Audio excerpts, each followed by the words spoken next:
Jack Harkaway's Boy Tinker Among the Turks. By Bracebridge Heming. Chapter 60. Turkish Customs. Jack gives the orphan a notion of what he may expect, matrimonial weaknesses, Pasha Bluebeard, the sort of a man he is, His Excellency's visit, Mr. Figgins is specially invited, hopes and fears. Jack found Mr. Figgins in his cabin, squatting on a cushion cross-legged. Tinker and Bogey were attending upon him. Since their desperate dive into the sea, and the adventure with the shark, the two darkies and the orphan had become fast friends. "Hello, Mr. Figgins," said Jack in surprise. "What's going forward now?" "Only practicing Turkish manners and customs," returned Mr. Figgins, quite seriously. "I mean to go ashore tomorrow, and make some acquaintances. I shouldn't like to appear quite strange when I got ashore. When in Rome, you must do as the Romans do," added young Jack. "Yes, and when in Turkey," said the orphan, "you must do as the turkeys do," concluded Jack. "Precisely," added the orphan. "That's it. You are practicing to smoke the long hookah to begin with." "Yes, no, it's a chibuk," said Mr. Figgins. "That is all you have to know, I believe, to make yourself thoroughly well received in Turkish polite society." "Everything," responded Jack. "With a hookah. I didn't feel very comfortable over it at first," said the orphan, "but I'm getting on now. There's one danger you are exposed to on going ashore." "What's that?" "Any gentleman having the slightest pretensions to good looks is nearly always obliged to get married a few times." Mr. Figgins stared aghast at this. "A few times?" "Yes. But I'm an orphan." "No matter, it's a fact, sir, I assure you," said Jack gravely. Mr. Figgins looked exceedingly alarmed. "If I could believe that there was anything more in that than you're joking, Mr. Jack, I should be precious uncomfortable." "Why?" "Because my experience of matrimony has been anything but pleasant already," responded the orphan. "You have been married, then?" said Jack in surprise. "Once." "Very moderate that, sir," said Jack. "You are a widower, I suppose, then?" "I suppose so." "You are not sure?" "Not quite." "Ah, well, then, it won't be so bad for you as it might." "What won't?" "Marriage." "I beg your pardon, Mr. Jack," exclaimed the orphan. "My experience of the happy state was anything but agreeable with one wife. Goodness knows how long I should survive if I had, as you say, several wives." "Don't worry yourself, Mr. Figgins," said Jack, "but it is just as well to be prepared." "For what?" "An emergency. You don't know what might happen to you in this country." Mr. Figgins looked really very anxious at this. "I don't well see how they can marry a man." "That's not the question, Mr. Figgins. You could refuse. It would cost you your life for a certainty." The orphan nearly rolled off his cushion. "What?" "Fact, I assure you," said Jack gravely. "Explain." "You will be expected to pay a visit of state to the Pasha." "Yes." "That is the greatest honor on landing for a stranger." "What is a Pasha?" "The governor of the province, a regular bung." "Well?" "Bluebeard was a Pasha, you remember." "No, no," interrupted the orphan, delighted to show his historical accuracy. "Bluebeard was a Bashaw. It is the same thing, another way of writing or pronouncing the identical same dignity or rank. Well, you know that polygamy is the pet vice of the followers of Islam." "Oh, it's dreadful, Jack. The greater the man, the greater the polygamist. A Pasha has as many wives as he can keep, and more too. The Pasha of this province is not rich for his rank, and for his matrimonial proclivities." "Lor! How many wives should you suppose he has?" asked Jack, with an air of deep gravity. "Don't know," replied the orphan quietly. 98 living." Mr. Figgins jumped up and dropped his chibuk. "Never." "A fact," asserted Jack, with gravity. "Why, the man must be a regular Bluebeard." "You've hit it, sir," responded Jack. "That's the sort of man he is." "Well, that is all very well for the Turks and for these old sinners the Pashas, but I am an Englishman. This is the way it will most likely be done," continued Jack. On your presentation to His Excellency the Pasha, you are expected to make some present. The Pasha makes a return visit of ceremony, and leaves behind him some solid evidence of his liberality. Well, but the very highest compliment that a Pasha can pay you is to leave you one of his wives. He generally makes it an old stockkeeper, something that has been a good 30 years or so in the seraglio. Mr. Figgins took the liveliest interest in this narrative. He was growing rapidly convinced of the truth of Jack's descriptions of these singular manners and customs of the country in which they were. Yet he eyed Jack as one who has a lingering doubt. "Ahem," said Mr. Figgins. "I don't think that I shall join you on your visit ashore in the morning." "We'll see in the morning," said Jack. "It's a pity to put off your trip for the sake of such a trifling danger as that of having a wife or so given to you." "It's no use," said Mr. Figgins. "My mind is fully made up. I shall not visit the Pasha. It will be taken as a grave insult to go ashore without paying your respects to His Excellency." "I can't help that," returned the orphan resolutely. "I won't visit him." "Mr. Figgins," said Jack, in a voice of deep solemnity, "these Turks are cruel, vindictive, and revengeful. The last Englishman who refused was, by order of the Pasha, skinned alive, placed on the sunny side of a wall, and blown to death by flies." "Surely the Turks are not such barbarians," said Mr. Figgins. "You'll find they are. They'd think no more of polishing you off than of killing a fly." If that rascal Jack intended to make poor Mr. Figgins uneasy, he certainly succeeded very well. Mr. Figgins looked supremely miserable. "Good night, Mr. Figgins. Think it over. I tell you Never mind, don't decide too rashly. Pleasant dreams." "Pleasant dreams," said the orphan. "I shall have the nightmare." The orphan's pillow was haunted that night by visions of a terrible nature. He fancied himself in the presence of a turbaned Turk, a powerful Pasha, who was sitting cross-legged on an ottoman, smoking a pipe of endless length, and holding in his hand a drawn sword, a scimitar that looked ready to chop his head off. Beside this terrible Turk stood 5 ladies, in baggy trousers and long veils. No words were spoken, but instinctively the orphan knew that he had to decide between the scimitar and the quintet of wives, wallflowers of the Pasha's harem. Silently, in mute horror, the orphan was about to submit to the least of the 2 evils, and choose a wife. Then he awoke suddenly. What an immense relief it was to find it only a dream after all. "I don't quite believe that young Harkaway," said the orphan dubiously. "He is such a dreadful practical joker. But I won't go on shore, nevertheless. It's not very interesting to see these savages, after all, they really are nothing more than savages." And after a long and tedious time spent in endeavoring to get to sleep again, he dropped off. But only to dream again about getting very much married. He slept far into the morning, for his dreams had disturbed him much, and he was tired out. When he awoke, there was someone knocking at his cabin door. "Come in." "It's only me, Mr. Figgins," said a familiar voice. "Come in, Captain." Captain Deering entered.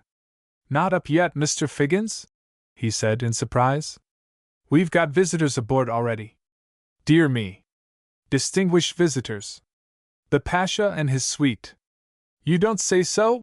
exclaimed the orphan, sitting up. "Fact, sir," returned the captain. "It must be 10 years since I last had the honor of an interview with His Excellency." "You know him, then, Captain Deering?" "Rather. Been here often. Know every inch of the country," said the captain. "What sort of a man is the Pasha?" said the orphan, thinking of Jack's statement. "Oh, a decent fellow enough, unless he's riled," was the reply.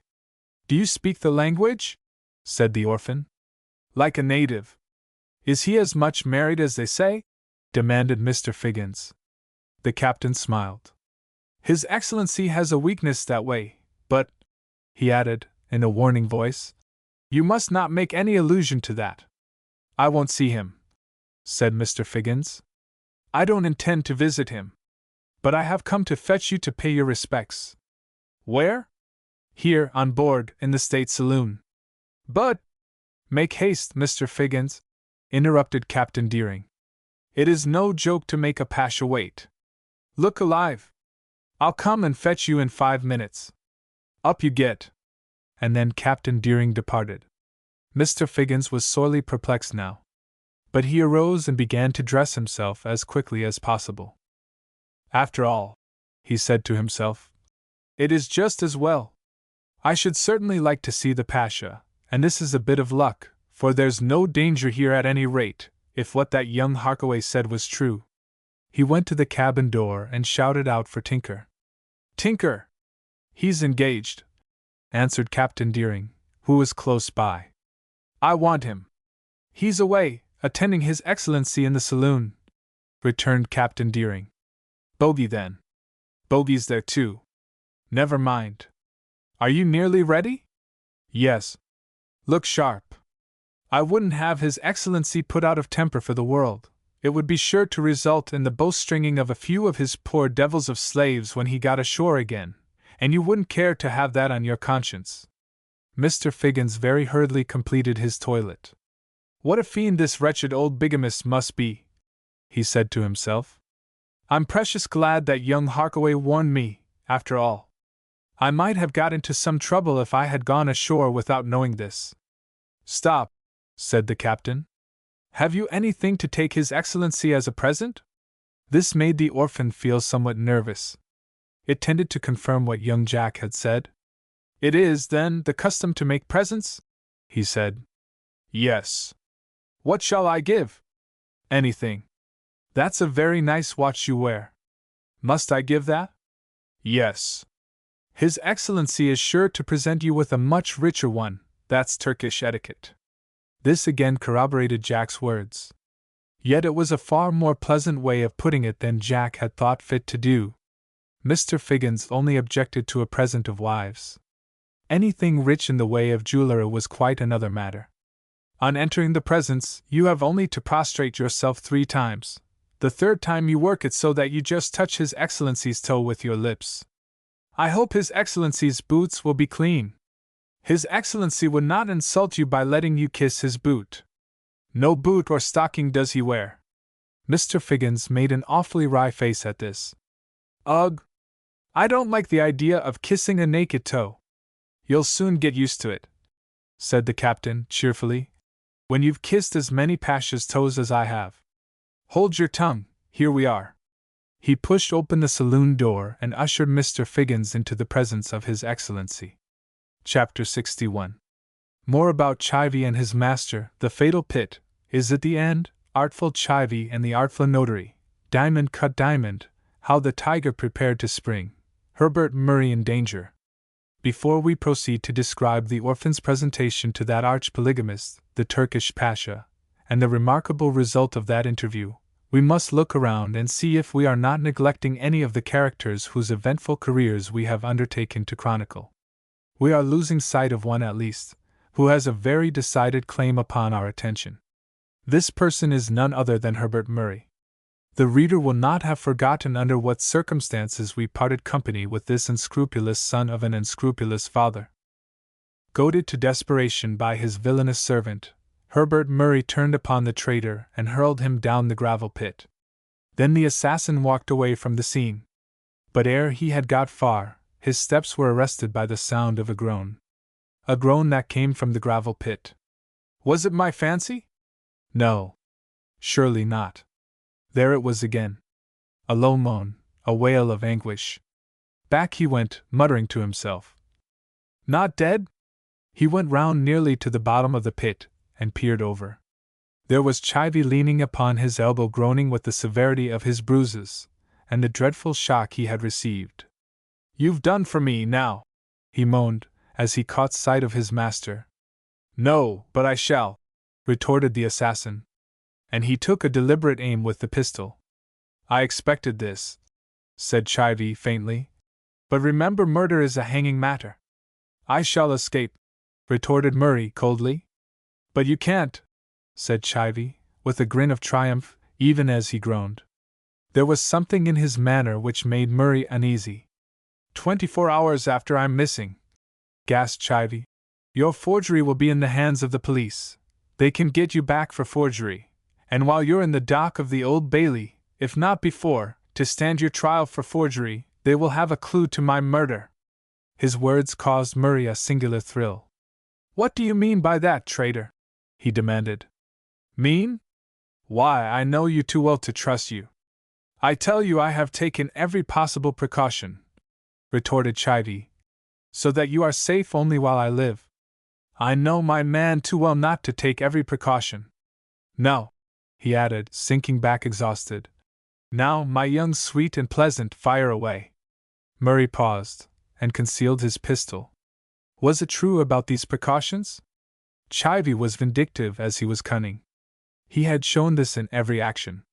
"Supposing I spare you?" said Murray. "You can't," retorted the tiger. "I'm done for." "So much the better." "So you say now," returned Chivy, his voice growing fainter and fainter. "Wait and remember my words, I'll be revenged." He gasped for breath.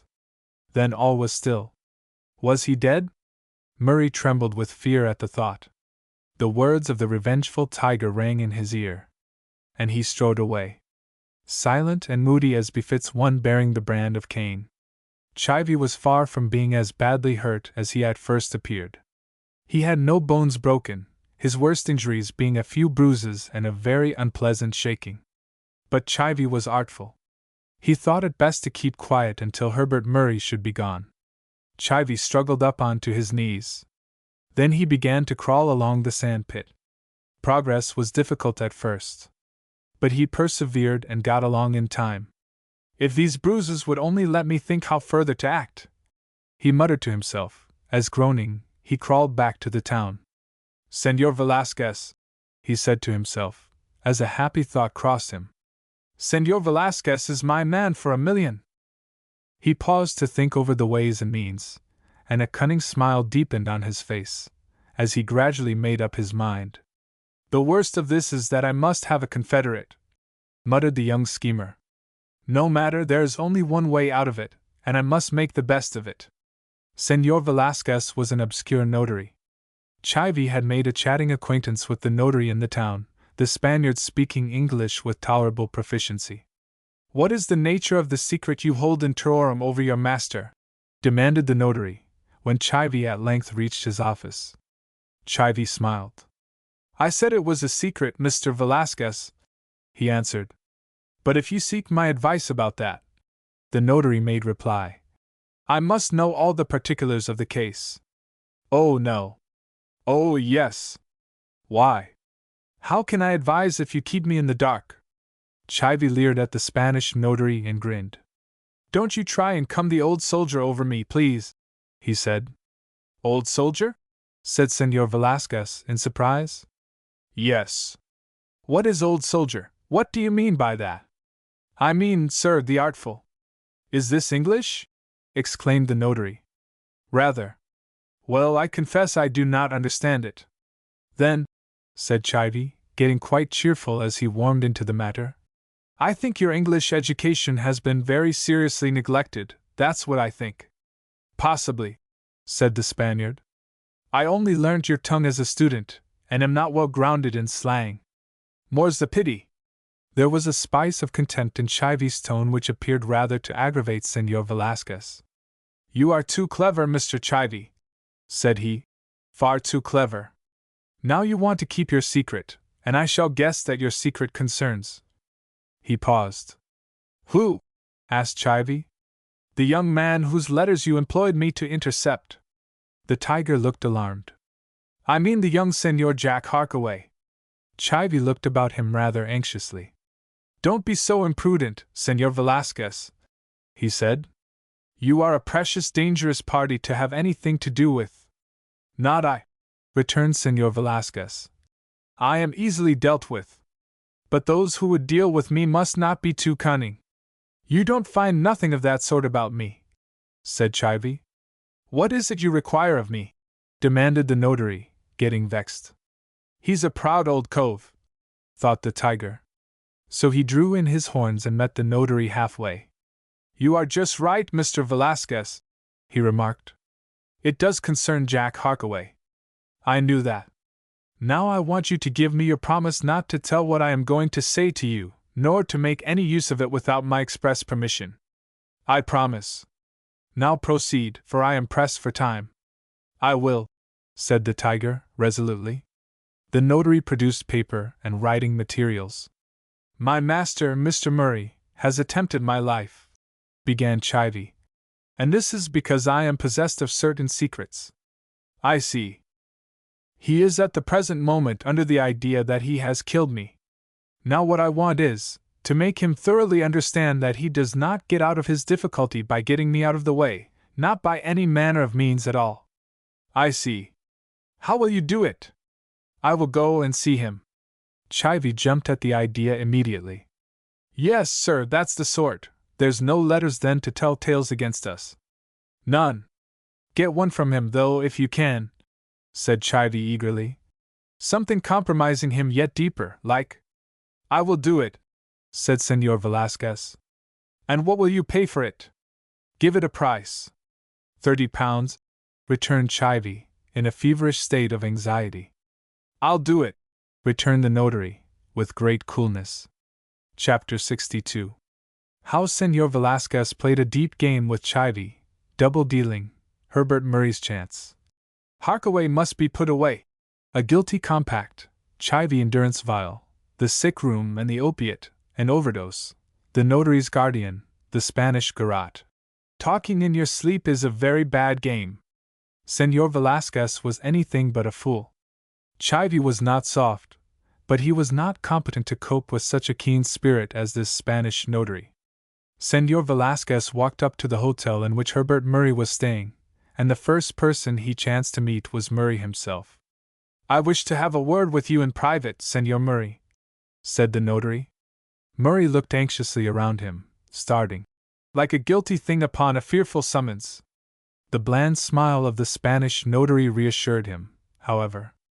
What can I do for Señor Velasquez? He asked.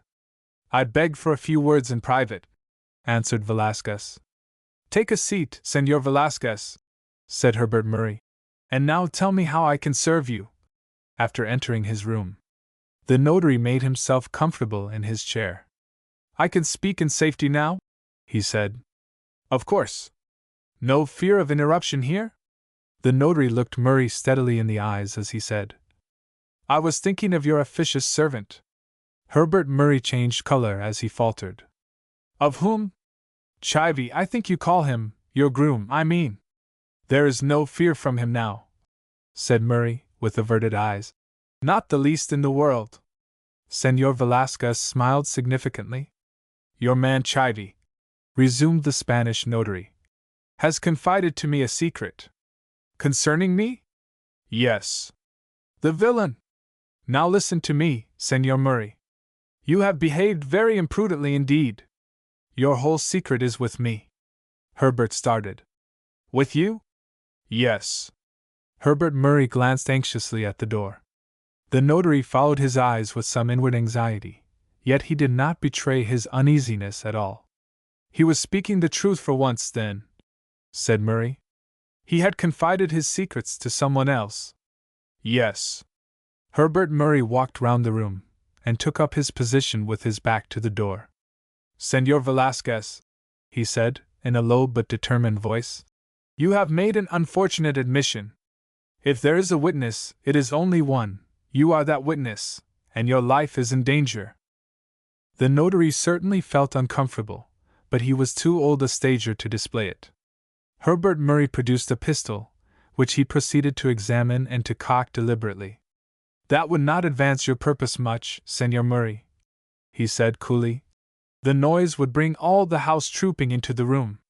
Murray was quite calm and collected now, and therefore he was open to reason. There is something in that, he said. So I have a quieter helpmate here. He uncocked the pistol and put it in his breast pocket. Then he whipped out a long Spanish stiletto. There are other reasons against using that. And they are? Here is one, returned the notary, drawing a long, slender blade from his sleeve. Murray was palpably disconcerted at this. The Spanish notary and the young Englishman stood facing each other in silence for a considerable time.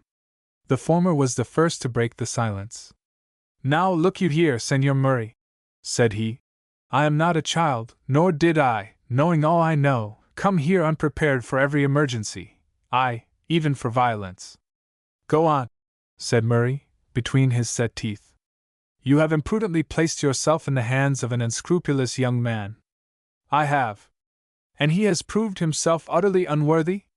"Utterly. All of that is known to me," said the notary, craftily.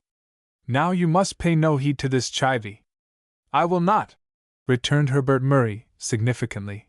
"Though there is little fear of further molestation from him, Senor." Young Murray little dreamt of the cause of the notary's peculiar smile. "Your sole danger, as I take it, Senor Murray, is from your fellow countryman, Jack Harkaway." "Yes." "Then to him you must direct your attention." "Where is he?" "Gone." "Where to?" "Don't know." "I do then," returned the notary, quietly. "And it is to tell you that I am here. I have all the necessary information. You must follow him." "Why?" "To make sure of him," coldly replied the Spaniard. "How?" Velasquez spoke not. But his meaning was just as clear as if he had put it into words. A vicious dig with his stiletto at the air. Nothing more. And so they began to understand each other. Senor Velasquez, the notary, was playing a double game. From Herbert Murray he carefully kept the knowledge that Chivy still lived. And why? That knowledge would have lessened his hold. The cunning way in which he let Herbert Murray understand that he knew all, even to the attempt upon Chivy's life at the gravel pits, completed the mastery in which he meant to hold the young rascal. He arranged everything for young Murray. He discovered from him the destination of the ship in which Jack Harkaway and his friends had escaped, and he procured him a berth on a vessel sailing in the same direction. "Once you get within arm's length of this young Harkaway," he said, "you must be firm and let your blow be sure." "I will," returned his pupil. "Once Harkaway is removed from your path, you may sleep in peace, for he alone can now punish you for forgery." "I hope so." "I know it," said Velasquez. So well were the notary's plans laid, and so luckily did fortune play into his hands, that 48 hours after his interview with Murray, he had that young gentleman safely on board a ship outward bound. Now Herbert Murray had passed but one night after that fearful scene by the gravel pit, but the remembrance of it haunted his pillow from the moment he went to bed to the moment he arose unrefreshed and full of fever. And yet he was setting out with the intention of securing his future peace and immunity from peril by the commission of a fresh crime. The ship was setting sail at a little after daybreak, and it had been arranged that Senor Velasquez was to come and see him off. But much to his surprise, the notary did not put in an appearance. Eagerly he waited for the ship to start, lest anything should occur at the 11th hour, and he should find himself laid by the heels to answer for his crimes. Chivy was supposed to be hiding. In reality he was a prisoner in the house of Senor Velasquez, and he knew it. The notary was an old man, and he suffered from sundry ailments which belonged to age, notably to rheumatism. An acute attack prostrated the old man, and held him down when he was most anxious to be up and doing. And the night before Herbert Murray was to set sail, he lay groaning and moaning with racking pains. His cries reached Chivy, who lay in the next room, and he came to the sick man's door to ask if he could be of any assistance. He peered warily in. In spite of his groans and anguish, the old notary was insensible under the influence of an opiate. Chivy crept in. On a low table beside the bed was a lamp flickering fearfully, and a glass containing some medicine. Beside the glass a phial labeled laudanum. Something possessed the intruder to empty the contents of the phial into the glass, and just as he had done so, the sufferer opened his eyes. "Who's there?" "It's me, Senor Velasquez," said the tiger. "You have been ill." "What do you do here?" demanded the notary, sharply. "You called out. I thought I might be of assistance." "No. Then I will go, senor," said Chivy, "for I am tired." "Stay, give me my physic before you go." Chivy handed him the glass. The sick man gulped it down, and made a wry face. "How bitter it tastes," he said with a shudder. "Good night, senor." "Good night." Chivy did not remain very long absent. The heavy breathing of the notary soon told him that it was safe to return to the room. The business of the Moros so filled the mind of the old Spaniard that he was talking of it in his sleep. "At an hour after daybreak, I tell you, Murray," he muttered. "The berth is paid for by my gold. You follow on the track of your enemy Harkaway, and once you are within reach, give a sharp, sure stroke, and you will be free from your only enemy, seeing that you have already taken good care of your traitor servant." Chivy was amazed, electrified. Did he hear aright? "At daybreak!" he exclaimed aloud. "Yes, at daybreak," returned the notary in his sleep. After a pause, the sleeper muttered, "What say you? If Chivy were not quite dead? What of that? How could he follow you? He has no funds. The only money he possessed I have now in my strong box under my bed." Chivy was staggered. "Is Murray going to bolt, and leave me in the power of this old villain, I wonder?" he muttered. He broke off in his speculations, for the notary was babbling something again.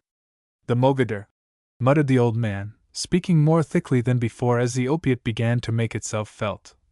"The captain is called Gonzales. You have only to mention the name of Señor Velasquez, and he will treat you well. He knows me."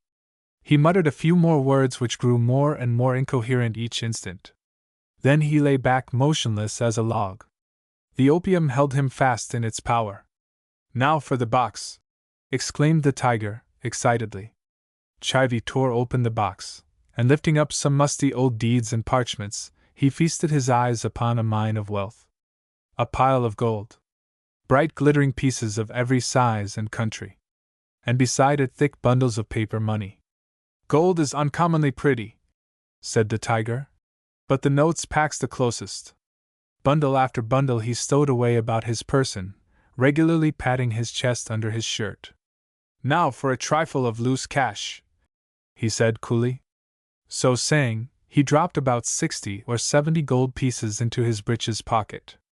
His waistcoat pockets he stuffed full also. Then he pushed back the box into its place under the bed. "The old man still sleeps," he said to himself, looking round at the bed. He was in a rare good humor with himself. "Ha ha! I am rich now," said Chivy. "Thank you, old senor, you have done me a good turn. May you sleep long." He gave a final glance about him, and made off. A distant church clock told the hour of midnight as he gained the seashore. He was in luck. Not a soul did he encounter until he reached the beach, when he came upon two sailors, launching a rowing boat. "Mogador?" he said, in a tone of inquiry.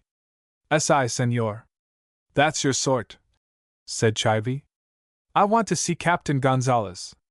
"Come with us, then," said one of the sailors. "Rather," responded the tiger.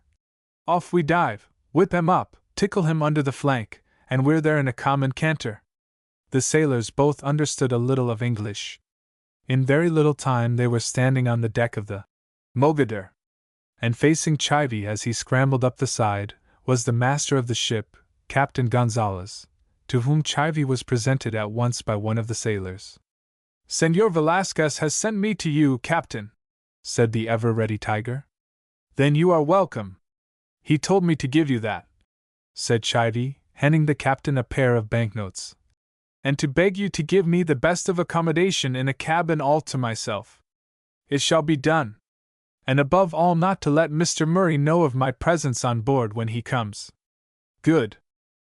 I am going on very important business for Señor Velasquez, Captain," pursued Chivy, with infinite assurance. "As you may judge, for he values your care of me at 100 crowns to be paid on your next visit here. Rely upon my uttermost assistance." "Thank you," said Chivy, with a patronizing smile. "And now I'll be obliged to you to show me to my berth." "Here!" cried the Spanish captain. "Pedro Juan Lopez. Take this gentleman to my private cabin." The Mogador stood out to sea bravely enough. Chivy was there. Herbert Murray was there. But the latter little suspected the presence of the former. Herbert Murray, in fancied security, was reclining on deck upon some cushions he had got up from below, smoking lazily, and looking up at the blue sky overhead, when Chivy, who had been looking vainly out for an appropriate cue to make his reappearance, slipped suddenly forward, and touching his hat, remarked in the coolest manner in the world, "Did you ring for me, sir?" Herbert looked up just as if he had seen a ghost. "Chivy! Guv'nor!" Herbert Murray stared at his villainous servant. But villainous as Chivy was, Herbert Murray never thought a bit about that. His heart leaped to his mouth, and he was overjoyed to find him there. "Oh, Chivy, you vagabond!" he ejaculated. "I'm so awfully glad to see you. One touch of nature makes the whole world kin." There's a lot of truth in that trite and homely old saying. For one little phrase from the guilty Herbert had come so straight from the heart that even the villainous tiger was touched immediately. "Look here, Guv'nor," said Mr. Chivy, "I don't think you are half so bad as I thought. My opinion is that you are not half as bad as some of them, and that the ugly job up at the gravel pits was all of my provoking. I bear no malice." "You don't?" exclaimed his master, quite overjoyed. "Not a bit. Shake hands." Chivy obeyed. And they were faster friends than ever after that.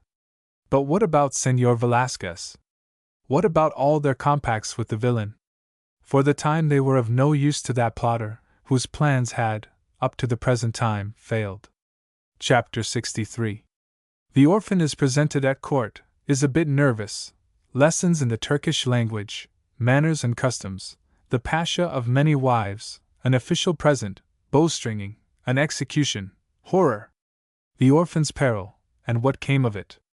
Having got Chivy and his master together again, we now travel to the Turkish coast to be in the company of young Jack and his friends. The orphan had been roused from his slumbers to be presented to the Pasha of that province. His Excellency the Pasha had done them the honor to pay them a visit of ceremony on board ship, and was seated in great state surrounded by his suite in the best saloon. After the chief personages on board had been presented, His Excellency had, according to Captain Deering, desired to see that distinguished personage, Mr. Figgins, alias the orphan. And now the orphan stood trembling outside the door of the saloon. "In you go, Mr. Figgins," whispered Captain Deering. "One moment." "Nonsense. Just a word." "Bah!" said the captain with a grin. "You aren't going to have a tooth out. In with you." He opened the door, gave the timorous orphan a vigorous drive behind, and Mr. Figgins stood in the august presence. The Pasha was seated, it would be irreverent to say squatted, which would better express it, upon a cushion that was, as Paddy says, hanging up on the floor.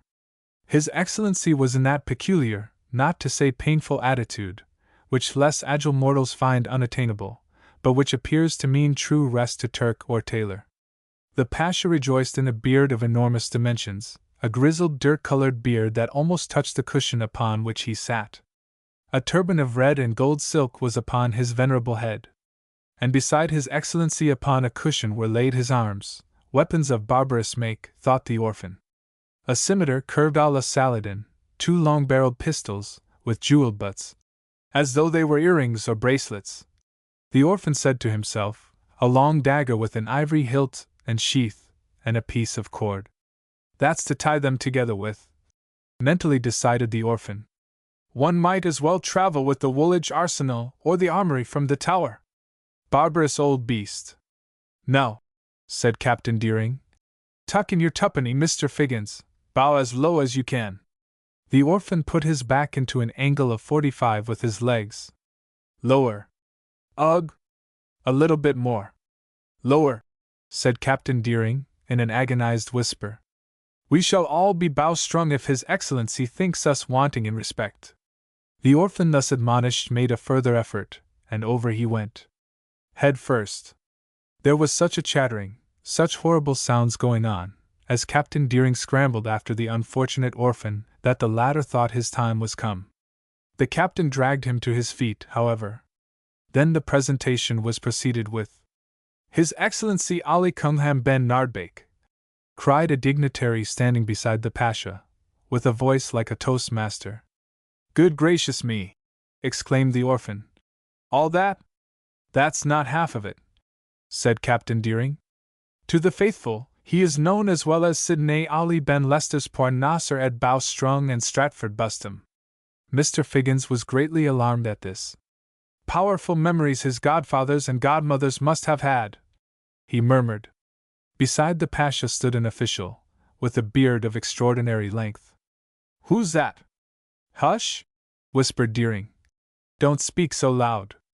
Who is he? Again asked the orphan, sinking his voice. The one with the beard? Yes. His name is Whiska, said Mahmoud ben Ross Latraille, returned Deering. Dear, dear, murmured the orphan, in despairing accents. I shall never. Ease her, stop her, cried a familiar voice in Mr. Figgins's ear. You've got it in a knot. It was Nat Kringle. All was hushed. The bearded official looked at the Pasha, who nodded. Then, drawing his sword, he signed to two of his men, and Nat Kringle, looking dreadfully frightened, was bustled off behind a curtain which had been rigged up across the saloon, just at the Pasha's back. What are they going to do? Asked the orphan, his teeth chattering in alarm. Captain Deering was so much affected at this stage of the proceedings that he covered his face with his pocket handkerchief. Poor Nat! What is it? Faltered Mr. Figgins faintly. Did you not see the cord taken away with Nat? Demanded the captain, in a funereal bass. Yes. Then hark. Mr. Figgins did hark, and an awful sound reached him from behind the curtain. It was more like the expiring groans of a hapless porker in the hands of a ruthless butcher than anything else you could compare it to. A fatal struggle was going on behind the curtain. Groans and dying wails were heard for a while. Awful sounds. Then all was still. Oh, what is it? Murmured the orphan, in distress. Squizzes Wizzin, the Pasha's executioner, has dealt upon poor Nat Kringle. What? Gasped Figgins. Bowstrung, returned Captain Deering. The orphan turned faint. Then he turned to the door, and would have fled. Oh, let me go home, he cried. I don't feel happy here. But Deering stayed him. You must not go, Mr. Figgins, whispered Captain Deering. Why not? His Excellency is about to address us. The Pasha coughed. Quelle est votre jeu?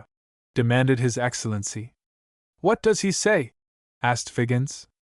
Bada pun, continued His Excellency, with a gracious air.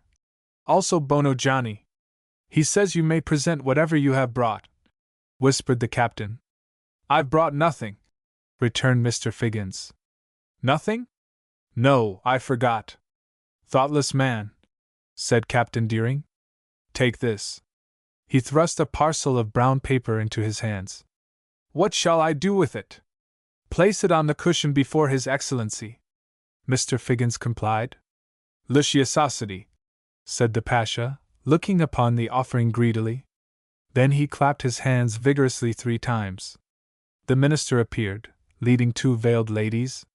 The Pasha made some remarks in his own language, which Captain Deering was commissioned to render into English. His Excellency, recognizing your generous offering, said he, presents you with the choicest gifts of his seraglio 2 wives. You must cherish them through life. The orphan's countenance fell at this. The capital punishment of poor Nat Kringle was as nothing to this. Tell him I'd rather not take 2, he whispered to Deering. Why not? Ejaculated the latter. I wish to live single. The bearded minister approached, leading the 2 veiled beauties. Oh! Oh dear! Groaned the poor orphan. He placed a gloved hand of each upon Mr. Figgins's shoulders. Then, upon a given signal, they threw their arms around the orphan and hugged him, while a violent cachinnation was heard. What a lovely smile, said Captain Deering. Did you hear it? Oh! Please don't, cried the orphan. He struggled to get free. But the beauties of the seraglio held him tight. The orphan grew desperate, and jerked himself out of their clutches. But in the tussle down he flopped on the ground again. Infidel dog! Roared the Pasha, venting his wrath in English. Barbarian and idolater, thou shalt die! Thereupon, Captain Deering dropped down beside the orphan, and sued for mercy. Be merciful, O great prince! He cried. Have pity on your humblest slave. His heart is filled with gratitude. The Pasha growled some reply that was indistinct, but which to the startled Figgins sounded like the rumbling of distant thunder. "Oh, what shall I do?" moaned the orphan. "Oh, somebody take me home." "Silence," whispered Captain Deering. "Prostrate yourself as they do. Bury your face and be silent, until His Excellency bids you rise. He may then overlook it."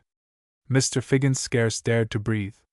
There he lay, with his face upon the ground, humbly awaiting the stern despot's permission to move. He waited long, very long. While he waited thus, a strange commotion was observed amongst the Pasha's suite. The chief officer removed his turban and beard, and, wonderful to relate, beneath it was the laughing face of Harry Girdwood. He winked at his august master, who hurriedly removed his turban and beard as well. And then the Pasha bore a marvelous resemblance to Jack Harkaway the younger. They helped to drag off each other's robes, for beneath their Turkish garments were their everyday clothes. The veiled beauties of the harem were disrobed. Beneath their veils and feminine attire they were familiarly garbed, and a glance revealed them to be Tinker and his bodyguard Bogey. "Now then, Mr. Figgins," said Nat Kringle, "wake up." The orphan looked up in amazement at the sound. "Nat Kringle! Hello?" Mr. Figgins looked about in wonderment. Facing him was Jack Harkaway, sitting upon a camp stool, and beside him stood his constant companion, Harry Girdwood. Engaged in conversation with them was Captain Deering, and the subject of their conversation appeared to be the orphan himself. The Turkish soldiers and people generally forming the Pasha's suite had disappeared, and in their places were several sailors, some of whom appeared to be considerably amused at something. When Mr. Figgins sat up and looked about him, he muttered, "What's all this?" "A very serious case, Harry," said Jack gravely. "Very. A case for the doctor." "What do you mean?" "These habits of drinking grow upon one," said Harry Girdwood sadly. "I don't understand," faltered the orphan. "Shall we help you to bed, sir?" asked one of the sailors compassionately. "Never!" cried Mr. Figgins, with majesty. "Oh, yes, do," said Harry. But nerved to desperation, the orphan tore himself away from them, and darted to the door. "I shall go and report upon these outrageous doings to the captain of the ship," he said, drawing himself up. "Here's the captain himself," said a good-natured voice behind him. "And now, what can he do for you, Mr. Figgins?" The orphan turned. There was the captain. "Mr. Figgins," said the captain, with a serious air, and shaking his forefinger at him, "you have been indulging very early in the day." "What?" He could endure no more. With a cry of disgust, he dashed past the captain, and scrambled up the stairs on deck. Once there, he shot like a race horse along the deck, and gaining his own berth, he locked himself in. But even here he could not shut out the ringing laughter of the incorrigible practical jokers.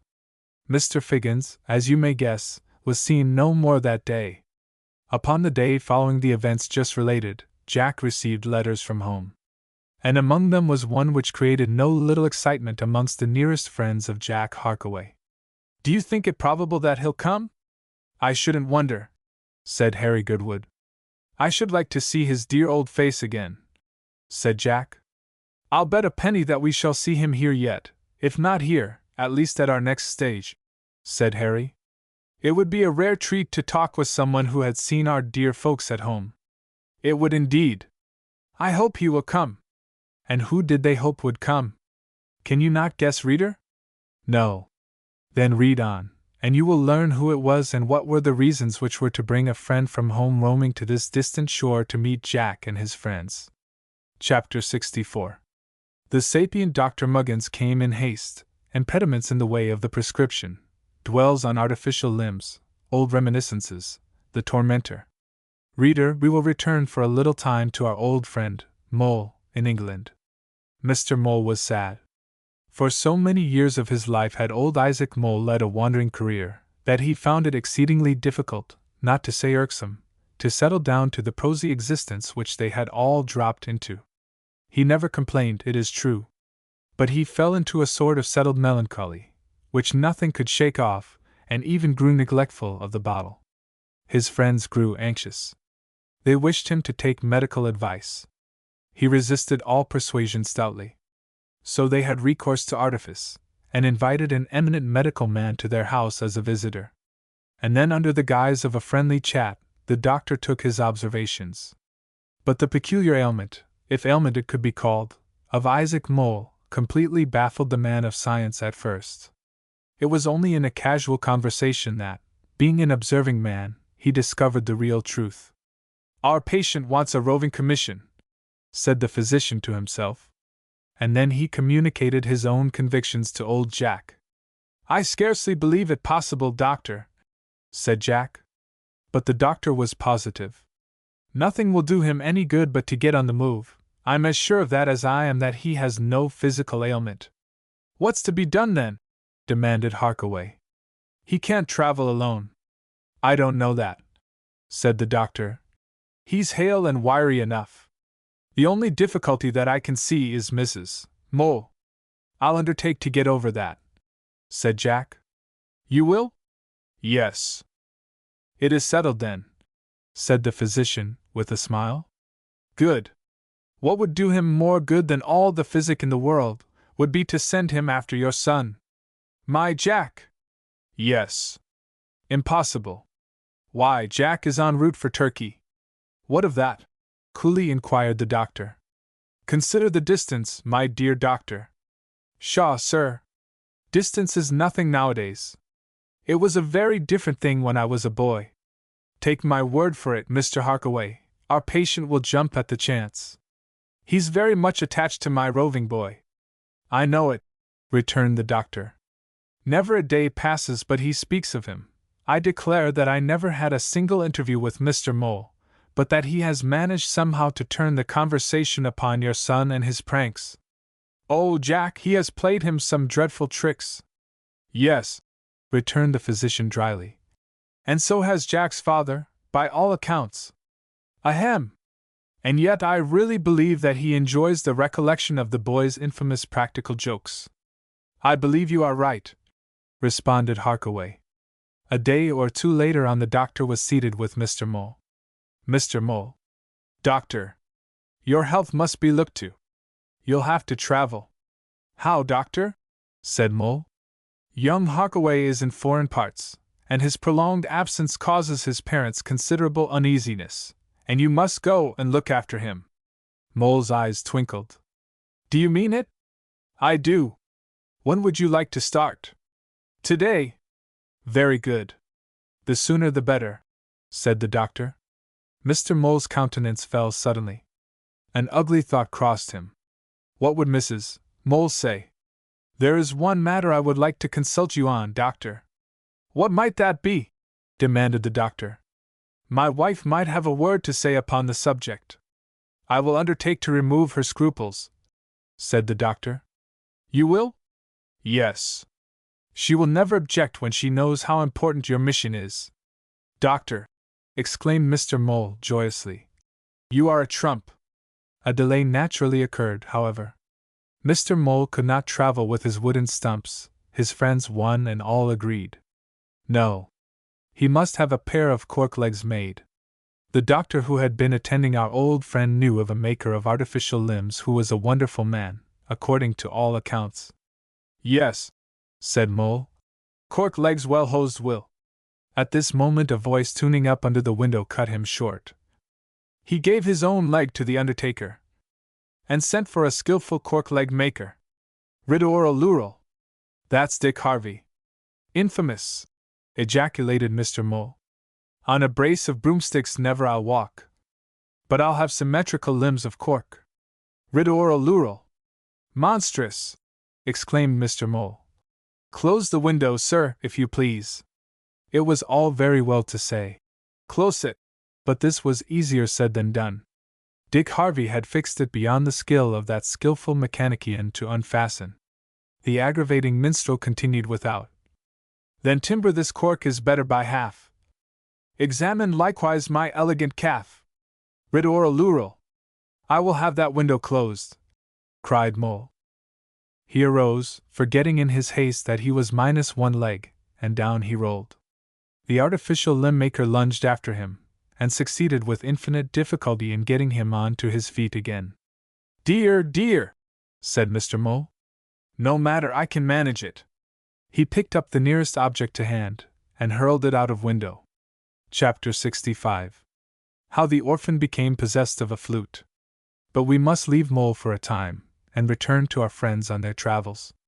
When next they landed at a Turkish town, Mr. Figgins went to a different hotel to that patronized by young Jack, whose practical joking was rather too much for the orphan.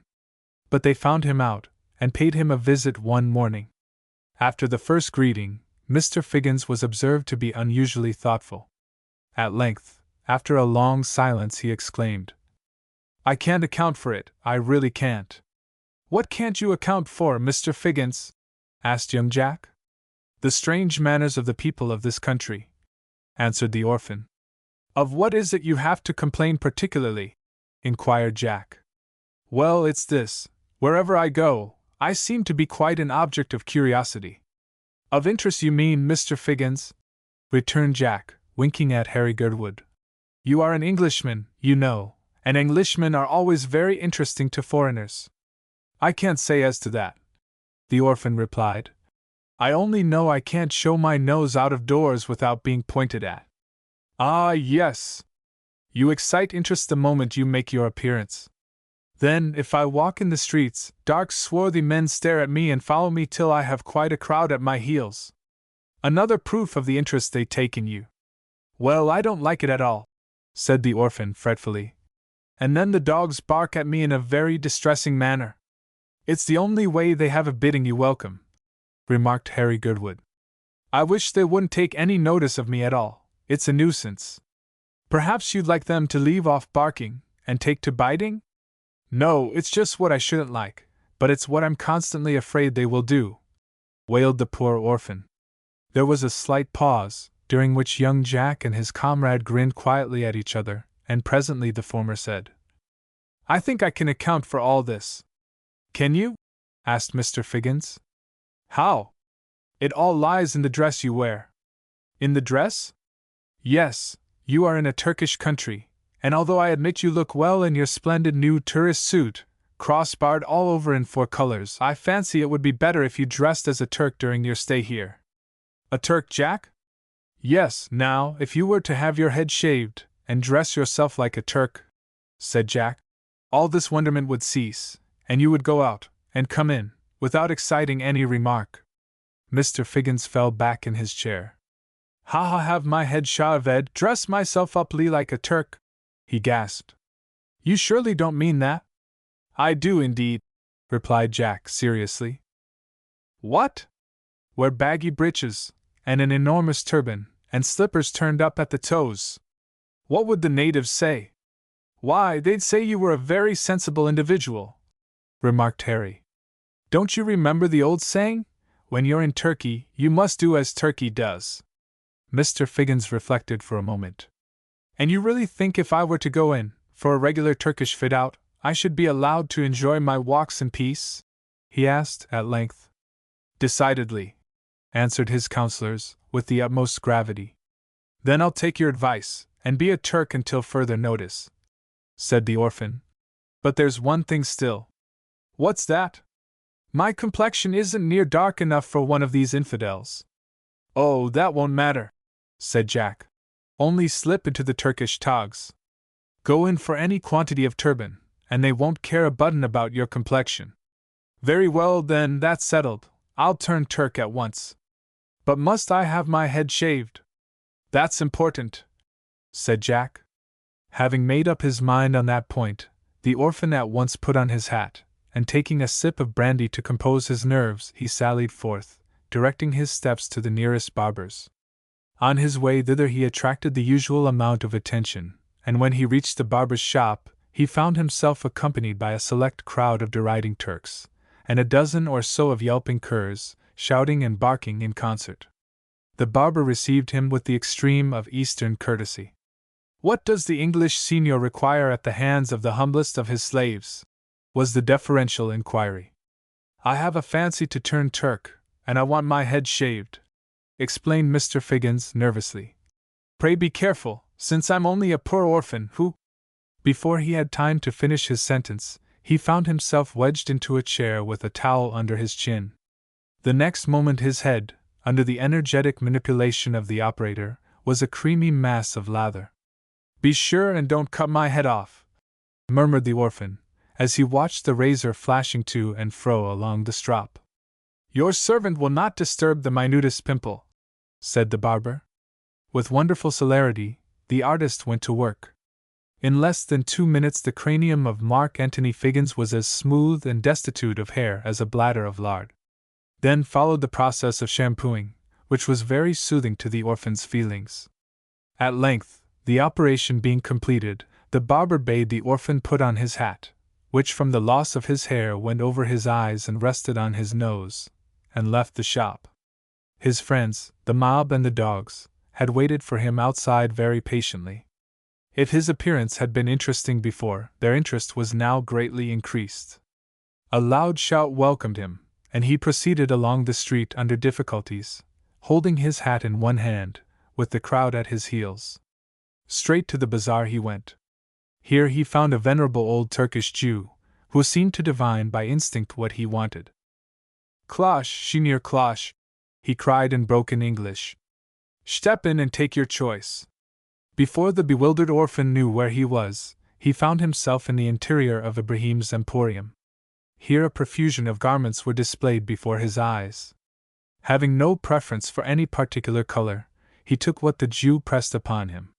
In a short time his costume was complete, consisting of a pair of ample white trousers, and a blue shirt, surmounted by a crimson vest, secured at the waist by a purple sash, and on his feet a pair of yellow slippers of Morocco leather. The turban alone was wanting.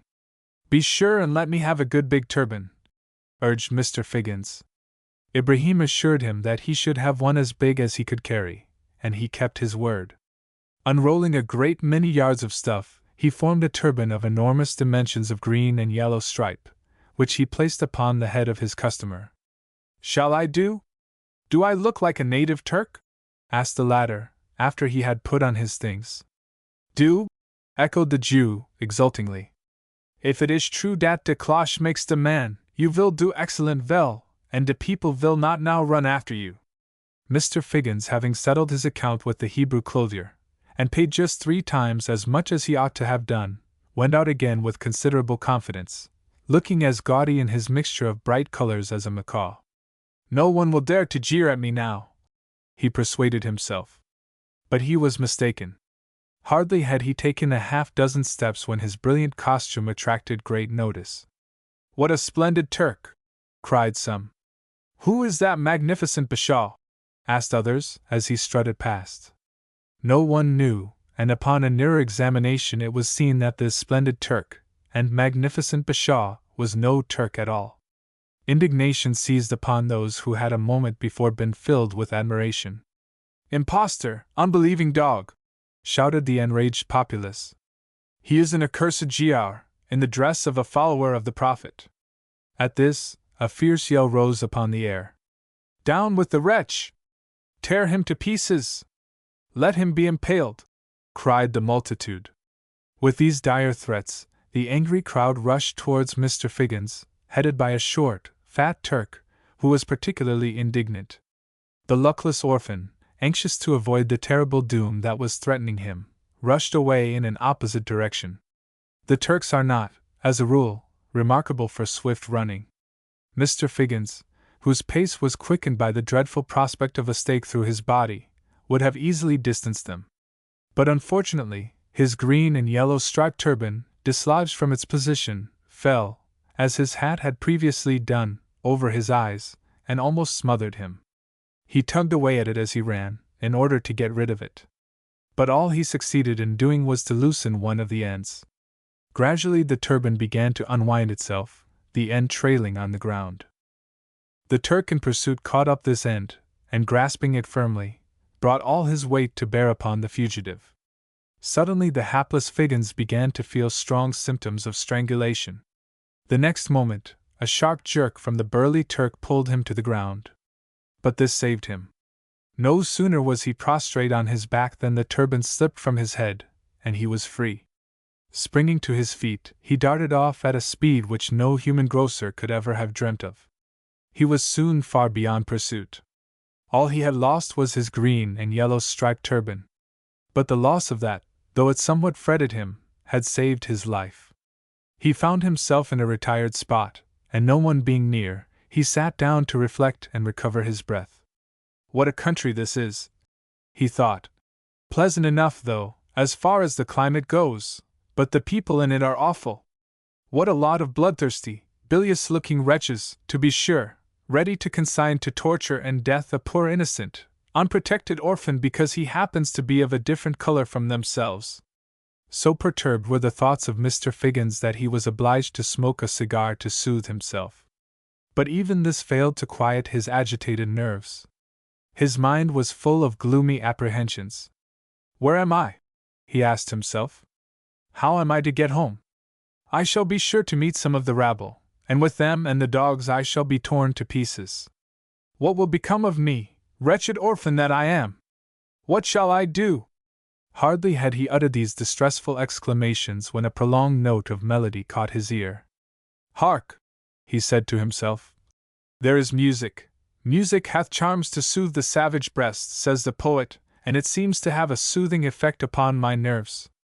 The strain had died away, and was heard no longer. Mark Antony Figgins was in despair. Play again, sweet instrument, he cried anxiously. Play again. Again the sweet notes sounded, and again the solitary orphan felt comforted. It's a flute, it must be a flute, he murmured to himself, as he listened. I always liked the flute. It's so soft and melancholy. The grocer had a faint recollection of his boyhood's days, when he had been a tolerably efficient performer on a penny whistle. Just at this moment the mournful note he heard recalled the past vividly. So vividly that Mr. Figgins, in the depths of his loneliness, fixed his eyes sadly on the turned-up toes of his leather slippers, and wept. As the melody proceeded, so did the drops pour more copiously from the orphan's eyes. And no wonder, for of all the doleful tootooings ever uttered by wind instrument, this was the dolefulest. But it suited Mr. Figgins' mood at that moment. It's a Turkish flute, I suppose, he sobbed.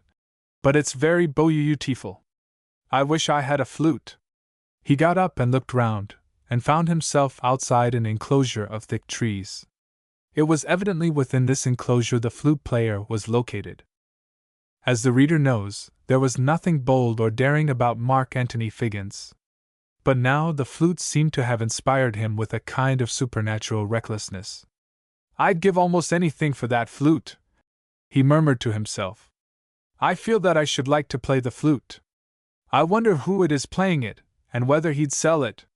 The unseen performer, at this juncture, burst forth into such a powerfully shrill cadence that the orphan was quite thrilled with delight. A railway whistle's a fool to it, he cried, as he clapped his hands in ecstasy. Bravo, bravo! Encore! Having shouted his applause till he was hoarse, he walked along by the side of the wall, seeking anxiously for some place of entrance. At length he came to an open gate.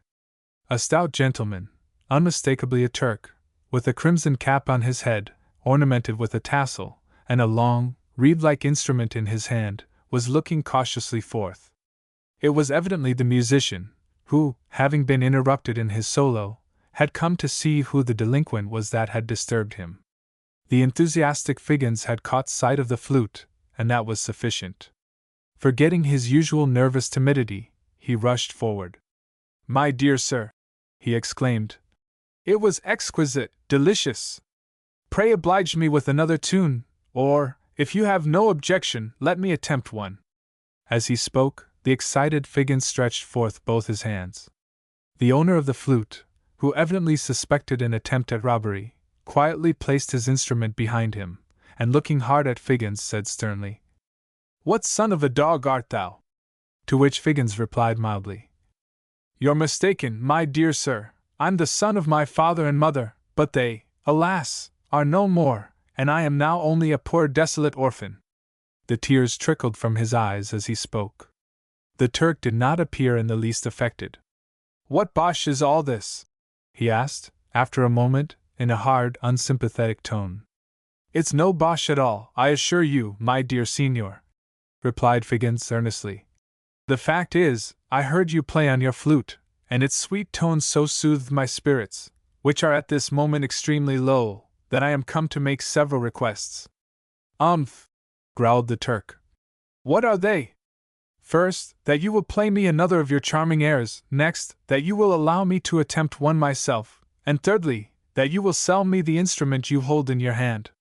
The Turk glared for a moment fiercely at the proposer of these modest requests, and then politely wishing the graves of his departed relatives might be perpetually defiled, he replied curtly. First, I am not going to play any more tonight. Next, I will see you in Jehannam, before I allow you to play, and thirdly, I won't sell my flute. 1. The abode of lost spirits. With these words, he stepped back into the garden and slammed the gate in Mr. Figgins' face. I shall never get over this, Figgins murmured to himself, gloomily. That flute would have cheered my solitary hours, and that ruthless Turk refuses to part with it. Now, indeed, I feel my peace of mind is gone forever. His grief at this juncture became so overpowering that he leant against the door, and in his despair hammered it with his head. Suddenly the door burst open, and the distressed orphan, in all his brilliant array, shot backwards into some shrubs of a prickly nature, whose sharp thorns added to his agonizing sensations. Will anybody be kind enough to put an end to my misery? He wailed, as he lay on his back, feeling as though he had been transformed into a human pincushion. He was not a little surprised to hear a familiar voice exclaim, Lord bless me! Dat you, Massa Figgins? Glancing up, he espied the black face of Bogey looking down upon him. Yes, it's me, he answered in a wailing tone. Help me up. Give me your fist, cried Bogey. Mr. Figgins extended his hand, and the negro grasping it, by a vigorous jerk hoisted the prostrate grocer out of his thorny bed, tingling all over as though he had been stung by nettles. Bogey was quite astounded at the transformation of his dress. Why, Massa Figgins, what out and out guy you look! He exclaimed. Where all you hair gone to? The orphan only groaned. He was thinking of another H air, without the H, the air he had heard on the Turkish flute. Just at that moment the tu-tu-tu of the instrument sounded again. Figgins stood like one absorbed. All his agonizing pains were at once forgotten. How sweet, how plaintive! He murmured to himself. Tu-tu-tu, tooty-tooty-too, he hummed, in imitation of the sound. Bogey heard it also, and involuntarily put his hands on Big Stomach and made a comically wry face. War dat orful squeakin' rogue? He asked. Hush, hush! Exclaimed the orphan, holding up his hands reprovingly, and turning up his eyes at the same time. It's heavenly music. It's a flute, my boyhood's favorite instrument. Gora! Muttered Bogey. Enough to give a feller dem mulling rubs all down him back and up him belly. He looked towards Mr. Figgins, and seeing him standing with his hands clasped looking like a whitewashed Turk in a trance, he said, What the matter wid yer, Massa Figgins? Am you ill? That flute, that melodious flute, that breathes forth dulcet notes of peace, murmured the orphan, in a deep, absorbed whisper. I must have that flute. Bogey felt a little anxious. Me tink Massa Figgins getting lily soft in him nut, him losing him hair turn him mad, he said to himself. I must have that flute, repeated the grocer, in the same abstracted tone and manner. I should think it cheap at £10. Bogey, on hearing this, opened his eyes very wide. He thought he saw a chance of doing a profitable bit of business on his own account. So, after an instant, he said quietly, Good flute worth more dan £10, rawl good blower like dat worth 20 at de berry least. Yes, I'd give 20 willingly, murmured the rapt Figgins. Very good, said Bogey, as he instantly disappeared through the gate. The orphan remained waiting without. The tu-tu-tuing was going on in the usual doleful and melancholy manner, and guided by the sound, Bogey crept forward till he came in sight of the performer, who was seated in a snug nook in his garden playing away to his heart's content, or, as the negro supposed, endeavoring to frighten away the birds. Bogey took stock of the stout player and his flute. Creeping along the shrubbery till he had got exactly opposite to the flautist, he, in the midst of the tutu-tuing, uttered an unearthly groan. "Inshallah!" exclaimed the Turk, stopping suddenly. "What was that?" "It wore me," groaned the hidden bogey more deeply than before. "Who are you?" faltered the musician, hearing the mysterious voice, but seeing no one. "Me am special messenger from the Prophet," Bogey replied. "Allah Karim! My dream is coming true." "Is it the Prophet speaks?" gasped the Turk, his olive cheeks turning the hue of saffron. "Iss, it the Prophet brings me here," returned Bogey, truthfully. "What message does he send to his slave?" asked the old Turk. "He say you make sich orful row with dat flute he can get no sleep, and therefore he send me to stop it. You got to give up the flute directly." The teeth of the half-silly musician were chattering in his head. His optics rolled wildly from side to side. Just at this crisis Bogey, with his eyes glaring and his white teeth fully exposed, thrust his black face from the foliage. "Drop it!" he cried, with a hideous grin. He had no occasion to repeat the command. With a yell of terror the horrified Turkish gentleman, who was really half an idiot, and was just then away from his keepers, let fall his instrument from his trembling fingers, and starting up, waddled away from the spot as though the Furies were after him, while the special messenger of the Prophet quietly picked up the flute with a chuckle, and retraced his steps to the gate. Here he found Mr. Figgins. He could scarcely believe his eyes when he saw the Negro with the precious instrument in his hand. The flute, he cried. "The soother of sorrow, the orphan's comforter. Let me clutch you in my grasp. Oh, it brings back my boyhood's days." As he spoke, he rushed forward eagerly to seize the treasure. But Bogey stuck to it. "Money fust, Massa Figgins," he said with a grin. £20 am de price, ya know, and dis a fuss-rate blower. Tooty tum too. He sounded on the instrument. The orphan was frantic. "I haven't £20 with me," he exclaimed, excitedly. "But I'll pay you the moment we get home, and £5 over for interest. You know I'm well off, and am also a man of my word." Bogey did know this, and was not afraid to trust him. "Well, den, dear de flute," he said. "But don't begin to until we get good way off, else praps de gemlm with de red cap here and send a dog arter de special messenger of de Prophet." Mr. Figgins pledged himself not to blow a note till they were a mile from the spot at least, and on the strength of this promise, Bogey gave him up the instrument. But no sooner did the excited orphan find it in his possession than he forgot all his promises, and putting the flute to his lips, he at once commenced. "The girl I left behind me," in the most brilliant manner, so brilliant indeed that it reached the ears of the owner inside, and, as Bogey had shrewdly suspected would be the case, the latter began to have some slight suspicions that he had been done out of his flute by an impostor. Very soon his voice was heard calling his dogs, and almost immediately loud barkings were heard. "Run, Massa Figgins, or de dogs tear ya to pieces!" shouted Bogey. "They may tear me limb from limb," returned the orphan, "but they shan't rob me of my flute." And without taking the instrument from his lips, off he ran playing, "Cheer, boys, cheer," as he hurried along. The next moment out rushed several gaunt-looking animals, and gave chase to the musical Figgins, urged on by their mad master, who was following them. Bogey waited for him at the gate. As he came forth puffing, grunting, and blowing, the Negro put out his foot, and over he went on his nose. "Go back, Massa Bag Britches!" cried Bogey fiercely. He added to the effect of his words by applying a switch he carried to the fat hindquarters of the Turk, who was glad to scramble in at his gate on all fours, and shut it to keep out the special messenger, and his cane.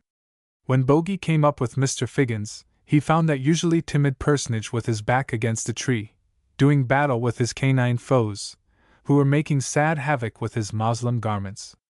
"Bravo, Massa Figgins!" cried Bogey, as he rushed in among the yelping pack. "We soon get rid of dese here."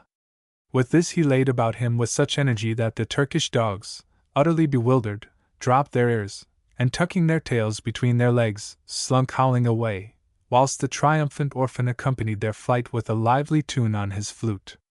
Accompanied by Bogey, Mark Antony reached his quarters in safety. He then promptly paid the price of his instrument, and at once set himself steadily to practice, to the great horror of all in the house. A week passed. Then the following conversation took place between young Jack Harkaway and his comrade Harry Goodwood. "I say, old fellow, are you fond of music?" "Well, it all depends what sort of music it is," Jack replied. "What do you think of Figgins' instrumental performance?" "Well, I think it's an awful row." "So do I, but he doesn't seem to think so."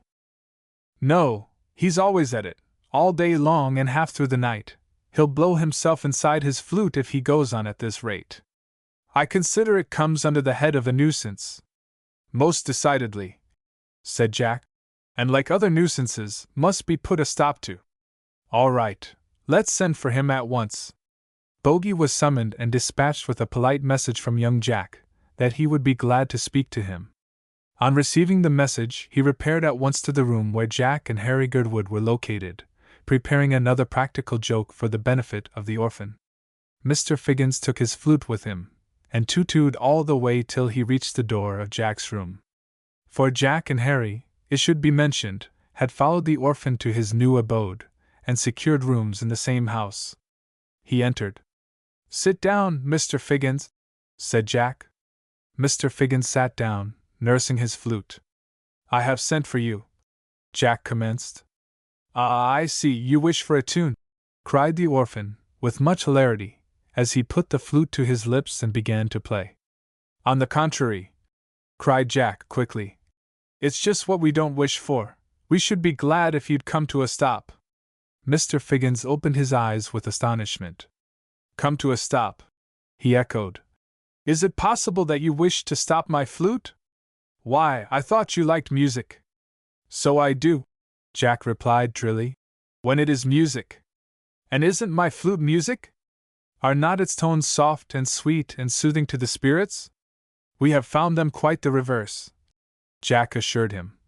"In fact, if you don't put away your flute, you'll drive us both mad, and then I wouldn't like to answer for the consequences, which might be awful." Mr. Figgins looked aghast. "The idea of such exquisite music as my instrument discourses driving anyone mad," he exclaimed at length, "is past belief. You may call it exquisite music, but we call it an awful row," Jack replied candidly. "Therefore have the goodness to shut up." The orphan drew himself up and clutched his flute in a kind of convulsive indignation. "I object to shutting up, Mr. Harkaway," he exclaimed determinedly. "In fact, I will not shut up. In this dulcet instrument I have found a balm for all my woes, and I intend to play it incessantly for the rest of my existence." "You'll blow yourself into a consumption," said Harry Goodwood. "Well, if I do, I'm only a poor orphan whom no one will regret," returned Mr. Figgins, a tear trickling down his nose at the thought of his lonely condition. "I shall die breathing forth some mournful melody, and my flute will. You can leave that to us as a legacy, and we'll put it under a glass case," said Harry. "No, my flute shall be buried with me in the silent grave." "We don't care what you do with it after you're dead," returned Jack, "but we object to being annoyed with it while you're alive." "Oh, you shan't be exposed to any further annoyances on my account," said the orphan, rising grandly. "I and my flute will take our departure together." With these words he left the room, and very shortly afterwards quitted the house. Mr. Figgins, being determined to keep apart from the Harkaway party, gave up the rooms he had taken, and after some search found another lodging in the upper chamber of a house in a retired part of the town. Here he determined to settle down, and devote himself with more ardor than ever to the practice of his favorite instrument. It was night. Mr. Figgins was in bed, but he could get no sleep. Curious insects, common to eastern climes, crawled forth from chinks in the walls and cracks in the floor, and nibbled the orphan in various parts of his anatomy till he felt as if the surface of his skin was one large blister. "What a dreadful climate is this!"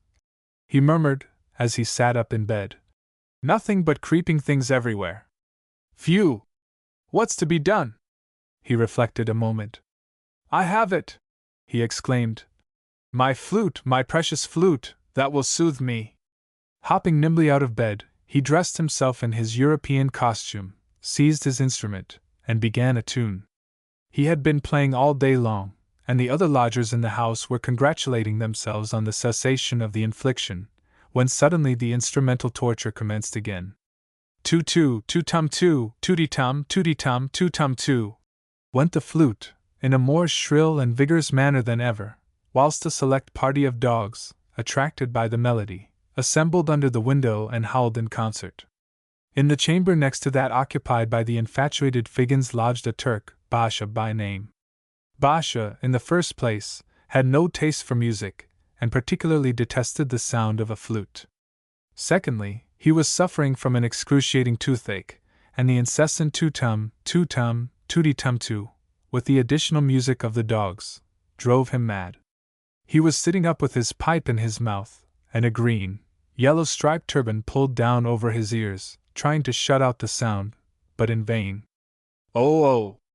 Allah be merciful to me, he groaned, as the irritated nerve gave him an extra twinge. Tooty-tum, tooty-tum, from the orphan's flute answered him. Allah confound the wretch with his tooty-tum, growled the distracted sufferer. If he only knew what I am enduring. But this Mr. Figgins did not know. Probably he would not have cared if he had known, and he continued to pour forth melodious squeakings to his own entire satisfaction. At length the patience of Basha was utterly exhausted, and he summoned the landlady. "What son of Shaitan have you got in the next room?" he demanded of her fiercely.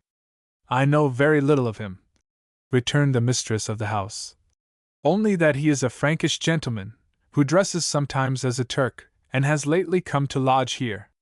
He is a dog, and the son of a dog. May his flute choke him, and his father's grave be defiled," growled the irascible Turk. "Tell him to leave off, or I will kill him and burn his flute." The landlady went at once and tapped at the door of the musical lodger. There was no response save the too-too-too of the flute. "Signor," she called after a moment. "What's the matter?" inquired Mr. Figgins from within. "Do you wish me to come and play you a tune?" And he then continued, "Too-too-tooty-too. The gentleman in the next room objects to the sound of your flute." "Does he? Tooty-too-tooty-too." "Yes, and he begs you'll leave off." "I shan't, tooty-tum, tooty-tum, I intend to play all night." The landlady, having delivered her message, went downstairs. Mr. Figgins still continued to blow away and the agonized Basha to mutter curses not loud, but deep, upon his head and his instrument. But patience has its limits, and Basha, never remarkable for that virtue, having sworn all the oaths he knew twice over, at last sprang from his bed, and dashing down his pipe, rapped fiercely at the wall. "What do you want? Shall I come and play a few tunes to you?" inquired the orphan, placidly pausing for an instant. "You vile son of perdition, stop that accursed noise!" shouted the Turk. Too-too-tooty-too. "Do you hear, unbelieving dog?" "Tooty-too, yes, I hear, tooty-tooty-tooty-too." "Then why don't you stop?" "Because I intend to go on, too-tum-too, all night." "But you're driving me to distraction." "Nonsense, go to bed and sleep, tooty-tum, tooty-tum, You will like the beautiful flute in time." "But I can't sleep with that infernal tooty-too in any ears, and I've got the toothache." "Have it out. You'll feel better." This cool irony on the part of Mr. Figgins was like oil poured upon the fierce temper of the irascible Basha, and he shouted loudly, "If I hear any more of that diabolical tootum-too, I swear by Allah I'll take your life, and give your body to the crows and vultures." "Ha ha!" laughed the reckless Figgins. "Tooty-tum, tooty-tum, too-tum." But before he could finish his musical phrase, the maddened Basha had seized his scimitar, and rushed like a bull at the partition. The partition was thin, the Turk was burly and thick, and he plunged through head first into the orphan's apartment, to the no little surprise and dismay of the latter. It was quite a picture. Basha waved his weapon over his head. Mark Antony Figgins hopped upon the bed and wrapped himself tightly round in the clothes, clutching his flute to his side. For a moment the pair stood glaring at each other. "Your flute, vile dog, or your life!" shouted the Turk. "I object to part with either," cried the orphan. Go and have your tooth out, and be happy. Down came the scimitar with a swish in the direction of his head. But the grocer had quickly withdrawn it beneath the clothes. Not to be thwarted, however, in his vengeance, the burly Basha swooped down upon the heap, and dragged them up in his grasp, the orphan included. Now I have you, he cried, as he seized the obnoxious flute. Give me my instrument, infidel! Shrieked the orphan, as he threw off the blanket, and clung to the flute with desperation. At the same moment, he recognized the green and yellow striped turban on the head of the Turk. It was Basha into whose hands it had fallen, when Mr. Figgins was escaping from the mob. That is my turban, he cried, as with one hand he dragged it from his enemy's head, with dauntless vehemence, and bringing his flute down with a smart crack on the Turk's bald pate. The Turk, who was much more of a bully than a hero, was quite confounded at the excited energy which the Frankish lodger displayed. Dropping his scimitar, he then had a struggle for the flute. Round the room they went, pulling and hauling. At length, lurching against the door, it burst open. The combatants now found themselves on the landing. Here the struggle continued, till, at length, giving a desperate tug, the flute came in half, and Basha fell backwards, head over heels, down the stairs, with the upper joint of the instrument in his hand. The landlady, who thought the house was falling, came hurrying to see what had happened, and found the Turk lying in a heap at the bottom of the stairs, with the breath almost knocked out of his body. It took some time to bring him to himself. It was just as he was recovering there was a loud knocking at the street door. On opening it, a body of Turkish soldiers appeared drawn up in front of it. What is the cause of this disturbance? Inquired the leader of the troop. Basha quickly gave his own version of what had happened. Of course, it was highly exaggerated.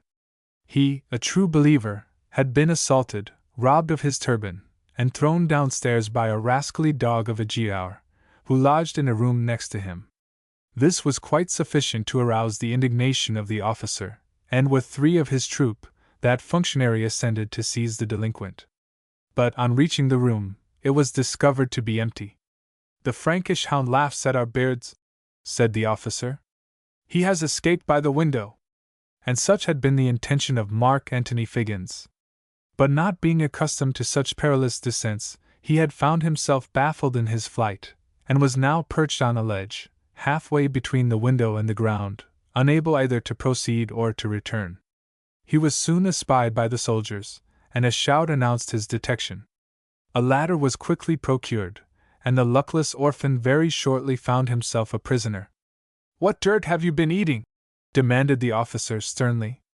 I haven't been eating dirt at all, returned the indignant Figgins.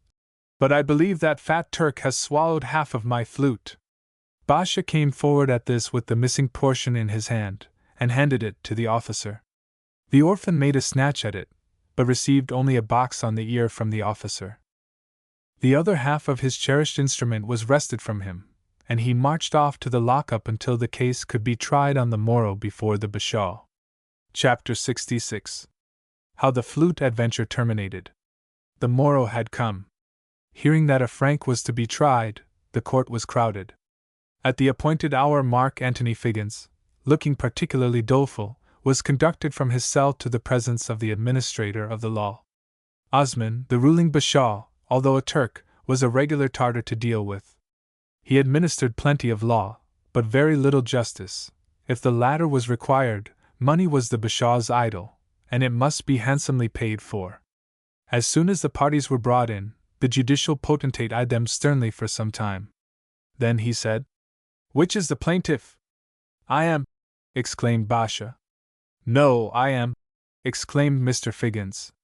"What bosh is this?" cried the Bashaw. "You can't both be plaintiffs."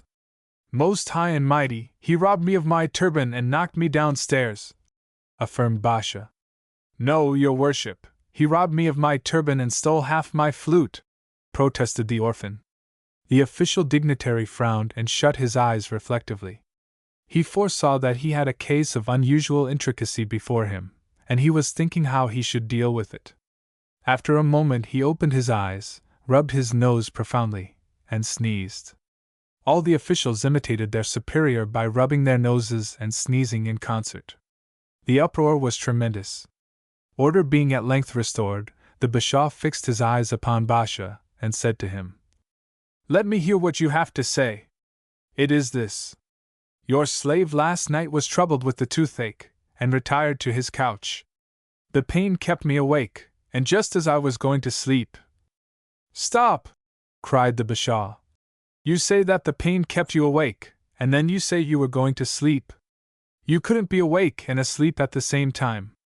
A hum of applause ran round the court at this sagacious remark. "He speaks the words of wisdom," murmured some. "What a lawyer he is!" whispered others. "I had been awake for some hours," explained Basha, "when the pain lulled a little, and I began to doze." "Well, you began to doze, and then?" "Then I was disturbed by a dreadful squeaking noise in the next room." "A rat?" "No, your Highness, a flute." "That was my flute, your worship," cried the indignant orphan, "whose dulcet tone he calls a dreadful skew." "Silence, dog!" shouted the Bashaw. "Silence!" shouted everyone else. "Continue," said the judge to Basha. "I endured the dreadful sound as long as I could, until the anguish of my tooth became so great I could bear it no longer, and I sent a civil messenger to the Frank yonder to cease." "And he complied with your request?" "Not he, your mightiness.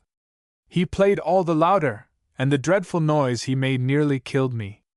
"I was in my own room, your worship," interposed Mr. Figgins, "and had a right to play as loud as I liked." The Bashaw here referred to his vizier. "What says the law?" he asked, in a low tone. "Does it permit a man to do what he likes in his own room?" The vizier scratched his nose and reflected. All the officials scratched their noses and reflected. After a moment the vizier replied, "It all depends, most wise and illustrious. If the owner of the room be a true believer, he may turn it upside down if he please, not else." "Good, and this flute player is an infidel, a dog." "I beg your pardon, sir, I'm a retired grocer," put in Figgins, who overheard the remark. "Silence!" growled the Bashaw. "Go on, plaintiff." "Well, your Highness," continued Basha, "I continued to get worse and worse under this dreadful tooting, until at last, driven to desperation, I sprang from my bed, and hammered at the wall, imploring him to be quiet." "And he still refused?" "He did, your mightiness." "And you?" "I was imploring Allah to soften his unmerciful heart, when suddenly he burst through the partition, which was thin." "No, no, no, your worship," interrupted Mr. Figgins vehemently. "It was he who burst through, not me." "Silence!" cried the Bashaw. "Dare not to interrupt the words of truth." "But they're not words of truth, your worship. They're abominable, false." "Silence, dog!" shouted the potentate, crimson with anger. "Silence, dog!" echoed the rest of the judicial body. "Continue, plaintiff." "Well, your Highness," went on Basha, "he then seized me violently, tore my turban from my head, and endeavored to thrust his diabolical, tattooing instrument down my throat." "To which you objected?" "Strongly, your Highness. I seized the flute in self-defense, and it came in half in my hand, and he then dragged me from the room, and with gigantic strength, hurled me backwards down the stairs." "Allah Karim, it was a mercy your back was not broken!" exclaimed the Bashaw. "I feel sore all over, your Highness," said Basha ruefully, "and fear I am seriously injured." "And the culprit was endeavoring to escape, was he not?" asked the judge. "He was, your mightiness, when my soldiers discovered him clinging to the wall," replied the officer of the soldiers. "Wallahi, it is well said." The Bashaw conferred again with his vizier for a moment, and then, turning towards the luckless Figgins, who found himself changed from the plaintiff into the defendant, he said to him sternly, "And now, unbelieving dog, what have you to say?" "Only this," the orphan replied, without hesitation, that witness has uttered a tissue of abominable lies."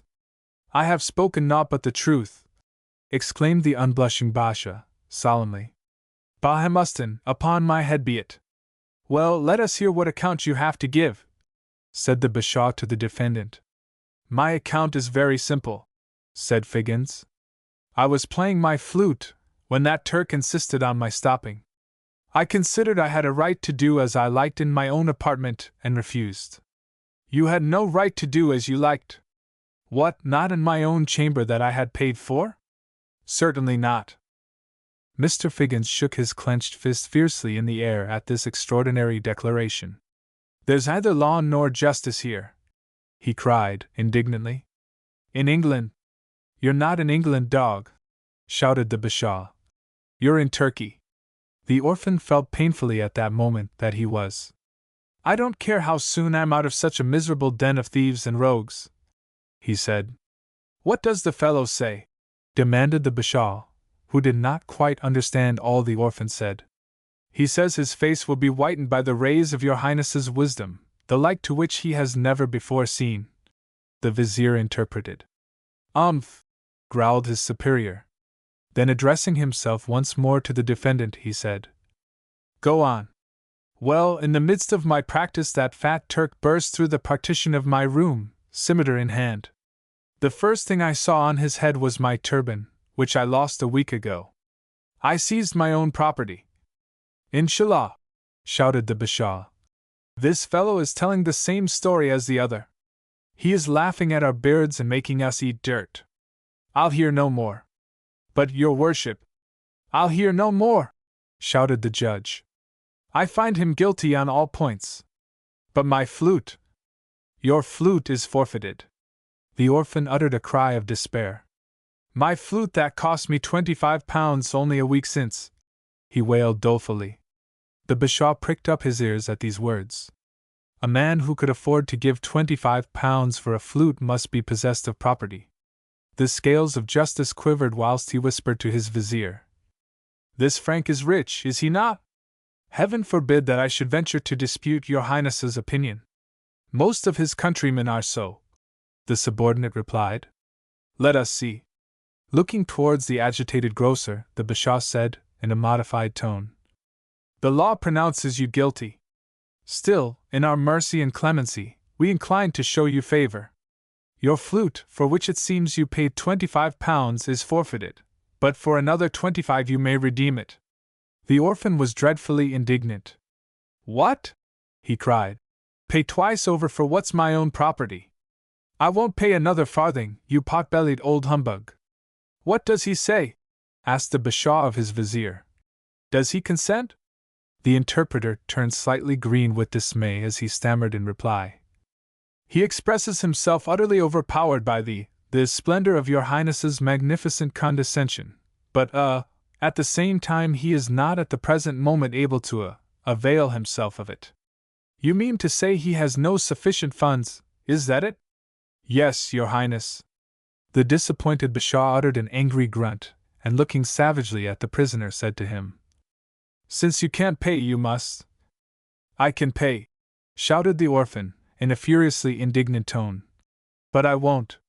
The Bashaw grinned at him like a fiend, and demanding the flute to be handed to him, held it up before the eyes of the whole court. Be witness all, he exclaimed, that yonder obstinate Frank despises our clemency, and refuses to redeem this flute, his property. That flute is not his property, it is mine, cried a voice from the crowd. At the same moment a portly Turk, in a red fez cap, pressed forward. He was recognized at once as Kalam Beg, a Turk of distinction, but who at times had to be treated as a madman. That flute is mine, O noble Bashaw, he repeated.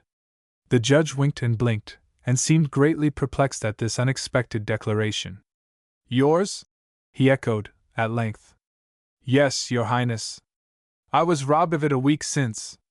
And that lying son of Shirtan told us he bought it for £25. So I did, protested the orphan. Silence! Roared the Bashaw. You have made us eat nothing but dirt. You know you stole it. Then turning to the rightful owner of the instrument, he said to him, Kalam Beg, the flute is yours. Still, as you contradicted me in the open court, declaring it to be your property, when I had declared it to be the property of another, you are fined 50 sequins. The Turk grunted, and shrugged his shoulders, for each of which offenses he was instantly fined an additional 50 sequins, making 150. There being no appeal, the fine was paid and Callum Beg received his flute. And now, continued the Bashaw, let that unbelieving dog receive 20 strokes of the bastinado on the soles of his feet. In an instant the orphan was jerked off his legs and placed flat on the ground. The executioner stepped forward, and having removed his slippers, flourished his cane. Begin, cried the judge. Swish fell the bamboo upon the orphan's naked feet. The pain was so exquisite that the victim shrieked, "Murder!" at the top of his voice. The Bashaw grinned from ear to ear. Perhaps the prisoner would rather pay than suffer, he said after a moment. Yes, yes, I would, cried Mr. Figgins desperately. A great deal rather. How much? 10 sequins a stroke. 190 sequins in all. I'll pay the sum. Oh, why did I ever leave delightful London? Said the grocer. Raise him, said the Bashaw. The victim was lifted up, and a messenger dispatched with a note to young Jack Harkaway to forward the orphan's cash box. In a short time the man returned, and the box was at once handed over to the Bashaw, who, having received the key, helped himself at once to double the sum he had demanded. Now I suppose I'm at liberty, said Mr. Figgins, glancing wistfully at his cash box. Not just yet, returned the grasping judge, who, having the money in his possession, was resolved to appropriate as much as possible. I'm inclined to think that you have been unjustly accused. I therefore permit you as a particular favor to avenge yourself upon Basha. You must fight with him, kill him if you can, and I shall not hold you responsible. The orphan looked unutterable things at this permission, whilst Basha, who was a great coward at heart, turned all manner of colors. Your Mightiness, he began. But the Bashaw cut him short. You are fined 50 sequins for speaking when you are not spoken to, he cried. Treasurer, collect the money. But Basha had not a single coin left. Then he must go to prison, said the judge sternly. But not till after he has fought with the man he has falsely accused. I've no wish to fight. I want to go home, exclaimed Mr. Figgins. You're fined another 50 sequins, remarked the Bashaw blandly, for not wishing to fight when I say you are to fight. Whilst the judge dipped once more into the cash box, the executioner went for weapons, and shortly reappeared with a couple of enormous scimitars, which he placed in the hands of the combatants. A dead silence fell upon the eager crowd, who longed for the fight to commence. Are you ready? Demanded the Bashaw. No, I'm not, faltered the orphan, whose ferocity had entirely disappeared with the loss of his flute. I'm not a fighting man, and I don't like fighting with swords. I might get hurt. I would rather forgive Mr. Basha than kill him. His opponent evinced his satisfaction at this humane proposal by a ghastly smile. But his tongue stuck to the roof of his mouth with terror, and he said nothing. But the Bashaw was not to be thwarted in this manner. It is my will that you fight, he said in a determined tone. And fight you must, or each find a substitute. The combatants strained their eyes eagerly amongst the crowd. But no one volunteered to take their places. Suddenly Mr. Figgins caught sight of a black figure that was pantomiming to him very eagerly in the distance. A flash of joy rushed across his troubled spirit. It was Tinker. He could judge by his actions he was ready to take his place, and therefore he exclaimed aloud, I've found a substitute. Where? Demanded the Bashaw, looking intensely disappointed. Here de dustabute, shouted Tinker in reply. Make way, you whitey brown tickies, and let de raw color come forwards. As he spoke, he elbowed his way through the crowd till he reached the space in front of the seat of justice. Here he shook hands with Mr. Figgins, and nodded as familiarly to the Bashaw as though he had been a particular friend of his. What son of Jahannam is that? Growled the Bashaw, scowling fiercely at Tinker. He is my substitute, exclaimed the grocer. Is he? And do you know what you must pay to be allowed to make use of him? Asked the Bashaw. No, you old thief, I don't, said Figgins softly, then aloud. How much? 200 sequins, said the judge.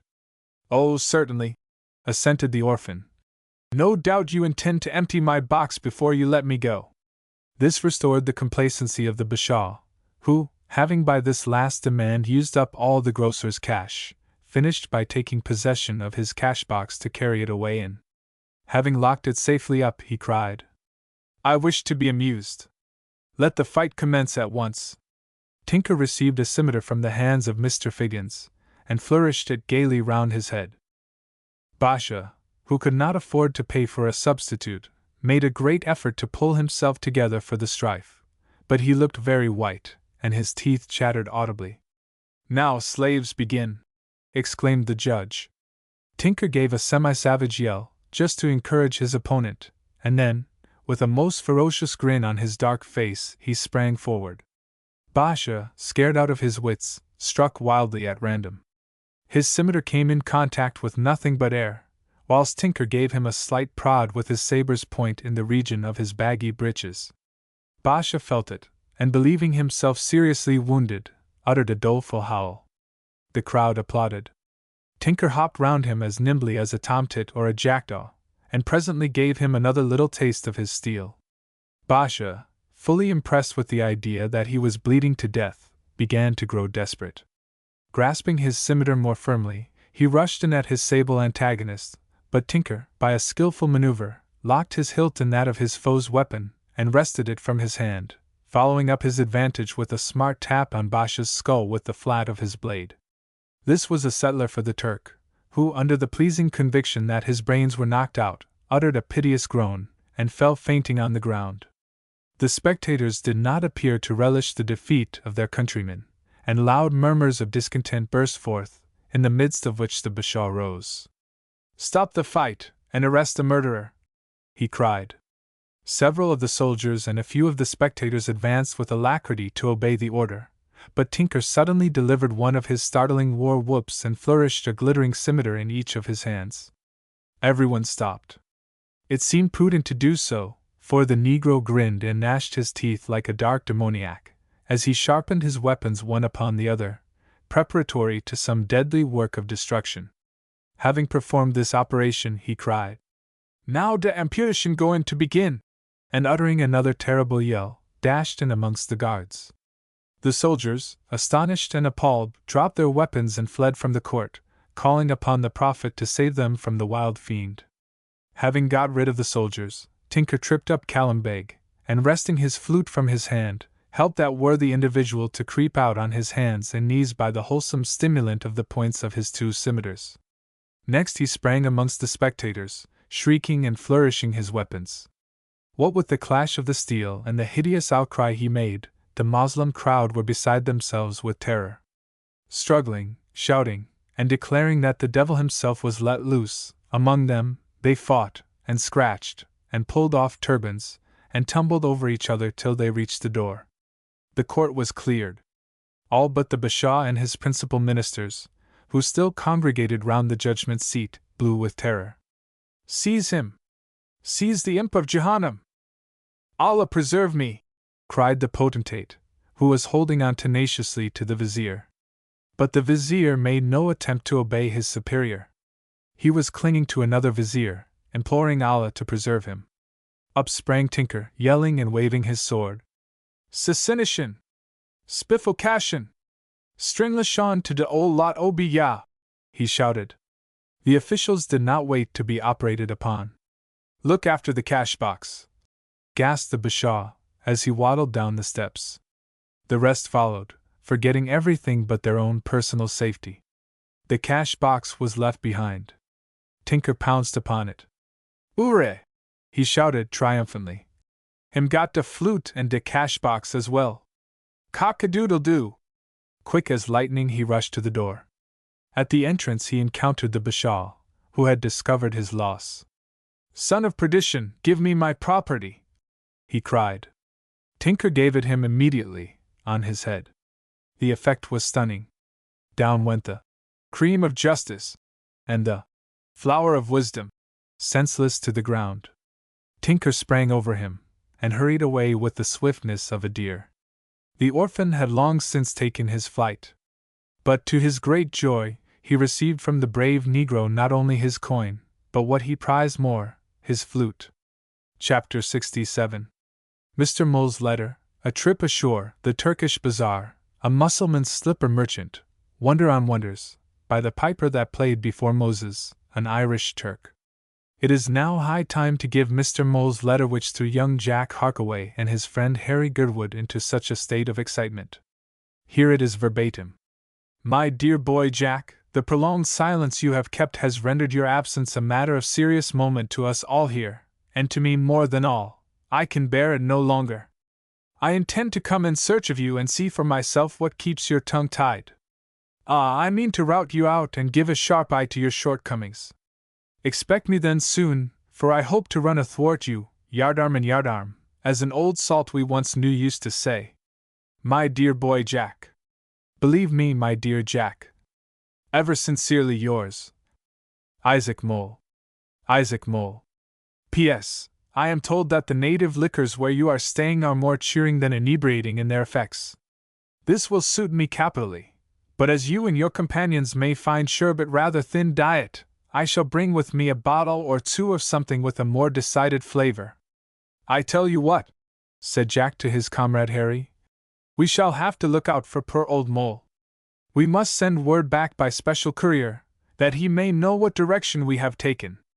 Messages were sent by sure hands to the different stations which they had made upon their journey, to guide Mr. Mole to the place Jack and Harry were stopping at.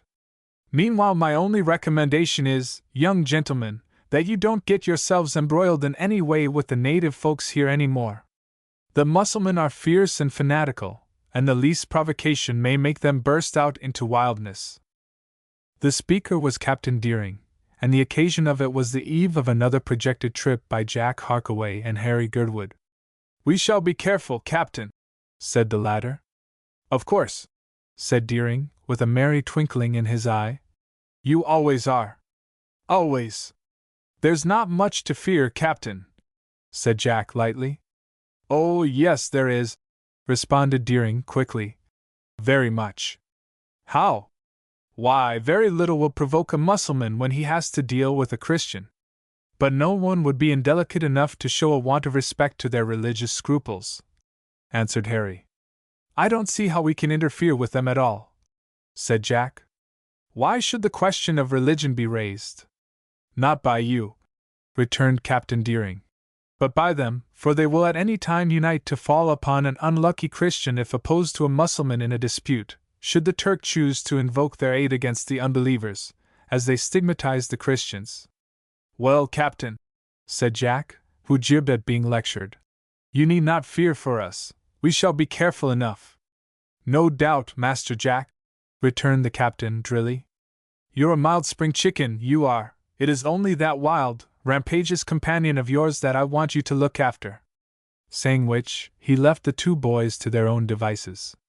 That's a nasty jar, said Harry, with a chuckle. Tinker and Bogey were their only companions.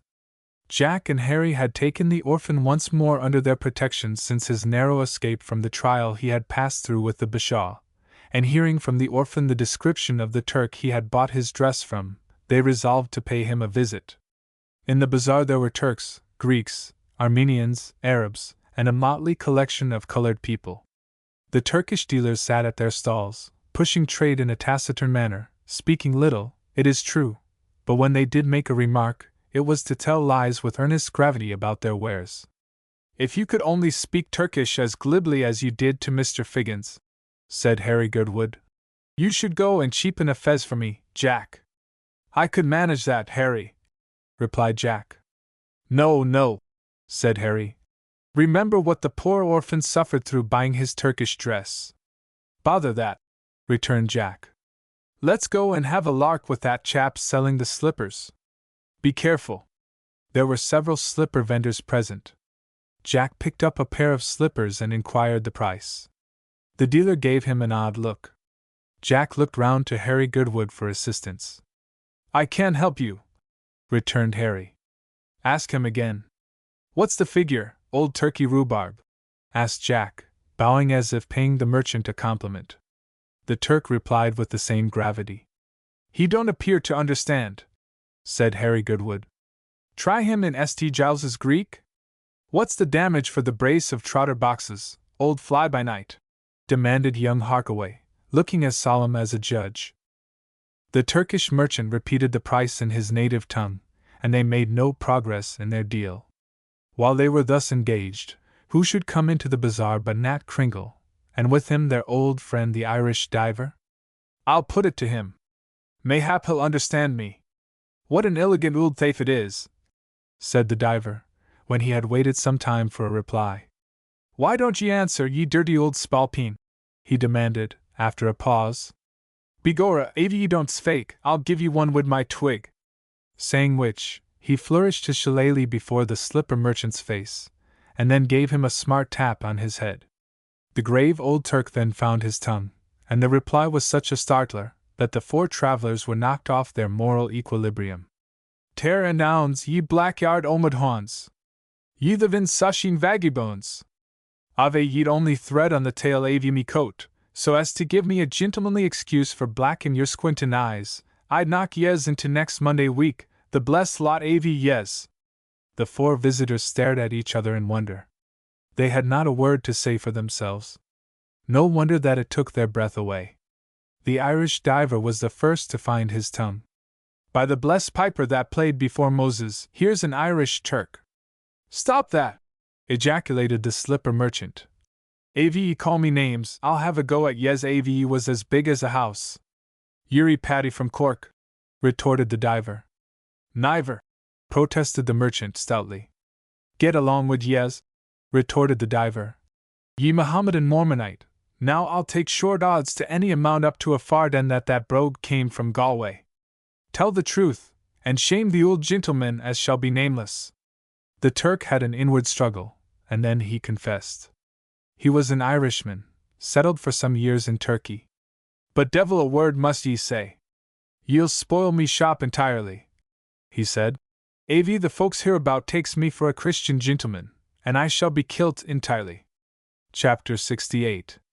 Paddy Mahmood plays the Pasha, local statistics, visit to the Kanaki, hospitality versus Al-Quran.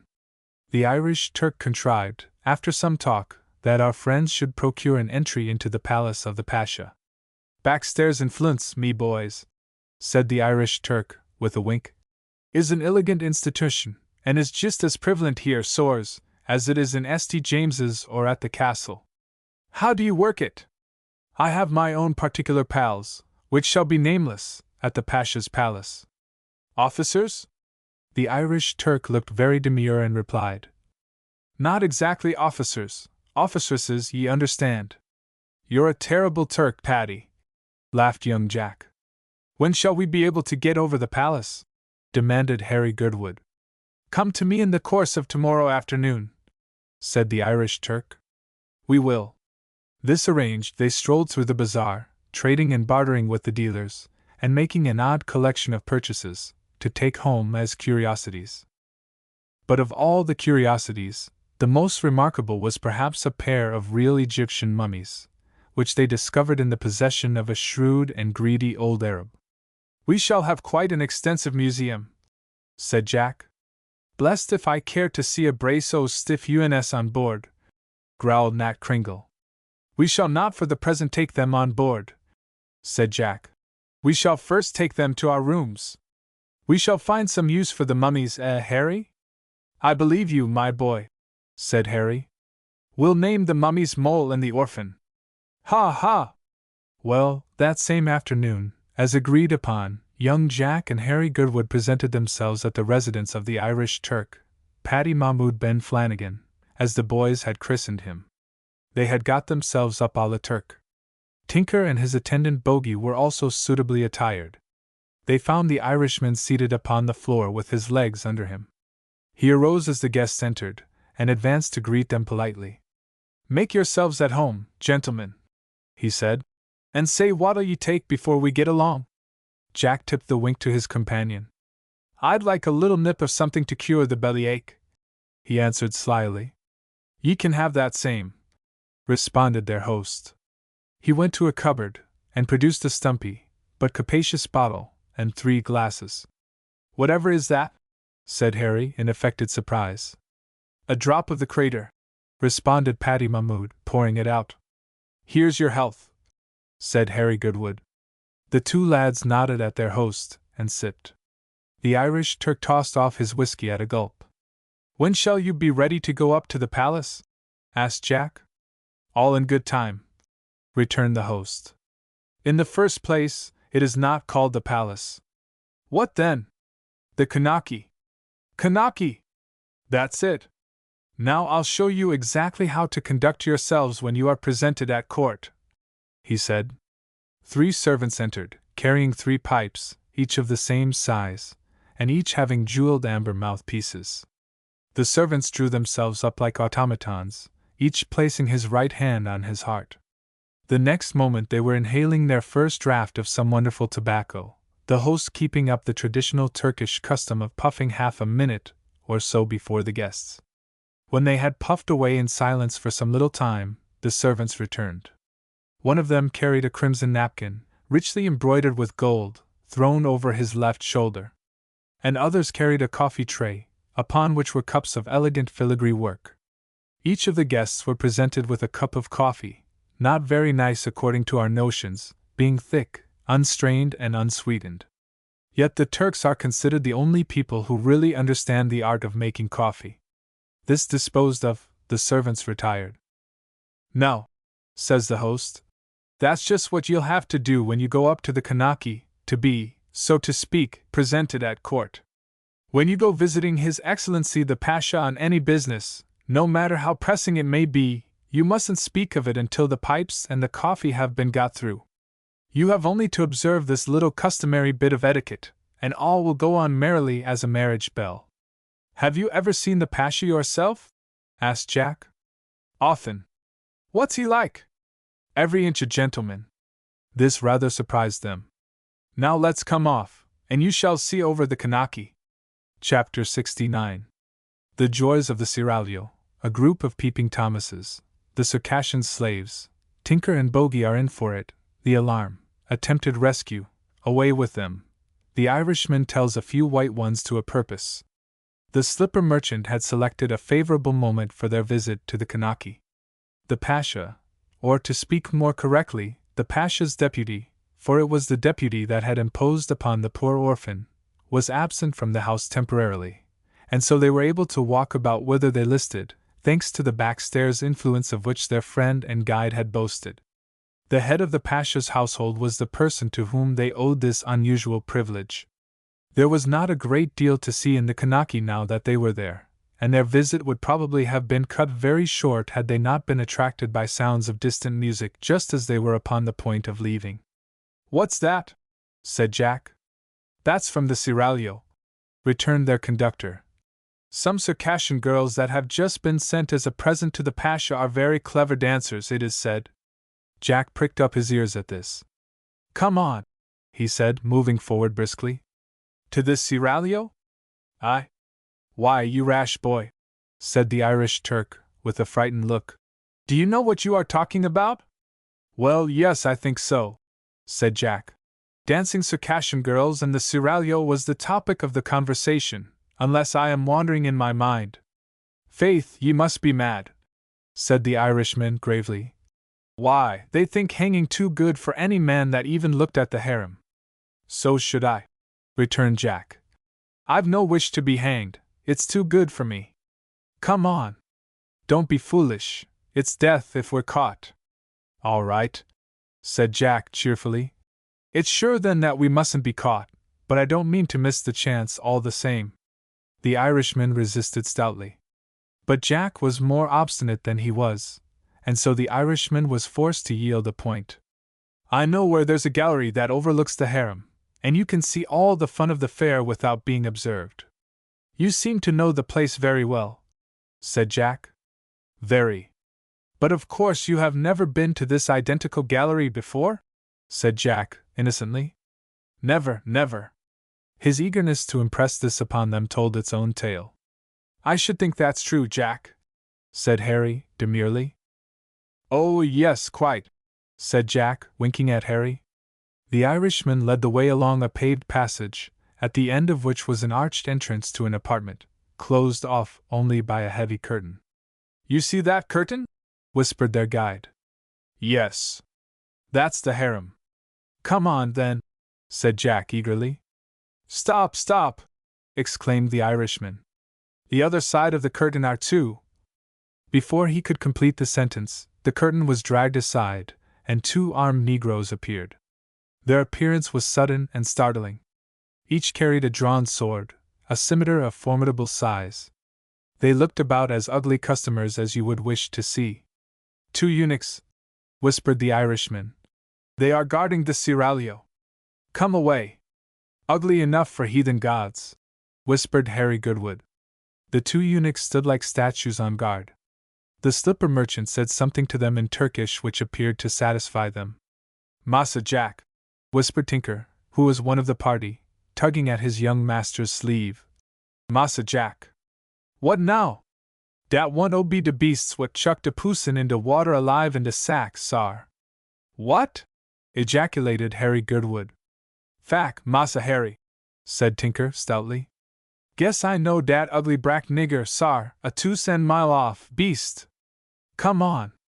Don't appear to notice them, said the Irishman. It's awkward work now.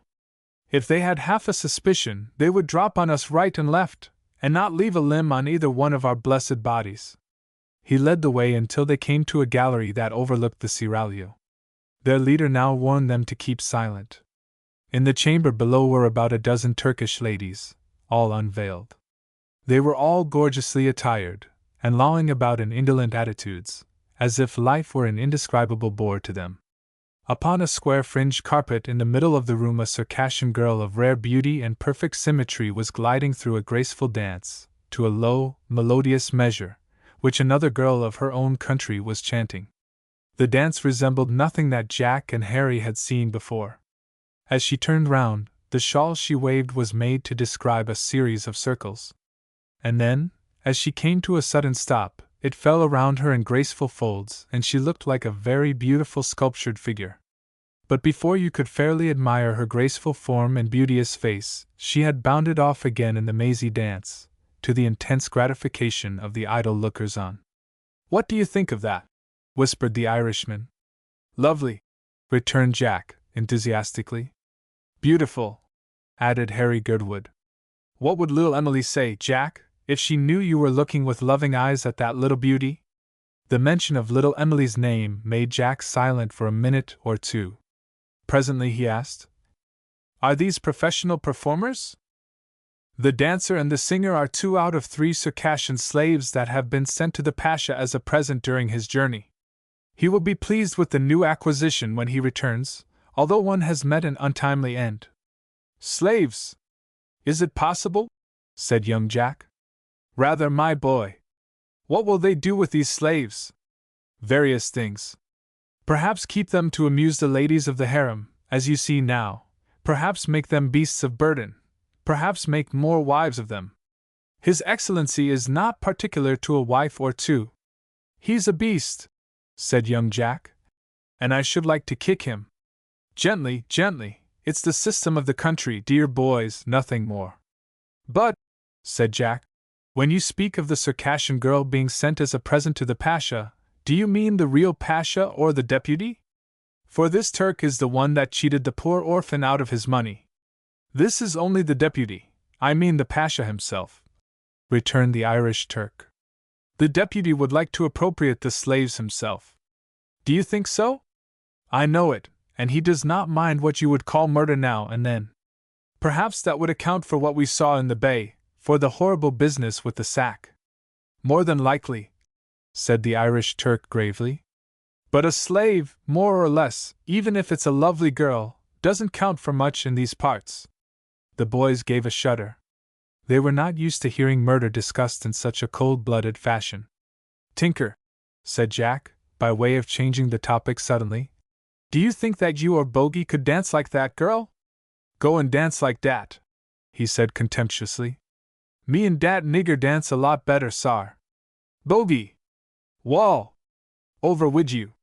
And then, to the surprise and dismay of all the rest, the 2 darkies vaulted over the balustrade and dropped into the room beneath.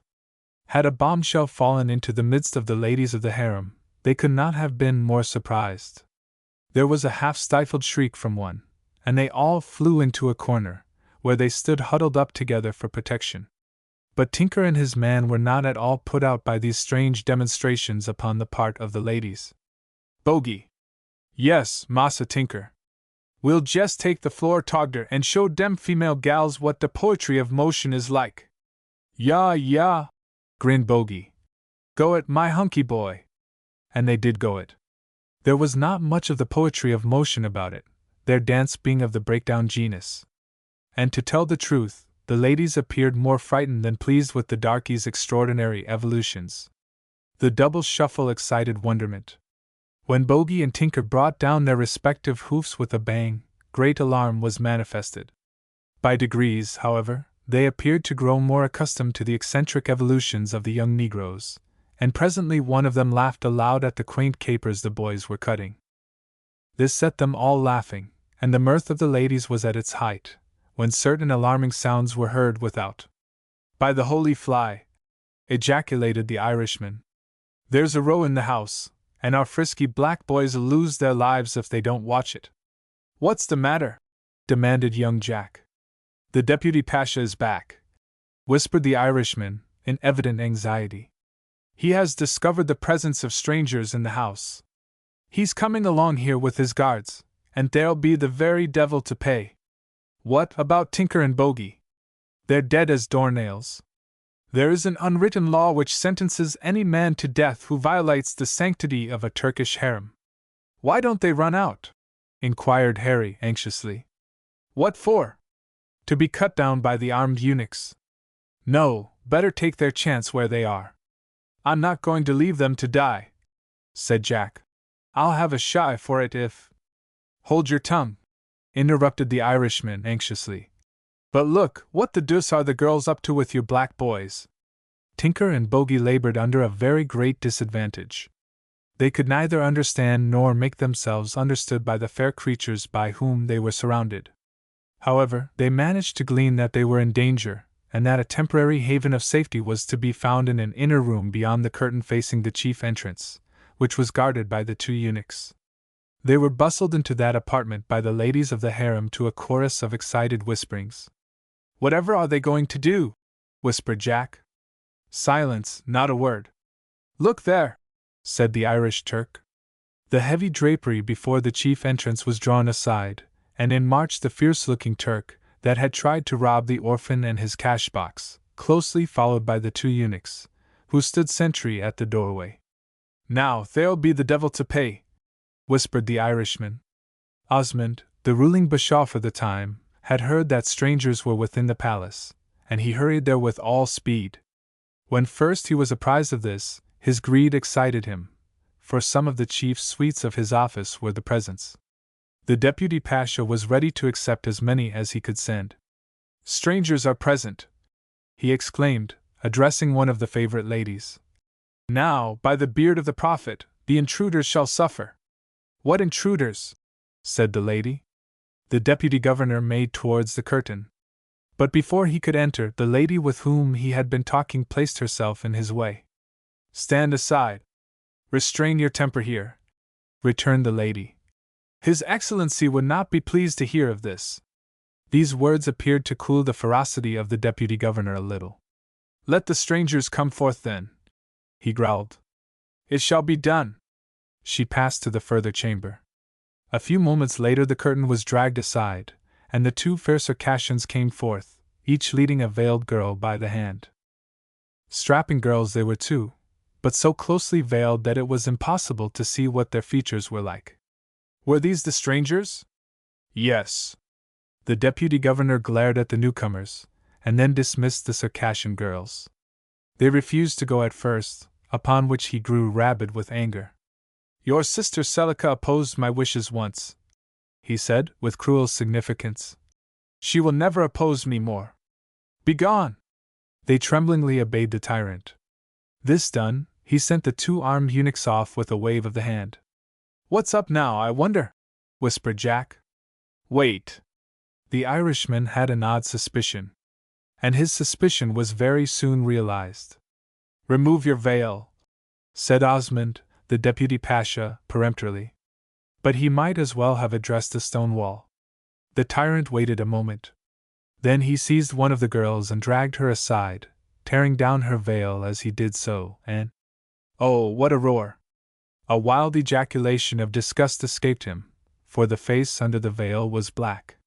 Black as night, with huge, saucer-like eyes, and a huge mouth wearing a grin that was alarming. "Yah, yah! Don't you like me, old man? Tink I do for you? Yah, yah!" And Tinker stood with his tongue out, grinning at the fierce Turk. The deputy governor, enraged, made a rush at poor Tinker, and gave him a spiteful, if undignified backhander. "Golly!" cried Tinker. "Cantankerous immense beast, old turkey! Oh!" Just then the tyrant was greeted with a stinging spank on the side of his face, and turning round, there was another negress, as he thought. Or was it the same? It looked the very identical face and form. "Yah, yah!" grinned Bogey. The deputy governor looked round with a puzzled air. "Yah, yah!" grinned Bogey again. "Yah, yah!" shouted Tinker, poking his fist into the ribs of the Turk, and nearly doubling him up. The Turk heard the derisive laugh, and he felt the tingling of his ear and the poke in his ribs. So he dashed at Bogey first. Bogey feinted and dodged him. But his petticoats got between his legs, and over he went sprawling. The Turk sprang after him, and if Tinker had not been there, goodness knows what would have been the result. But Tinker was very much there. He bobbed his head and shot straight forward, landing his deputy excellency fairly in the stomach, with his bare woolly pate. "Ugh!" gasped the Turk, and down he went. Bogey no sooner saw him there than he hammered into the Turk's figurehead in the most violent and ungentlemanly way. Jack and Harry Goodwood laughed until the tears ran down their cheeks. "Begorra," whispered the Irishman, "it's better than a pantomime, but some of us will suffer." But the end of the adventure promised to be serious. The fierce Turk grew frightened, and he called for assistance. In came the armed eunuchs ready for slaughter. "Goodbye to your boys," said the Irishman, in a whisper. "Not if I know it," returned Jack. "I'm on in this scene, old man." "I'm with you, Jack," cried Harry. Jack was in danger. Over went Harry to help him. The fierce Turk was filled with wonder and dismay. The enemies appeared to drop from the clouds. "Now, old big bags," said young Jack saucily, "come on, and see how a boy of England can fight." The words were not intelligible to the Turks, but the gesture was thoroughly understood. There was a gong bell close beside the deputy pasha, and one tap on this sufficed to bring a whole mob of armed men into the room. "Seize these Franks!" exclaimed the tyrant, still holding his hands round his sides in pain. "They have earned their fate. Let it be swift. Away with them! Oh, I am nearly killed! Away with them!" They resisted stoutly enough, fought like tiger cats, but what was the use? None whatever. The Irishman waited to hear an ugly order given anent bowstringing, and then he came downstairs, and made his way artfully, so that his presence in the gallery overlooking the seraglio might not be suspected, to the corridor, where he once more discovered the two armed eunuchs on guard, looking like ebony statues again, and as calm as if they had never taken part in the short but stirring scene just described. "I wish to see His Excellency the Pasha," said he, "for I came here conducting two young Englishmen, of great distinction, who brought some rich presents to His Excellency." One of the men went in, and brought out the tyrant. To him the Irishman repeated his tale with an extravagant show of respect and deference. "Are these the two Franks?" demanded the Turk. He gave the word as he spoke, and out from the seraglio marched Jack and Harry Goodwood, their arms tightly bound to their sides, between a strong escort of armed men. "Yes, Excellency," answered the Irishman. "Then they have been there," returned the deputy pasha. "You know what that means? They have erred through ignorance, Your Excellency." "Then," replied the Turk, with vindictive significance, "within an hour they will grow wiser. Away with them!" And the prisoners were all marched away. "Begorra," muttered the Irishman to himself, "it's all up." But he never relaxed his efforts for all this. "Pardon, O Excellency," he said. But these young gentlemen who have offended through ignorance, being princes of the royal blood of Britain, their continued absence will lead to inquiries, and they shall die like dogs if they are kings, growled the Deputy Pasha. Let me entreat humbly that you wait the return of His Excellency, for these Franks are but savages, and the least slight, even to their princes, would bring their ships of war along our coasts. The town would be razed to the ground. Ships of war, responded the Deputy Pasha. Yes, Excellency, continued the Irishman, with a frightened air, seeing the slight advantage he had got now. The ship they came in is now nearing the coast. It is well within range, with the cruel engines of war these barbarians use. I tremble for the Kanaki. They would never dare. Pardon, they would dare anything. The death of the two princes of the blood royal would be the signal for the first shot, and then goodbye to us all. The Deputy Pasha paused. The Irishman eyed him askance. Begorra, he muttered to himself. That ought to be strong enough for him. Them boys have made me tell enough lies in 10 minutes to last the Turk himself a lifetime. Be jabers, I've pitched it strong with a purpose. He who hesitates is lost. He is thinking better of it. The Irishman was right. I will reflect, said the Turk, with a dignified air. I may not spare their lives, but possibly await the return of His Highness the Pasha. The Irishman was dismissed. He bowed and retired. Chapter 70. Osmond and Lolo the Slave, Threats and Defiance. The Circassian's Doom. Osmond earns his reward. The 3 Circassian slaves had been sent as a present to the Rio Pasha, Osmond's master, by some friendly Algerian prince, and arriving in the absence of the Pasha, the deputy had cast greedy eyes upon the rich prize. Finding all his authority was lost upon the Circassian's girls, who stoutly refused to be persuaded, he grew vicious. Nothing was positively known, but the tragedy which Jack and Harry Goodwood had witnessed hard by the watergate of the Kanaki, coupled with the recognition of the 2 eunuchs by Tinker as the 2 assassins whom he and Bogey had capsized into the water, made matters look altogether very suspicious indeed. The few threatening words which Osmond had muttered to one of the fair Circassians, too, should have told their own tale. The Circassian girls had endeavored to screen those luckless Negroes, Tinker and Bogey, for had they not led the boys into the presence of Osmond disguised as girls? Here, then, was a pretext for further ill usage of the unfortunate slaves. The girls were brought into the tyrant's presence. Stand out, deceitful and faithless slave, he said, addressing one of the girls. You are accused of treason to the Pasha, and you know your fate. The girl addressed made no reply but by a bold, defiant glance. You are to die, said Osmond, watching the effect of his words as he spoke. The girls did not move nor utter a word. You know now my power, he went on to say in a low tone. You have one chance of life yet, would you know what that is? He waited for an answer. He waited in vain. The proud Circassian girls did not deign to notice him. You remember what I told your sister? He said. Reconsider what I said, and it may not yet be too late. We do not need to speak again, returned one of the girls. What we have already said is our resolve. Death, hissed the Turk, between his teeth. He eagerly watched for the terror his words should have produced. Sooner death 100 times, returned the Circassian proudly, than acknowledge you for our master. You have spoken, exclaimed the Turk fiercely. He struck a bell, and one of the armed eunuchs entered. Remove these slaves to the cells as I told you, there they will remain until nightfall. You understand me? The man placed his finger upon his lip, a sign of implicit obedience, and the Circassian slaves were removed to prison. They were doomed. Another tragedy was planned, the sequel to that which Harry Goodwood and young Jack had witnessed almost as soon as they were upon the Turkish coast. The cord and sack were once more to play their part. And could nothing avert their fate? Their peril was extreme, greater even than that of the English lads and their faithful followers, Tinker and Bogey. This is a pretty go, said Harry Goodwood dolefully, as he looked round him.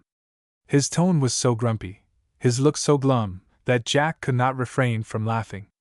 Grumbling old sinner, said he. You're never satisfied. Well, I like that, said Harry. "You get us into a precious hobble through sheer wanton foolery, and then you expect me to like it." "Now, don't get waxy," said Jack. Tinker and Bogey did not understand the full extent of their danger. They sat at the further end of the same chamber, grinning at their masters, and if the truth be told, rather enjoying the dilemma which they were honored by sharing with them. Their masters would be sure to pull them all through safely. Such was their idea. As soon as they had been left alone in their prison, the boys had made a survey, and Jack pronounced his opinion and his determination with the old air of confidence in himself. "They're treating us with something like contempt, Harry," he said. "How so?" "By not guarding us better than this," was the reply. "I don't quite see that, Jack. The door would take us all our time to get through." "Perhaps," returned Jack. "But look at the window, and just tell me what you think of that." The window, or perhaps we had better have said hole in the wall, for glass or lattice there was none, overlooked the sea. They were in the part of the Kanaki known as the water pavilion.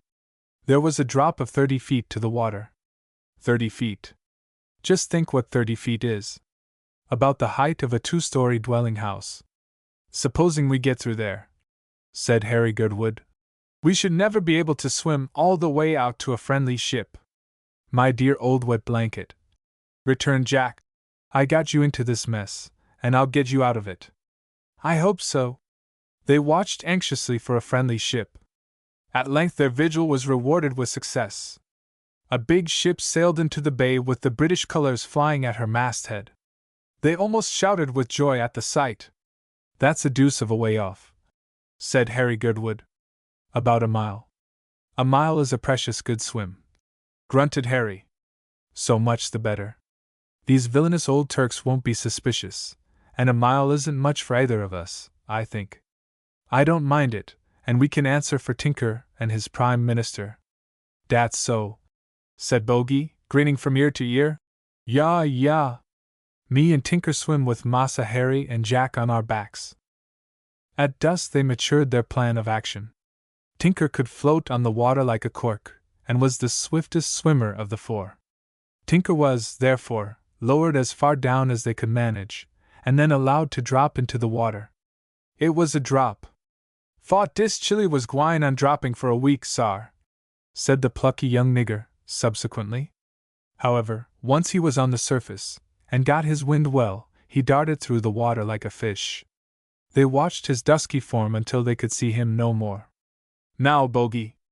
"Ready, sar."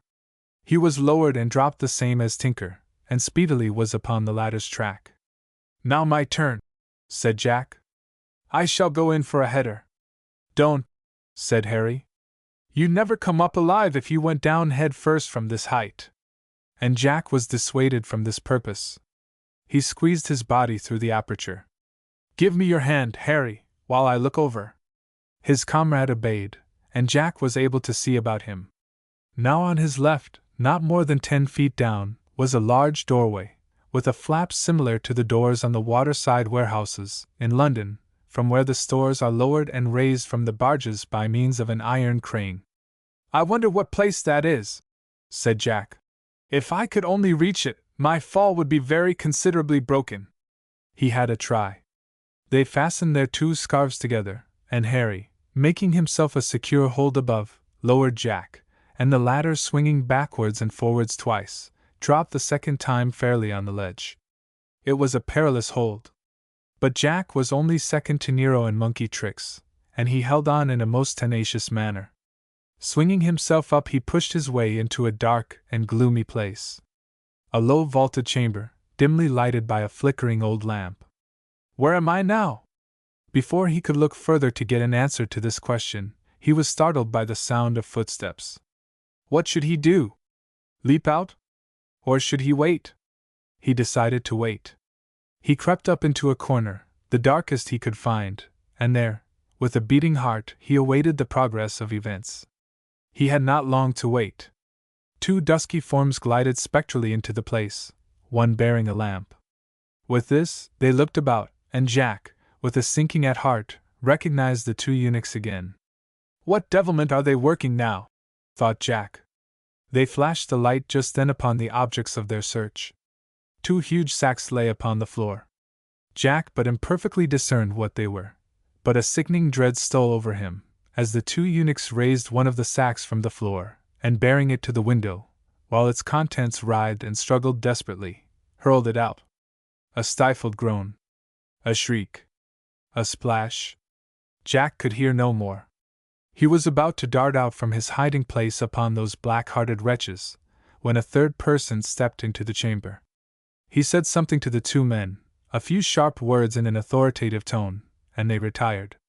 Jack recognized the voice in an instant. It was Osmond. "What is he up to now?" muttered Jack to himself.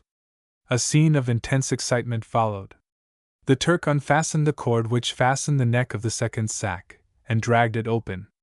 Then, raising the sack on end, he proceeded hastily to drag it down, revealing in the dim light the well-remembered form of one of the Circassian girls. "Lolo," said Osmond, "I come to give you one last chance." "I defy and despise you," said the girl. "Reflect." "I have.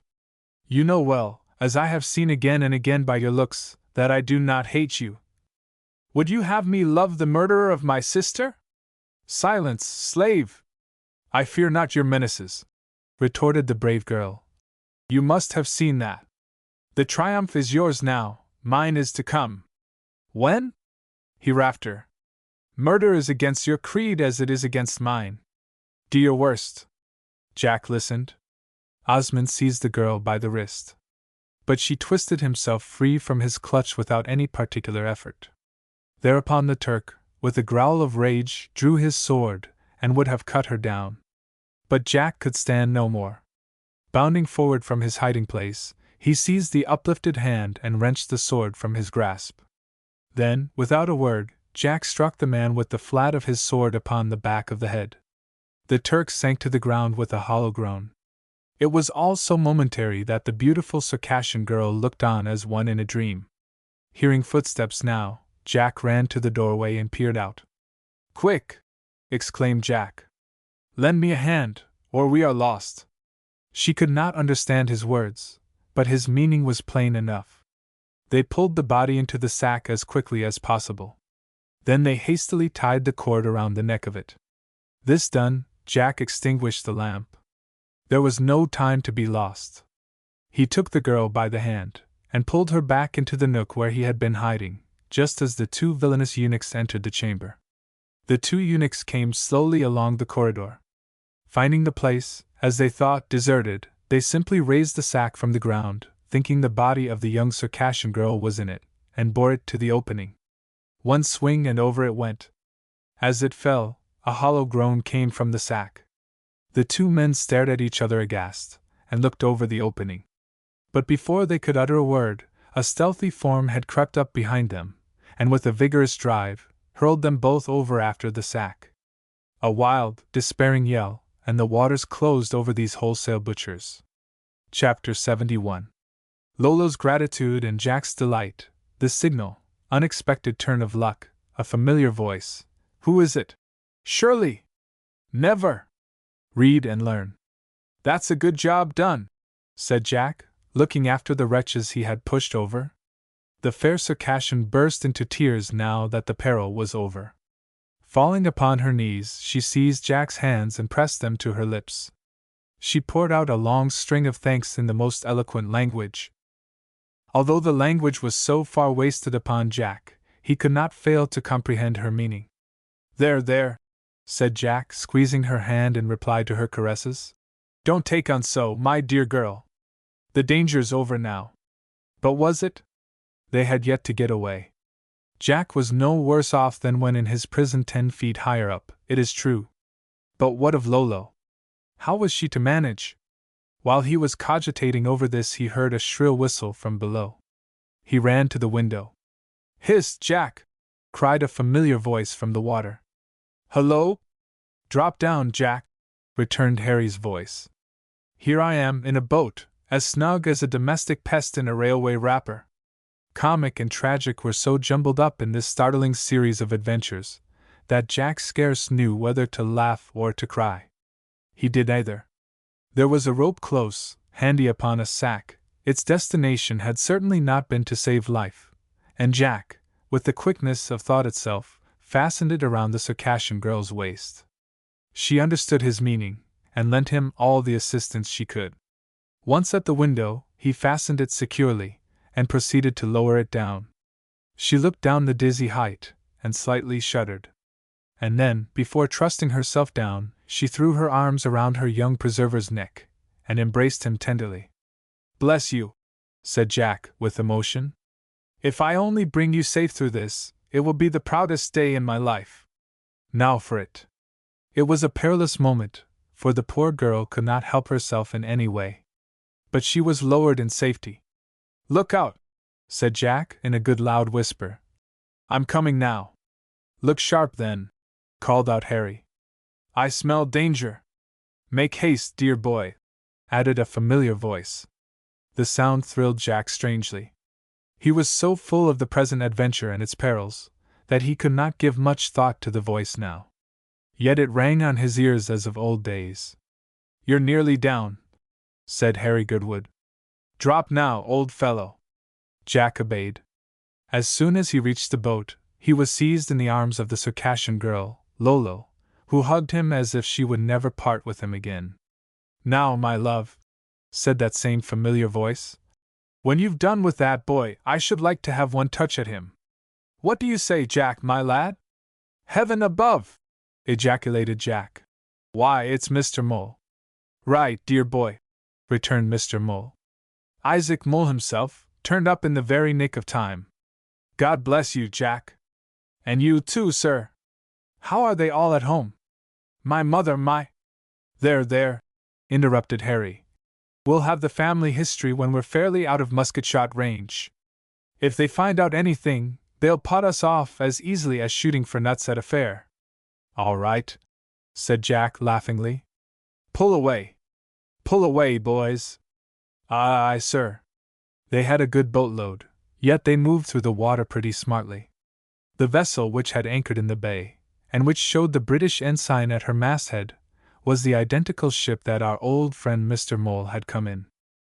The messages that they had sent back to the different stations upon their journey had been successful in guiding Mr. Mole aright, happily enough.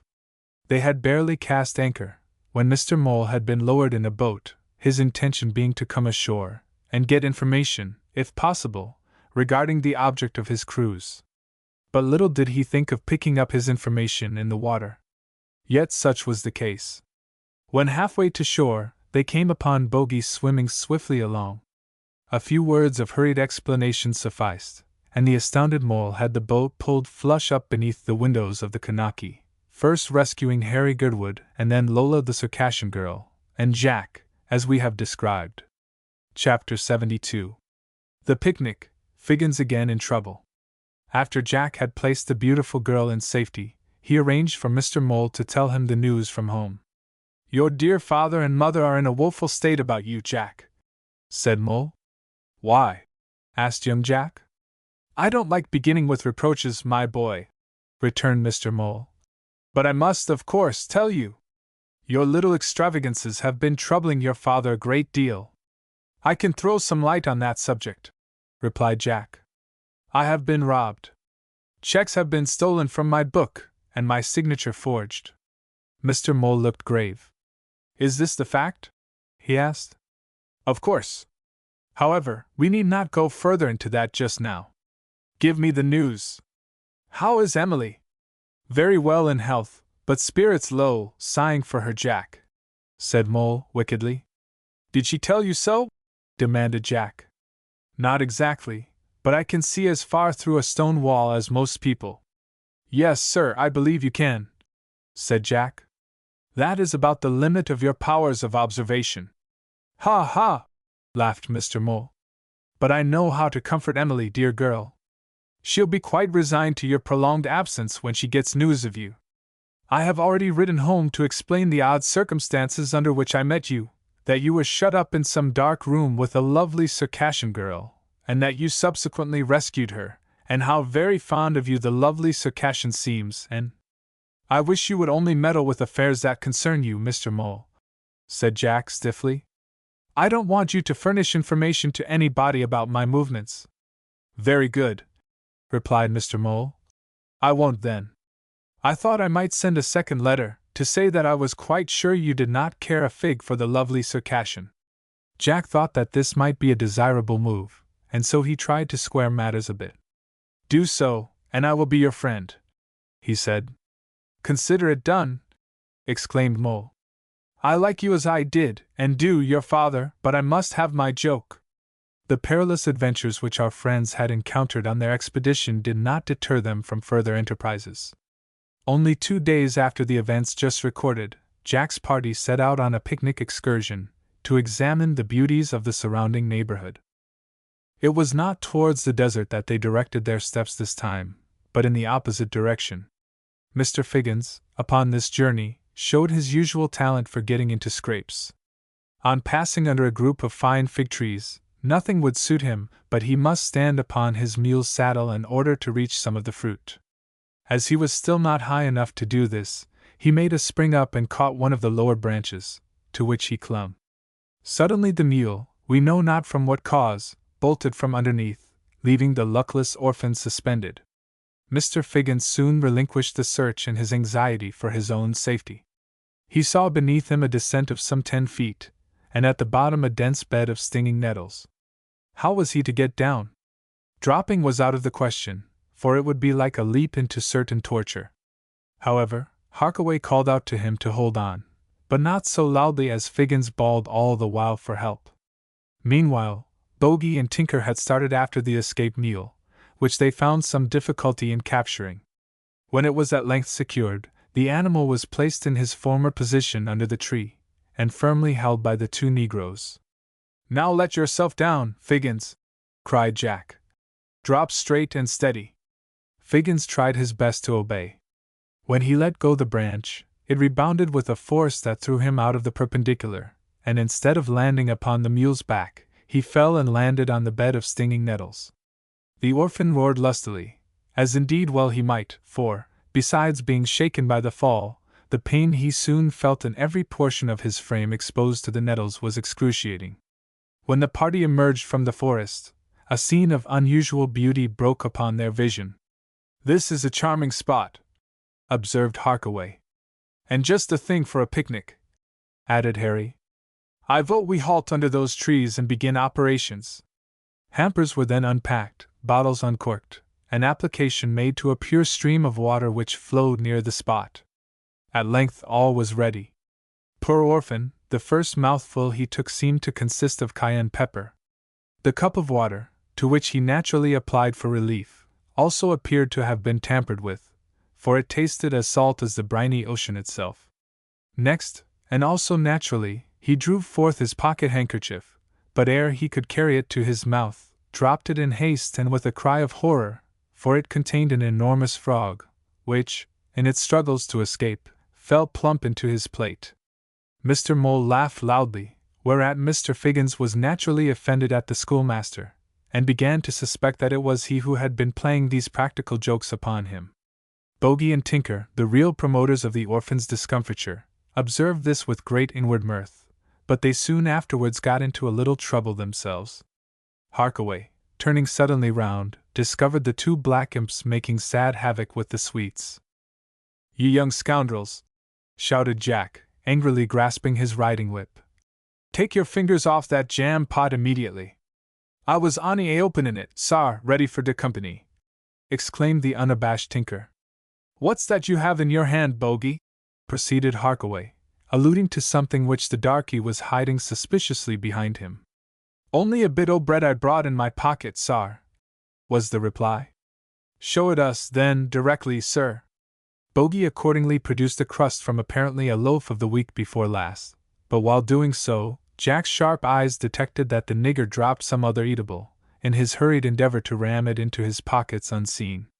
"There, our large currant and raspberry tart!" exclaimed Harkaway. "You artful monkey! I owe you one for this, and I mean to pay you now." Darting at them, Jack just managed to give Bogey and Tinker a cut each on the shoulders with his whip as they nimbly scampered off, both bellowing as though they were being murdered. But rapid as was the action, Nero saw an opportunity in it whereof he took advantage, for he pounced upon the well-bitten tart, and bore it away in triumph. This episode, however, was soon forgotten, and Mole began to relate adventures of himself which would have done credit to Baron Munchausen, while Figgins, not to be outdone, told wonderful stories of high life in which he had been personally engaged. Chapter 73. Of the deadly quarrel and mortal combat between Mole and Figgins. One day, began Mr. Figgins after a pause, I was driving along Belgrave Crescent with Lord bless me. Which of 'em was it? Perhaps it was Lord Elpis, suggested Harkaway. Or Lord Noseth? Said Girdwood. Are you sure he was a lord at all, Mr. Figgins? Asked Mole dubiously. Mr. Mole, said the orphan, indignantly. Do you doubt my veracity? Not a bit, answered the schoolmaster.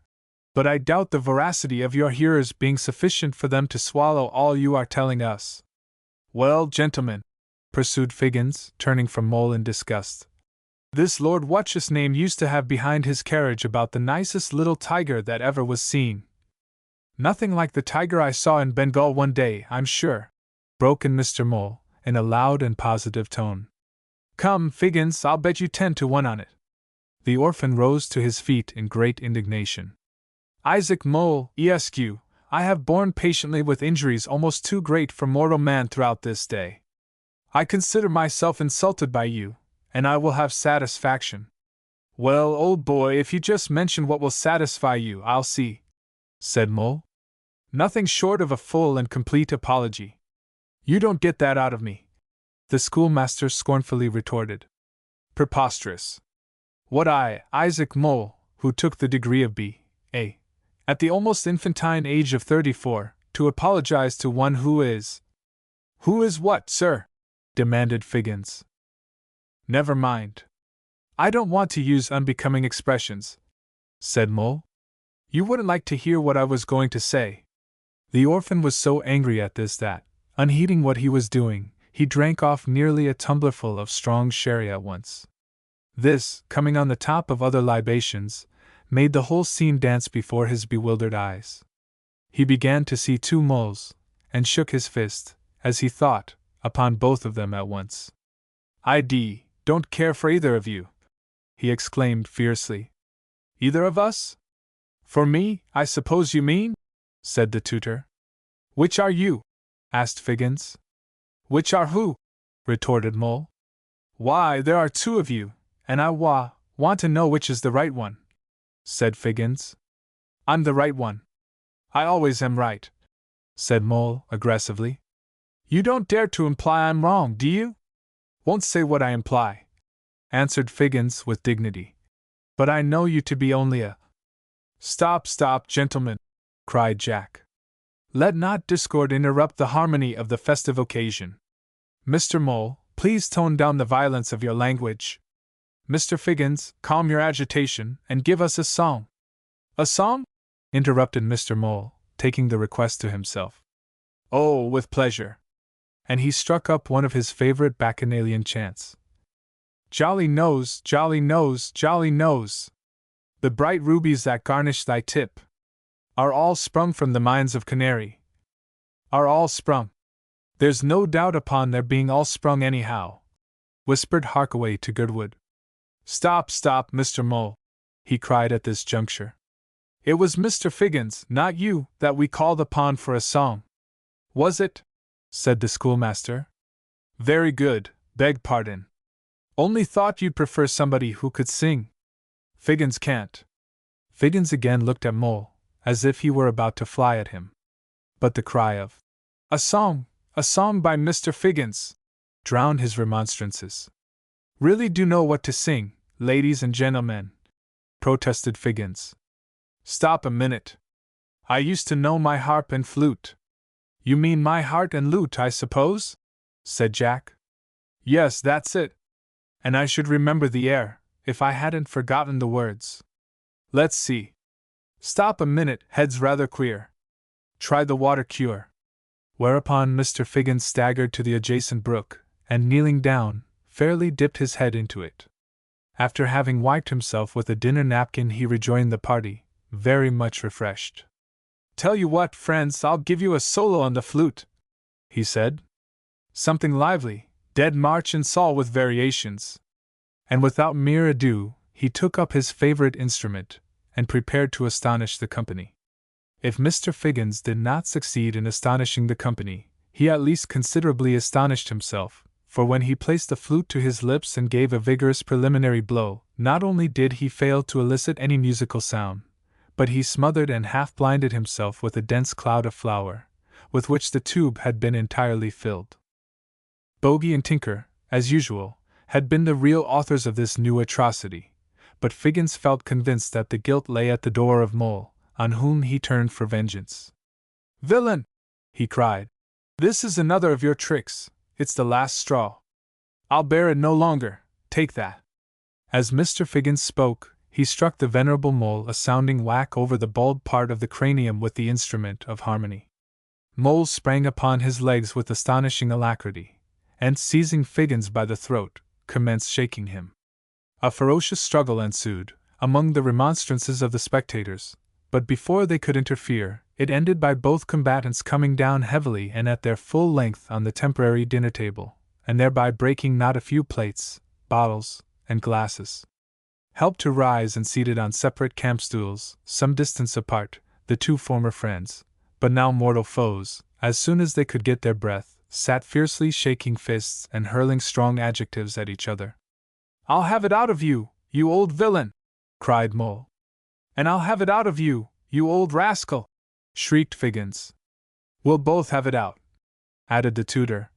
"And the sooner the better. Name your place and your weapons." "Here," answered Figgins, pointing to an open space before him. "And my weapon is the sword." "And mine's the pistol," said Mole. "I'll fight with that, and you with your sword." "Agreed," said the excited Figgins, quite forgetting the impracticability of such an arrangement, and the disadvantages it would give him.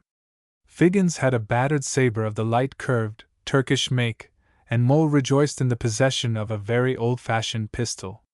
Mole gave the latter to Girdwood, who volunteered to be his second, and who took care to put nothing in more dangerous than gunpowder. "Now we're about to see a duel upon a quite original principle," cried Jack to his friends. "I don't think either of them can hurt the other much. I'll be your second, Figgins, my boy." "All right. I take up my position here," cried the orphan, stationing himself under a tree near the brook.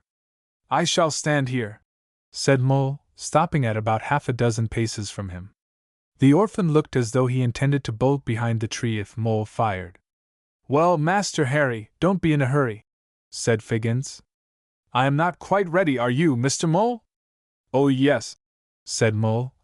"I am ready." He fully intended to blow the orphan's head off the first fire. "I'll give the signal to fire," said Harry.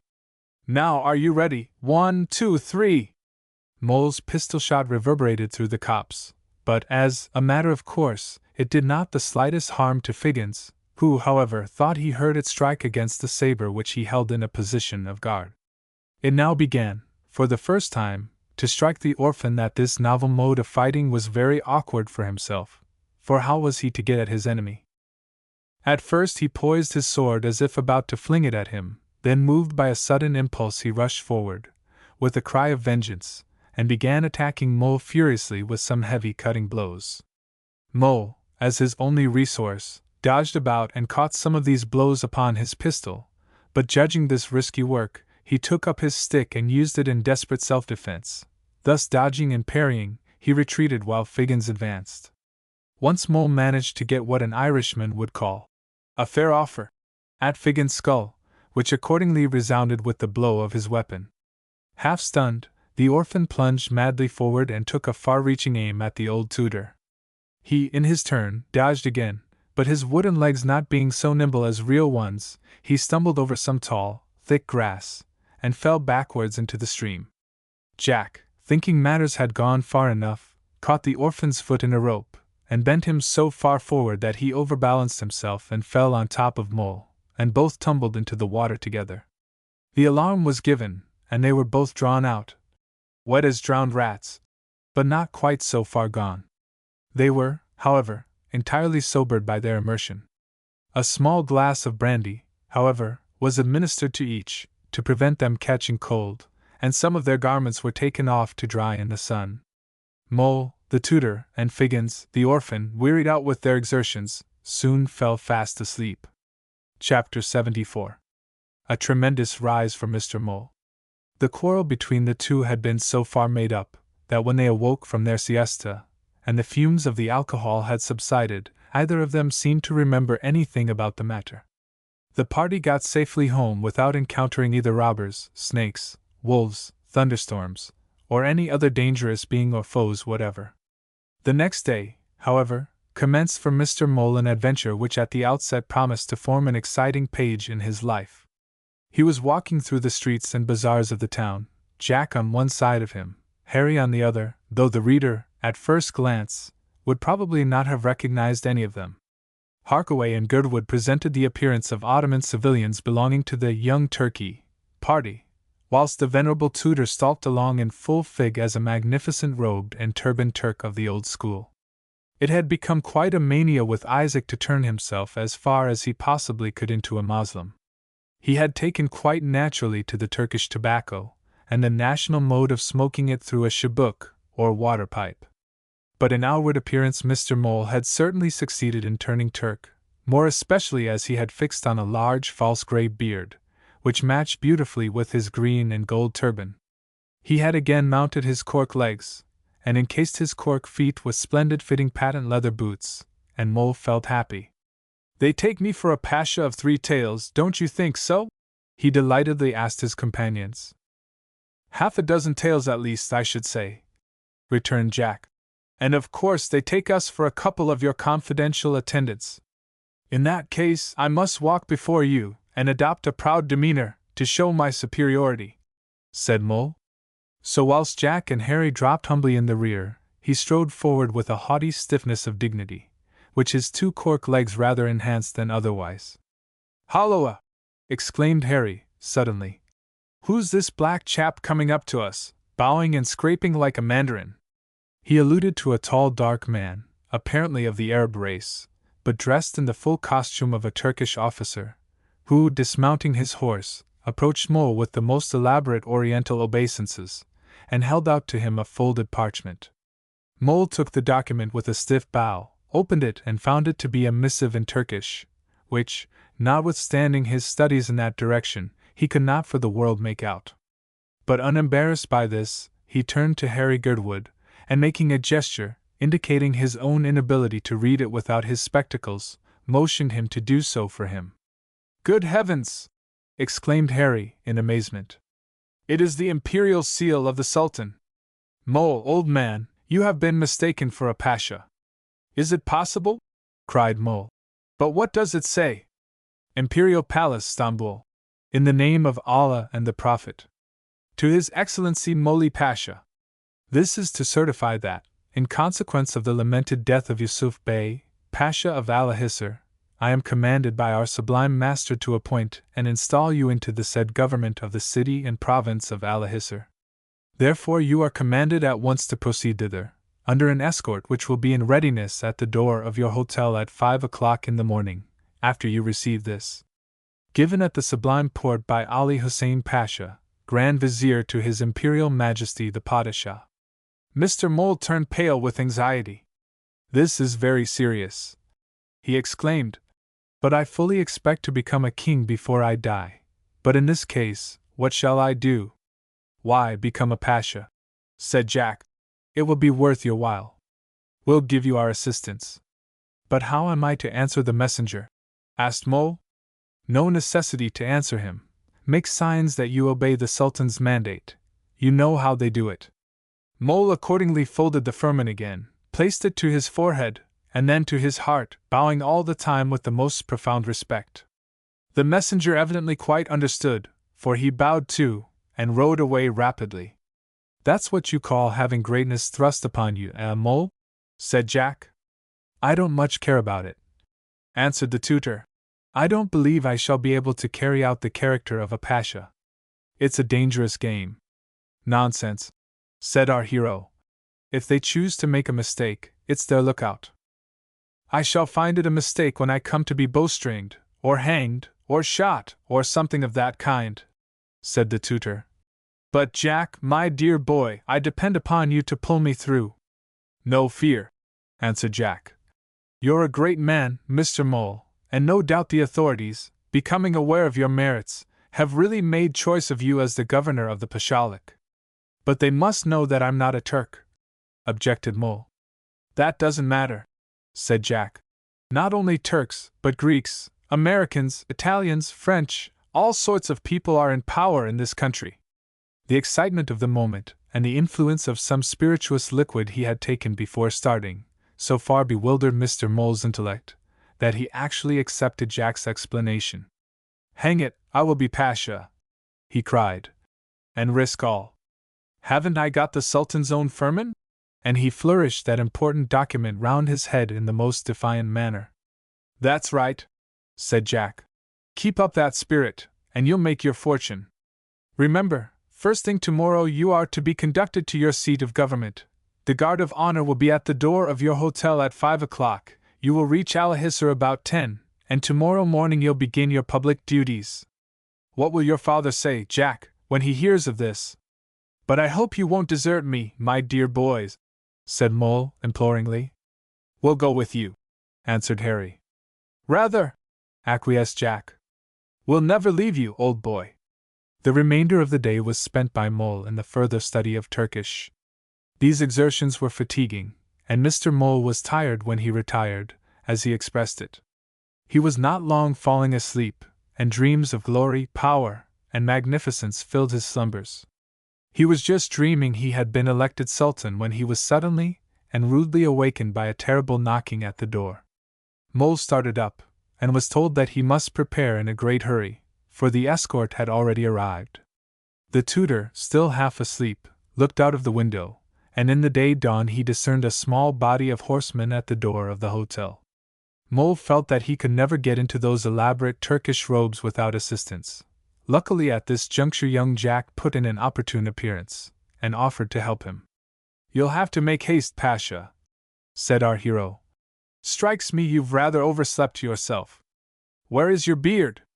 "Here it is," returned Mole. "But why didn't some of you wake me before?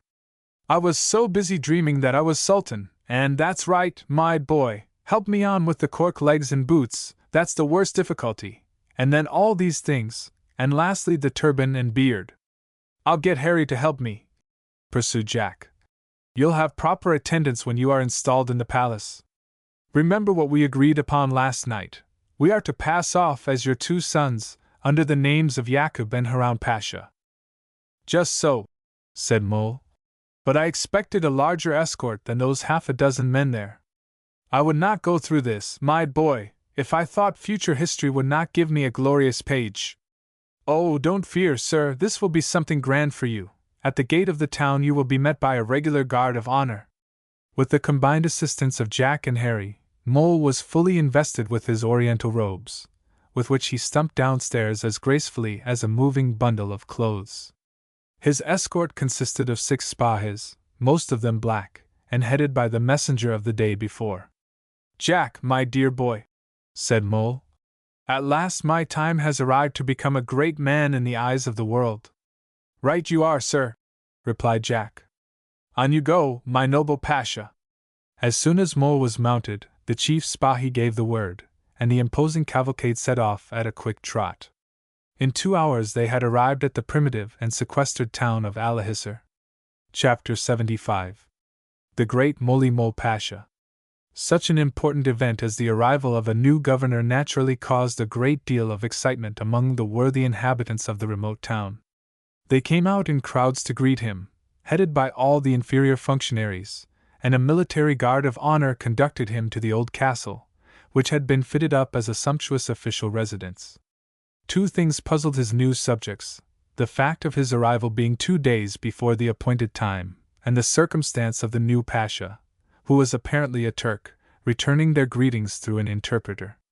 However, none had any doubt of the reality of his appointment, and the production of the Sultan's firman at once made the old Qadi, or magistrate, who had been temporarily put in command, give way to his superior. Briefly let us explain these circumstances. It was another hoax, and a most daring and gigantic one, on the part of Jack and his friends, upon their long-suffering tutor. Having ascertained that the town of Alahisar was actually waiting for its new governor, the real Pasha, who was to arrive from Constantinople in 2 days' time, Jack and the others hit upon the idea of making the situation the basis of a grand practical joke. The firman was of course a forged document, written by the old interpreter, who was in the plot, and the Turkish officer who had presented it to Mole was no other than our friend the diver. The waiter, the orphan, and the 2 nigger boys had also effectually disguised themselves, and became members of Mole's escort. A skillful combination enabled them to carry out the details of their plan with such success as to deceive not only Mole himself, but the simple pastoral folks of Alahisar itself. Moli Pasha, as he now styled himself, was in all his glory. "This is a proud day," he observed to Jack, as he gazed round on the handsome residence provided for him. "Little did I imagine that old Isaac would ever live to come out in all the glories of an Oriental magnate. Jack, we must let your dear father know of this."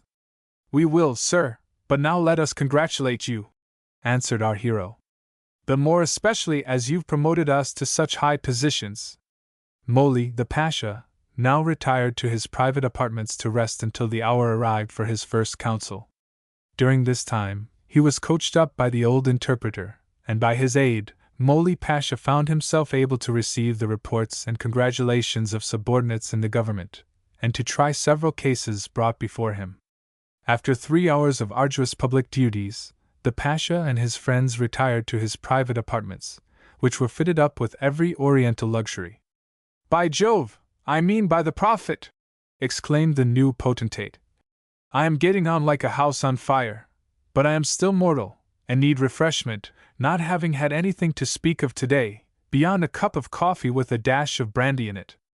Dinner being served up, in the Turkish style, the Pasha grew still more enthusiastic. "Yes, this is a delightful life," he said. "It only wants the presence of lovely woman to render it perfect. Now if Mrs. Mole number 1 or number 2 or 3 were here—" "Oh, I forgot," suddenly broke in Jack, looking very serious. "That reminds me, there was one most important subject I had to speak to you about. The late Pasha had 13 wives." "How awful!" exclaimed Mole. "But what is that to do with me?" "A good deal. They are now left, by his sudden death, desolate widows, and it is expected that you, as his successor, should take them under your protection. They go with the premises, like the stock and fixtures of a business." "Heaven above! You don't mean that?"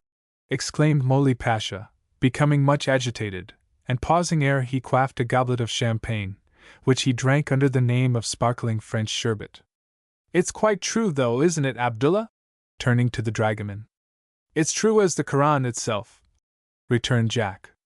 "Every Pasha of Alahisar must have 13 wives." "Good heaven! What'll Mrs. Mole say?" exclaimed Mole, in great agitation. "Hang it, you know, this will never do, Isaac Mole with 13 wives. I always thought I was very much married already, quite as much as I want to be. Unless your Excellency agrees," continued the interpreter, "I won't answer for the consequences.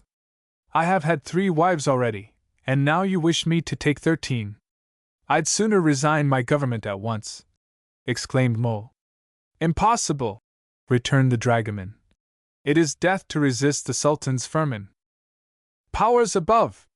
What a situation am I in!" exclaimed Mole, in increasing dismay. "I find it's not all roses after all, being a Pasha, but thorns, stinging nettles, and torturing brambles. But about these 13 widows, Abdullah? Who and where are they, and what are they like?" "They are at present in a house not far off from here," was the reply.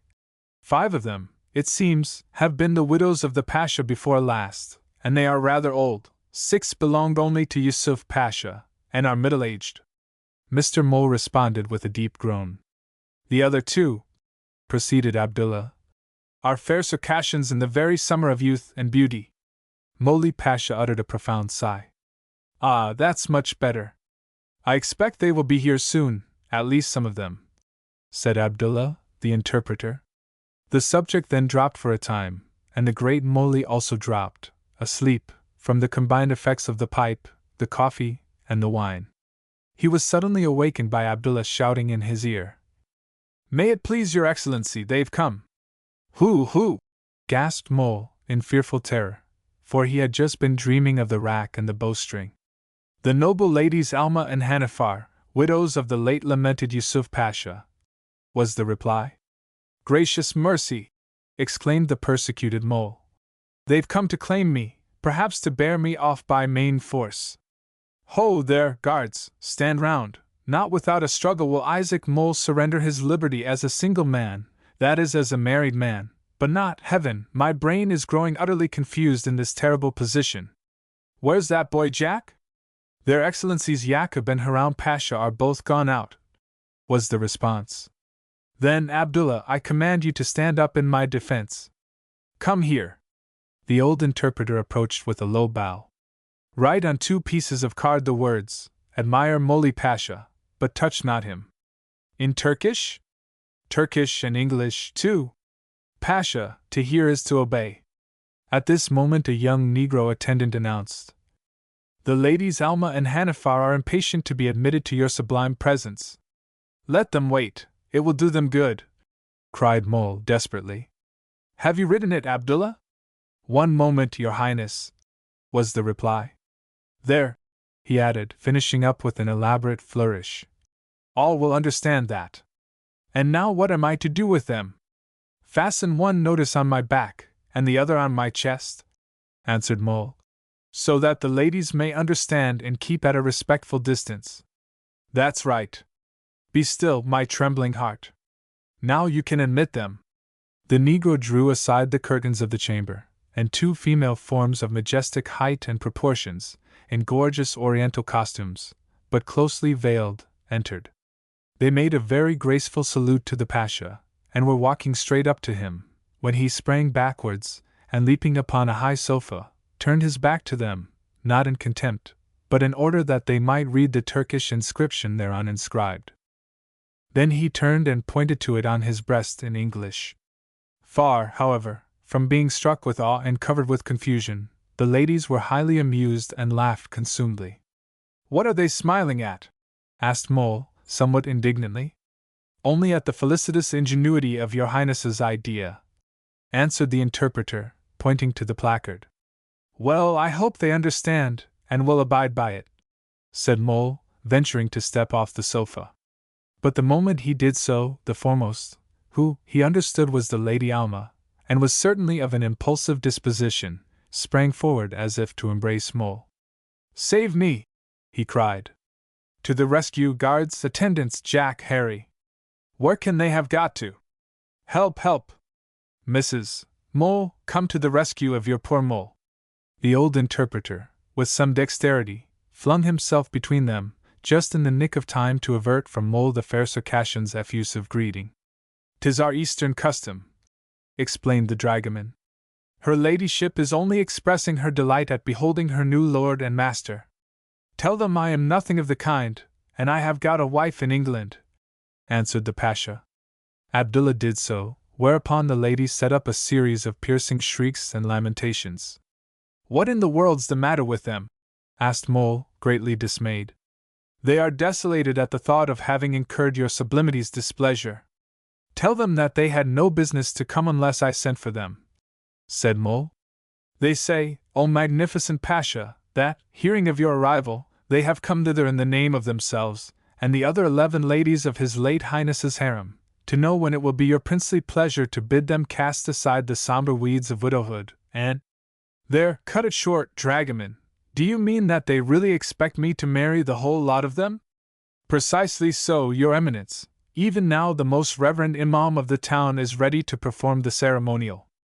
"He'll have to wait a long time if he waits for that," cried Mole. 13 wives, indeed, and these you say are the youngest of the lot.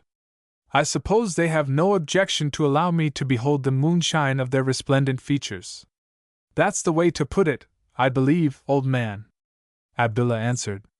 "It is against Turkish etiquette to unveil before the solemn ceremony has been performed.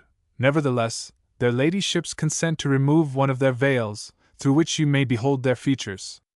Alma and Hanifar accordingly threw back their outer black veils, and appeared with the white ones underneath. Mole scrutinized them as well as he could, but he took very good care not to go too near. And so, Abdullah, you tell me that these two are the youngest of the whole lot? Indeed, they are, Your Eminence, famous beauties of pure Circassian descent. Each originally cost 5,000 piastres, and they surpass the remainder even as the mighty sun doth the twinkling stars. Then all I can say is, returned Mole, that I shudder to think what the 11 others must be like. Just tell the ladies Alma and Hanifar that, as far as I can see, from here, I don't think much of them. I will put your message more mildly. And having spoken to the ladies again, he said, Their ladyships are enchanted to find so much favor in the eyes of your Excellency. 13 wives, mused Mole, scarcely heeding the last reply. It is preposterous, though nothing it seems, compared to some of the Turkish grandees. But fancy old Isaac Mole, ha ha! Really it's quite amusing. Why, the mere marrying so many would be a hard day's work, Abdullah. The ceremony would be slightly wearisome, Your Highness. Yes, but I should require 13 wedding rings, ha ha ha! The idea of 13 wedding rings being used at once, and by one man. Don't let that be any objection, said Abdullah, for the ladies tell me they have come provided with exactly the number of rings requisite for the purpose. Sure enough, Alma detached from her fair neck an elastic band, whereon were strung 13 bright gold rings. Mole was fairly staggered by this determined preparation on the part of the irresistible enslavers. They mean to have me, he gasped. I see how it is. They come here with the intention of dragging me to the late Pasha's mansion, and marrying me by main force. It looks like it, answered the interpreter, for I find that they have brought with them a dozen of the harem guard, fully armed. Then I am indeed lost, cried Mole. But no, I'll die game. Here, help, guards, soldiers, fly to the rescue of your Pasha. Oh, Mrs. Mole, where are you now? Your poor Mole is in danger. As Mole uttered the piteous lament we have recorded, both ladies made a combined charge at him, with a wild shriek and a sudden outburst in Turkish, which might have been either a chorus of endearments or of reproaches. Alma got behind him and flung her arms around his neck with such vigor that he was nearly strangled, Hanifar attacking him in the same way from the front. In the pressure of this combined assault he was powerless. Struggle as he would, he could not detach himself from their overwhelming embrace. His cries for help were smothered. His turban was knocked over his eyes. He could feel the placards being torn from him, and himself being hauled hither and thither by the ladies who seemed fighting for the sole possession of him. At length, by a gigantic effort, he freed himself and raised a cry of alarm that might have aroused the dead, but in that effort he stumbled and fell on his back over a pile of sofa cushions. Roused by his cries, the military and bodyguard of the Pashalik rushed in, and the whole house was in an uproar. When Mole had been again uplifted to his feet, and was gasping forth confused explanations, he perceived that the ladies Alma and Hanifar had mysteriously levant. Chapter 76. The sudden ruin and utter downfall of the great Moli Pasha. The lady's absence was a great relief to Mole. He devoutly hoped that he had forever got rid of the 13 widows of his late lamented predecessor. About an hour afterwards, when Mole was striving to calm his irritated feelings with a cup of coffee and hookah, Jack and Harry arrived, as they said, from a walk round the neighboring country, looking as innocent as any of the lambs they may have met on the finely grassed hills. This innocent look was remarkable, because, as the reader has probably suspected, they had really been concerned in Mr. Mole's recent adventure. In short, Jack had been the Alma, and Harry the Hanifar, of the domestic scene we have described, the Turkish dress and the ladies' custom of keeping veiled, immensely assisting them in the imposture. Whatever has been the matter here? Asked Jack. As we were coming along, we heard a dreadful row outside, and saw a large body of troops bolting off in a deuce of a hurry. Oh, my sons, replied the Pasha, in a tone of paternal pathos. Sore hath been the wretchedness and distress of your afflicted parent. I wish you had been here, then it could not have happened. I'll tell you all about it. Jack and Harry Goodwood had sufficient self-command to listen with unmoved countenances to Mr. Mole's account of the adventure, and even to express great surprise and alarm at the harrowing details. "Shall I write home to Mrs. Mole for you, sir?" said Jack. "For the Lord's sake, no!" cried Mole in dismay. Then they tried their best to frighten the old tutor, by suggesting various deadly schemes of vengeance, which it was very possible the ladies of His late Highness's seraglio might form against Mole Pasha. "You must never go out without a strong bodyguard," said Jack, "for at any time they may have you seized and borne off to the harem. And you'll have to take care of yourself even at home," added Harry, "especially with regard to the food you eat, for in Turkey, those who owe a grudge think nothing of paying it out in poison." "Gracious heaven! Don't talk in that way," cried Mole. "You quite make my blood run cold. I hope, I can trust my guards and my new attendants." "I hope so too," replied Jack, shaking his head in grave doubt. "But you must always bear in mind that treachery is one of the commonest vices of the East. You can't be too careful." "Oh, Allah, Allah!" exclaimed Mr. Mole, who had slipped naturally into a habit of using Turkish interjections. "What a life it is to be a pasha! I used to think it was all glory and happiness, but now I find to my grief that if this sort of thing goes on, I shall bolt." It being now far advanced in the evening, the pasha, wearied out with the cares and excitements of the day, retired to rest in the Turkish fashion, half-dressed, and upon a kind of sofa. His cork legs, of course, were carefully taken off first. In this Jack and Harry assisted him. Mole Pasha went to sleep and to dream of bowstrings, scimitars, and various painful forms of execution. The next morning, however, he arose more hopeful, and fully resolved to show himself a vigorous and successful ruler. In his sumptuous seat in the divan, or hall of audience, Mole began to feel like a monarch on his throne, and signed his decrees with all the triumphant flourish of a Napoleon. It was in the height of this power and glory that there arose a sudden consternation in court. Murmurs arose, shouts, mingled with the tramp of many steeds, were heard outside. "What's the matter?" asked the Pasha. "Who dares to make a disturbance and disturb the Pasha? Officer, command silence." A deadly stillness fell upon the assembly. For some few moments one might have heard a pin drop. But distant shouts in the streets, and the tramp of horses recommenced. The interpreter and Harry and Jack, who stood on each side of the Pasha, exchanged meaning glances, which partook much of alarm. Consternation could be perceived on every face in court. It was evident that something serious was about to occur. "Whatever is the meaning of this?" cried the Pasha, who himself seemed to feel no suspicion and alarm. "Abdullah, go and see what it means." The old interpreter at once hurried to the door. Jack and Harry, as if impelled by resistless curiosity, followed him. Karam, the chief of the guard, did the same, and many of those about the court followed in a now excited and expectant group. At this moment, the shouts outside grew louder and fiercer. An angry consultation, in which half a dozen at least were engaged, all talking at once, could be heard, and then Karam, the chief of the guard, came rushing back with a face full of dismay. "Your Highness," he gasped. "Well, Karam, what's the matter?" asked Mole. "A grand officer, who calls himself Mole Pasha, the same name as your Excellency, is outside with a body of troops, and insists upon admission."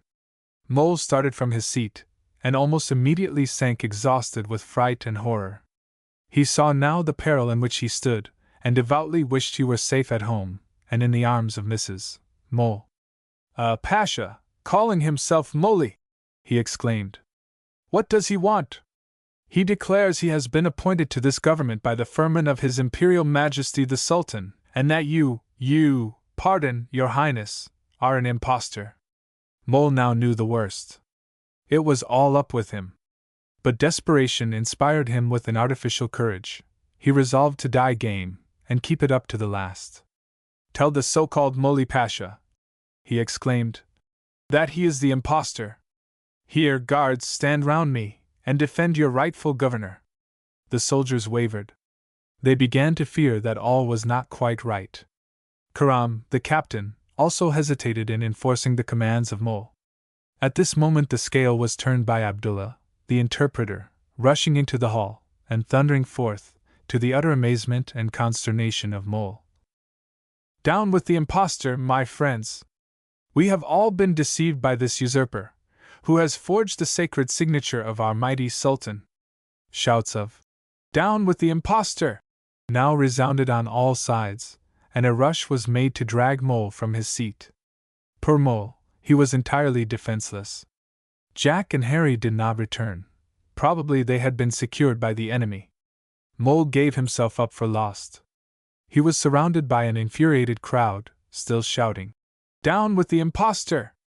Death to the infidel who dares to wear the colors of the blessed Prophet!" It seems, indeed, that the luckless Mole would have fallen a sacrifice to lynch law, but at this moment the real Moli Pasha, with his troops, entered the hall, and at once commanded the infuriated crowd to stop, and relinquish their victim. "Now," said the real Moli Pasha, "bring before me the stranger who has so audaciously assumed my title and dignity." Poor Mole, now a trembling prisoner at the bar, was brought, bound and guarded by soldiers, before the magnate whom of late he had defied. "Prisoner," said the Pasha sternly, "what do you dare to say for yourself in defense of the crime you have committed?" Mr. Mole, in the deepest fright and humility, made shift to stammer in Turkish. "I don't defend it at all. I was egged on to it by that young Jack Harkaway." "What's Harkaway?" now inquired the Pasha. "The youth who came with me, and passed as my son, Yakub, and his friend Harry Girdwood, or Haroun Pasha." "Ah! 2 more impostors, bring them forward," said the Pasha. Search was made for Jack and Harry, but they were nowhere to be found. In the confusion, they had contrived to make good their escape. "Well, we must make an example of the chief offender," said the Pasha. "Prisoner, I find you have some difficulty in expressing yourself in our language, which alone should have stamped you as an impostor. I suppose you speak French?" he added, continuing his interrogation in that language. "I command you instantly to point out any other accomplices in this villainous fraud." "The interpreter Abdullah, your Highness," said Mole, glad to be avenged upon that worthy. Here Abdullah came forward, making a gesture of disgust, and turning up his eyes in pious horror. "Inshallah! What lies do these dogs speak?" he exclaimed. "I swear to your Highness, by the Prophet, that I knew not, suspected not, till this moment that he was other than he seemed." "You rascally old villain! You deserve bowstringing for this!" cried Mole. "Peace!" sternly cried the Pasha. "Show me the forgery you dare to call the firman of His Sublime Majesty, the Sultan." Mole instantly produced the unlucky document. The real Moli Pasha instantly compared it with his own. "An impudent forgery!" he exclaimed, turning to the Cadi of the town, who had now arrived, and was much amazed and dismayed at what had occurred. "Pardon me, I entreat your Excellency," said the old Cadi. "I trust you will let this accusation go no further. In any case, my associates in office were quite as much to blame. 'Twas this Frankish magician who has befooled us with his spells," said several of the town officials. And they pointed at Mole with fierce and vengeful gestures, which made him feel certain that his life would be sacrificed to their vengeance. "I doubt whether it was witchcraft or mere folly," said the Pasha, who was much more enlightened than most of his audience. "It seems to me that this Giaour is very probably the dupe of others. But in any case, he must not go unpunished. Prisoner, your crime is proved, and I sentence you to—" He paused. Mole fell on his knees. "To a week's imprisonment in the first place, which will allow time for further inquiries to be made, and, if necessary, to communicate and receive our sublime master's commands on the matter. Till then you will be kept in solitary confinement, on bread and water, and closely guarded." "Mercy!" Mole found tongue to exclaim. "I trust, I implore that your Highness will at least spare my wretched life, for I declare—" "Away with him!" interrupted the Pasha. So the unhappy Mole was taken off in chains to his dungeon, bread and water, and horrible anticipations of his ultimate fate. Chapter 77. Mole in the deepest dungeon. Hopes of rescue. The unfortunate Isaac Mole was now reduced to a position unprecedented even in his varied career. He was placed in the deepest dungeon of the old castle, which was used as the town jail, in a cold stone cell all to himself, and a couple of fierce-looking Bashi-bazooks to watch him. Bread and water, both of the stalest, constituted poor Mole's only fare, and his lodging was literally on the cold, cold ground. The constant fear of a terrible doom haunted him. It was the third night of his incarceration, and about the middle of the night Mole was kept awake by his own depressing thoughts, together with the gambols of the rats that infested the dungeon. Suddenly the deadly stillness was broken by a sound outside, which much agitated him. "Ha! What sound is that?" cried Mole. "Yes, oh joy, it is the sound of a flute." Could he mistake that note? Who could make such melancholy strains but the desolate orphan, the melodious Figgins? Had Figgins, forgetting all past differences and animosities, come to soothe Mole's captivity in this manner, or, horrible thought, was it a strain of malice or revengeful triumph that emanated from the long-suffering and tortured instrument? But the flute did not long continue playing, and Mole conjectured that it was only a signal to which he was expected to respond. He had no mode whatever of doing so, excepting a melancholy whistle, which, however, served its purpose. Through the bars of the prison, which were far too high up for him to reach, a small object suddenly came crashing, and very narrowly did it escape falling upon the prisoner's nose. Reaching out his hand in the dark, Mr. Mole picked it up, and found it to be a stone wrapped in paper. He knew at once that it must be a written message from his friends outside, and again he whistled as a signal that he had received it. A few triumphant notes on the flute responded to this, and then all was silent again. How impatient Mole was for daylight, that he might read the letter. But it was many hours to that yet, and sleep he found impossible.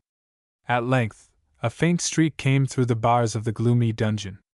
Mole, with some difficulty, dragged himself under this light, straightened out the paper, and read thus: "Isaac Mole, Esquire, you are not forgotten by your friends, who much lament your misfortune. We very narrowly escaped being caught and served in the same way. We have, through Captain Deering, got hold of the British consul, to whom we have represented the affair to be only a practical joke, not deserving of a severe punishment.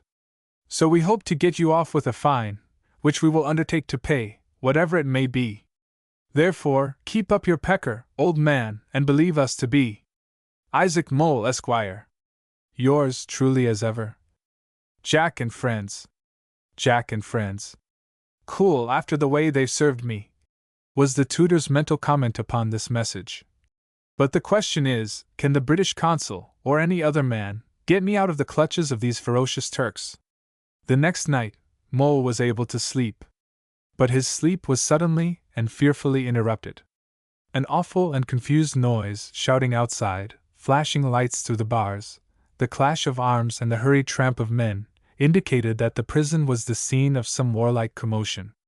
Mole started up in a state of great alarm, and struggled towards the door of his cell. "Oh dear!" cried poor Mole. "This is dreadful. Oh, if I was only a boy again! I would stick to old England, and never leave it. There, they are at it again. Oh dear, why did I leave Mrs. Mole?" The noise was as if there were a mutiny or outbreak of some kind. Nearer and nearer came the sound of footsteps, louder and louder sounded the clashing of arms, and the clanking of chains. A shout of triumph sounded just outside his cell door, and amidst a volley of interjections in Turkish and Arabic, he fancied he could hear English shouts of "Hurrah! Boys, we shall do it! Open every one of the doors, and set them all free!" 2 heavy bolts were shot back outside, the heavy key was turned in the lock, Mole's cell door was opened, and in a burst of torchlight entered groups of armed Bedouin Arabs. Mole shrank back in a corner. These ferocious Moslems had doubtless come to murder him in hot blood. In reality their object was quite different. The event that had happened was not an outbreak within the walls of the garrison, but an inbreak of those whose purpose was to rescue the captives. Jack and Harry had the day before put up at the encampment of some friendly Arabs, who became more friendly still when they found their guests liberal in respect of coinage. One of the Arabs had a brother in prison awaiting the Pasha's further orders of punishment, so they were anxious to help Jack and release the Arab chief. Jack and Harry, being informed of this, thought it would be an excellent opportunity for the escape of Mole, who was incarcerated in the same jail. The party set out in the middle of the night. They soon reached the prison. Darkness befriended them. The first step was to gain admission into the outer yard or enclosure. This they did by suddenly setting upon the two warders outside, and before they could give the alarm, binding, gagging, and disarming them. Then, mounting one of the sentry boxes, Jack and Harry, being the lightest and most agile members of the party, contrived thus to get over the gate and drop down inside. Here, with great labor, they forced back the ponderous bolts, and the Arabs poured into the building. The alarm was taken, and the old castle of Al-Hisr, as it was called, was all in an uproar. Jailers and soldiers, utterly taken aback by this sudden onslaught, made but ineffectual resistance. Ere they could grasp their weapons and put themselves in order of defense, the Bedouins were on to them, striking them down, forcing away their keys, and ill-treating them in proportion to the resistance to the attack they made. "Tell me, slave," thundered the Arab chief, to one of the jailers, "in which cell my brother Hajj Maymoun is confined?" In number 6, answered the man, trembling for his life. "Art thou sure? Deceive me, dog, and thou deest," continued the chief, threateningly placing the muzzle of his pistol to the man's forehead. "I swear, by the holy tomb of Mecca." "Enough, and which is the key?" "It is numbered, great lord, see here, number 6. "And the cell Leith?" "To the right yonder." "I will lead your highness thither." "Do so, and if you attempt to deceive us, not the fiend himself can save you from my revenge. Come on, friends, Hajj Maymoun shall be free." A wild shout of triumph rose from the Arabs. In a few moments they had reached the cell indicated, where a young Arab, in heavy chains, looked up at their entrance. The chief recognized his brother. "Strike off these chains, villain!" the Arab then commanded the jailer. The chains dropped off the young Arab, whereat his friends raised another triumphant shout. "Allah, Allah, Allah! Glory be to the Prophet! Hajj Maymoun is free!" By this time the prison was fairly in the hands of the victorious invaders. One man, however, managed to slip out, and made the best of his way to the town to rouse the Pasha and other officials. Chapter 78. The Rescue of Mole. Mr. Mole's place of incarceration would have been difficult to find in that large rambling old building, had not Jack, by similar threats to those of the Arab chief, forced one of the jailers to tell him the number of the cell. Armed with this information and a bunch of keys, Jack made his way to the deepest dungeon, followed by the rest. Mole's cell was the most remote, and therefore the last they came to. "Mercy, mercy! Don't kill an unfortunate prisoner, who has got 3 wives somewhere about the world, and a lot of little black and white children to look after," cried Mr. Mole, still confused by the tumult around him, and the ferocious aspect of the newcomers. "Kill you, Mr. Mole? Why, we've come to let you out," said the foremost of the group, and he flung back the collar of his Moorish cloak, thereby revealing to Mole the startling fact, that instead of a murderous Arab, it was young Jack Harkaway. Harry was close to him. A very few words now revealed to Mole the actual state of affairs. "Oh, my boys, he exclaimed. "What I have suffered all through you! But still, Jack, my boy, I was not afraid of them. No, my boy, I intended to have fought to the last, and I have no doubt I should have killed a dozen or 2 of them." "No doubt, sir, but let us get out of this," said Jack. "Come on." "But my hands are fastened with these heavy chains," said Mole. "Bring a hammer and a chisel, you fellows," called out Jack, "and we'll have them off in no time." The ex-Pasha was therefore operated upon, and in a few minutes the chains were off, and Mole was nearly a free man, not quite free, however, for by this time the whole neighborhood was up in arms. The Pasha had been roused in a hurry, and mustering his troops, had hurried off to the jail. "We shall have to fight for it, lads," cried Jack, drawing his Arab saber. "We must cut our way through them, or we're lost to a certainty." The Bedouins were prepared to follow their leader to the death. The chief Zenaib, with his brother, Hajj Maymoun, led the desperate enterprise, and the numbers of their followers were now increased by all the escaped prisoners. As they came rushing out, they were opposed by twice their number of well-armed troops, whom they had to cut through as best they could. It was a desperate conflict. Hand-to-hand cut and thrust, bullets discharged from pistols and muskets, fierce charges with bayonets, continued for half an hour. The confusion was dreadful, the noise deafening, numbers of men killed and wounded on both sides making the result far more tragic than our hero and his companion had ever anticipated or desired. The prisoners fought to secure their liberty, the Arabs out of hatred to the Turks, while Jack and Harry, with no particular animosity against either party, now fought desperately in self-defense. They received several severe cuts, and in a short time got entirely separated from their friend Mole. He, meantime, half propped up against the wall, was valorously holding out against his former jailer, who was trying to recapture him. At length, the Arabs, finding it impossible to break their way through so large a body of disciplined troops, fell back, and their destruction would have been inevitable. But at this moment, one of the half-escaped prisoners called out that he had discovered a back entrance, on the other side of a building, through which they might all make their exit. The Arab chief accordingly ordered an immediate retreat. The Turkish soldiers, seeing this maneuver, gave chase to them, whilst others were ordered round to intercept their flight at the back. Jack and Harry, having returned to Mole, took him between them, each one holding an arm. They got along as swiftly as the cork legs and feet of the ci-devant Pasha would allow.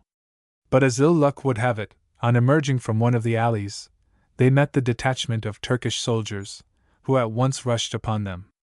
The whole three gave themselves up for lost. Mole at length stumbled, and fell heavily to the ground. "Save yourselves at once," he groaned. "Don't mind me, I'm done for, I can't get a step further. Oh dear, and my head's all bleeding from that sword cut. Run! Make haste, my dear boy, the wretches are firing at us." Reluctantly the two youths obeyed the instinct of self-preservation, by letting go the hands of the old tutor, and turning round, they immediately dived into one of the adjoining alleys. It was just in time, for at that moment, 2 musket balls whizzed so close to them that the difference of a mere inch would have been certain death. It was a narrow escape for them, but once out of sight of the soldiers, they finally reached a place of perfect safety, and after all, as Harry remarked, "A miss is as good as a mile." Meanwhile, Mole's catalogue of misfortunes were still being added to. Picked up, bleeding and exhausted, by the soldiers, he was instantly taken before the officer commanding the troops. Several Arabs, a few Turkish soldiers, and 2 of the jailers had been killed, and there were many wounded men that required attending to. The commander had enough to do in restoring matters to order, therefore he left the punishment of Mole to his lieutenant. "Remove all the prisoners, for the present, to the guardroom," said the lieutenant. "When I open my council at noon in the divan, bring them all before me." "Your Excellency's word is law," answered the head jailer, bowing. The lieutenant turned his horse, and followed by his bodyguard, rode home in a very ill temper. An hour or two's rest, however, and the soothing effects of pipe and coffee, had somewhat restored his equanimity by the time he re-entered the divan. Punctually at noon, the prisoners were brought before him by the head jailer. "Let me see," said the lieutenant, referring to the document, and checking off the captives as they were identified. "Horse stealing, highway robbery, drunkenness, assault. Yes, I have resolved what to do. As these offenses seem comparatively light, and as our prison is for the present inefficient, I shall order all these men to be punished with the bastinado. There is one more," said the lieutenant. "This, I find, is the wretched Frank who dared to personate our great Pasha." "Nothing escapes your honor's penetration," answered the vizier. "Such a crime deserves a heavier punishment. However, when his turn comes, give him 25 blows." "It shall be done, illustrious governor," was the response. And forthwith were summoned the 2 burly officials whose unpopular duty it was to administer castigation. One bore a stout rattan, the other several pieces of strong rope. The frame to which they were to be lashed was then brought into the room, it being the lieutenant's intention that the punishment should be administered in his presence. The first prisoner was then seized, and his slippers, stockings not being worn by the majority of Turks, taken off. He was then bound hand and foot, and securely tied to the frame. The two executioners then took it in turns to administer 10 heavy blows upon the bare soles of the criminal. At the first blow, the patient set up a howl, which seemed but to increase the vigor and energy of the operator. It was indeed a terrible sight for any person of sensitiveness to see a human being, though deserving, suffer in this manner. Mole, however, didn't feel any anxiety on that score, and he made up his mind to do the brave and noble Englishman, for he knew that they might hammer away at his cork soles forever, without hurting him much. What troubled him was the probability that they would take his stockings off, and discovering the insensate nature of his understandings, order him some other and more deadly punishment. So, after the infliction of seeing several men suffer, with various degrees of bravery and cowardice, and all variety of groans and contortions, Mole heard himself called up for similar castigation. He had, in the meantime, thought of a ruse. Then, marching up boldly to the lieutenant, he addressed him. "I know I fully deserve your dreadful but just sentence, and quietly will I submit myself to the torture. But I entreat you, do not compel me to remove my stockings, which, among my countrymen, is considered the deepest degradation and never inflicted, save upon criminals sentenced to death." "Hum," said the lieutenant, somewhat moved. "For my part, I would just as soon suffer the infliction with bare feet as through a thin layer of stocking." "But my feelings as an Englishman," pleaded Mole. "Well, be it as you wish. Take off your shoes only, but Hamed, remember to give it to him a little harder, to make up for the stockings." "Great Lieutenant, I will obey. The force of the blows shall be doubled." At this moment, Mole saw the eyes of Tinker fixed upon him, and he knew he should yet get help. Mole then submitted himself resignedly to the hands of the torturers. Binding him like the others, hand and foot, they tied him to the frame, and the chief castigator, rolling up his sleeves, proceeded to belabor Mole's soles with terrific energy. The blows sounded fearfully loud and sharp, and each was given with such vigor that even the framework creaked under it. But the victim showed no pain or terror. He did not cry out, nor flinch in the least, nor strive to mitigate the pain by twisting about. Thus 10 heavy blows were given, and the inflictor paused. A murmur of astonishment ran round the assembly. "Truly the Frank hath wondrous strength and courage," exclaimed the lieutenant. "Englishmen are generally brave," said an old Turk. "But I never knew one who would silently undergo such pain as this. Make the next 10 blows harder." The second man, therefore, in his turn, rained down upon the inanimate soles of the ex-pasha such fearful blows as resounded through the place, and made many spectators shudder. But still the victim neither flinched nor cried out. "Bismillah! This is truly wonderful, that a gr so old, so grey, so apparently feeble, should thus bear so terrible a punishment. Harder, Selim! Now do you not feel it, prisoner?" "Of course I feel it, great Pasha, it even tickles my beard," replied Mole. "But heaven hath given me power to withstand this terrible torture, and the high spirit of an Englishman forbids me to cry out. I could scarcely have believed it, did I not behold it with my own eyes," said the puzzled lieutenant. "Selim, a little harder." "Your Eminence, the tale of blows is fully counted," said the man, laying aside his cane. 25 already? I was so interested with the prisoner's fortitude that I didn't count them. He has not suffered enough yet, give him 5 blows more." "I am ready," said Mole, stroking his false beard. "Remember, an Englishman fears not pain. Strike away." And he stretched out his cork legs to their full extent. 5 blows more were given, but had no more effect than the previous ones. "By the holy Kaaba! But this amounts to a miracle," exclaimed the lieutenant. "I shall begin to respect the infidel for his heroism.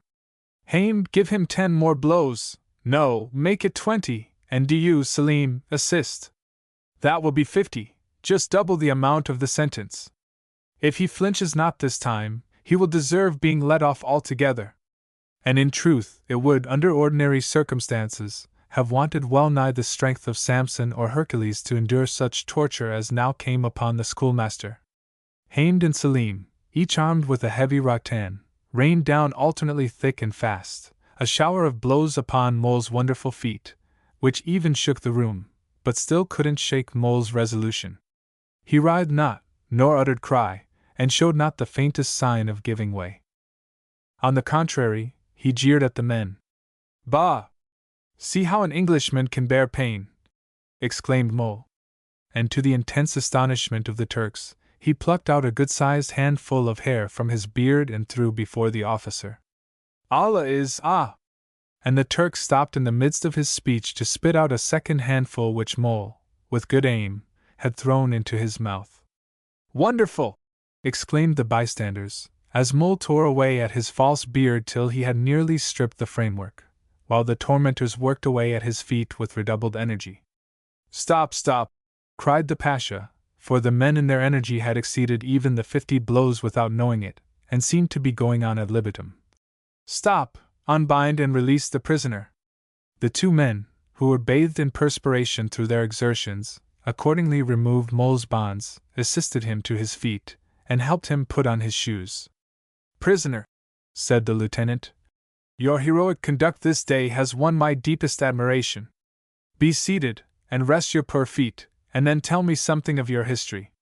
"My poor feet will still support me, therefore I will not be seated, but standing thus," said Mole, stamping his cork feet on the ground. "Will show you something wonderful." Chapter 79. Mole Pasha astonishes the natives still more. The Order of the Glass Button. "I am all attention," replied the lieutenant. "I came from a land," said Mr. Mole, with a grandiloquent flourish, "where we despise physical suffering."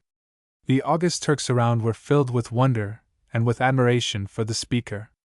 After what they had witnessed, they were prepared to credit Mr. Mole's most extravagant assertions.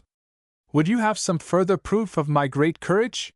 demanded Mr. Mole, folding his arms and striking a defiant attitude. "Brave man, what more can you show us of your courage?" was the reply. "Behold!" cried Mole. The whole assembly eyed Mr. Mole's movements with the greatest curiosity now. "Bring me a dozen sharp implements, such as swords, knives, daggers, etc., etc." They were brought to him, and he then laid them down in a row upon the carpet. The first was a needle of the dimensions of an ordinary bodkin. Next this was a small iron skewer. After this came a long-bladed dagger knife. And finally, there was a cut-and-thrust sword of alarming dimensions. "You shall see now," said Mole sternly, "how I can despise such trivialities as your bastinado." What was he about to do now? In solemn silence, Mr. Mole bared his right calf, then requested the company of his black servant Tinker, who was still in the hall. The request was granted. "Tinker." "Yes, Massa Mole." "Go and fetch me." Here he sank his voice to a whisper, and the rest of his instructions were heard by no one save the darky, for whom they were intended. In the course of a few moments, Tinker returned and passed something slyly into Mr. Mole's hand.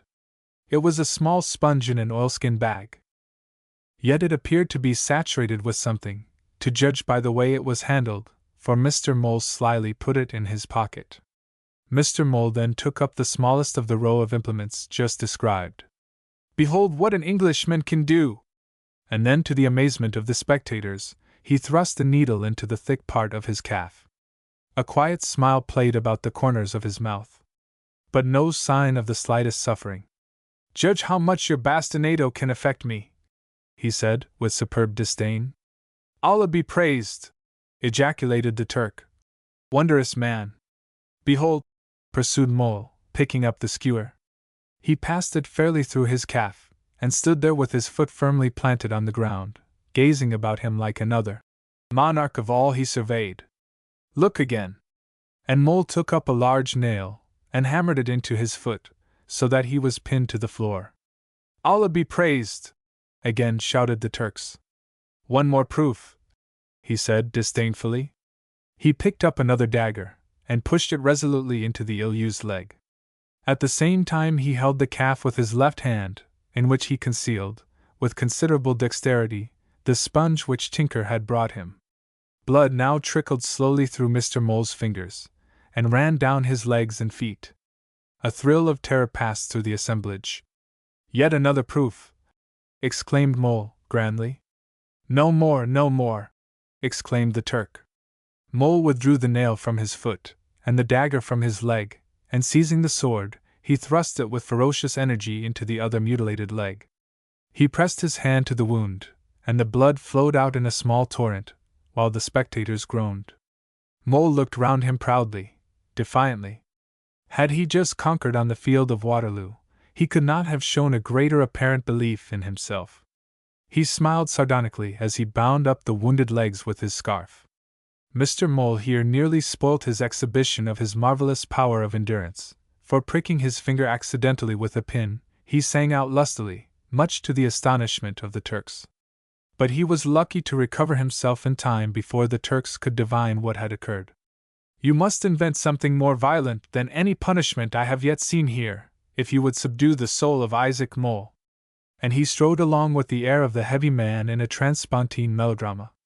The marvelous exhibition of endurance aroused the phlegmatic Turk to real enthusiasm. Mole Pasha, he exclaimed, you are a great hero. I shall seek an audience of His Highness the Sultan, and beg of him for you some mark of distinction, perhaps even to confer upon you the distinguished order of the glass button.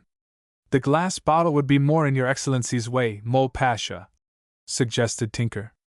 And henceforth, when Mole walked abroad, the population was aroused. Behold the bravest Frank that ever lived, they said. He is a great hero.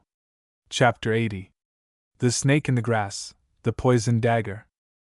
As young Jack was sauntering through the streets of the town one day, he fancied that he was being followed by a man who was dressed in a semi-oriental garb, but whose head was shaded by a broad-brimmed hat. Jack was not given to fear without a cause, yet he certainly did feel uncomfortable now. At first he thought of turning round and facing the man sharply. But this, he reflected, might lead to a rupture. A rupture was to be most carefully avoided. He was determined, however, to assure himself that he was followed. With this view, he made a circuitous tour of the city. Still the man was there like his very shadow. This is unendurable, muttered Jack. So he drew up short. Grasping a pistol, which he carried in his pocket, with a nervous grip, he waited for the man to come up. But the man did not come up. He disappeared suddenly, at the very moment that Jack was expecting to come into collision with him. How strange! Jack was not conscious of having an enemy, at least not one in that part of the world. Very strange, he muttered. Very strange! And brooding over this episode, Jack wended his way thoughtfully homewards. Ha! Crossing the very threshold of his residence, Jack was suddenly and swiftly assaulted. The same semi-oriental figure had stolen stealthily up behind him, and with a murderous-looking knife dealt him a sharp, swift blow. Jack bounded forward, and turned round pistol in hand, but so nearly fatal had been the blow that Jack's coat was ripped down the back. Ha! The assassin was marvelously nimble, although Jack made a dart after him pistol in hand, meaning to wreak summary vengeance upon him. The ruffian contrived to vanish again, mysteriously. Strangely disturbed by this, Jack went home and related to his friends what had taken place. This is a rum go, said Mr. Mole. You have been mistaken for somebody else. So I suppose, returned Jack. What's to be done? Said Harry Goodwood. Lodge information with the police at once, I should say, suggested Mole. By all means. What was he like? I could scarcely see, was Jack's reply, for he was gone like a phantom. Perhaps it was a phantom, suggested Harry slyly. I should be half inclined to think so, said Jack, if I hadn't received this solid proof that he was flesh and blood. Saying which, he turned round and displayed the back of his coat, ripped open by the assassin's dagger. Well, exclaimed Mole aghast. That is cool. I'm glad you think so, returned Jack, for I can tell you it was much too warm for me. Well, we shall soon leave this wretched place, I hope, said Mole, for I don't feel safe of my life. I am expecting every day to be had up again before the Pasha. We must always be on the watch now, said Harry Goodwood. Constant vigilance will be necessary to avert danger. Let us follow the movements of the would-be assassin. The secret of his sudden disappearance was really no great mystery after all. Darting round the first corner so as to put a house between himself and Jack's pistol, he found himself suddenly seized by a vigorous hand, and dragged through an open doorway. "Let go!" hissed the assassin fiercely. "Or—" He raised his long-bladed knife to strike, but before he could bring his arm down, the dagger was beaten from his grasp. "Now," said the stranger, planting his foot firmly upon the knife. "Listen to me." "You speak English?" said the assassin, in surprise. "Because you spoke English to me," was the reply. "Until then, I took you for one of us." "What do you want with me?" demanded the Englishman doggedly. "Not much," returned the other, speaking with great fluency, although his foreign accent was strongly marked. "I have saved you from the consequences of your failure. Had my friendly hand not been there to drag you out of sight, your young countryman would have shot you." "Well," returned the assassin surlily, "I owe you my thanks and—" "Stop! Tell me, would you like to succeed in this in spite of your late failure?" "Yes." "Then I will give you a safe and sure method." "My eternal thanks," began the foiled ruffian. The stranger interrupted him. "Reserve your thanks. Tell me what you can offer if I help you." "Money! How much will you give to see your enemy removed from your path?" "I will give a good round sum," returned the Englishman eagerly. "Name a sum." He did. A good round sum it was too. "Now then," said the Turk, producing a small phial containing a pale greenish fluid. "Observe this. Well? Anoint your dagger with this. Scratch him with it. Let your scratch be no more than the prick of a pin, and he will be beyond the aid of mortal man. Is this sure?" "Beyond all doubt." "Would you have proof?" "Yes." "Wait here a moment." The Turk left the room, and presently he appeared carrying a small iron cage. "Look!" He held up the cage, and showed that it contained 2 large rats. "Now," said he, "remove the stopper and dip your dagger's point in." The Englishman obeyed. "Now, prick either of the rats ever so slightly." The Englishman pushed the point of the dagger through the bars of the cage, and one of the rats came to sniff at it, probably anticipating a savory tidbit to eat. Moving the dagger slightly, it barely grazed the rat's nose. But it sufficed. The poor beast shivered once, and sank dead. "What do you say now?" demanded the Turk. "I am satisfied," replied the Englishman. "Now, before you go," said the Turk, "I will give you a hint. The slightest scratch will suffice, as you see." "Yes."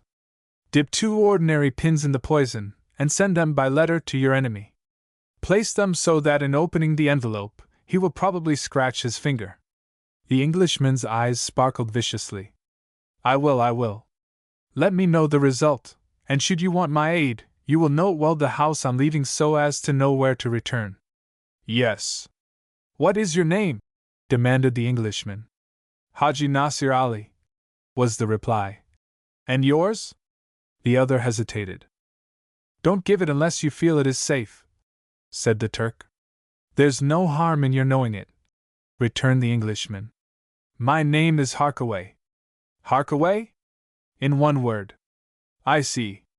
Farewell, then." "Farewell." And the interview was concluded. "That letter is a splendid dodge. Look out, Master Jack Harkaway, look out, for I mean to cry quits now, or my name is not Herbert Murray," muttered the Englishman, as he walked away. But how Herbert Murray had got to Turkey requires some explanation. It will be within our reader's recollection that after his unsuccessful attempt on Chivy's life, and the adventure of the groom with the old Spaniard, Murray found himself on board the same ship as his groom. He resolved to make the best of this circumstance, as it could not now be altered. A few days after leaving the Spanish coast they put into one of the Mediterranean ports, and there heard that young Jack and his friends had gone on to Turkey. "I'll follow them," exclaimed Murray. "I can do as I like now the governor's gone and I've plenty of tin, so look out for yourself, Jack Harkaway." Murray's ship was delayed by adverse weather, but at length reached port, and Herbert had scarcely put foot on shore, when he beheld young Jack, the object of his deadly hate, walking coolly down the street smoking a cigar. This so enraged Murray that he hastened to disguise himself in Oriental attire, and then made the attempt on Jack's life which we have related. That same night a man was found dead on the threshold of the house in which Jack Harkaway and his friends resided. How he had died no one could imagine, for he had not a scratch on his body. Yet stay. There was a scratch. Just that and no more. In his fast-clenched hand was found an envelope addressed to Mr. John Harkaway, and on a closer examination a pin's point was seen sticking through the paper. This had just pricked the messenger's hand. So slightly that, had not the tiny wound turned slightly blue, it would have entirely escaped notice. Jack was now aware that he had in Turkey a deadly enemy, but who he was he could not yet tell. When the men of skill assembled around the body, they were puzzled to assign a cause of death until one of them suggested it was apoplexy. So apoplexy it was unanimously set down for. There was no more fuss made. The man was only a poor devil of a Circassian, who got a precarious livelihood as a public messenger. So they rattled his bones over the stones, like those of a pauper whom nobody owns. And meanwhile, his murderer went his way. Fortunate I gave the name of Harkaway to that old professional poisoner, for they will never trace this job to me. There was, however, one result from this using of Jack Harkaway's name which Herbert Murray certainly never contemplated. But of this we must speak hereafter. In spite of his knowledge of the fact that he had enemies following his footsteps, our hero would not remain in the house. "I am quite as safe in the street as here," said he, in reply to Harry Goodwood's representations of the danger he ran. "And I am sure, old boy, you would not have me show the white feather. You never did that, and never will, but you need not run into unnecessary danger. Thrice is he armed who has his quarrel just, and his revolver well loaded. Ta-ta! I am just going to stroll down to this Turkish substitute for a post office, and see if last night's steamer brought any letters." So Jack strolled down accordingly, and found a letter for him. His heart beat with joy as he recognized the handwriting, and he hurried home to read it. On breaking open the envelope, out tumbled a beautiful carte de visite portrait, a copy of which we are able to give, as we still thoroughly retain young Jack's friendship and confidence. He kissed it till he began to fear he might spoil the likeness, and then placing it on the table before him, began to read. And this is the letter. "Dear Jack, you very naughty boy. Where have you been, and why have you not written? I have a great mind to scold you, sir, but on second thoughts, I think I had better leave the task of correcting you to your parents, who, perhaps, have more influence with you than I have. You don't know, dear, how anxious we have all been about you. Poor Mr. Mole has started in search of you. Have you seen him yet? And if you don't write soon, I shall feel obliged to try and find out what has become of you, for I almost begin to fear that some fair Turkish or Circassian girl. Dear Jack. The deuce, Jack thought. She can't have heard anything of that affair yet. If Mole has written, the letter could not have reached England on the 20th of last month. Then he continued. Has stolen your heart, and Harry Goodwood's too. Why, poor Paquita always has red eyes when she gets up. So, darling Jack, do write at once, and cheer our hearts. I can't help writing like this, for I feel so fearful that something has happened to you.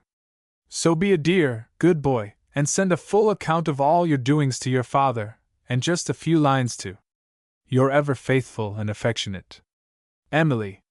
Emily. P.S. I was just reading this over to see if I had been too cross, when your father came in with a photographer, who took my portrait without my knowing anything about it. Do you think it like me, sir?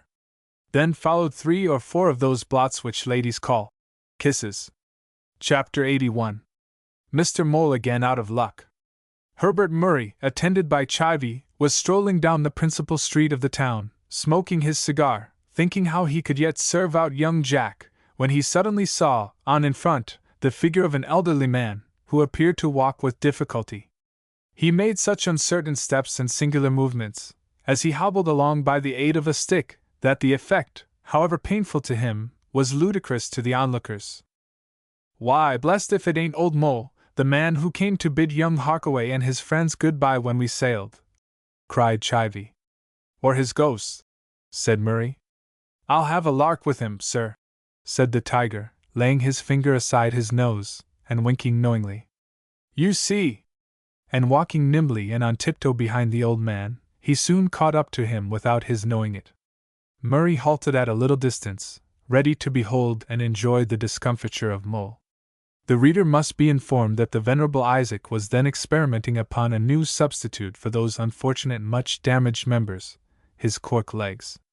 An American genius, with whom he had recently made acquaintance in the town, had induced Mole to try a pair of his new patent elastic spring non-fatiguing self-regulating undistinguishable everlasting cork legs. The inventor had helped Mr. Mole to put on these formidable understandings, and given him every instruction with regard to their management. "They'll be a little creaky at first," said the American. "Nothing in nature works slick when it's quite new, but when you get 'em well into wear, they'll go along like greased lightning. Now try them, old hoss." Creaky indeed they were, for they made a noise almost as loud as a railway brake. But what was even worse was that the Yankee had failed to inform Mole of the fact that the new patent, etc., were only fitted to act perfectly on a smooth surface. Now the roadway, or footway, for they are all the same in those old Turkish towns, are the very reverse of smooth, being principally composed of round nubbly stones. Consequently Mole's locomotion was the reverse of pleasant. Chivy crept up behind the old schoolmaster, and seizing an opportunity, and one of his legs gave it a pull, which caused Mole to roar with fright.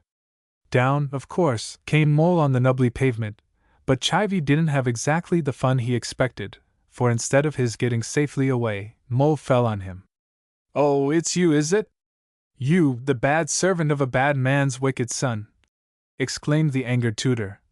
"It's you who dare to set upon defenseless age and innocence, with its new cork legs on. Very good. Then take that, and I hope you won't like it." Whereat he began pommeling away at Chivy. Chivy roared with all his might, till a small crowd of wondering onlookers began to collect. "What do you mean by daring to assault my servant in this manner?" asked Murray sternly, as he came up. "He attacked me first," protested Mole. "And it's my belief you set him on to do it." "How dare you insinuate?" began Murray, and he violently shook the old man by the collar. But there was more spirit in Mole than Herbert was prepared for. By the aid of a post, the old man managed to struggle to his feet, and leaning against this, he felt he could defy the enemy. "My lad," he said, "it's evident that you didn't get enough flogging when you were at school, or you know better manners. I must take you in hand a bit now, sir, there." With his stick he gave a cut to the palm of Murray's hand, just as he was wont to do to refractory pupils in the old days. Murray was livid with rage. Chivy, now rather afraid of Mole, didn't interfere. "Come on, if you like, and have some more," said Mole, and shaking his stick at both of them, he again urged on his wild career. Very wild indeed it was, too. Mole's patent legs, which outwardly looked natural ones, were indeed self-regulating, for they were soon utterly beyond the control of the wearer. They seemed to be possessed of wills of their own. One wished to go to the right, the other to the left. Sometimes they would carry him along in double-quick march time, and anon halt, beyond all his power of budging. Of course the boys of the town were attracted by the stranger's singular movements, and began to hoot and jeer. The merchants were interrupted at their calculations, the bazaar keepers came to their doors, long pipe in mouth, to see what the son of Shaitan was about. Mole was red in the face with such hard work. "Confound the Turks!" he cried. "Why don't they make their roads smoother? Oh dear, I wish I could manage these unhappy legs. There they go." By this time the crowd had become unpleasantly dense around him. "Out of the way, unchristian dogs!" cried Mole, flourishing his stick round his head. "I'm an Englishman, and I've a right to— Hullo! There it goes again." For here his left leg took 2 steps to the right, and he came down with all his weight upon the toe of a white-bearded Alahissite. "Son of a dog!"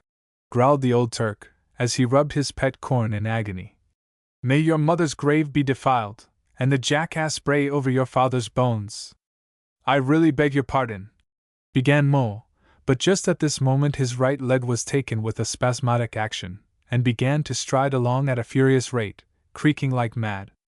Mole lost all control, if he ever had any, over his own movements, and was carried forward again, till he came where Herbert Murray and Chivy, having made a detour, happened to be just turning the corner of the street.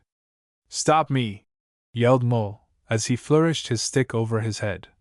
My spring legs are doing what they like with me. I have no control over them. Oh dear, they are at it again.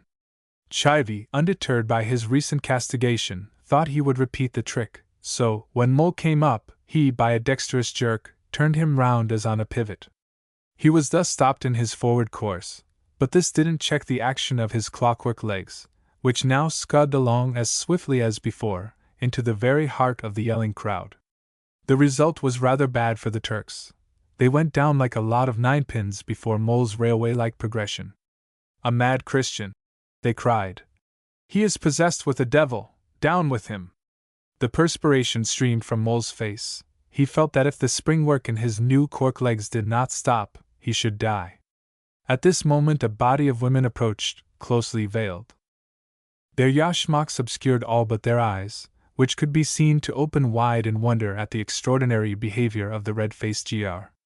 Two of the younger and slender ones fell with piercing screams before Mole's impetuous charge. A third, a stout woman of middle age, stood her ground, and Mole, before he could stop himself, rushed into her arms and floored her. The scream she gave surpassed in loudness that of all the others put together, and brought up several ferocious-looking Turks, bent on condignly punishing the outrageous conduct of the mad Englishman. "Death to the GR! Down with him!" roared the excited crowd. What fate he would have suffered we dread to think, but he found an unexpected deliverer in the person of the old white-bearded Turk, whose corns he had trodden on. "Defile not your hands with the blood of the unbeliever," he said, "but take him before the Cadi to answer his conduct." "To the Cadi, to the Cadi!" was now the cry. "Hear me," said Mole, astonishing himself by his proficiency in Turkish. "I am not to blame, but at all events, take up those two other Englishmen who assaulted me." He pointed to Murray and Chivy, who had by this time got into a dense crowd of Turks, whom they were elbowing in an angry manner. "Take all the infidels before the Cadi!" cried the Turks. Herbert Murray and Chivy were accordingly seized, and the whole three borne off to one doom. The Cadi was seated in his divan, administering justice, as was his custom, in the open air. His style of doing so was summary, but vigorous. "Let the GR, who has unwarrantably assaulted the true believers, receive 100 lashes," he said, "or pay 50 pieces of silver to our treasury." "I haven't got the money," said Mole. "Then receive the punishment," said the Cadi. This time there was no ceremony used. Two Negroes bound Mole, pulled off his shoes and stockings, and exposed to view the new patent steel clockwork legs. "Allah, what have we here?" cried the Cadi. "Is the Christian enchanted to be half man, half machinery?" "My lord," said Mole, "if you'll only permit me to speak, I'll explain all. Having lost my legs in the wars, helping the Turks to beat their foes, I have been induced to try as a substitute this new invention, and behold, the legs were enchanted, and I had no control over them." "Allah Karim! Can this be?" exclaimed the Cadi. "That was the whole reason of my conduct, Your Excellency," pursued Mole. "Otherwise I would perish sooner than have attacked true believers. But these infidels," he added, pointing to Murray and Chivy, "first attacked me, as many here may bear witness." "If that be so," said the magistrate, "we will remit your sentence on payment of 50 sequins." "Gladly would I pay the sum if I had it," said Mole, "but I haven't." "Search him," cried the Cadi. Mole was searched, but the investigations of the officer could not bring to light a greater sum in his pockets than a bad sixpence and a battered fourpenny piece. "Little enough," grumbled the Cadi, pocketing the amount. "But as it is all you have, I consent to take it. We must have it out of the other infidels. They too are English, and look rich. Bring them before me." Herbert, Murray, and Chivy were accordingly examined. Mole gave evidence as to their assaulting him, though they utterly denied doing so, but Mole's statement being backed up by several believers who had witnessed it, the judge declared both guilty, and sentenced them to the bastinado. "Me bastinadoed!" exclaimed the indignant Murray. "I'd have you know, sir, that I'm an Englishman of rank, of influence, of property, and—" "Of influence, eh? Very good, then you'll have to pay a fine of 500 sequins," cried the Cadi, exultantly. "I swear that I haven't." "Search the infidels," cried the Cadi. The officers did so, and altogether £25, in gold, notes, and silver, were found upon Murray and Chivy. With an audible chuckle, the Cadi took possession of it all. "There," he said. "So now go in peace, all of you, and if I find you making another disturbance in the town, it will be bastinado and jail, as well as a fine. Go, infidels, and remember the Grand Turk." Chapter 82. The conspirators, the deed, the false informers. The walls of Alahisar gleamed in the noontide heat. The air was heavy with sleep, which weighed upon all living things, and made them seek shelter from the burning sun. All was still in the city. It seemed as if the spirit of death brooded over all the habitations. Yet there were some awake at that dreary hour. Gathered together at one of the principal houses in secret conclave were some of the chief Turks of the province. In spite of the heat, the heavy curtains covered the doorways. The door was shaded, and the assembly spoke in subdued tones. At length Ibrahim Bey, a grave old Turk, subtle and resolute, arose. "It is sacred then, friends," he said, looking round at the assembly. "The deed must be done, and the hour is at hand." "Such is the will of Allah," was the reply of the conspirators. "'Tis decided then that Moli Pasha, our new governor, has, since he has assumed power, done all he could to destroy our old customs, and introduce the manners of the infidel Franks, therefore he must die." "He must die," murmured the assembly. "Allah's will be done," said old Ibrahim, turning up his eyes piously. "But by whose hand shall the blow be struck? Who will take upon himself the dangerous deed?" Up rose Abdullah, the interpreter, formerly of Mr. Mole's party. "I will do it," he said in a firm voice. "He dies ere another hour has sped. I will risk the deadly danger, if you will guarantee that if I succeed, I shall be rewarded." "That is but just," said Ibrahim Bey. "Should it be His Sacred Majesty's pleasure that I succeed Moli, a post of honor shall be the guerdon of your bravery." "I accept the terms," said Abdullah. "I know a secret way into the palace, I have a disguise and a dagger, doubt not my courage for the rest. Wait here, my friends, and ere another hour strikes, I shall return to say the deed is done." He glided from the room, leaving the others wondering at the cool audacity with which he undertook so desperate and criminal a deed. The angel of sleep had spread her wings over the seraglio of Moli Pasha. The veiled beauties of the harem had retired to their luxurious rooms. The Pasha slept soundly and peacefully. Well for him had his dreams warned him against the peril that hovered over him like a black shadow. For the form of a woman, tall, thin, closely veiled, glided along the passages of the harem. Her steps gave forth no sound, and she disturbed not the sleeping servants. She glided like a smooth serpent, or an invisible spirit. Her presence was unseen, unfelt, unsuspected. She enters the inner chamber where lies the unconscious Pasha. She bends over him, she draws forth a knife, slender, tapering to a point almost like a needle. The Pasha still slept on, the fountain outside made sweet music, heard through the curtains and windows. A smile played upon the Pasha's lips. He was dreaming, perchance, of the rosy bowers and the dark-eyed houris of paradise. Suddenly the knife descended, there was the flash of a moment, while it hovered like a hawk over its quarry, the next instant it was buried in the Pasha's heart. A deep groan was the only effort of expiring nature. The fiercely flashing eyes, and a part of the face of the murderer were now exposed. The dress was that of a woman, but the form and features were those of Abdullah the interpreter. For a moment he stood gazing on his deed, then lifted some tapestry which concealed a small door, and disappeared. What cry was that which startles the seraglio from its siesta? What combined lamentation disturbs the whole palace with its harrowing intensity? All the inmates of the establishment have been rudely awakened from their slumbers. It was the Pasha's favorite wife who had broken in upon the privacy of her lord, and she had found him dead. Dead, plainly by the assassin's dagger, but what assassin, none could even suspect. None could conjecture by what means any stranger could have obtained entrance and exit. Then arose that dreadful wail of despair, that beating of breasts, and tearing of tresses. The news soon spread, and the whole town was in a fever of commotion. Who had done the deed? Who was to be Muley Pasha's successor? The conspirators played their parts well. Ibrahim Bey pretended to be terribly amazed and shocked. He refused to be placed at the head of affairs until the Sultan's will should be known, and he offered rewards for the discovery of the assassin. A council, consisting of Ibrahim and others, was now established to temporarily rule the town. A grand funeral, at which all the dignitaries of the place attended, was given to the unfortunate Pasha, the evening after his assassination. The same night arrived a firman from the Sultan, proclaiming Ibrahim Pasha of Alahissar. Such is the perilous nature of the power and dignity in Eastern lands.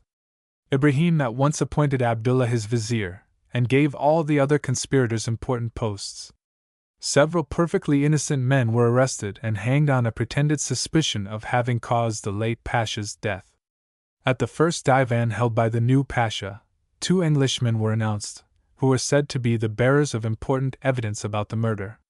They were admitted accordingly, and proved to be no others than Murray and Chivy. "Christians, you are welcome," said Ibrahim, through his new vizier. "Allah in his wisdom hath sent you hither, wherefore discover your knowledge." Murray bowed, and seated himself upon a chair pointed out to him by the Pasha. Chivy, as a servant, wasn't honored with a seat, whereat he murmured, half to himself, "Well, they might let a cove sit down, and if they offered us a drop of something cool this hot weather, it wouldn't come unwelcome." Reclining on his divan in the old Turkish style, and smoking his hookah, Ibrahim listened to Murray's communication. "It may already be known to your Excellency that there is in your dominions a young scapegrace of an Englishman, named Jack Harkaway. He has surrounded himself with many doers of evil, worse even than himself, amongst whom is an old scoundrel, formerly a schoolmaster, who, though he has lost both his legs, still continues to go about and get into mischief." "The audacious Giaour who dared to impersonate Muley Pasha?" asked Ibrahim. "The same," continued Murray. "Well, I have received proofs that it was this Harkaway and his friend who murdered the real Muley Pasha." "Shade of Eblis!" exclaimed Ibrahim, pretending to be much shocked. "This must be seen to. Christian, proceed."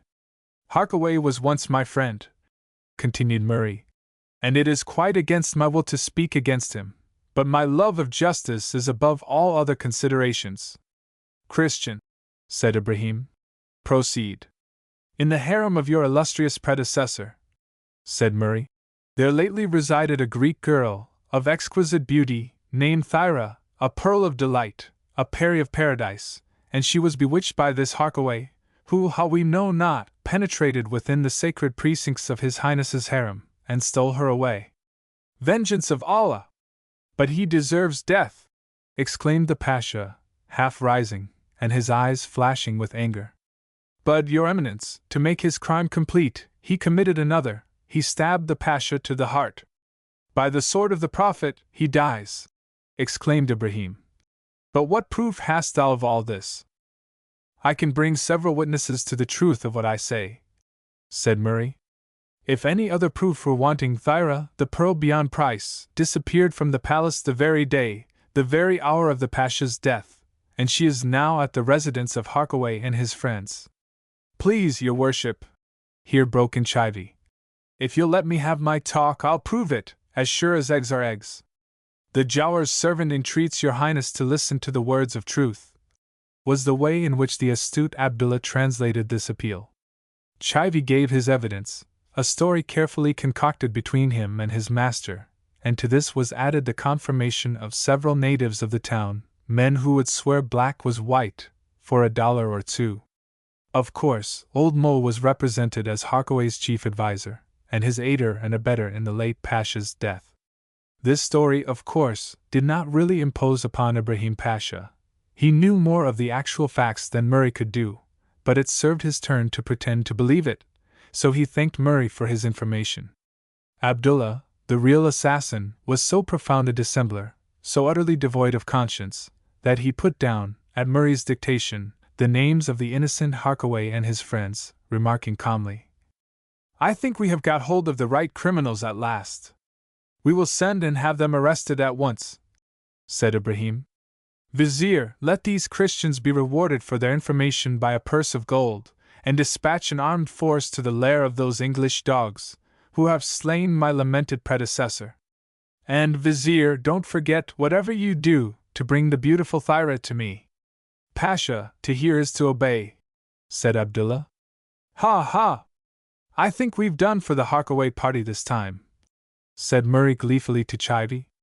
"It was a capital dodge, I must say," answered Chivy, "although my belief is that Ibrahim Pasha is an old rascal, and knows who really did for the last governor." "Keep all such suspicions to yourself," said Murray. In a short time the captain of the Pasha's guards, with a detachment of troops, marched out to arrest our hero and his friends. The news spread like wildfire that the murderers of the late Pasha had at length been discovered.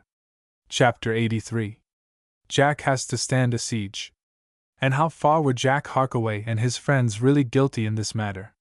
It was indeed true that Thyra, the beautiful Greek slave before alluded to, had fled from the harem of the late Pasha. But this had nothing at all to do with his assassination. No doubt Thyra cherished a strong attachment for young Jack, having found a refuge in the same house. She could not overcome it.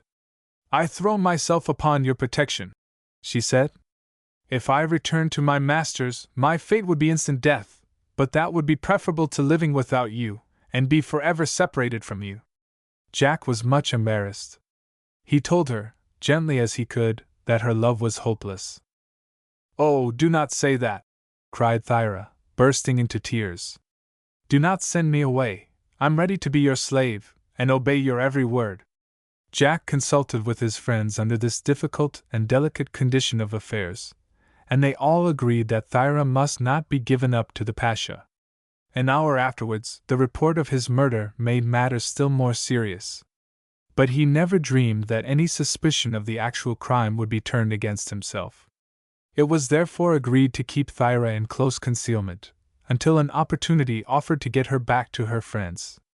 The house occupied by Harkaway and his friends was, like most Oriental edifices, built for endurance. The walls were thick and strong as those of a castle. The doorway was narrow, and led into a square courtyard or garden, and with a fountain in the center. Into this yard most of the rooms opened. The windows facing the street were mere loopholes. The roof was flat, and in the evening formed a favorite lounge, approached by a flight of steps, from one angle of the court. It is necessary to be particular in describing the house, that our readers may fully understand what follows. Jack Harkaway was one morning in the courtyard, near the center, with Harry Goodwood, looking at a heap of curious weapons, which they had purchased when roaming about the bazaars. "Why, we've got quite an armory here," said Harry Goodwood. "It's a pity we haven't got some fighting to do to use them. I mean to make the place into a kind of fortress," said Jack. "Here, Bogey." "What you after, Massa Jack?" asked the nigger, appearing instantly. "Go and take charge of the gate, and don't let anyone pass in or out without my order." "Right you are, Massa. Me keep him safe as a sentry box," answered the darky. And he started off to take up the post assigned to him. Jack next summoned Tinker. "Serve us up our dinner here under the trees," said Jack. "And be quick about it, you rascal, or—" "Understand perfectly, Massa," responded the black. "To hear yer is to obey yer, as these turkeys say." "Ya, ya." It was very pleasant to sit down to their repast under the refreshing shade of the trees. Of course Mr. Mole and the orphan, as well as Thyra, the waiter and the diver, were summoned and came at this juncture. The orphan and Mole appeared arm in arm. Mr. Mole had a black bottle in one hand and a tall glass in the other. He looked very jolly, whilst the orphan appeared rather melancholy, for his flute had got slightly cracked. "Have a drop to raise your spirits," said the schoolmaster, filling him a brimmer, and fairly forcing it into his hand. The orphan could not refuse so pressing an invitation. He drained the glass, and as it came upon the top of several more, its effect upon him was not inconsiderable. Intending to walk straight to the table, he walked, instead, extremely slantindicular, till lurching up against the fountain as he passed it, he stumbled over its ledge, and fell with a splash into the middle of its basin. Mr. Mole, with the best intentions in the world, rushed to his companion's rescue. Before Mole could reach the orphan, his patent legs being still uncontrollable, and his head unsteady also, he fell backwards, smashing his wine bottle on the stones of the courtyard. The scene was certainly ludicrous, and elicited much laughter from the spectators. They, however, helped the orphan out of his accidental and very unwelcome bath, which, though it had drenched him, had also sobered him. Mole was also assisted to reassume an erect posture, and in a short time, both of them were sufficiently recovered to take their places at the table. Mole and Figgins seemed somewhat struck by the warlike appearance of the place. "What are you going to do with all that cutlery?" inquired Mr. Mole. "Perhaps you mean to set up in the scissors trade?" suggested the orphan. "You'll see by and by, old man," answered our hero. "We shall find 'em useful, perhaps sooner than you expect." "Oh dear! I hope not," exclaimed Figgins. "I'm sure I don't want any more fighting. I have had more than is good for my health." The waiter now took up his accustomed duty of attending on the guests. The diver, at Jack's request, summoned Thyra, whose classic features, slender form, and Eastern garb were well in keeping with the scene around. A seat of honor was kept for her at the al fresco banquet, to which Jack gallantly conducted her. No one could doubt her love for him, for it shone out in her slightest action, her very words, and look and tone. It seemed a pity that he could not return it, otherwise than by studied politeness and consideration. To be at his side, to hear the sound of his voice, was her greatest happiness, and made her forget all other dangers and troubles. When towards the conclusion of the meal, Jack proceeded to fill high the bowl with Samian wine, and hand it to Thyra, it was to her a moment of supreme pleasure. Her dark eyes sparkled, her soft cheek flushed, and her jeweled fingers trembled as they held the crystal glass, filled with what, for his sake, and independent of its own nature, was to her as the nectar of the gods. "Hark! What noise is that?" asked Jack, with such suddenness, that Thyra spilt some of the wine ere it could reach her lips. There was indeed a sound in the street like the blended hum of many voices, and tread of many feet, each moment becoming louder. "Perhaps it is some procession," said Harry Goodwood. "Or a march round of the troops before the new Pasha," said Mole. "Oh, how I pity him!" "No, there's something up more dreadful than that, I am sure," exclaimed the orphan. "Oh, this terrible country! I'll go home tomorrow if they'll only let me. Here, Tinker, you black son of a gun, go up on the roof, and see what's the matter," said Jack. The nigger ascended as nimbly as a monkey. At that moment a thundering knock came at the outer gate. "What you want?" asked Bogey, still acting as porter. "Open in the name of the Pasha," said a stern voice outside. Bogey replied not, but ran in to his master. Tinker and he arrived breathless at the same moment. "Awful lot o' soldiers, Turks, outside, big guns and swords, massa," said Tinker. "Wants to come in here too," added Bogey. "Hark! Oh, ain't they giving what for at the door? They're at it again, a hammerin' away." And the thundering knocking was repeated louder than before, and a stern voice demanding Thyra, the slave. "Just as I feared," cried Jack. "They've found out where Thyra is, and have come to drag her back. Oh, powers of heaven, protect us all!" she exclaimed, nervously clutching Jack's arm. "Am I unfortunate enough, dear Jack, to have brought you into this great peril? I entreat you to save yourselves by surrendering me. Only do me one favor. Let one of your number shoot me dead as soon as I am in the enemy's hands." "Impossible, dear Thyra," said Jack. "Do you think, as a boy of England, it is possible for me to act in that cowardly way? No, we must make a gallant resistance. Surely we are well prepared. Here are arms enough for all." Where's the Irish diver? Here, your honor, ready for any row that's goin' dot. Mr. Mole, you can handle a gun, said Jack. Here is one that will just suit you. The waiter and the orphan were also accommodated with weapons, but the orphan thought he would rather load the guns than fire them off. Quick! Get all the movables, and place them against the gate, said Jack. With its own strength, its bolts, and bars, and keys, and a barricade behind it, we can defy this band of Turks, or the Sultan himself. All gave a cheer at these defiant words, and proceeded with their impromptu fortification with great vigor. I'll go up on the roof and reconnoiter, said Harry. And dangerous as was this duty, he proceeded to it with great alacrity.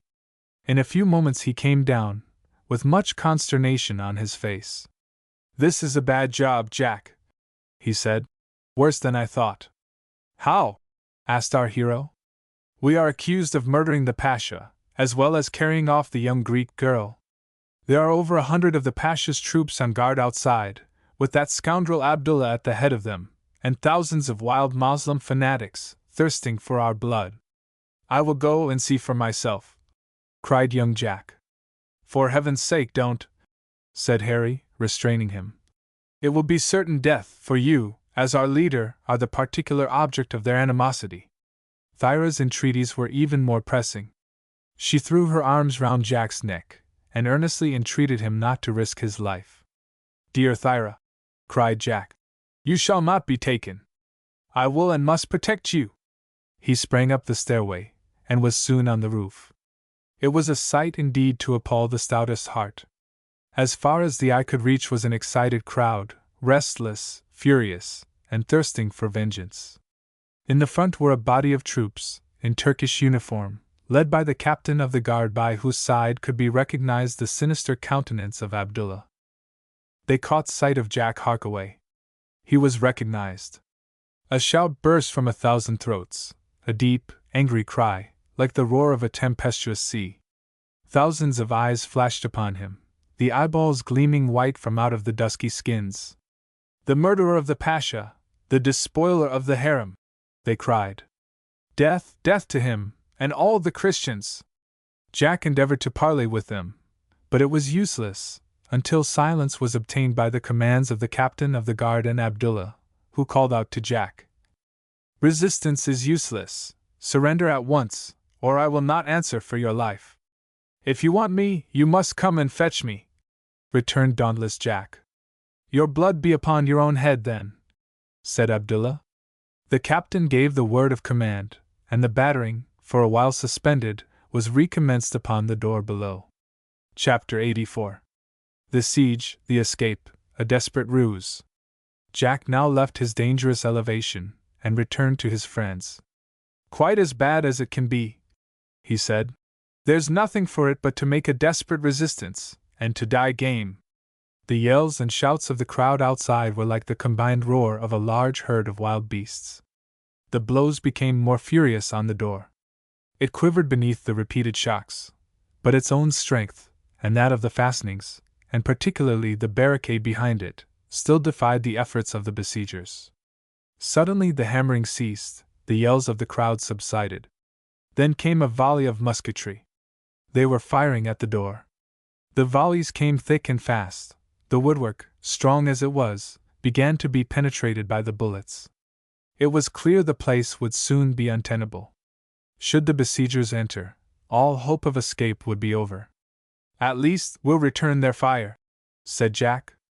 The windows in the wall facing the street were mere loopholes. At each of these, Jack commanded one of his men to take his stand, and pick off the enemy with the rifle. It was a dangerous game, but it served its purpose. Several of the besiegers fell before the well-aimed shots of the besieged. The Turks began to think that they were being opposed by a considerable force of well-armed men. Their own shots failed to reach the highly placed and narrow windows, which were now so many portholes for the fire of the besieged. The captain and Abdullah accordingly ordered their troops to fall back. The excited crowd gave a yell of disappointment. I do believe we've defeated them, after all, cried Harry Goodwood.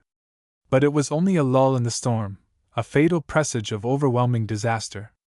The Turkish commanders now resolved to make certain of victory by bringing up a cannon. If by this means their troops could once effect an entrance, and this was almost certain, what could stop their progress? What were Harkaway's mere handful of men against the thousands they would have to encounter? Once more, and at greater peril than ever, Jack went on the housetop to reconnoiter. He laid himself down flat that he might not be seen, but yet contrived to take a rapid glance of the position.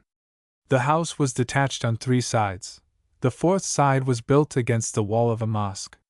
Upon those 3 sides the building was entirely surrounded by troops. The only chance of escape would be by the mosque. But how was this to be effected? The wall of the sacred building rose high above that of the house. Jack raised himself to examine it more closely. A flash, a report, and the whiz of a bullet told him that he was observed. A volley followed from all sides. It would therefore be impossible for his party to raise a ladder, and thus escape from their own roof on to that of the mosque. Jack, the bullets whistling thickly around him, managed to crawl unhurt to the trapdoor and again descend into the courtyard. "Well, Jack, what think you of the situation now?"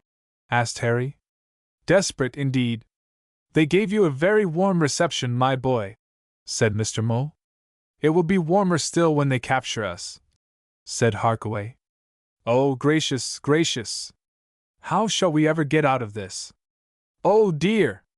Oh dear! I wish I was in London once more," cried the orphan, wringing his hands.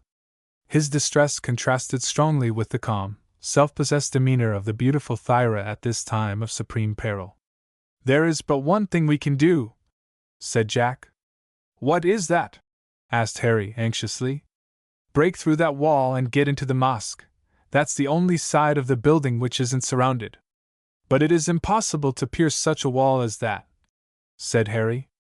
"We'll try at all events," Jack responded. "Come, boys," he added. "One last desperate effort, and we'll baffle 'em yet." The waiter and diver understood in a minute. Hurriedly they collected the tools, pickaxes, crowbars, chisels, and hammers, and they all set to work on the masonry. But their momentary hopes soon subsided. The mortar had, in the course of ages, become even harder than the stone itself. It was impossible to make any impression upon it. When they saw this, disappointment was depicted upon every countenance. Jack flung down, in sheer despair, the chisel with which he had attempted to break the mortar. As the implement fell upon the stones of the courtyard, Thyra's quick ear noticed the peculiar sound. "It is hollow beneath here," she exclaimed eagerly. Again testing the floor in the same way, they became convinced that she was right. There were probably vaults beneath this courtyard, and this stone concealed the entrance to them. Animated by this fresh hope, the party now worked away, and in a few minutes had lifted the ponderous flagstone. A flight of rude steps, leading down into utter darkness, was discovered. "As I thought," cried Jack. "These are vaults. We may baffle them after all. Bogey, run down immediately and see what they are like." Bogey hesitated not a moment, but skipped down the rude steps and disappeared. The others waited his return with great anxiety. At this moment, a shout of triumph was raised by their enemies outside. It signified that the cannon had been brought, and that the attack would soon recommence. The hope of escape was still of the very slightest. In a few moments Bogey returned. "Well?" asked Jack. "All cellars, massa, going along, oh, miles and miles under de earth, all dark, 'cepting a bit of light that comes here and there through little holes in de roof. Plenty of room to hide all of us, sar. Oh, golly, won't the nasty Turks go mad? Hurrah! Down you go immediately," said Jack. "Now then, ladies first. Harry, I commend Thyra to your care. Take her down." "I cannot, will not leave you, dear Jack," she cried, desperately clinging to our hero. "No, no, I will soon be with you. For heaven's sake. Thyra, do not hesitate now, or we shall all be lost. Go quietly, it is my wish." Thyra resisted no more, but with Harry's assistance descended the steps into the vault. "Now, Mr. Mole, down you go," said Jack. "Here, Figgins, you take his legs and go first, or they'll be running away with him again. Tinker followed behind, supporting his head. But Mr. Mole objected to this arrangement. What? Do you think I'm an infant, to need carrying? He said, with offended dignity. No, though I have got patent self-controlling cork legs, I can walk down by myself. And to prove this, he began jauntily descending the steps. But the next moment he lost his footing, and with a cry, tumbled right down to the bottom, onto the body of the unfortunate orphan. Luckily, it was not very far to fall, and Mr. Mole was very little hurt, though Figgins got the worst of it. Now, boys, down you go! Cried Jack. Hark! They are battering down the gate with artillery. At that moment a ball tore through the doorway, shattered the top of the barricade, and at length lodged in the solid masonry. Yells of triumph broke from the Turks. Quick! Tinker, Bogey, for your lives! Cried Jack. Is it that we are to disart ye? Cried the Irish diver. No, Mr. Jack, I'll see you down first. Please make haste, said Jack almost imploringly. Of course I shall save myself, but I'm the captain, you know, and I mustn't leave the ship till the last. Thus reassured, the rest descended, and no sooner was the last safe in the vault than Jack Harkaway shut down the stone in its place, thus closing the opening. Then he hastily laid earth in the interstices round it, and tried to efface all signs of its having been recently removed. With equal rapidity, he gathered up the crowbars, chisels, etc. All this time the firing continued. The door would soon give way and the enemy pour into the courtyard. Was our hero mad, thus to remain behind while his friends escaped? No. His conduct was part of a desperate and deep-laid design. He saw that if he had followed them in their rapid flight, the Turks would be sure to perceive that the stone had been removed, and this would at once enable them to discover the retreat of the whole party. By remaining outside, he could restore the stone to its original appearance. And this he had now done. But his own safety? He had thought of that too. Wild and desperate as was his scheme, one that required far more than ordinary courage to accomplish, gathering up the tools, he re-entered the house, and rapidly ascended to his own room. Here, from the window, he could perceive how much the crowd of enemies had increased outside. He was almost shaken off his feet by another discharge of artillery. But every second was precious. Hastily Jack robed himself in the ordinary garb of a middle-class Turk, for he had plenty of oriental garments, bound a turban round his brows, and rubbed his face all over with a chemical powder, which greatly darkened his complexion. He quickly stained his eyebrows a deep black, with henna. None of his friends could now have recognized Jack Harkaway. But how were his enemies to be deceived and eluded? Having completed this hasty transformation, Jack descended the stairs. He looked out into the courtyard. A third discharge of artillery had now broken down the door, and the troops were rapidly clearing away the obstacles before entering in a body. Loud were their shouts of triumph, and Jack recognized the countenance of Abdullah, lit up by a savage satisfaction. But a glance sufficed. Jack then retired into the smaller garden at the back, where he completely concealed himself under some thick shrubs. In a few moments the troops were all over the yard, probing and seeking in every corner. Just as Jack had calculated, the soldiers were followed by a wild helter-skelter of Turks, of all ages and conditions, fanatical Moslems, who were ready to raze to the ground the accursed house where the Christians had taken refuge. The soldiers were considerably surprised to find no one. They sought in every room in vain, to their intense disappointment. Abdullah's fury was terrible to witness. Speedily the whole house was filled with a motley Turkish rabble. In this fact consisted Jack's safety. Seeing the moment when a number of the Turks were passing his hiding place, he stepped out and mingled with them. In the confusion, nobody noticed him. In appearance, he was just like a score of other wild Turkish youths who were in the throng, shouting lustily, "Death to the Christians!" in which cry Jack joined with great vigor. The crisis of his danger was now over.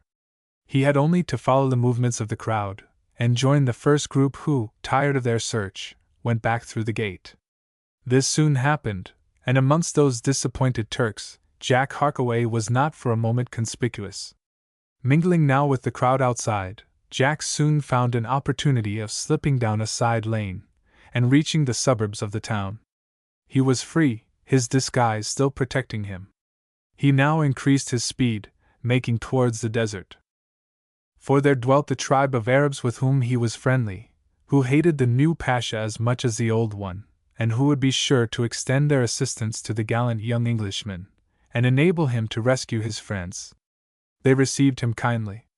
Jack told his story, in which they were all powerfully interested, but they told him that nothing could be done until the chief returned.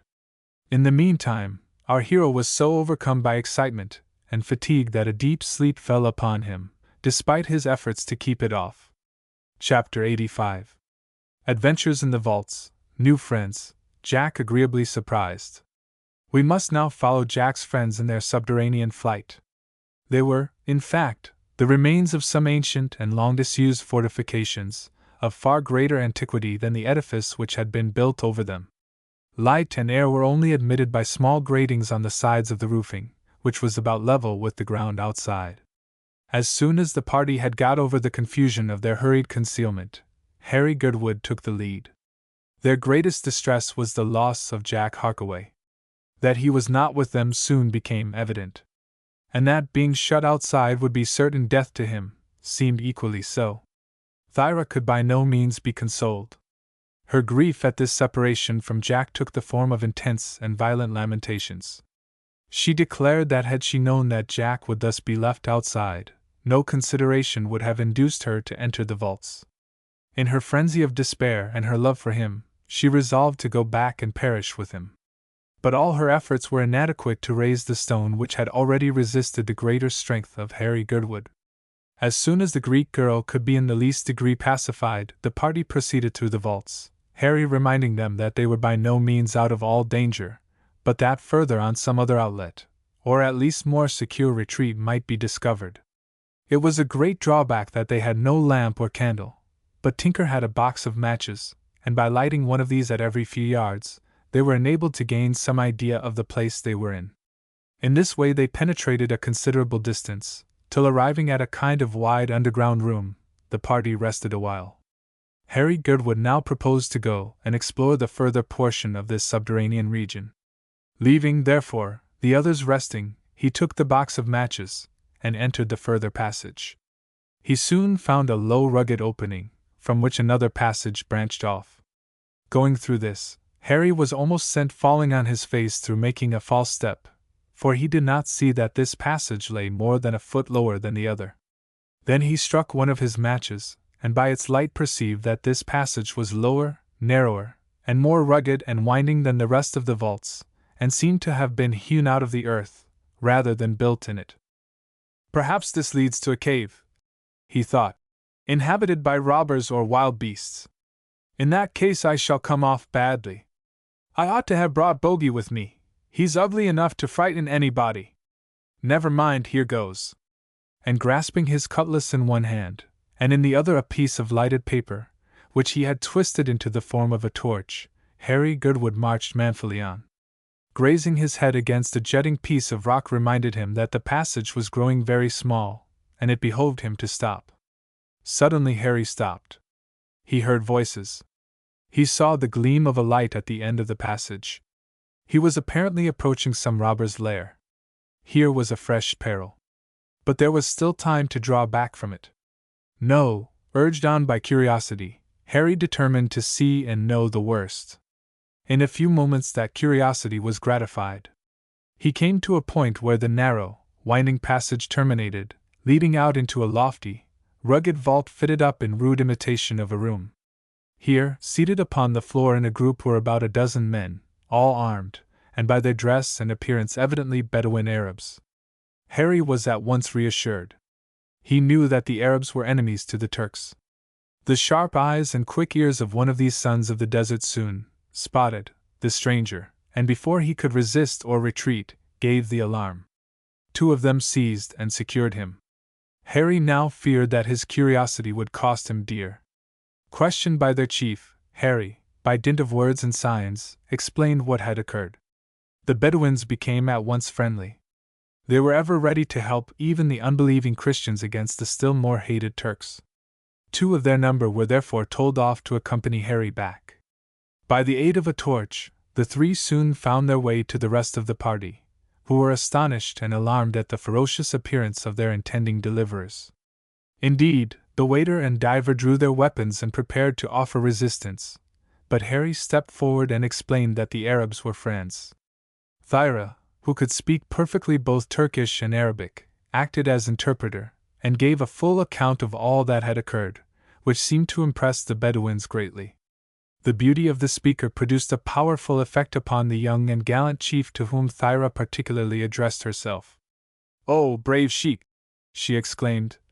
"Hasten to assist the young Englishman whom I love, and who has fallen into their hands while so generously saving his friends." "Lady, more beautiful than the Peri of the Gate of Heaven," replied the chief, Caral-Zerial. "I and the warriors of my tribe will protect thee and thy friends." Thyra knelt and kissed the hem of the Arab chief's garment in humble gratitude. He raised her from the ground. As he did so, the deepest admiration shone from his dark and luminous eyes. But Thyra felt love only for young Jack. "We were even now debating how to attack the Turks," said the Arab. "Ibrahim is our enemy, but from thy words it would appear that they are strong and many, and armed with the weapons of Western science. In the desert, we fear neither men, nor kings, nor armies, but in the cities our strength availeth not." "But you will at least fly to the assistance of brave Jack," implored Thyra. "It is too late. Already the castle is in the hands of the Pasha's men, and your friend doubtless is their captive." "But you will rescue him?" entreated Thyra. "Promise us that." "I promise to make the attempt, fair maiden," answered Caral-Zerial. "But it must be by night and by stealth." "That hope gives me comfort," exclaimed Thyra. "Thou seemest greatly to love this Frankish youth," observed the chief, bending his dark eyes upon her. "If so, he is much to be envied." "Gallant Emir," said Harry, addressing Alzariel at this juncture, "is this cave safe from the entrance of our common enemy?" "Safe as the top of Caucasus, as far as we are concerned," the chief answered. "The Turks know not of these vaults, and if they did, would not venture here to be at our mercy. It was through these vaults that we intended to enter and take the town by surprise." "But where does the other end lead to?" asked Harry. "Into our native desert, where its opening is concealed by a dense shrubbery," replied Alzariel. "We have often found these caves very useful in our excursions against the Turks. But you and your friends shall accompany us to our tents, where the Turks will be bold indeed to seek you." Harry thanked him for this generous offer. This arrangement having been made, the party quitted the caves by means of a narrow path leading between two walls of high rock. Two of the chief's men, disguised as Turks, were left behind to enter the town and keep an eye upon the condition of affairs there. The chief, of course, took command of the party. He seemed to make Thyra the especial object of his care. It was evidently a case of love at first sight towards her who had been, with equal suddenness, smitten with Jack Harkaway. And both attachments were equally hopeless.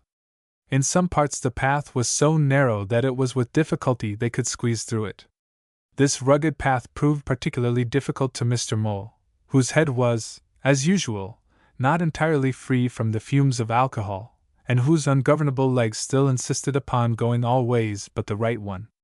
But his Arab friends occasionally assisted his progress by prodding him in the back with their long spears, a species of incitement he could well have dispensed with, but which they insisted upon affording. The poor orphan, too, was, as usual, bowed down with weight of woe. "Oh, what a cold I am having!" he exclaimed pathetically, feeling for his pocket handkerchief. "It's tumbling into that fountain that did it. Oh dear, what shall I do? It will be my death, I know it will." Such was the burden of his lament, which greatly amused the others, especially Bogey and Tinker. They were now on the edge of the desert some distance outside the walls of the town. The Arab tents could be faintly descried in the distance. They had still some distance to walk in order to reach them. The road, however, was now plain and easy, consisting of the usual flat desert sand. On nearing this encampment, they were challenged by a Bedouin sentinel, but the chief, stepping forward and explaining, the whole group were of course readily admitted. The black and white camel-hair tents dotted the plain to a considerable distance, and numerous horses and camels were picketed round. One of the principal Arabs having conferred with Karal's Ariel, he went back to his English guests, saying, "Christian friends, I will now show you what will cheer your hearts even more than the flesh of lambs, or odor of pure bread. Behold!" And throwing back the curtains of the tent, he exposed Jack Harkaway, attired as a Turk, peacefully sleeping upon a rude couch. The astonishment and relief of mind experienced by our friends at this discovery cannot be described. Their joy at finding Jack safe was equal to their wonder how he had escaped. But what words will denote the ecstasy of Thyra? With a cry of delight, she ran towards him, and kneeling beside his couch, poured forth thanksgivings to heaven for his deliverance. This caused some jealousy to the noble chief, who now began to perceive how passionately the Pearl of the Isles, as he called the beautiful Greek, was enamored of the youthful Briton. "Stay," he said, as Thyra passionately impressed her lips on the brow of the sleeping youth. "Stay, or you will wake him. The Christian sleeps the slumber of the weary, disturb him not, and his waking will be all the more joyous." "Thou sayest right," answered Thyra. "If he is happy, sleeping or waking, 'tis not for me to intrude upon his happiness. But I will sit here and watch his slumbers, that I may be the first to greet him when he wakes." "You mustn't do anything of the kind, miss," interposed the waiter. "Girls can't live upon love, though you seem inclined to try at it, and as we've got a nice supper awaiting us at that tent, Mr. Girdwood insists upon your coming to join us." With some difficulty Thyra was induced to assent, and again left the object of her idolatry sleeping in blissful unconsciousness of her presence. A short time, however, only elapsed before, either awakened by some outward sound or disturbed by some dream, young Jack started up, much confused and puzzled to find himself in this strange place. Then he remembered the events of the day. "Hullo!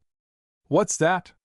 Could he believe his eyes, or was it possible that, beyond the group of Bedouins sitting feasting around the camp-fire, was another group, among which the figures of Harry Girdwood, of Mole, and of Thyra were conspicuous?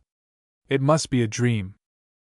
Jack leapt to his feet, fixed his eyes on the group, and now recognized also Mr. Figgins, the will-o'-the-wisp forms of Bogey and Tinker flitting about and waiting on the others. Now convinced, Jack rushed out of his tent into the larger one.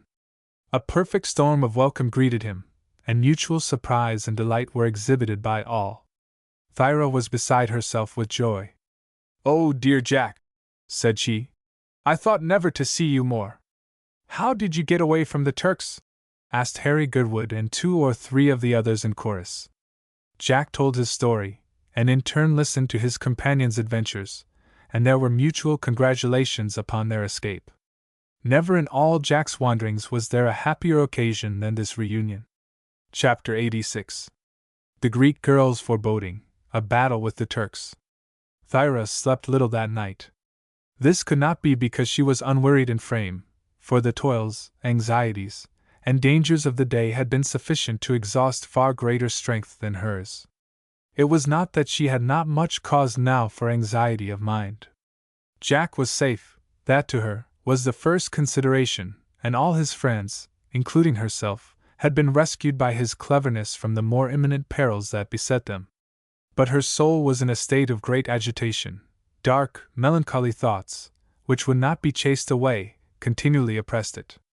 This interfered with the blissful visions, the roseate castles in the air which she was so prone to build, and of which Jack Harkaway ever formed the central figure. If she could win his love, and accompany him to England, a grand and mysterious region which she had all her life longed to see, Thyra thought the climax of happiness would be reached. But still she felt a terrible presentiment that, not only would this never be accomplished, but that some dread and imminent fate was hanging over her. "Tomorrow," she murmured, "the hand of destiny will lie heavily upon me. There is a voice within that tells me so." And this melancholy condition continued throughout the hours of darkness. She looked out of her tent. All around her slept. Even the sentinel had fallen asleep beside the camp-fire. The air was laden with the chill breath of night, but the stars were fading and the first gleams of dawn were breaking through the eastern mists. At such a time, the appearance of the vast desert was especially gloomy and depressing. Thyra turned her gaze in the direction of the town. What cloud was that coming thence, and advancing along the plain towards the camp? The Greek girl strained her eyes to penetrate the mist. In this she was assisted by the growing light of the morn. Presently the cloud shaped itself into recognizable distinctness. It was a mass of armed men. The Turks were marching on their track. Thyra's terror for a moment kept her spellbound.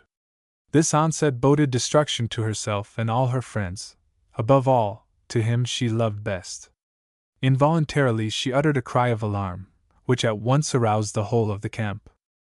The Arabs sprang to their feet and seized their arms. In an instant all was commotion. Caralzariel heard that beloved voice, and in an instant was at Thyra's side. "What has alarmed the Pearl of the Isles?" he asked, in the poetic phraseology of his race. Thyra stood with disheveled hair and dilated eyes fixed upon the approaching army, at which she pointed with trembling fingers. "Look! Look!" she exclaimed. "They are coming! The Turks are upon us!" Caralzariel followed her gaze. He saw the cloud. He knew the danger. "To horse!" he thundered. "To arms! Every son of the desert, and every Christian guest!" Instantly the horses were untethered, and the riders mounted, armed men assembled on foot, and every warrior appeared in readiness. Jack Harkaway and his friend Harry, by this time familiar as old soldiers with these sudden calls to arms, soon answered the summons, and the rest of their party, on hearing the danger, were not backward in preparing for it. There were in the encampment a large number of fleet Arab steeds, more than were actually required by the tribe, but the chief, like many of his race, dealt largely in horseflesh. This was particularly fortunate on the present occasion, for their Christian allies could also be mounted, and if overwhelmingly outnumbered by the enemy, could save themselves by flight. All the more experienced warriors were now sent to the front, to face the first shock of the coming attack. Caralzariel led a beautiful steed to Thyra. "Mount, sweet maiden," he said. "This steed is one of fleetest. Go, ride on towards the sea, for our enemies are coming fast upon us, and this is no place for thee." Thyra mounted, but steadfastly refused to flight. "Thinkest thou, O chief, that I will fly from this danger?" she said scornfully. "Never! I will escape with my best friends, or perish with them." In vain the emir persuaded her to seek safety at once. "To perish or to fall again into the hands of the licentious Turks," he said. "Remember, rash girl, these two terrible fates menace thee." "If I am killed," responded Thyra, "it is the will of heaven, but ere I become a captive to the Turks, the dagger shall end my life." Her resolution being evidently fixed, the Arab chief ceased to persuade, but resolved, throughout the coming fight, to do all he could to shield her from danger. On came the enemy's forces.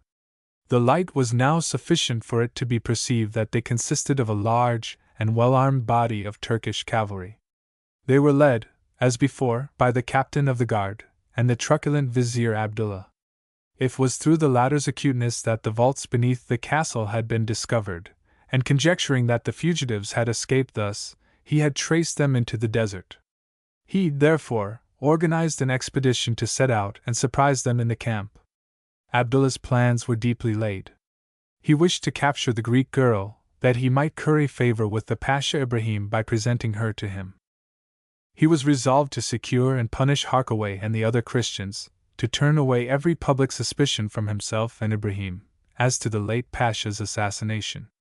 After that, it is exceedingly probable that the unscrupulous interpreter meant in some way to destroy Ibrahim, and set up as Pasha himself. These subtle treacheries are common under the corruptions of Oriental rule. The vizier intended to take the Arabs by surprise, and he would have succeeded in this, had it not been for Thyra. Instead, therefore, of finding a sleeping encampment, he found the whole tribe up in arms, and ready to receive him. Other tactics were therefore necessary, but Abdullah believed that his own superiority in numbers would ensure victory. As the Turkish regiment approached, they spread themselves out, their object being to surround the force opposed to them. On came the Turks, their sabers flashing and clashing, the steeds neighing. the sands of the desert rising up in clouds beneath their thundering tread. Arrived within a short distance, the two armies halted and surveyed each other. Then a trumpet sounded to parley, and a messenger rode forward to communicate with the Arab chief. "To the Emir Khar-al-Zariel," said the soldier, "thus saith the great Lord Ibrahim, Pasha of Alahisar. Whereas, though thou hast been often a rebel against His Highness's lawful authority, yet will he pardon thee all past misdeeds on condition that thou shalt give up the Frankish men and the Greek woman, who are accused of the secret murder of His late Highness, Moli Pasha. Refuse this, and no mercy will be shown to thee or to thy tribe. Tell thy ruler or his officers."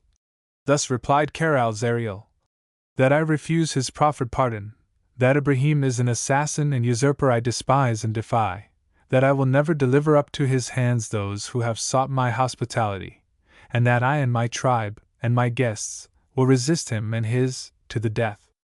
This rebuff was sufficiently conclusive. There was nothing now but to commence the fight. Shouts came forth from the midst of the mass of Turkish horsemen, and were promptly answered from the muskets of the Arabs. The battle cry of the Bedouins rang out clear in the morning air. The first rays of the sun now lit up the plain, piercing the clouds of mist and desert dust, and gleaming upon the rapidly moving blades and barrels. Now shone out the white naiks of the Arabs and the red caps of the Turks. The Ottoman cavalry pressed with terrible force upon the Bedouins, whose old-fashioned long guns were inadequate to compete with the modern European rifles of their foe. But on each side, the bullets tore through the ranks and laid low many a gallant warrior. The fray soon became a fierce and close one. A fight, hand to hand, muzzle to muzzle, and sword to sword. One slight advantage was on the side of the Arabs. They and their horses were quite fresh, while the Turks and their chargers were wearied with a long and difficult march. Our friends did not forget they were Englishmen, and upheld the honor of their country in the personal bravery they showed upon this occasion. Jack Harkaway and Harry Goodwood hewed their way right and left among the Turkish horsemen. They were like mowers among the corn, their sickles sharp, and their harvest heavy. Soon shone the morning sun brightly upon this scene of strife. The Turks, from their numbers, could relieve their comrades when they became tired. The Arabs had no such advantage. They began to thin terribly. But still they fought on with unabated vigor, and succeeded in preventing the enemy surrounding their encampment, and in closing them in. Khar-al-Zariel was ever in the thickest and most perilous part of the contest, encouraging his men with his presence. He performed prodigies of valor, and his long hiltless Arab saber was stained deeply with the blood of his foes.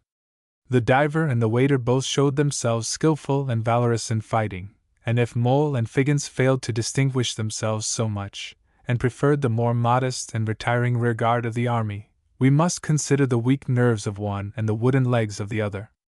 Bogey and Tinker were in their element, and their African blood spurred them on to deeds of bravery sometimes even approaching barbarity. Thyra, stationed on horseback in the rear, had in her a spirit of heroism, which of her own will would have led her to the very front of the battle. But the entreaties of the chief and of Jack induced her to restrain her valor, and remain in a position of comparative safety from which she could see all that went on, and discharge a pistol when she saw a chance of bringing down a foe. But by degrees the Arabs' ranks were broken. Their numbers were fearfully diminished, and no efforts of theirs seemed to make any perceptible diminution of that of the enemy. So the chief resolved upon a retreat. But ere this could be effected, the Turks succeeded in placing a large contingent in a position to intercept them. "We must cut through them, or we are lost," exclaimed the chief. The war cry of the Arabs was again raised. They dashed at a portion of the living ring that surrounded them. They cut their way through the circling mass of steel. Chapter 87. Still the battle rages. At that moment Khar-al-Zariel's horse received a mortal wound, and sank beneath the chief. He fell heavily, and narrowly escaped being trampled to death by his own advancing men. But procuring another steed, he again led the van. Jack Harkaway had already had 2 horses killed under him. He was disfigured by blood and smoke, and dizzy with weariness and excitement, but he still fought like a lion, for it was for life. The task of breaking through the Turkish ranks was a terrible one. Many Arabs fell dead in the desperate attempt. As fast as the gaps were made in the ranks of the enemy, they were filled up by fresh men. The horses trampled upon the weary limbs of the wounded. Into this wild melee Jack plunged, closely followed by his friend Harry. Our heroes struck down a gigantic Turk, fired a revolver into the face of another, and gave a cut right and left with his sword. Taking advantage of the passage thus made, the other Englishmen rapidly followed their leader. Thyra was led by the waiter and the diver, while Mole and Figgins mutually assisted each other. It was amid shots falling like hail in every direction, and menaced by killing blows from heavy sabers that the retreat was made. Thyra performed another act of heroism at this juncture. A Turkish sergeant, on foot, fired straight at her as she passed. By the width of scarce an inch, the bullet missed piercing her brain, but she answered it by a shot which sought and found the heart of the Turk, and he fell dead instantaneously. In this way all the Englishmen got through the ranks of the foe and joined the chief. The rest of the Arabs followed, but they had a hard task to do so, for the enemy now overwhelmingly outnumbered their reduced force. But our friends were not to escape even thus easily.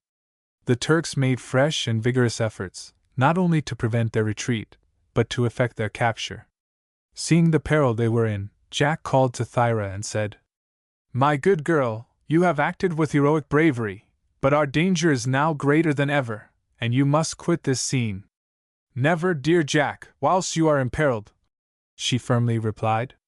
"But you can aid me more that way than by staying," he said. "Listen, yonder is the sea, not more than 2 miles off. There is an English ship in the bay. Its gallant sailors will not fail to assist their countrymen in distress. Go to them at once, your steed is swiftest of all. Ride for your life, dear girl." Thyra needed no further urging. "I will bring assistance to you," she cried, "or perish in the attempt." She turned her steed, and was off in a minute at lightning speed. On came the Turks, now headed by Abdullah, for his comrade, the captain of the guard, had been desperately wounded. "We must capture them," he cried to his men. "Forward, men, death or victory." Jack and his men saw that resistance was useless against so overwhelming a force. Flight was the only chance remaining to them. Yet they could not give in without some attempt to punish their enemy. Jack leveled his pistol at the vizier's head, but by a dexterous movement he avoided the shot. "Yield, Christian dogs!" he thundered. "Yield to might and right, for your capture or death is inevitable." "You do not know us, boys of England," cried Jack. "We may be taken dead, but while a breath of life remains, we will never surrender to black-hearted Turks." The vizier answered by ordering his men to surround the Christians, which they did their best to accomplish. But by an agile movement, Jack and his friends suddenly turned and galloped off. It was not in the direction of the sea, for retreat was at present cut off that way, but across the desert that they fled. "Forward!" cried Abdullah. "They must not escape us." For a considerable time this chase continued, till the English, by doubling, again, changed the direction of their flight, and made towards the sea. Hope arose within their hearts, for they saw a considerable number of well-armed English sailors, led by Thyra, coming towards them. A few minutes' galloping joined them with these welcome allies, and this reinforcement enabled Jack again to defy the Turks. The latter drew rein, and stood for a while in hesitation.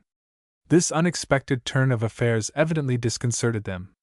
But ere their horses could be put in motion again, Jack and his party were upon them, backed by their new allies.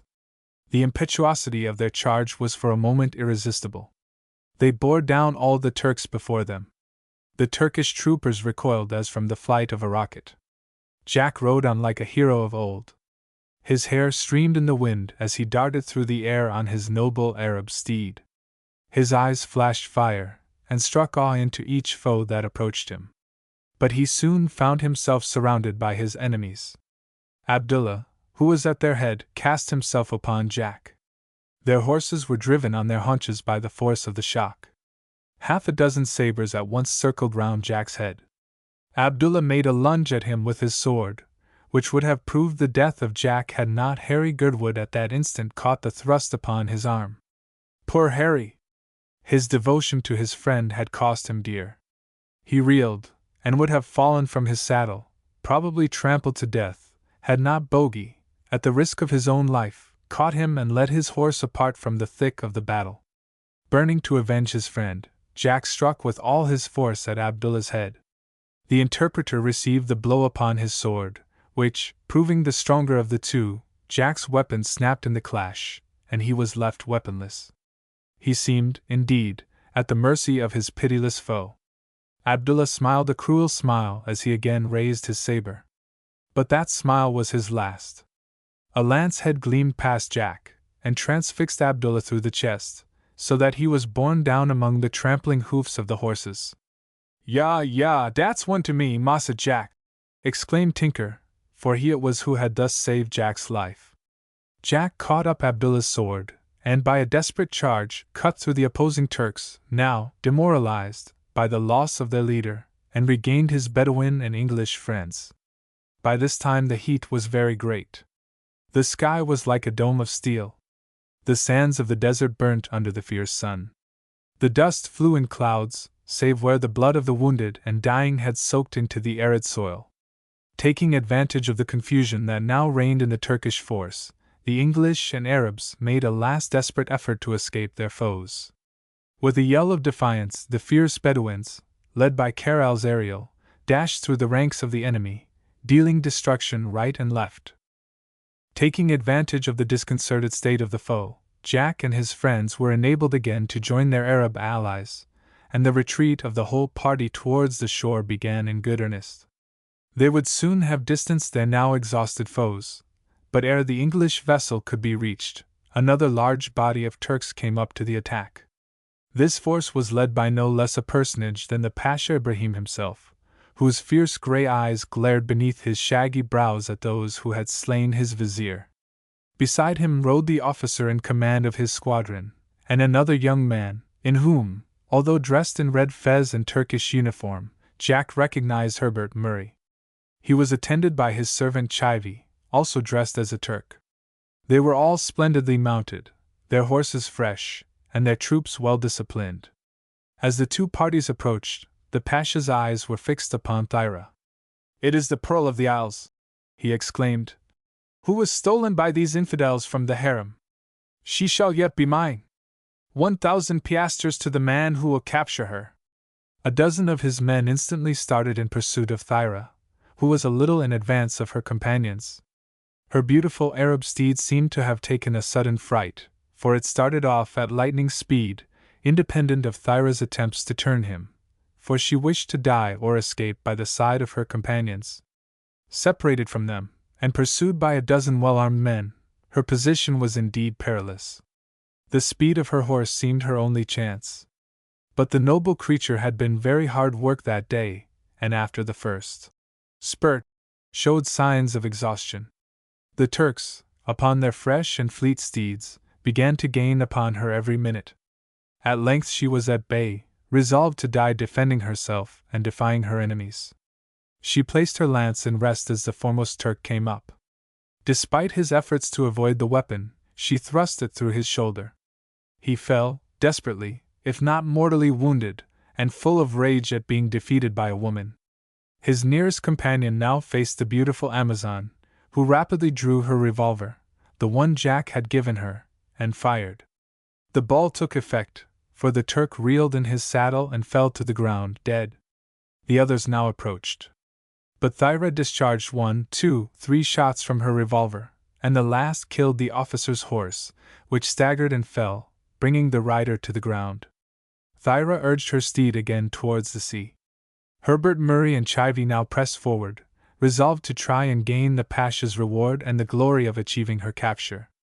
Away went Thyra on her gallant steed. She was near the sea now. The murmur of its waves upon the sands resounded in her ears.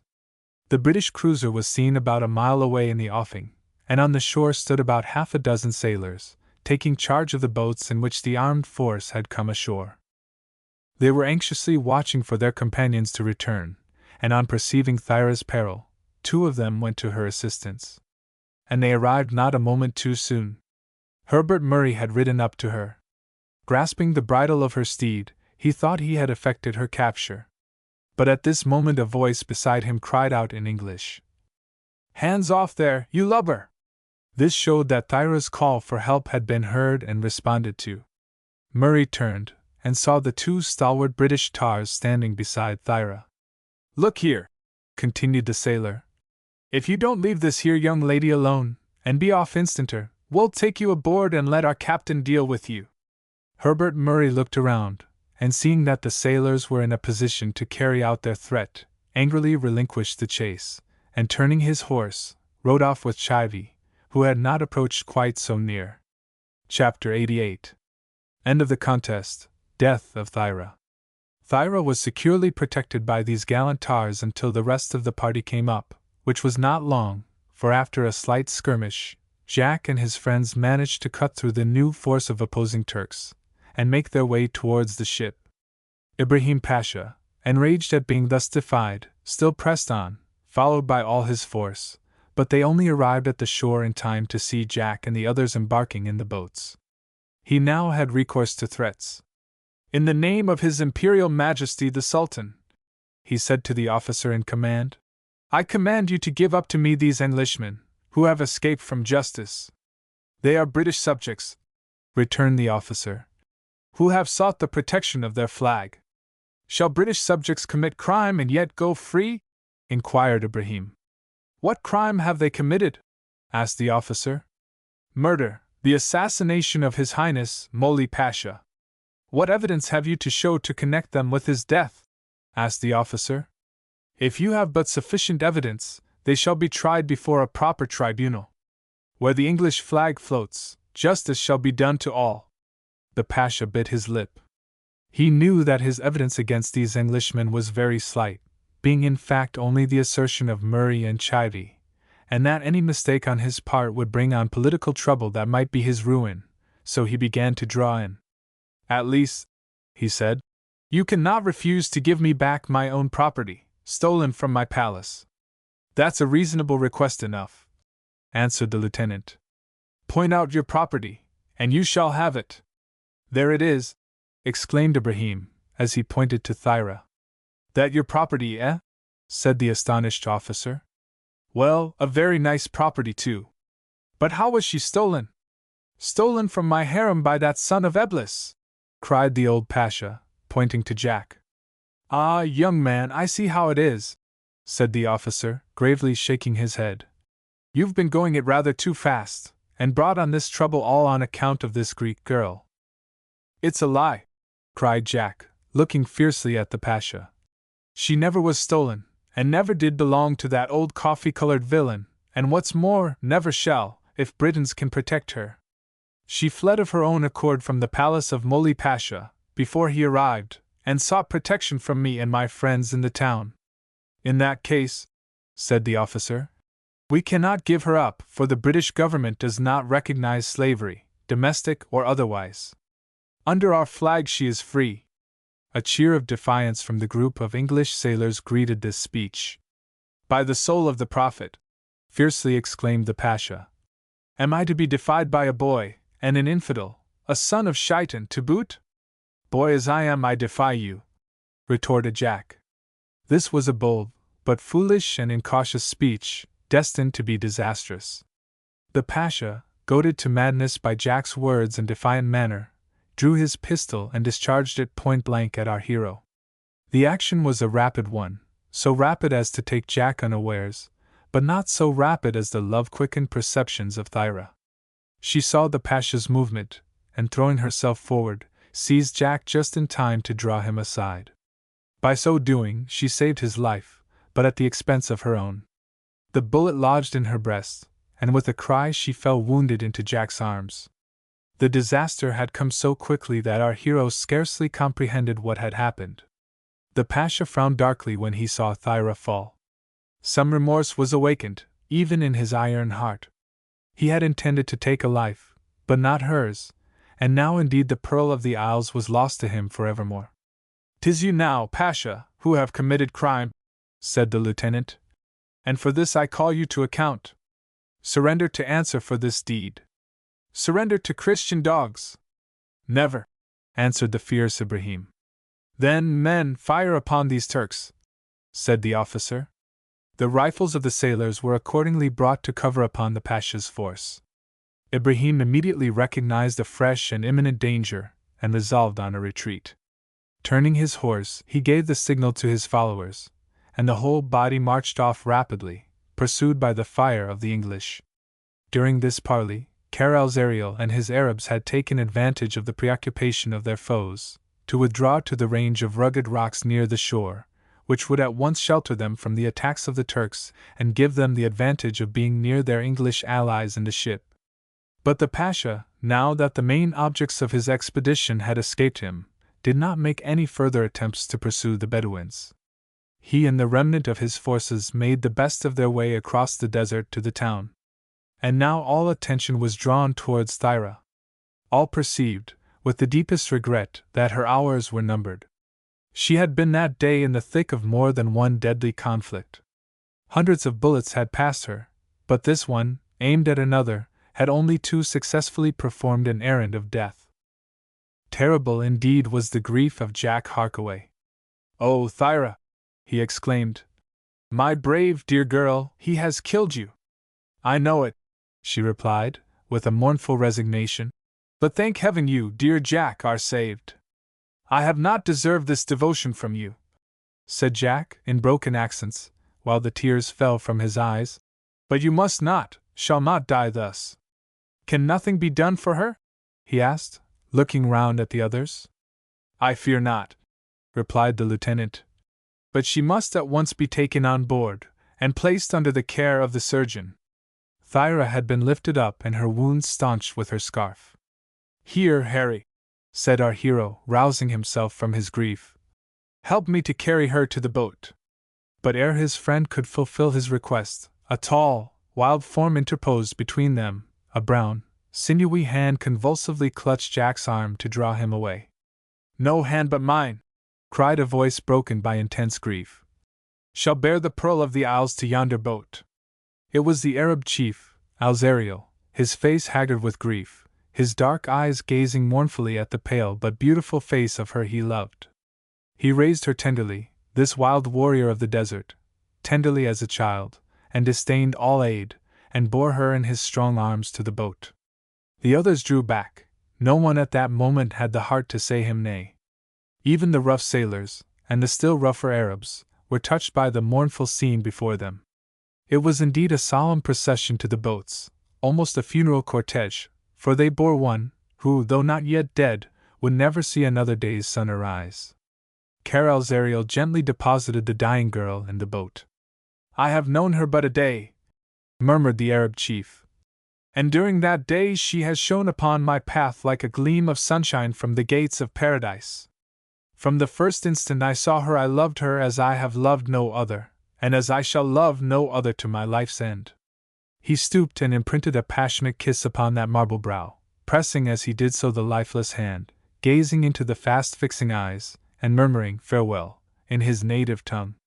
She understood him, and with a smile of gratitude, answered him in the same language. The boat put off. Khayr-el-Zariel, standing on the sands, watched it for some moments, and then, as if unable longer to bear the sight, turned away, knelt upon the beach, and covered his eyes with his hands. It was not grief alone that made him kneel beneath the open vault of heaven.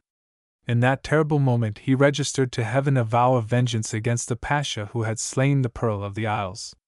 The sturdy tars bent to their oars, and the boat left the murmuring waters of the sunlit Mediterranean. Arriving on the ship, Thyra was placed with all care and tenderness upon deck. The doctor examined the wound, and shook his head gravely. "I can do nothing here," he said in subdued tones. None answered him, only they saw too plainly that his words were final. Poor Jack Harkaway! If ever in his young life he had felt grief, it was now, when he saw one who had so hopelessly loved him, dying through that very love. "I am not afraid to die," said Thyra in her low, faint voice. "And to die in this way is the best of all, for my future life might have made both you and myself unhappy." "Unhappy? How could that be, Thyra?" asked Jack, as he knelt beside her, his hand clasped in hers, her dying eyes looking upwards into his face. "Because your love is given to another," she sighed.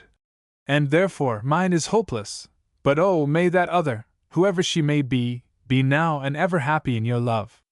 You have died for my sake, he said. And can you think I can feel anything but the deepest gratitude, the most tender feelings, towards you?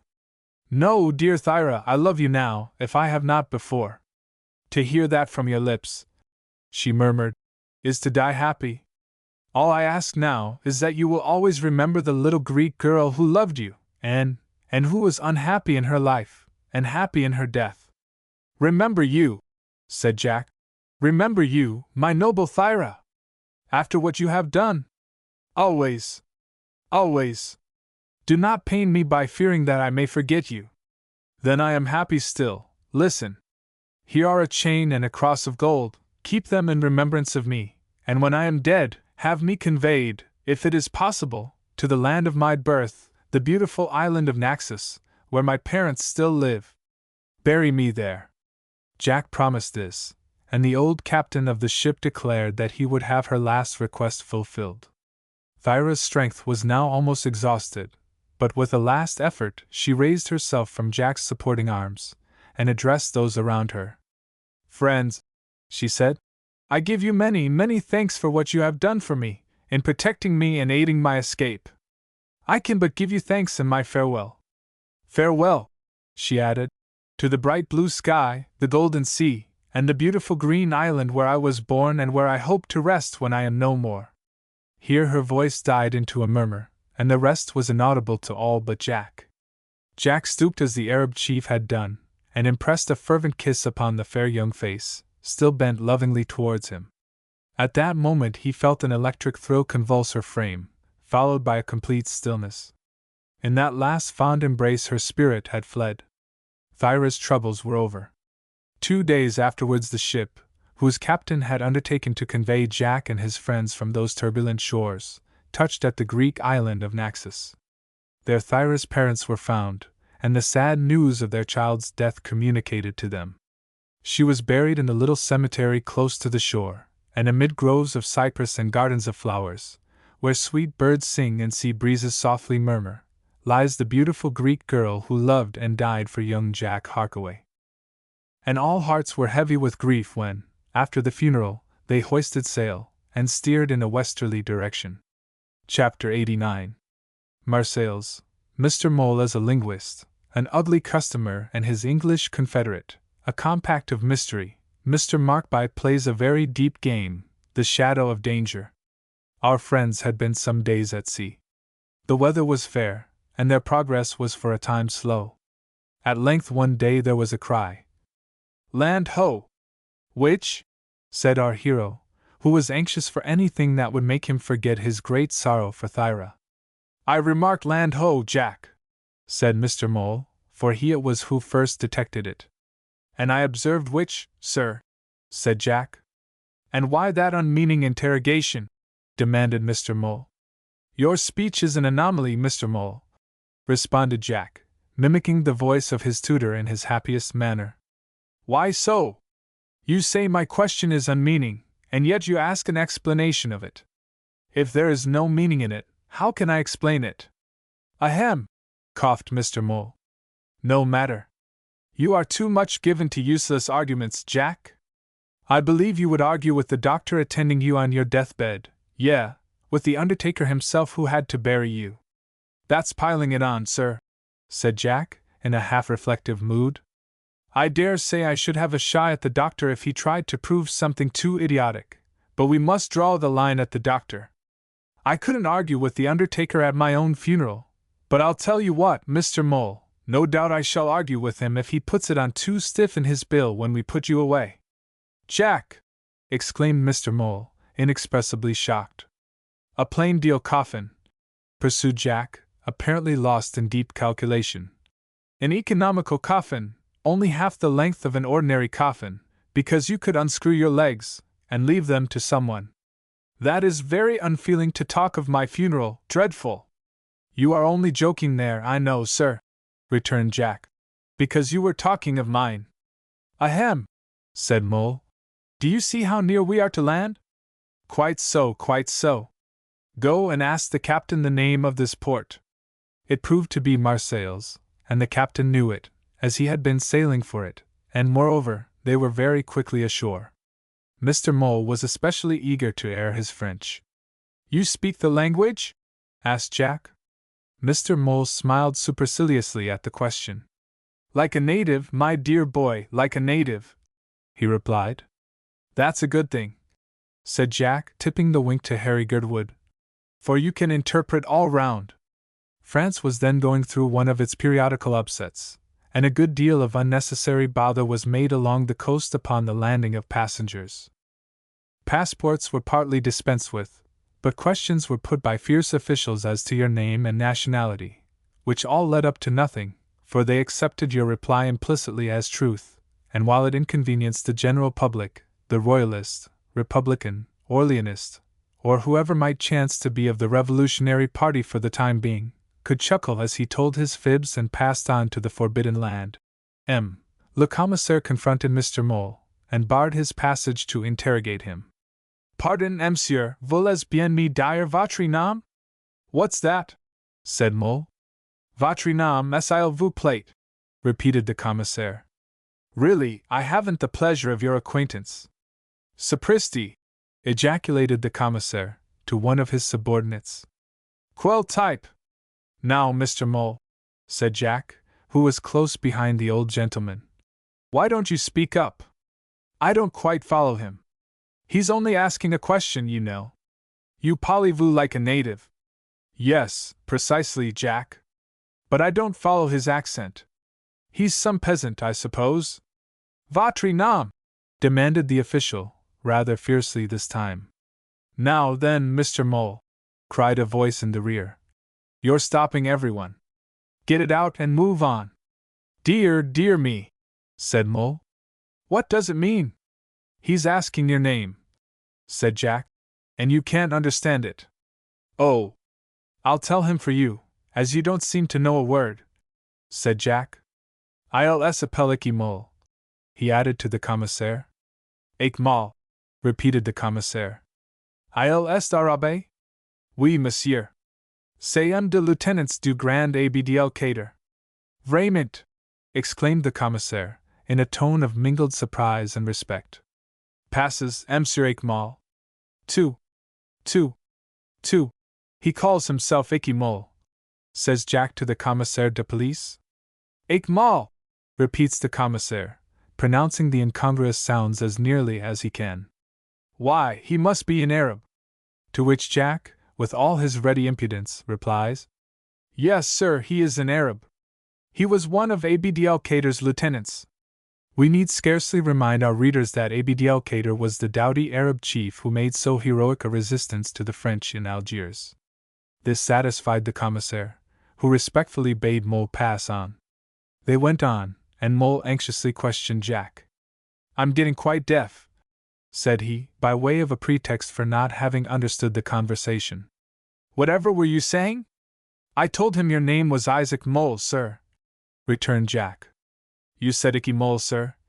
retorted Mole. "And that is a very great liberty, sir." "Not at all. Ike is the French for Isaac," responded the unblushing Jack. "But what was all that they were saying about Arab?" "Arab!" repeated Jack, in seeming astonishment. "Yes. Didn't hear it myself. I certainly thought I caught the word Arab," said Mr. Mole, giving Jack a very suspicious glance. "You never made a greater mistake, sir, in your life." "How very odd." "Very." The Cannebière is the chief promenade in Marseilles, and the inhabitants of this important seaport are not a little proud of it. Two men sat smoking cigarettes and sipping lazily at their grog au vin at the door of one of the numerous cafés in the Cannebière. To these two men we invite the reader's attention. One was a swarthy-looking Frenchman from the south, a man of a decent exterior, but with a fierce and restless glance. He was the sort of man whom you would sooner have as a friend than as an enemy. A steadfast friend, an implacable foe. That was what you read in his peculiar physiognomy, in that odd mixture of defiance and fearlessness, those anxious glances, frankness and deceit, the varied expressions of which passed in rapid succession across his countenance. This man called himself Pierre Lenoir, although he was known in other ports by other names. Pierre Lenoir was a sort of jack of all trades. He had been apprenticed to an engraver, and had shown remarkable aptitude for that profession, but, being of a roving and restless disposition, he ran away from his employer to ship on board a merchant vessel. After a cruise or two he was wrecked, and narrowly escaped with his life. Tired of the sea, for a while he obtained employment with a medallist, where his skill as an engraver stood him in good stead. From this occupation he fled as soon as his ready adaptability had made him a useful hand to his new master, and took to a roving life again. What he was now doing in Marseilles no one could positively assert. How it was that Pierre Lenoir had such an abundant supply of ready money, the progress of our narrative will show, for with it are connected several of not the least exciting episodes in the career of young Jack Harkaway. So much for Pierre Lenoir. Now for his companion at the café. He was called Markby, and, as his name indicates, he was an Englishman. Being but a poor French scholar, he had scraped up an acquaintance with Pierre Lenoir, chiefly on account of the latter's proficiency in the English language. There is little to be said concerning Markby's past history, for reasons which will presently be apparent. What further reason he may have had for cultivating the friendship of the rover, Pierre Lenoir, will probably show itself in due course.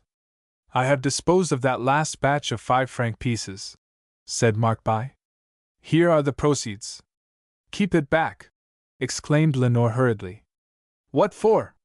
"It is sheer madness for us to be seen conversing together," replied Lenoir, casting an anxious glance about him from behind his hat, which he held in his hand so as to shield his features.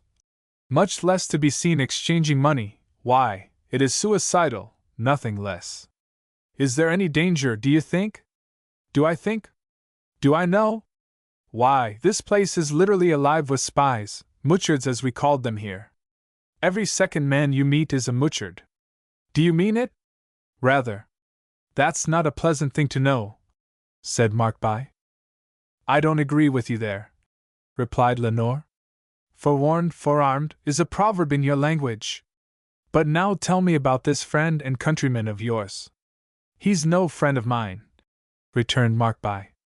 "I know him as a great traveler, and one who has opportunities of placing more false—" "Hush, imprudent!" interrupted Lenoir. "Call it stock. You know not how many French spies may be passing, or how near we may be to danger." Markby took the hint given him, and continued. "Well, stock. He can place more. He has probably placed more than any man alive. He travels about en grand seigneur, lords it in high places and disposes of the counterf. Stock. Stock in regular loads. But he's as wary as a fox, nothing can approach him in cunning." "The very man I want," exclaimed Lenoir. "This fellow could, with my aid, make a fortune for himself and me in less than a year, a large fortune." "You are very sanguine," said Markby, with a smile. "I am, but not over sanguine. I speak by the book, for I know well what I am talking of. You must introduce me." "You are running on wildly," said Markby. "Did I not tell you that he did not know me, that he would not know me if he did? So careful is he that his own brother would fail to draw anything from him concerning the way in which he gets his living." "Dame!" muttered Lenoir. "He seems a precious difficult fellow to approach." "Yes, on that subject," responded Markby. "But he's genial and agreeable enough if you introduce yourself by accident, as it were, and chat upon social topics generally, without the vaguest reference to the subject nearest your heart." "How shall I ever lead him up to the point?" "Easily. For instance, talk about art matters. Allude to your gallery of sculpture. Ask him, is he fond of bas reliefs? Tell him of your skill as a medallist. Medallist might put him on the scent, if he is so dreadfully wary," said Lenoir. "No fear. He would never dream of such a thing. Meddling being a sort of sister art to what most interests him, he would be sure to bite at the chance. You lead him to your little underground snuggery, and once there all need for his wonderful caution will be at an end." "I see," said Lenoir, rubbing his hands. "But stay," and here his face grew a bit serious. "This fellow is faithful?"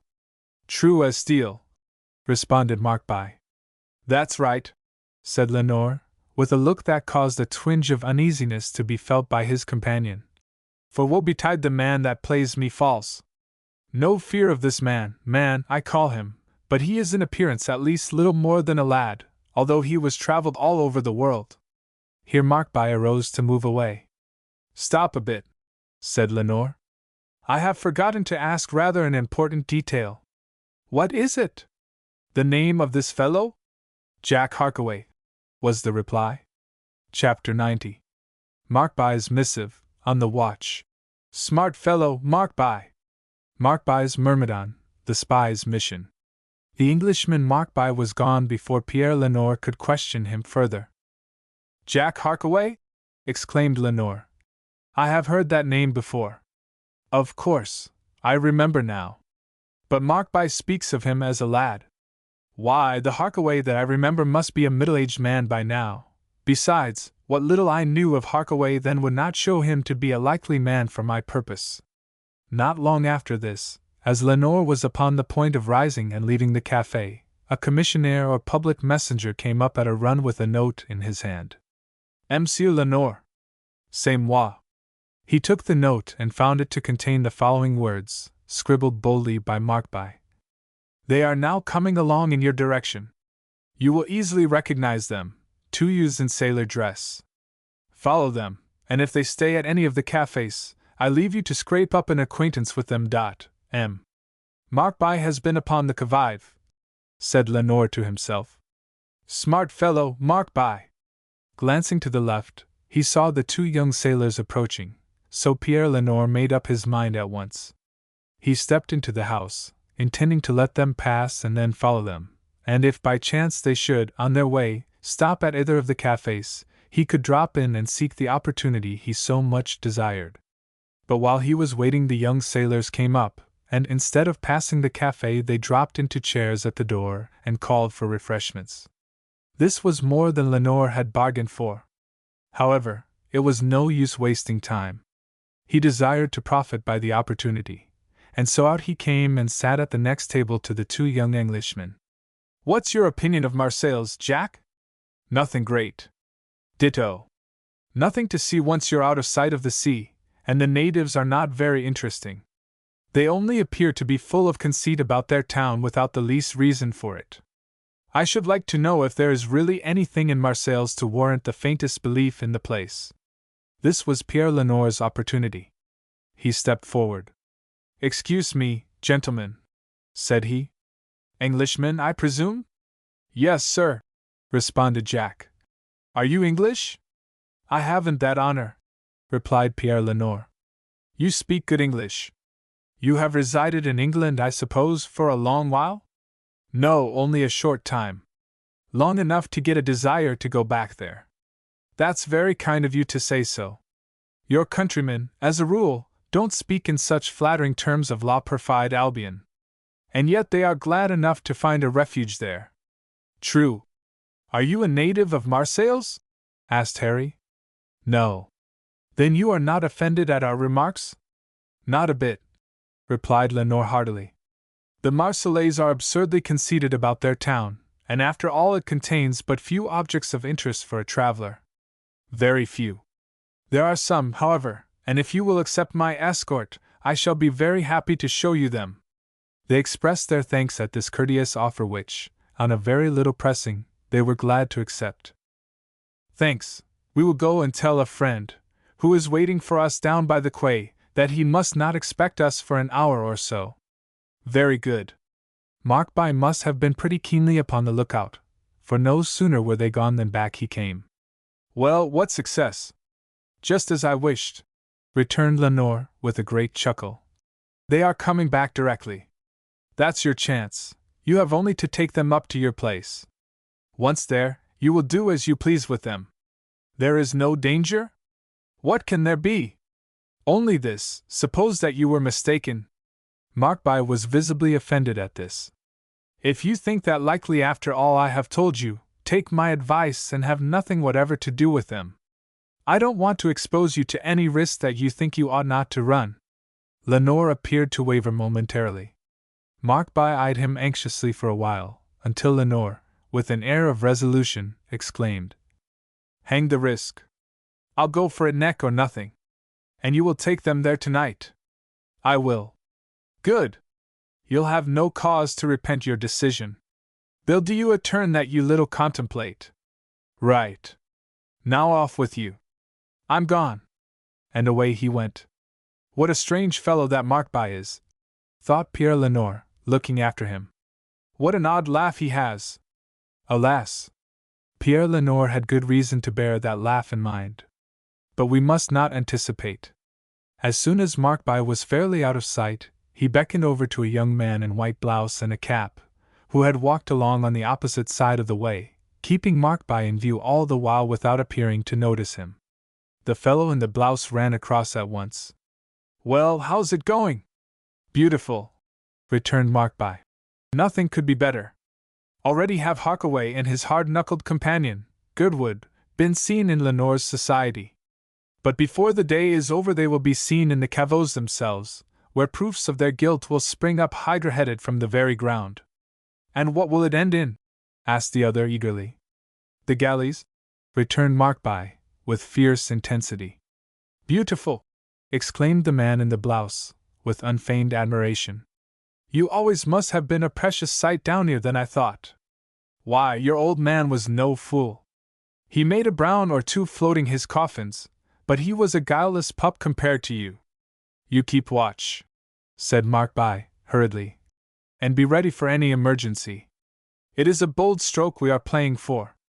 Lenore is a desperate ruffian, and the least mistake in the business would be something which I for one don't care to contemplate." "Lenore be blowed," replied the man in the blouse. "The only people I care about if we should go and make a mess of the job is, firstly, Jack Harkaway, and secondly, his pal Harry Goodwood, which a harder fist than his I have seldom received on my unlucky snuffer tray." And he was gone. Chapter 91. Markby's next step. The prefect of police. The plot thickens. A glimpse of Markby's purpose. A double traitor. Deadly peril. Markby went off muttering to himself, "Wish that scamp could only share the fate I have reserved for that accursed Harkaway. However, I can't manage that, so I must be thankful for small mercies."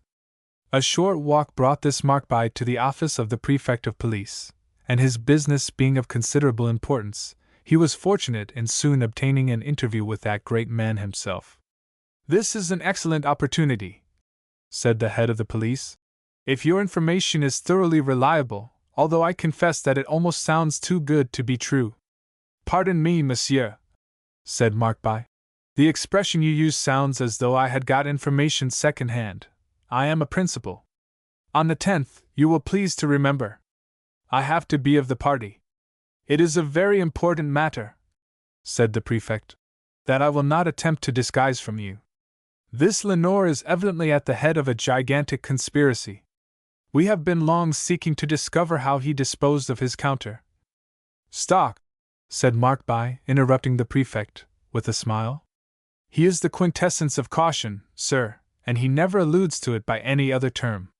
You really think that these English people are their confidants?" "The chief confederates, yes. They are the heads of the English part of our scheme." "How many men should you require?" demanded the prefect, changing the subject abruptly. "A dozen fully armed, in plain clothes. These can descend into the caveaux to make the capture." "A dozen?" "Yes." "So many? You don't know Lenore," said Markby. "He's the very devil when he's aroused. A dozen will have all their work to do. As for the two Englishmen—" "They are young," exclaimed the prefect. "They are young fiends. I have seen them fight like devils. They are just as dangerous as Lenore. They are as cunning as the evil one himself, and will gammon even you, by their plausible tales." "Let me see," said the prefect thoughtfully. "I will take note of the names which you tell me they are likely to assume.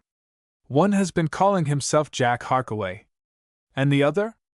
"Harry Goodwood." "Good, and you can prove that both the persons whose names are assumed are in Turkey?" "I can." "Very good," said the prefect, rising, to intimate that the intercourse was over. "Our men shall be there in force for the capture." Chapter 92.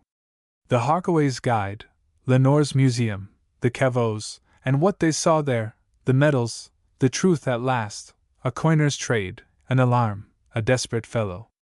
Here we are again, sir, said Harry Goodwood, stepping up to Pierre Lenore.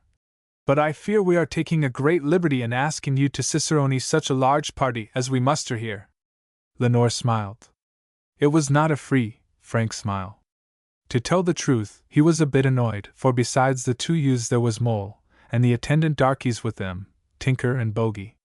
Lenore was a cautious man, and he did not care to run risks. Are they friends and confidants of yours? He asked, rather pointedly. It was an odd speech to make, but as he smiled slightly, they took it for a sort of joke. Oh, yes, they are confidential friends, returned Harry Goodwood, smiling. Very good, let us begin our look round. We will walk along the quays if you like, and thence past the Hôtel de Ville. I shall show you several objects of undoubted interest, said Lenore significantly. He led the way on. Jack fell back a few paces, walking on with Harry Goodwood. He's a very odd fellow, whispered the latter. Very. Lenore led them over the town before he ventured to approach the caveaux. I have a little museum not far away, he said. I am afraid we shall be intruding, began Jack. Not a bit, protested Lenore. The snuggery in question was situated at some little distance from the town, and away from the main road. The cottage was only a one-story building. His museum is not very extensive, whispered Harry Goodwood to his companion. If it is that cottage. Lenore was remarkably quick-eared. My museum is cunningly arranged, he said to Jack, looking over his shoulder as he walked on. You don't get all over it at once. Here we are. They had reached the threshold, and opening the door, he led the way in. It was a neat little cottage interior, with nothing about it to attract attention. Passing through the first room, Lenore conducted them to a sort of outhouse beyond. Here they came upon the first surprise. He opened a door which apparently shut in a cupboard, and this, to their intense astonishment, revealed a flight of stone steps which seemingly led into the very bowels of the earth. Hello! Exclaimed Jack. Why, what's this? I thought I should astonish you now, said Lenore, with his same calm smile. What is this place? There is a whole series of caves below these, apparently natural formations. The only way I can account for them myself is that at some time or other some experimental mining operations have gone on there. Would you like to go down and see the place? With pleasure, returned Jack eagerly. Allow me to lead the way. When they had descended a few steps, Jack half repented. This man was a stranger to them, and he had brought them to a very wild and out-of-the-way place. Had he any evil purpose in bringing them there? Jack stood wavering for a few seconds, no more. We are four, he said to himself. For without counting Mr. Mole, they must be a pretty tough lot to frighten us much, after all said and done. So saying, down he went. The others followed close behind him. At the base of the flight of steps they found themselves in a spacious vault that was unpleasantly dark. Allow me to lead the way now, said Lenore, passing on. Follow me closely. There is no fear of stumbling, there is nothing in the way. So saying, he conducted them through this opening, which, by the way, was so low that they had to stoop in passing under, and found themselves now in a narrow cave, which reminded young Jack forcibly of the dungeon and its approach of Sir Walter Raleigh, in the Tower of London. What do you think of this place? Demanded the guide. A very curious sight, was the reply. You put all this space to no use? Pardon me, said Lenore. I practice my favorite hobby here. Here? Yes, or rather in the next cellar beyond. And what may be that favorite hobby? Meddling, was Lenore's reply. And again he shot at his questioners one of those peculiar glances which had so astonished them before. I should like to see some of your work, said Jack. I thought you would, said Lenore with a quiet chuckle. Lenore led the way into the next cellar or cavern, and here they came suddenly upon a complete change of scene.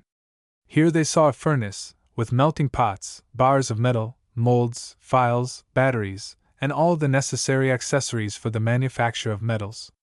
Upon a flat stone slab was a pile of metals, all of the same pattern precisely. "Just examine those, Mr. Harkaway," said Pierre Lenore, "and tell me what you think them."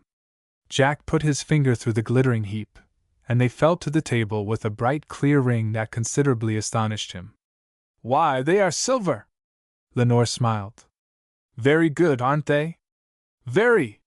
Jack here made a discovery, upon examining them more closely. "They are 5-franc pieces," he said, with a puzzled expression. "Of course they are, and beauties they are too. There's not much risk in getting rid of those, I should say." "Risk?" iterated Harry Girdwood. "Aye. Why risk? I mean that no one could detect the difference very easily. Why, they deceived you," he added, turning to Jack, with an air of conscious pride. "Upon my life, I don't understand what you mean," said Jack. Lenore looked serious for a moment. Then he burst out into a boisterous fit of merriment. "You are really overcautious, young gentleman," he said. "Overcautious? Why, yes. Wherefore this reserve? Why should you pretend not to understand? Don't you see," he added, with a cunning leer, "that I can make these metals as perfectly as they can at the Hotel de la Monnaie, our French mint?" "So I see," said Jack. A faint light began to dawn upon Harry Girdwood. Not too soon, the reader will say. "It is rather a dangerous pastime, Mr. Lenore, this meddling fancy of yours," he said. "No," said Lenore pointedly. "The danger is not there. The danger of this pastime, as you call it, is in disposing of my beautiful metals." "Dear me, sir," said Mr. Mole. "Do you sell them?" "Yes." "How much?" "The 5-franc piece is 2 francs and a half," replied Lenore. "And so on throughout until we get up to the Louis, the 20-franc pieces. Those I can do for 7 francs. You can pass them without risk." This told all. Jack and his friends were astounded. "Are you making us overtures to join you in passing bad money?" demanded young Jack. "Not bad money," returned Lenore. "Very good money, all my own make." "It is very evident that you do not know us," said Harry Girdwood, "and so are considerably mistaken. Why you have brought us here and placed yourself in our power, it is utterly beyond me to understand." Lenore stared. "What? The position is most embarrassing," said Jack. "To do our duty would be to repay by great ingratitude your kindness in guiding us about the town, for we ought to denounce you to the police authorities." This speech partook of the nature of a threat, and Pierre Lenore was up in an instant. "The worst day's work of your life would be that," he said fiercely. "No man plays traitor to Pierre Lenore a second time." "Traitor is a wrong term," said Jack. "We are not sworn to share such confidences as yours. We shall leave you now, but—" "Stop!" They were moving towards the entrance when Lenore sprang before them, and whipped out a brace of revolvers. The position grew exciting and unpleasant. "Stand out of the way, and let us pass," exclaimed Jack, impetuously. "Don't come any nearer," said Lenore, with quiet determination, "for I warn you that it would be dangerous. You can't move from this place until you have made terms with me. I for one will have nothing whatever to say to you," said Jack haughtily. "I don't care to bargain with a coiner." With his old foolhardy way he was stepping forward, in peril of his very life. Lenore was a desperate man, in a desperate strait. His finger trembled upon the trigger. "Stand back, on your life." "You stand aside," cried Jack. "Another step and I fire," cried Lenore. "Bah!" Jack pushed on. Lenore pulled the trigger. Bang it went.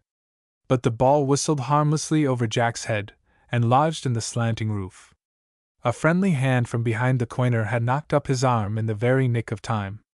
At the self-same instant some 8 or 10 men, fully armed, burst into the vault. One of them, who was apparently in command, pointed to Lenore, and said to the others, "Arrest that man. He's the leader of them." And before the coiner could offer any resistance, they knocked his weapons from his hands, and fell upon him. But Lenore was a powerful fellow, a desperate, determined man, and not so easily disposed of. With wonderful energy he tore himself from them, and producing something from one of his pockets, he held it menacingly up. "Advance a step," he exclaimed, "and I will blow you all to atoms, myself as well. Beware! I hold all our lives in my hand. Now who dares advance?" Chapter 93. Lenore's flight, Murray the traitor, his punishment and flight, a long run, the Alberts, a strange disappearance. There was a pause. Pierre Lenore looked like mischief. His position was desperate, and they judged, and rightly judged, that he was a man not likely to stick at a trifle. The men looked at their officer, and the latter, a man of intelligence and prudence, albeit no coward, reflected seriously.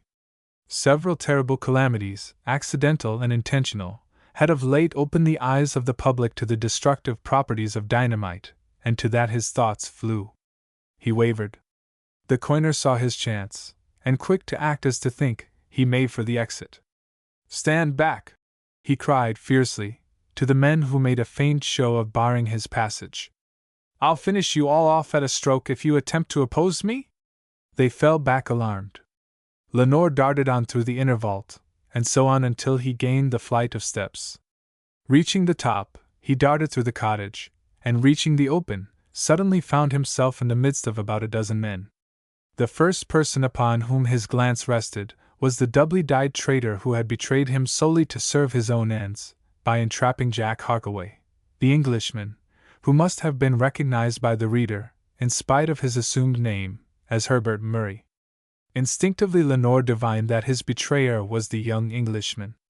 No sooner did this conclusion force itself upon him than all thought of personal danger vanished from his mind, and he was possessed by one sole idea, one single desire: revenge.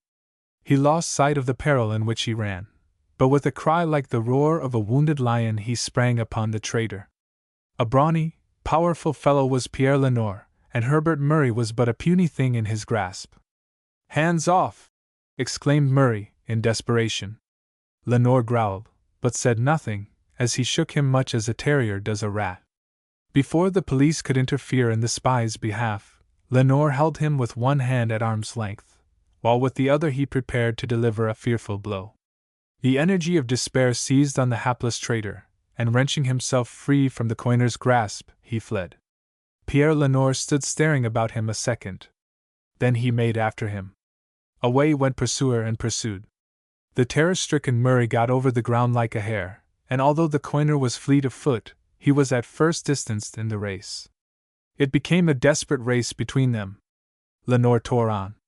He would have his betrayer now or perish. But before he had got more than 200 yards the pace began to tell upon him. He felt that he would have to give in. "I must go easier, or I shall fail altogether." So reasoning, he slackened his pace, and dropped into that slinging trot that runners in France know as the pas gymnastique. If your strength and wind are of average quality, you can keep up for a prodigious time at that. Murray flew on, anxious to get away from his furious pursuer. He increased his lead. But presently the pace told upon him likewise. He collected his thoughts and his prudence as he went, and rested. Glancing over his shoulder, he saw Lenore come bounding along, a considerable distance in the rear. "Savage beast!" thought Murray. "He means mischief." Murray meant tiring him out. This, however, was not so easily done. The Englishman was a capital runner, and had been one of the crack men of his school club. But his forte was pace. The Frenchman, on the contrary, was a stayer. It looked bad for Murray. On they went, and when a good mile had been covered, Murray, on glancing back, felt convinced that it was only a question of time. He must tire out the Frenchman in the end, he thought.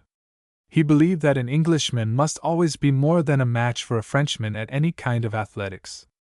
He reckoned without his host, for while he, Murray, was getting blown, Lenore swung on at pas gymnastique, having got his second wind, and being, to all appearance, capable of keeping on for any length of time. "I shall have to give it up," gasped Murray, when, at the end of the second mile, he looked over his shoulder again. An unpleasant fact revealed itself. While he was faltering, The Frenchman was rather improving his pace. Yes. The distance between them was lessening.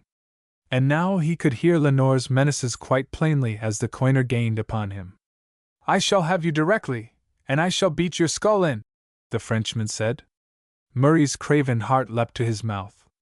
Already he felt as if his cranium was cracked by the brutal fist of the savage coiner. Fear lent him wings. He put on a spurt. Oh, if I had but a pistol, thought Murray. What a fool I was to come unarmed on such a job as this. He partially flagged again. The distance between them was still decreasing. This he felt was the beginning of the end, but just as he was thinking that there was nothing for it but to turn and make the best fight for it he could, he sighted a roadside inn, a rural auberge. And for this he flew with renewed energy. Dashing into the house, he pushed to the door and startled the aubergiste by gasping out in the best French he could command. Un assassin me poursuit! Cachez-moi, ou you donnez-moi de quoi me défendre! 3. I am pursued by an assassin. Hide me, or give me something to defend myself with. The landlord took Murray, and not unnaturally, for a madman. He did not like the society of madmen. To give a weapon to a furious maniac was out of all question. And the landlord had nothing handy of a more deadly nature than a knife and fork. Moreover, he would not have cared to place a dangerous weapon in a madman's hands. So he met the case by humoring the fugitive with a proposal to go upstairs. Murray wanted no second invitation. Up he flew, and locked himself in one of the upper rooms just as Lenore hammered at the door below. "Oh, Estelle?" demanded the coiner, fiercely. Four. Where is he? Ka? 5. Who? Any cherche pas à me tricher, thundered Lenore. Il am a patient. Oh, Estelle, je vous le demande? 6. Seek not to deceive me, thundered Lenore. He belongs to me. Where is he, I ask you again? The coiner's manner made the aubergiste uneasy, and thoughtful for his own safety. So he pointed upstairs. Up went Lenore, and finding a room door locked, he flung his whole weight against the door and sent it in. This was the room which the fugitive had entered. But where was Murray? Gone. Vanished. But where? Chapter 94. The coiner and the spy, a regular dust-up, and what came of it? The chase, an odd escape, hunting in the hay, a rough customer done for. When Lenore had puzzled himself for some time over the mysterious disappearance of Herbert Murray, he made a discovery. The window was open, a circumstance which he had until then, in the most unaccountable manner imaginable, overlooked. But when he got to the window and looked out, there were no signs of the object of his search. He had followed so sharply that Murray could not have had time to get off. He looked up and down the road eagerly. The only thing in sight was a wagon load of hay drawn by a team of horses, at whose head plodded a wagoner in a blue cotton blouse, whip in hand. "He là-bas!" shouted the coiner from the window. The wagoner turned and looked eagerly up. "Qu'avez-vous?" demanded the wagoner. "What's the matter? Have you seen anyone jump out of window?" shouted Lenore. The wagoner responded tartly, for he fancied that his questioner was trying to chaff him. "I've seen no one mad enough for that. In fact, I've seen no one madder than you since I've been in this part of the country." "Espèce de voyou!" cried the irritable Lenore. "Jet fisheries and danse si j'avais le temps pour t'apprendre ce que c'est que la politesse. I'd dust your jacket for you if I had the time to teach you politeness. You're not likely to have time enough for that, as long as you live, espèce de pigneuf. Idiot! Imbecile!" This interchange of compliments appeared to relieve the belligerent parties considerably. Lenore was obliged to give it up for a bad job. Suddenly a singular idea shot into his head. The hay cart. What if Herbert Murray had got into it unseen and was there now, without his presence being suspected by the wagoner? Lenore reflected for a moment. Then he darted down the stairs in pursuit of the wagon. "Hullo there, driver!" he shouted. The wagoner looked over his shoulder and recognized Lenore. So he whipped up. The best pace that even a stout team of horses could put on, with a big load of hay behind them, was not to say racehorse speed, so the coiner soon caught them up. The wagoner awaited his approach, grasping his whip with a nervous grip that foreboded mischief. On came Lenore. "I say, my friend," he called out, "I think you have a man concealed in the cart." "Viens! Get out!" retorted the wagoner. "I am serious." "Will you oblige me by pulling up and looking?" "Not exactly." Lenore had a very limited stock of patience, and he soon came to the end of it. He ran to the leading horse and pulled it up sharply. The wagoner swore and lashed up. But Lenore, turning his attention next to the shaft horse, pulled the wagon up to a standstill. And the wagoner, furious at this, lashed Lenore. The whip caught him round the head and shoulders, curling about so that the man could not get it free. Lenore caught at the thong, and with a sudden jerk, brought the wagoner down from his seat. Now began as pretty a little skirmish as you could wish to see. The wagoner fell an easy prey to the furious coiner at first. He was half dazed with being jerked down to the ground. But he soon recovered himself. Then he set to punching at Lenore with all his strength. Then they grappled fiercely with each other. A desperate struggle for supremacy ensued. At length Lenore's superior strength and science prevailed, tough as the wagoner was. The latter lay under the coiner, whose knee pressed cruelly upon his chest. "Now ask my pardon," said Lenore. "Never!" roared the defeated wagoner stoutly. "I shall kill you if you don't," said Lenore threateningly. "Mind you don't get finished off first," said the wagoner significantly. As he spoke, he was looking up over his conqueror's shoulder. Lenore perceived this, but thought it only a ruse to get him to shift his hold. So, with a contemptuous smile, he raised his clenched fist to deal the luckless wagoner a blow that was to knock every scrap of sense out of his unfortunate cranium. "Take that!" But before the wagoner could get it, Lenore received something himself that sent him to earth with a hollow groan, felled like a bullock beneath the butcher's poleaxe. Somebody had after all been concealed in the wagon. That somebody was Herbert Murray himself. The English youth had heard the scuffle, and seeing his opportunity, he slid out of his place of concealment, and joined in the fight at the very right moment. The wagoner shook himself together. "That was neatly done, camarade," he said. "I was just in time," said Murray. "Look after him. He is wanted by the police, a desperate customer. They are after him now." "He's very quiet," said the wagoner, with a curious glance. "He's not dead," returned Murray. "He has his destiny to fulfill yet." "What may that be?" "The galleys," was the reply. The wagoner stared hard at young Murray. "I don't like the look of you much more than that of the beast lying there," he thought to himself. "Mind you don't keep him company in the galleys." An odd fancy to cross a stranger's mind. Was it prophetic? Chapter 95. Plans for our friend's release, Murray's counterplot, the letter, and how it was intercepted. Herbert Murray triumphs, Chivy works the artful dodge. "Well," exclaimed the unfortunate mole, "this is a nice go." "I'm glad you think it nice," said young Jack bitterly.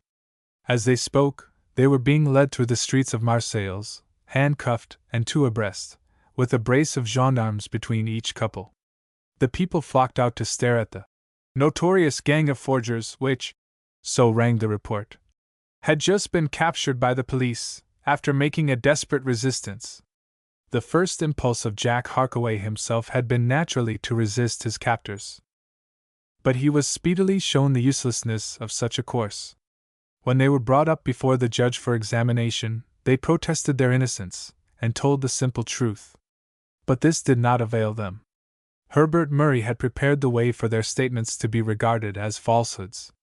By this means, when Jack protested that his name was Harkaway, it went clearly against him, inasmuch as it corroborated what Murray had said. So they were remanded, one and all, and sent back to the cells. Mr. Mole's indignation could not be subdued. "These people are worse than savages," he exclaimed. "But we'll let them know. They shall make us ample reparation for this indignity." He talked threateningly of the British ambassador, and made all kinds of threats. But he was put by the authorities. Harry Girdwood was the only one of the party who kept his coolness. He put forth his request with so much earnestness, to be allowed to see the English consul, that his request was granted at once. He drew up a letter and entrusted it to the jailer, who promised to have it forwarded. Now this became known to Herbert Murray, and he then saw that he had still a task of no ordinary difficulty before him, that it was not sufficient alone to have his hated enemies arrested. The greater difficulty by far was to keep them now that he had secured them. In this crisis he once more consulted with his worthless servant and confederate, Chivy. "Our next job," said Chivy doubtfully, "is to get at the jailer, and stop the letter he has received from reaching its destination." "How would you set to work?"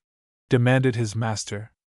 "You do what you can inside," said Chivy, "and I'll lay in wait for the messenger with the letter outside in case you fail." "Good. You can buy that jailer," said the tiger. "I will. Do so. Your task is the easier of the two. 10 francs ought to square him." "It ought," said Murray, "but I question if it will." Murray was doomed to a sad disappointment in his operations, for do what he would, he could not get at the man charged with delivering the Harkaway's letters.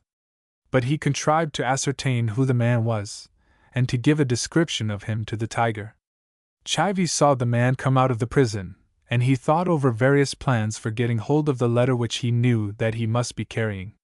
His first idea was to go up to him and address him straight off upon the subject, but this would not do. The messenger would in all probability take the alarm. He next had an idea of following up the messenger, and after giving him a crack on the head, rifling his pockets. This idea he abandoned even sooner than the first, and this for sundry wholesome reasons. Firstly, the man's road did not lead him into any sufficiently quiet places for such an attempt. Secondly, the man was a tough-looking customer, and an awkward fellow to tackle. And thirdly, but the second reason sufficed to send Chivy's mind away from all ideas of violence. No, deeds of daring were not at all in Chivy's line. He had a notion, however, and this was to go as fast as he could to the British consul's, and there to be ready for the messenger when he came. His plans were not more matured than this, but chance seemed to very much favor this precious pair of youthful scamps, for the time being, at any rate. Chivy timed his own arrival at the consul's residence, so as to be there just a few minutes in advance of the prison messenger. The servant who admitted him was an Englishman, and told Chivy that his master was particularly engaged just then, and would not be visible for some considerable time. "Be so good as to ask when I can see your master," said Chivy, with an air of lofty condescension. "I must not disturb him now," said the servant. "He will be very vexed with you if you don't," returned Chivy, "when he knows my business." The servant, being only impressed with this threat, went off at once to obey the insidious tiger, who of course was not in livery. Barely had the consul's servant disappeared, when the messenger from the prison entered. Chivy recognized him instantly. "En lettre pour Monsieur le Consul," said the messenger. Chivy held out his hand, and the man, taking it for granted that Chivy belonged to the consular establishment, gave it to him.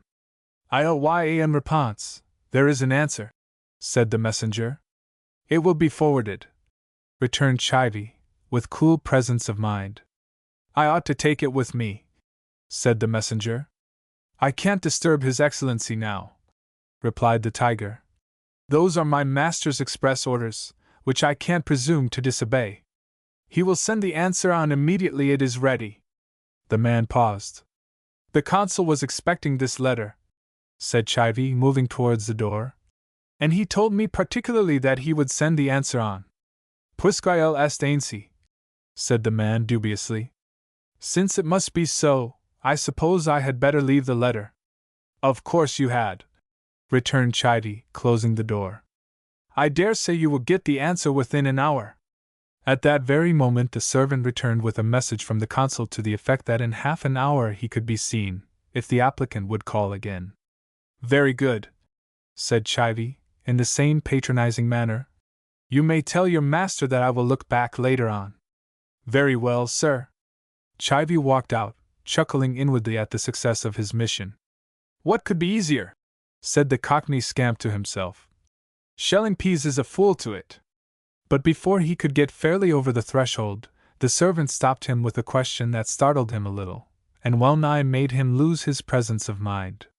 "The man who called just now, sir, he left a letter." "Eh? Oh, yes. For you, sir?" "Yes," added Chivy with the coolest effrontery. "My servant knew that I had come on here, thinking to be detained some time with His Excellency the Consul. I left word at my hotel where I was coming, and he followed me here with a letter." "Oh, I see, sir," returned the servant, obsequiously. "Quite so, sir. Beg pardon, sir." "Not at all, my good man, not at all," returned Chivy superciliously. "You are a very civil, well-spoken young man. Here is a trifle for you." He passed the servant a large silver coin, and walked on. The servant bowed again and examined the coin, in the process of bobbing his head. 5 francs, said the consul's servant to himself. "He's a real swell, anyone can see." 1 word more. The 5-franc piece, which had in no slight degree biased the servant's opinion of the visitor, was one of Pierre Lenore's admirable manufacture. "Let's have a look at the letter, Chivy," said Herbert Murray, as soon as his servant got back. But Chivy seemed to hesitate. Come, said Murray. "We shall not quarrel about the terms." "We ought to," returned the tiger, "for it's worth a Jew's eye." Murray tore the letter open and read it down eagerly. As it throws some additional light upon the actual state of affairs with the Harkaway party, possibly it may be as well to give the letter of young Jack to the consul verbatim. It was dated from the prison. "Sir, I wish to solicit your immediate assistance in getting released from the above uncomfortable premises, where, in company with a party of friends and fellow travelers, I have been by a singular accident carried by the police. From scraps of information I have gained while here, I believe I am correct in asserting that we have fallen into a trap, cunningly prepared for us by an unscrupulous fellow countryman of ours, who has cogent reasons for wishing us out of the way, and has accordingly caused me and my friends to be arrested as coiners. The person in question is named Herbert Murray, but I am unable to say under what alias he is at present known in this part of the world. I mention this that you may be able to keep an eye upon the individual pending our release on bail, for I presume that bail is a French institution. My signature will serve you for reference on me, as it may readily be identified at my father's bankers here, Messrs. B. Food & Co. Sir, your obedient servant, Jack Harkaway. Jack Harkaway. Herbert Murray pursed his brows as he read on. "What do you think of that?" demanded Chivy. "Queer. Precious queer. The one lesson to be learned from it, Chivy," said his master, "is to stop all correspondence between the prisoners and the consul, and push forward the trial as much as possible. Yes, and get together as many reliable witnesses as we can. Buy them at £1 apiece," concluded Chivy. "Right," said Herbert Murray, with a mischievous grin. "Forewarned, forearmed, we hold them now and we'll keep them. Please the pigs," concluded Chivy fervently. Chapter 96. Our friend's endurance vile, a stroke for liberty, the prisoner's plot, Mole is prescribed for, a friend in need, hopes and misgivings. Old wet blanket. It's very odd. Very. And scarcely polite, suggested Mr. Mole. Well, scarcely. That makes the 4th letter I have written to him, and he doesn't even condescend to notice them. Very odd. Very. But while all the sufferers by the seeming neglect of the consul were expressing themselves so freely in the matter, old Sobersides, as Jack called his comrade, Harry Girdwood, remained silent and meditative. Jack had great faith in his thoughtful chum. "A penny for your thoughts, Harry," said he. "I'll give them for nix," returned Harry Girdwood gaily. "Out with it. I was wondering whether, while you are all blaming the poor consul, he has ever received your letters." "What, the 4? Yes. Of course. I don't see it. But, my dear fellow, consider. One may have miscarried, or 2, but hang it, all 4 can't have gone wrong." "Of course not," said Mole, with the air of a man who puts a final stop to all arguments. There I'd beg leave to differ with you all. Why? The letters have not reached the consul, perhaps. They may have been intercepted. By whom? Was Jack's natural question. Can't say positively. Possibly by Murray. Is it likely? Is it not? I don't see, unless he bought over the messenger. And what is more likely than that? Said Harry. And if they have bought over one messenger, it is for good and all, not for a single letter, but for every scrap of paper you may send out of the prison, you may depend upon it. This simple reasoning struck his hearers. Upon my life! Exclaimed Jack. I believe Harry's right. We must tackle the governor. So I think. And I too, added Harry Goodwood. But how? I'll write him a letter. Yes, and send it to him by the jailer, said Harry. Yes. The jailer who carried all the other letters? Why, Jack, what a thoughtless, rattlebrained chap you are. What on earth is the use of such a move as that? Jack's countenance fell again at this. You're right, Harry.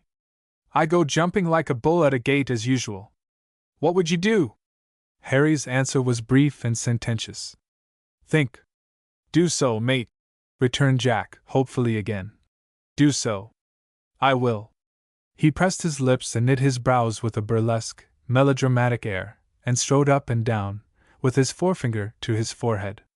He stopped suddenly and stamped twice, as a haughty earl might do in a transpontine tragedy when resolving upon his crowning villainy, and exclaimed in a voice suggestive of fiend-like triumph. I have it. Hold it tight, then. One of us must sham ill so as to get the doctor here. Once he's here, we shall be all right. Hurrah! Cried Jack Harkaway. That's the notion. We shall yet defeat the schemes of that incarnate fiend, Murray. That is a capital idea, said Mr. Mole. You have suggested quite a new idea. Now stop. The next thing for us to think of is who is to be the sham invalid, said Jack. I would suggest Tinker, said Harry. Or Bogey, observed Mr. Mole. Why? Because it would not be easy to tell whether they looked in delicate health or not. There's something in that, said Jack, but there's this to say against it. What? They might not be able to keep the game up so well as one of ourselves, so I think. Here Jack paused, whilst Harry and he exchanged a meaning wink unobserved by the old gentleman. I think that it ought to be Mr. Mole, continued our hero. Why? Why, sir, can you ask why? You are such a lovely shammer. Come, I say, began Mr. Mole, scarcely relishing it. He's quite right, sir, said Harry Goodwood. You are inimitable as a shammer. Aye. You can pitch it so strong, Mr. Mole, said Jack. And so natural, added Harry Goodwood. Lifelike, said the two together, in mingled tones of rapt admiration. Mr. Mole was but human. Humanity is but frail, and ever open to the voice of flattery. What could Mole do but yield? Nothing. He gave in, and shammed very ill indeed. Well, the result of this was that the jailer made his report, and the doctor came. De quoi est-il plaint-il? Demanded the doctor, as he entered the cell.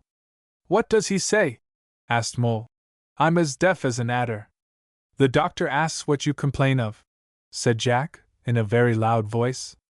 Oh, anything he likes, returned Mole, impatiently. They were on the point of bursting out laughing at this, when the doctor startled them considerably by saying in broken, but understandable, English. What he say, anything I like. Singulier. Ahem. Harry Goodwood gave the word, a glance of intelligence went round. They, to use Jack's expression, pulled themselves together, and looked serious. It is headache, said Jack. Violent headache, he says. Yes, said Mole. Show your tongue. Mole thrust it out, and then the doctor felt his pulse. Very bad, you have the fever. What? Ejaculated Mole, aghast. You have the fever. What sort?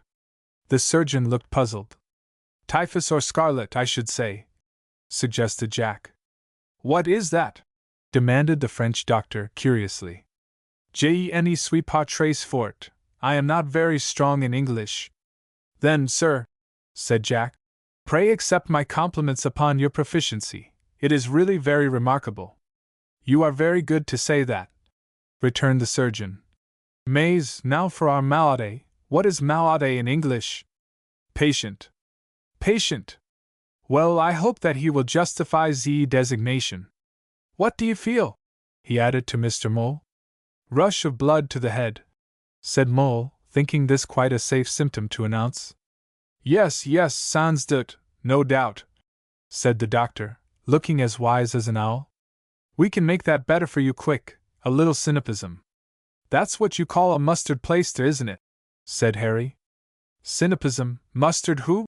Demanded the French doctor of Jack. Plaister. Merci.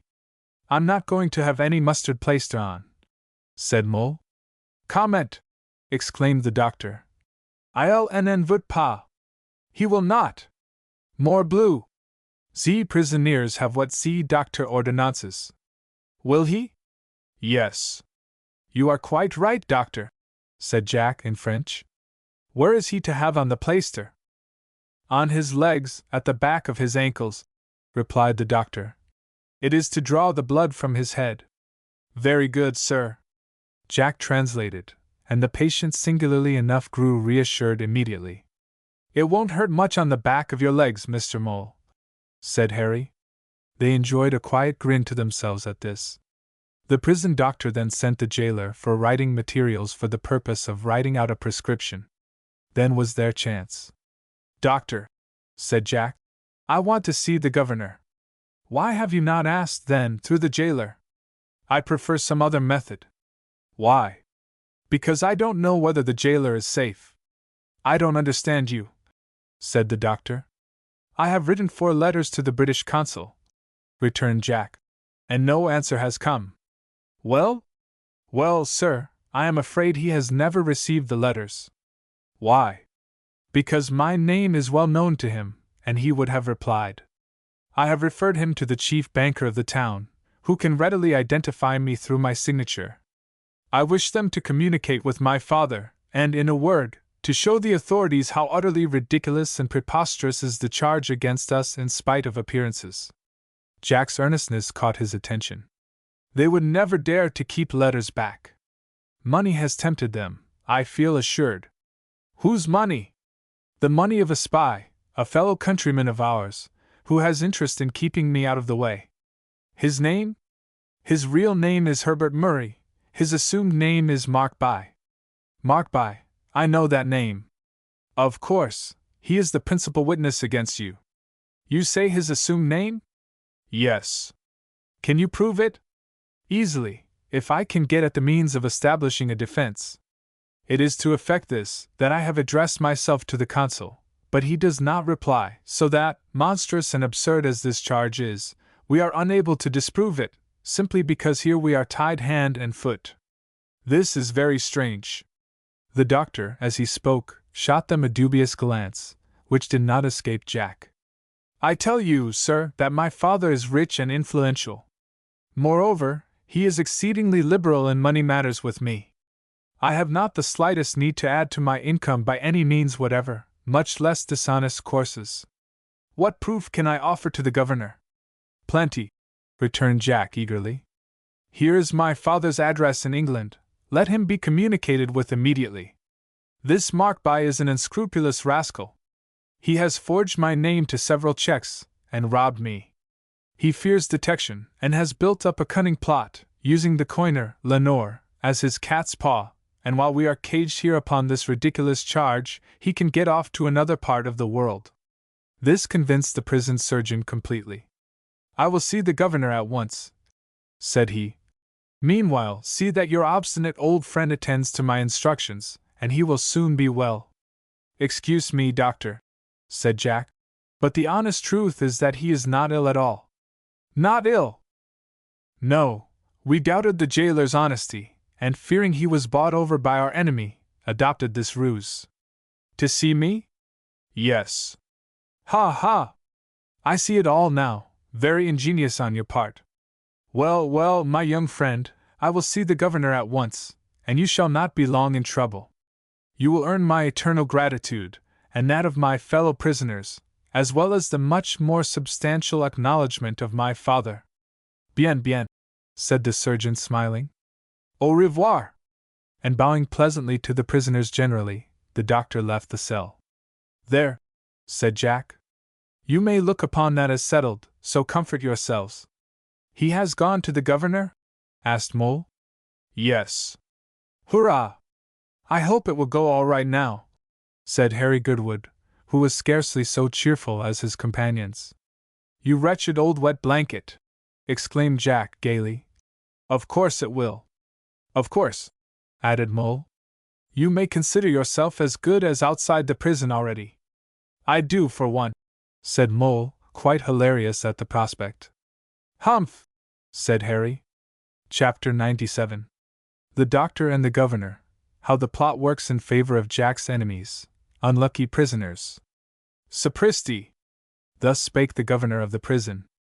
The occasion was within a few minutes of the doctor's entrance into his private cabinet, to which the medico had gone immediately after quitting the English prisoners. Sapristi!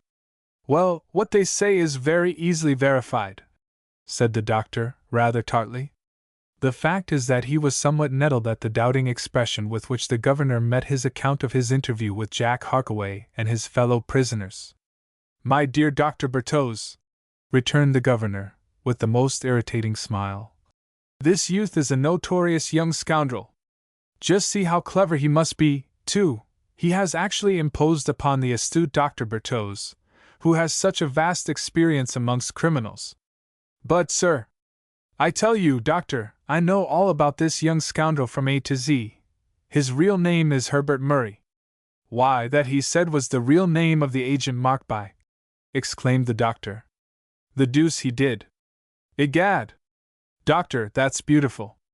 And the governor chuckled rarely at the idea. The doctor began to look a little uncomfortable. Do you mean to say that you have been egregiously humbugged? Yes, that's exactly what I do mean. Why, doctor, at your time of life consider. But, come, get rid of this silly fancy, old friend. At least, insisted the doctor, do me the favor to communicate with the consul. Indeed, I shall do nothing of the kind. You can see the British consul if you like, and a rare laugh he'll enjoy at your expense when he sees how you have been duped by this young scoundrel. Ahem! Well, the doctor did not communicate with the consul after this, and Jack Harkaway waited with his companions, Mole and the wet blanket, Harry Goodwood, and the two faithful darkies, and waited in vain. Waited until they grew heartsick with hope deferred. Chapter 98. Joe Deering at home again, on the lookout. News at last. Jovial Captain Robinson in danger. We must cross the Channel to England again. But not for long. One character in our drama of real life has not appeared upon the scene for some time. We allude to the skipper of the Albatross, Joe Deering. Captain Deering had finished his course and returned to his native land. He was anxious to get home, for he had a purpose in view. He wished to rout out two men to whom he owed a very deep grudge, which he was fully determined to pay off. One was Mr. Murray, the treacherous owner of the ill-fated Albatross. For Captain Deering, it should be borne in mind, was ignorant of the wretched man's well-merited fate. The other was that traitor friend of his, the accomplice of the elder Murray, jovial Captain Robinson. Joe Deering was in earnest, and he pursued his inquiries with the utmost diligence. The jovial captain was not to be heard of anywhere at first. But Joe Deering, baffled here, like a skilled mariner as he was, set out on another tack. He made his inquiries from Mr. Murray alone. Where one thief is, said Joe to himself, the other murdering scoundrel is sure to be not far off. For some time his search proved unavailing again, but he was presently rewarded for his perseverance by the first gleam of good luck. He learnt the late address of Murray Sr. This is a step in the right direction, said Joe Deering, with a chuckle. So with renewed hope he went to the house. Mr. Murray ain't been home for many months, sir, said the housekeeper, in reply to Deering's inquiry. And I haven't any news of him since goodness knows when. You don't mean that? Said Deering, aghast. Indeed, but I do, and I hope that you're not going to misbelieve me like that Captain Robinson that calls here every. What? Ejaculated Deering. Avast there. Captain Robinson, did you say? Yes. Do you know him? I can't very well be off knowing him, seeing as he's here about twice a day, and I know he never wished my poor master no good. What makes you think that? Asked Joe Deering. Master used always to try to avoid seeing him, poor old gentleman, replied the housekeeper. Why do you call him poor old gentleman? Because I know he suffered dreadfully, and I think he was worried by that Robinson into doing something dreadful. How dreadful? Joe Deering's curiosity was excited now by the housekeeper's manner, and he pressed her for further information. That Captain Robinson worried him to a skeleton, sir, she answered. He was always here nagging night and day. At last my poor master bolted, sir. Bolted? Ran away. Where to? I don't know, but he bolted from here, and from Captain Robinson. But Mr. Murray was surely not in fear of Captain Robinson? Indeed he was. Captain Robinson knew something about my poor master that oughtn't to be known, so it was said, and he was always trying to force Mr. Murray to give him money.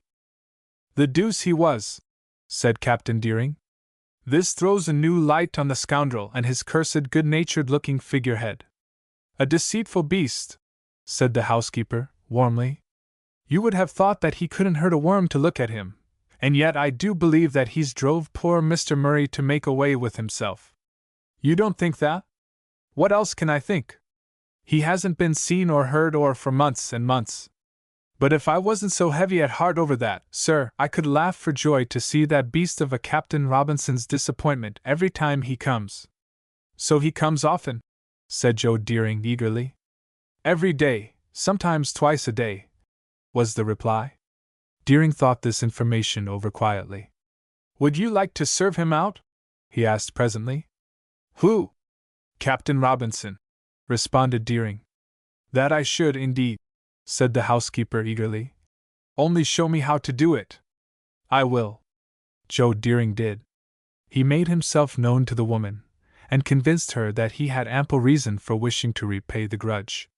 And they plotted together to wreak a well-merited vengeance upon that falsely jovial Captain Robinson.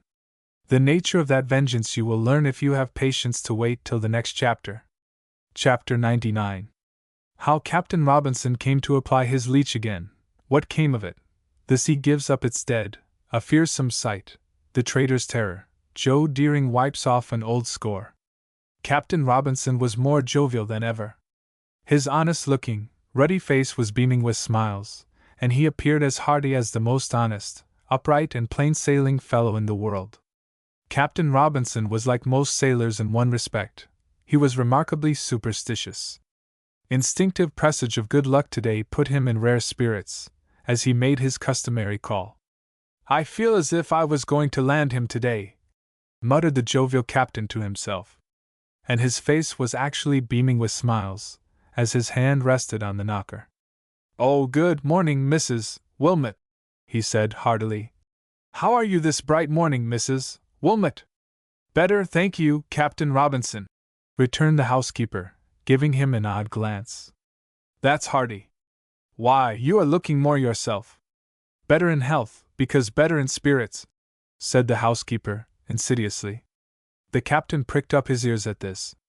Any better news by chance, Mrs. Wilmot? Said he. Ah, that there is indeed, said she. About the master? Asked he. That's it, said she. You don't mean to say that he's coming home again? I don't mean to say that he's coming, said the housekeeper, with wondrous significance. Why, whatever are you driving at? He said.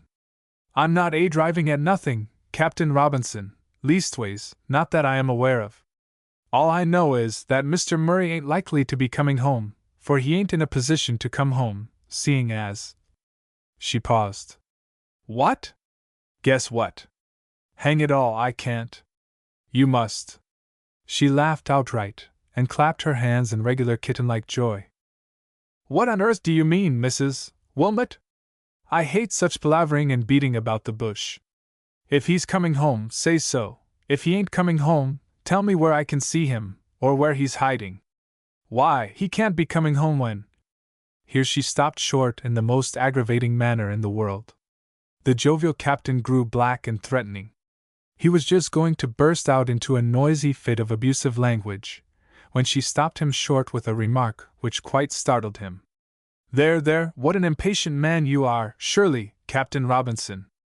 Go upstairs and see for yourself why he ain't coming home.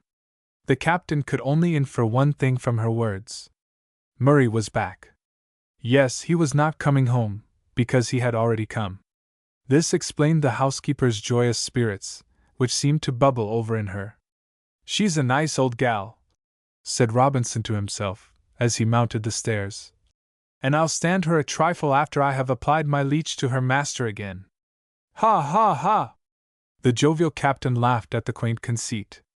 He rarely enjoyed the prospect of once more gloating over the miserable Murray writhing under the moral pressure. I'll make him bleed handsome for keeping away so long, thought this jovial mariner. I wonder how he'll enjoy the leech after such a long while? His hand rested upon the handle of the door. What a startle it would be for Mr. Murray. I'll knock, thought the jovial Captain Robinson. He'll think it's Mother Wilmot again. Such larks! He knocked. Come in.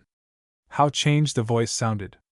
He's caught cold, thought the practical joker. He opened the door, closed it carefully behind him to guard against intrusion.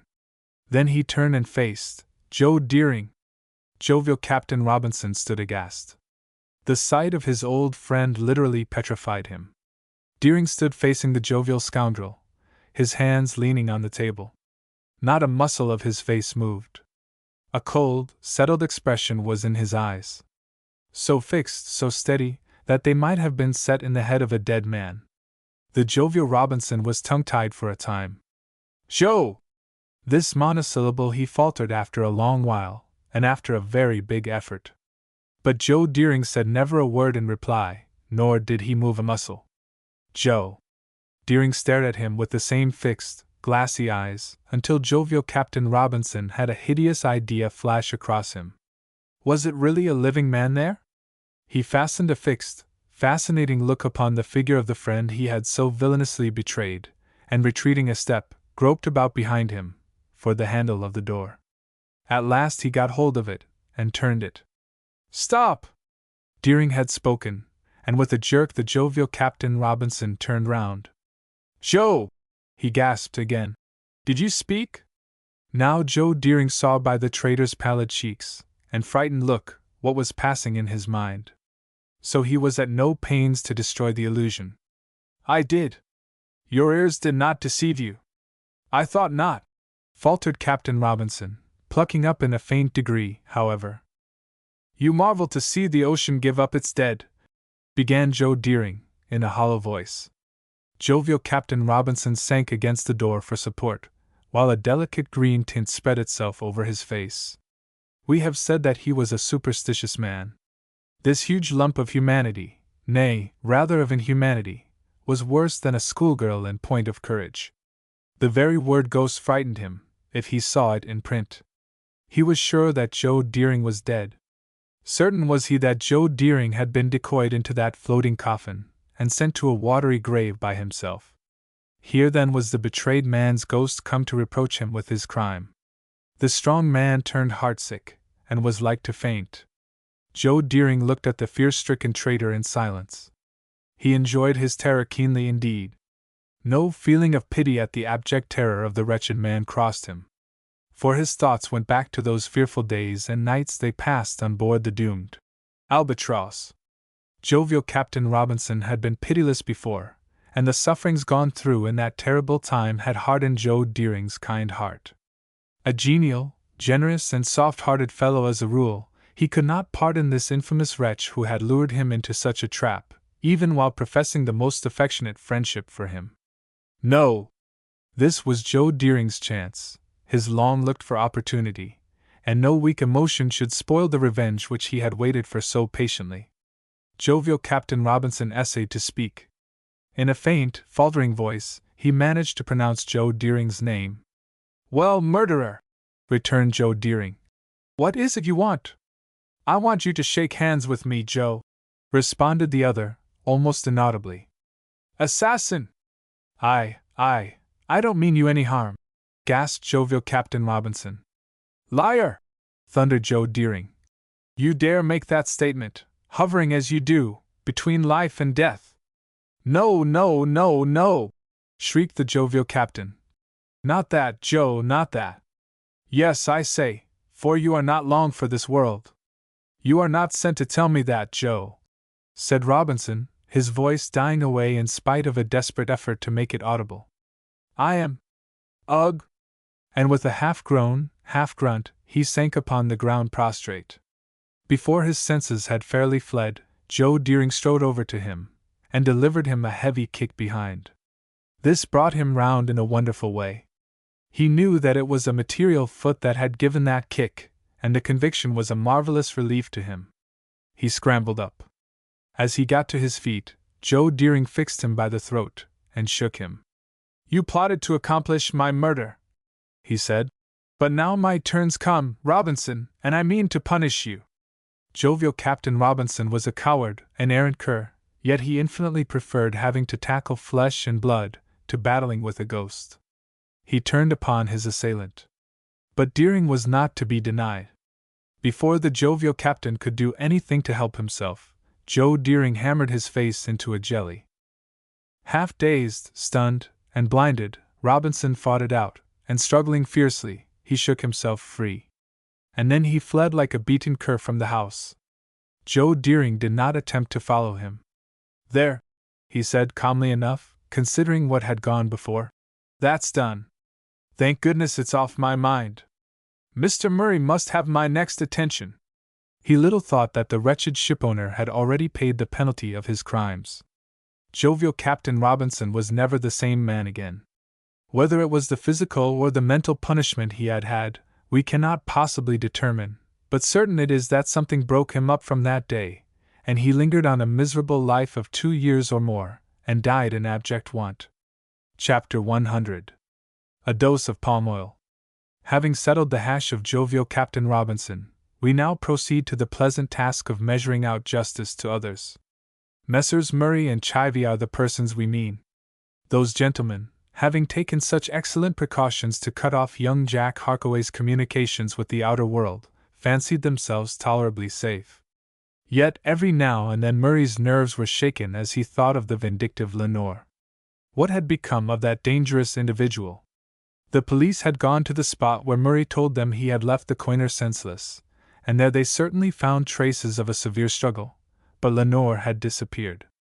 The peasant also had done his duty as a French citizen by reporting the affair to the first gendarme he met on his road.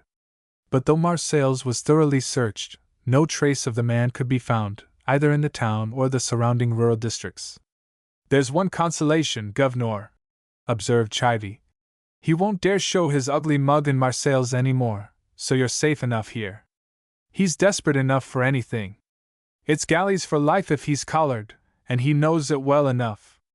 Galleys, ugh! And Herbert Murray gave a convulsive shudder, in which he was sympathetically joined by Chivy.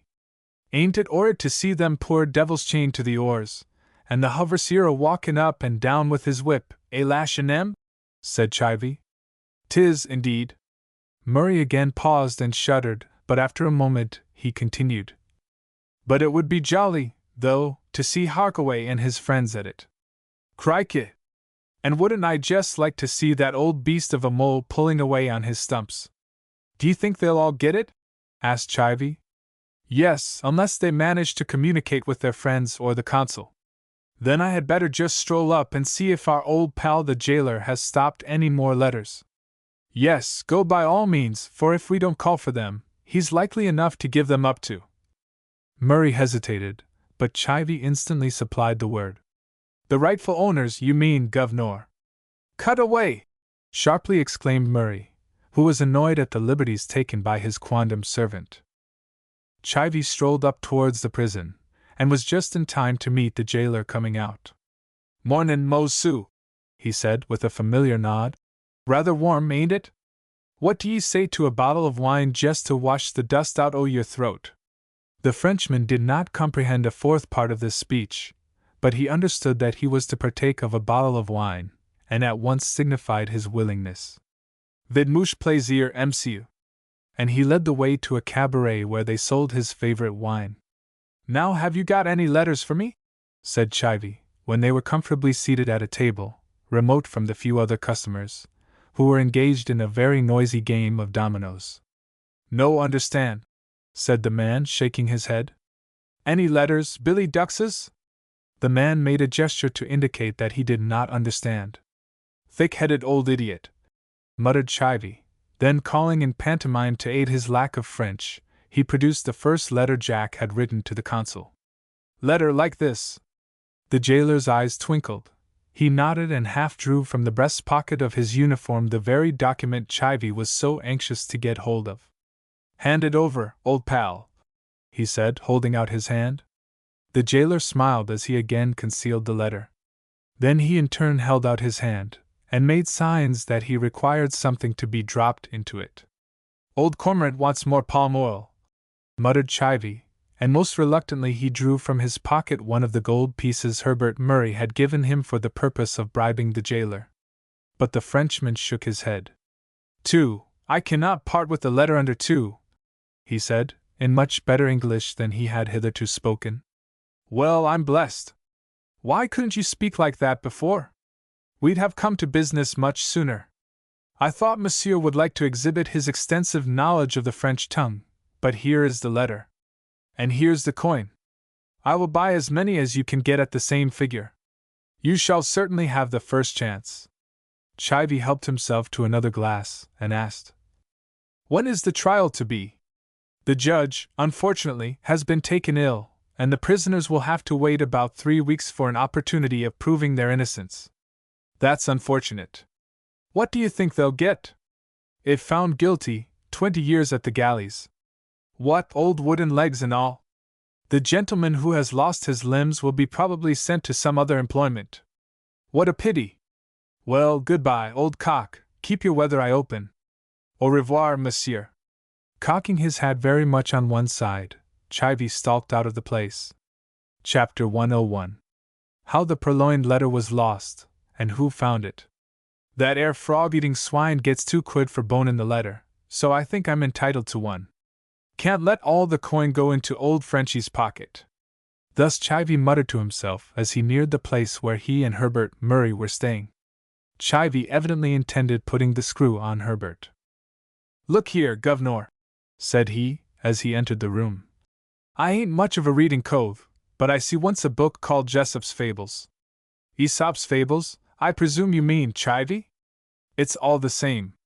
But there's a yarn about a monkey what made the cat pull chestnuts out of the fire, and I'm jiggered if I'm going to play the cat. I am not aware that anyone wishes you to do so, responded Murray, in his blandest manner. Well, you are trying it on, at any rate. How so? Why, supposing it's found out about our stopping these here letters. Which letters, Chivy?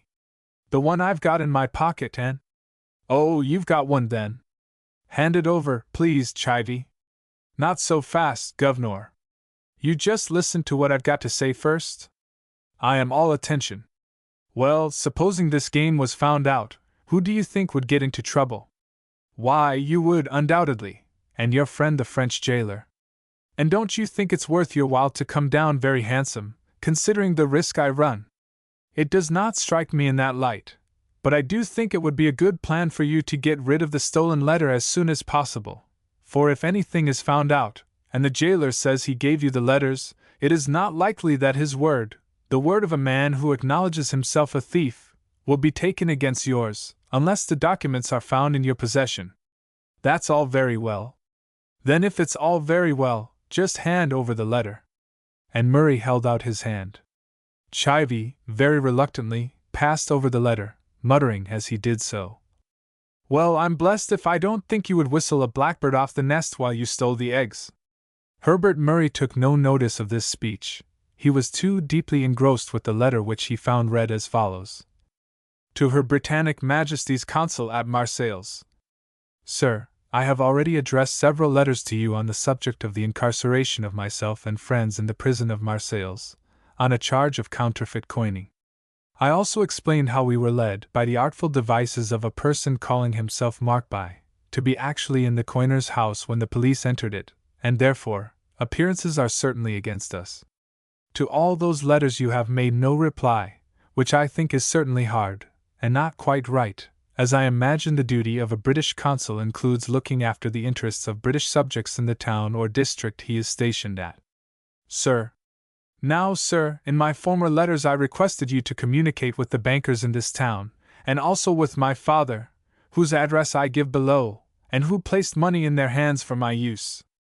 If you will do so, you will see that all the statements in my former letters are correct, but if you do not, a number of British subjects will probably be condemned and heavily sentenced, entirely through your neglect.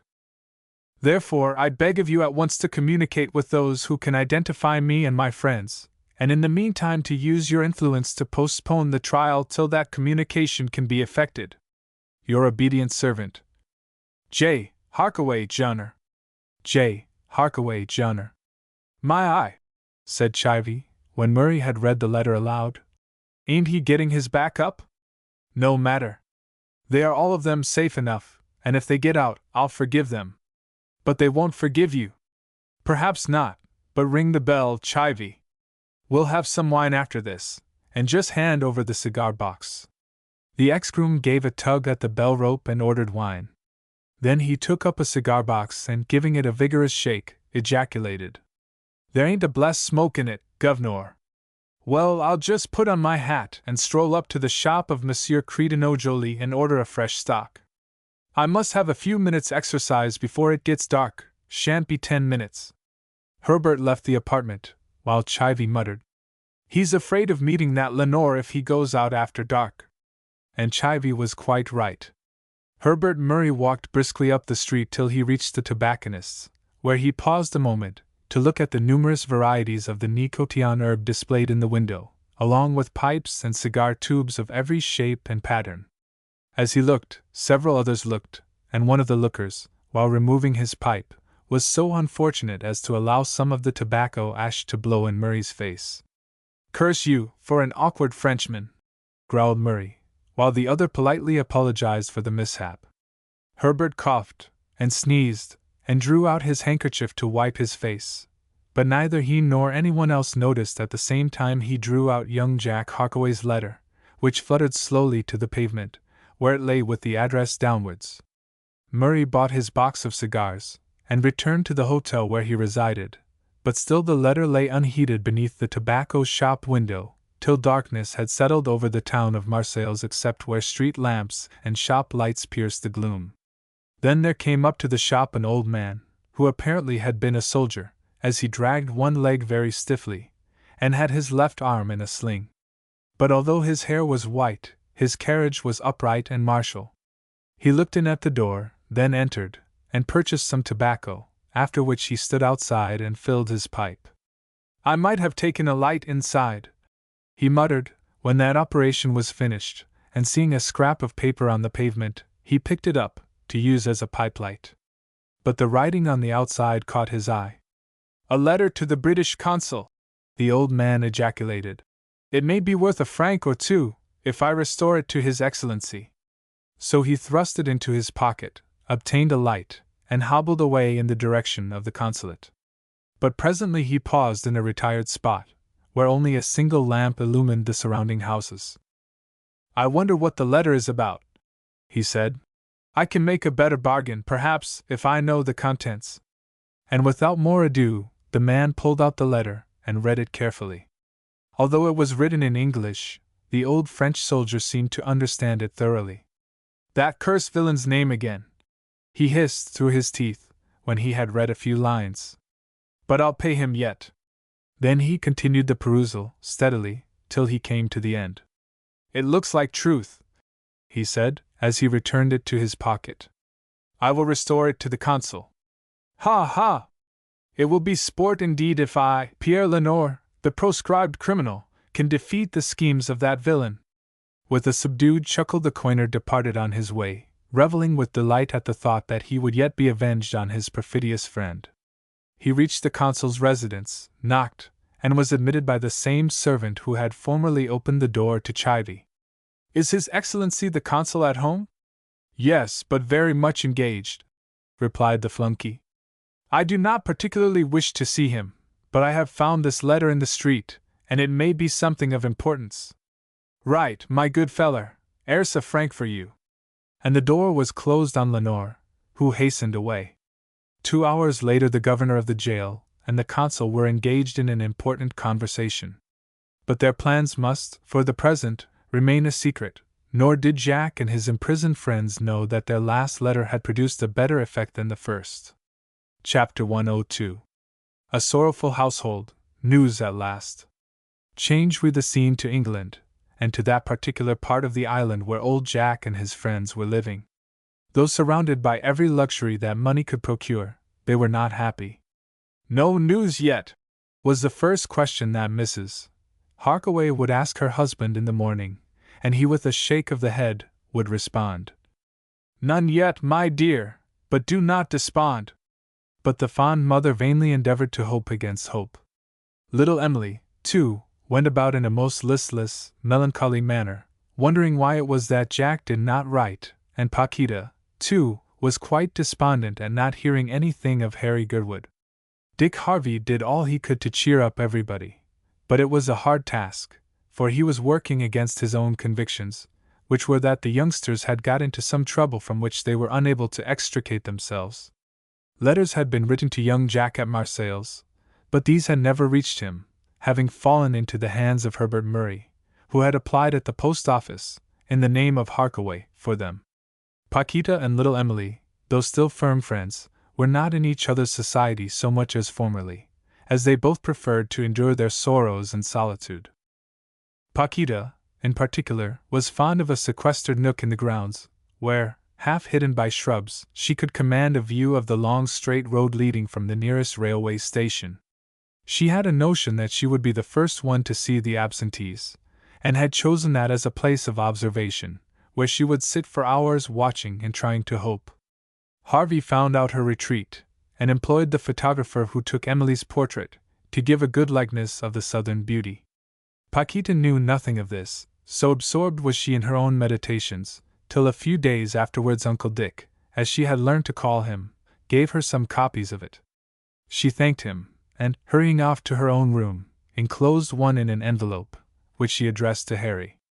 There was no letter with it, but underneath the portrait she wrote, "With Paquita's dearest love, as she waits for one who comes not." This she posted herself, registering it for extra safety. Still came no tidings, as day after day passed, till one morning the postman brought a large official-looking letter, addressed in a strange handwriting, and bearing foreign postmarks. Despite all his hardihood, Harkaway's hand trembled as he took it up, and eager as he was for news, it was some seconds before he could nerve himself to break the seal. His wife sat watching with breathless expectation, feeling convinced that at length there was news. "Are they safe?" she asked, when she had followed her husband's eye to the conclusion of the lengthy epistle. "They are safe, for the present." "Thank Heaven!" she exclaimed, giving way to woman's great relief, tears. "But where are they?" she continued a minute afterwards. "At Marseilles, where they have been for some time, so the British consul tells me, and where they are likely to be till we go to release them." "Release them? What do you mean? Don't keep back anything from me, dear husband." "Well, if you must know the worst, they are in prison, on a charge of coining." "What an infamous charge to make against them!" exclaimed a couple of indignant feminine voices, belonging to little Emily and Paquita, who had just come into the room. "Husband, you don't believe our boy to be guilty of such a crime?" "No, but—" "But what?" "Appearances are very much against them, the consul says. The great thing is to establish their identity, as the boy is supposed to have assumed the name he bears." At this moment Harvey appeared, and the news was instantly imparted to him. "It is a very serious affair, and it is certain we must go at once. But really it is ridiculous to fancy Old Mole and those black rascals accused of coining." "It will not be ridiculous, if they are condemned and sent to the galleys, Pa," said little Emily. "True, little girl, therefore we will see about starting at once." You see about packing my things, while I run up to town to get passports for the lot of us. Passports are not required for traveling, said Emily. Certainly not for traveling, but what can establish our identity better than passports signed by the British Secretary of State for Foreign Affairs? There was no answering this question, so Dick started off for London, while the rest busied themselves with preparations for a continental trip. Within 48 hours they were crossing the Channel. 6 hours later they had entered Paris, where they took a brief rest, and then continued their journey towards Marseilles. For just as they were starting, Harkaway received a telegram from the consul at Marseilles. Come as soon as you possibly can, or you may be too late. Need it be said that, after such a message, they lost no time in speeding to their destination? Chapter 103. Monsieur Harkaway Clermont Delamare, the coiner at home. But what had the consul and the governor of the jail been doing all this time? When the consul first called upon the governor of the jail, that official tried to laugh off the matter. Surely, said the governor, you don't believe the tale these young fellows tell? I am more than half inclined to do so, if only from the fact that the writer of this appears to have written several other letters which have miscarried. But why, may I ask, was I not informed that some of my countrymen had been arrested? Well, my dear sir, their story seemed to me so absurd that I did not think it worth while to trouble you. But they asked to see me. True. And I fear as you did not forward their request, I shall be obliged to mention your name to our ambassador in Paris. For heaven's sake, do not! If such a thing were known to the Minister of Justice, I should lose my situation at once. Then if I am silent on this matter, you must render me every assistance in finding out the truth about these prisoners. Willingly. What can I do? I should like to see the youth who calls himself Harkaway. But first of all, where is the jailer who usually has charge of these prisoners? Gone to his home, monsieur. The ordinary officials are, as you are doubtless aware, replaced by a military guard, between sunset and sunrise. Good, then oblige me by bringing him here. So young Jack was brought into the presence of the consul, who closely questioned him as to what he had been doing in Marseilles. He told the truth, and, in spite of the severe cross-examination by the governor and the consul, stuck to his tale. Humph! Said the consul. You are consistent, at all events.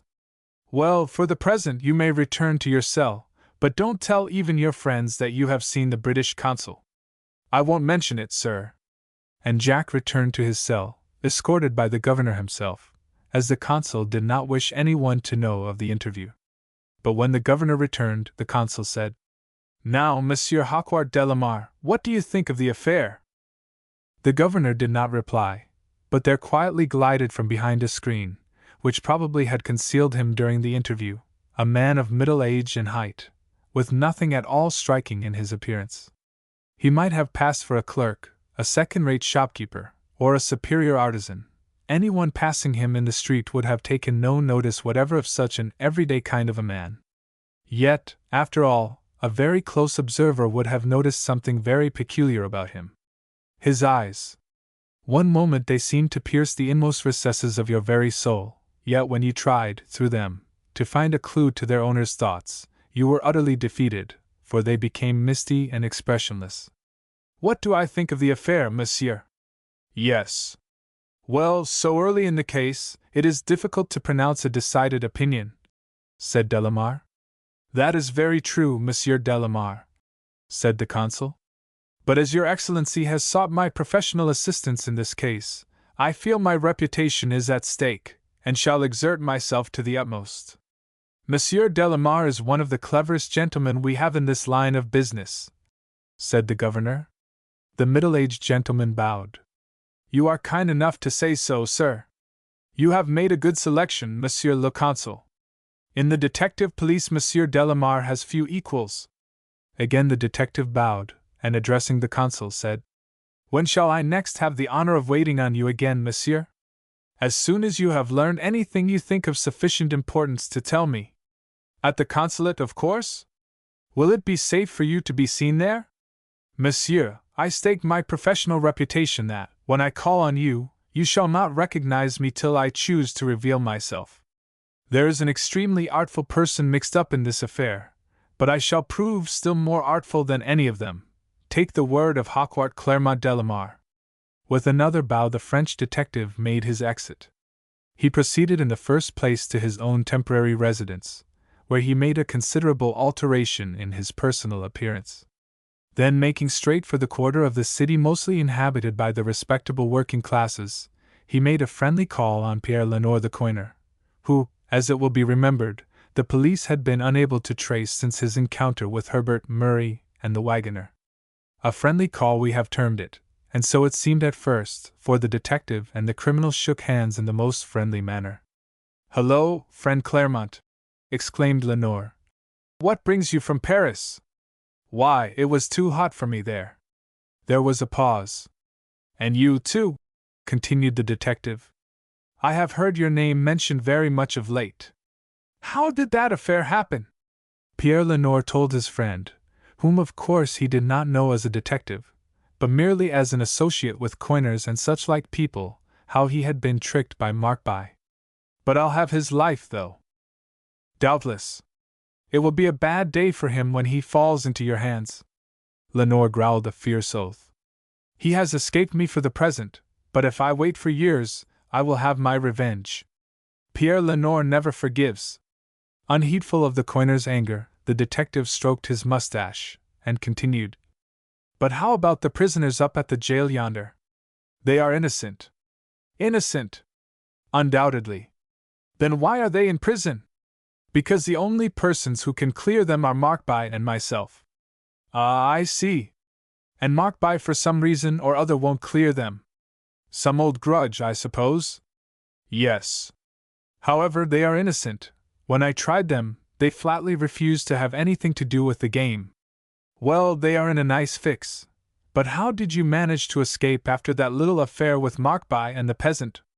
"Crawled into a bush as near as possible to the scene of the fight." "Ah.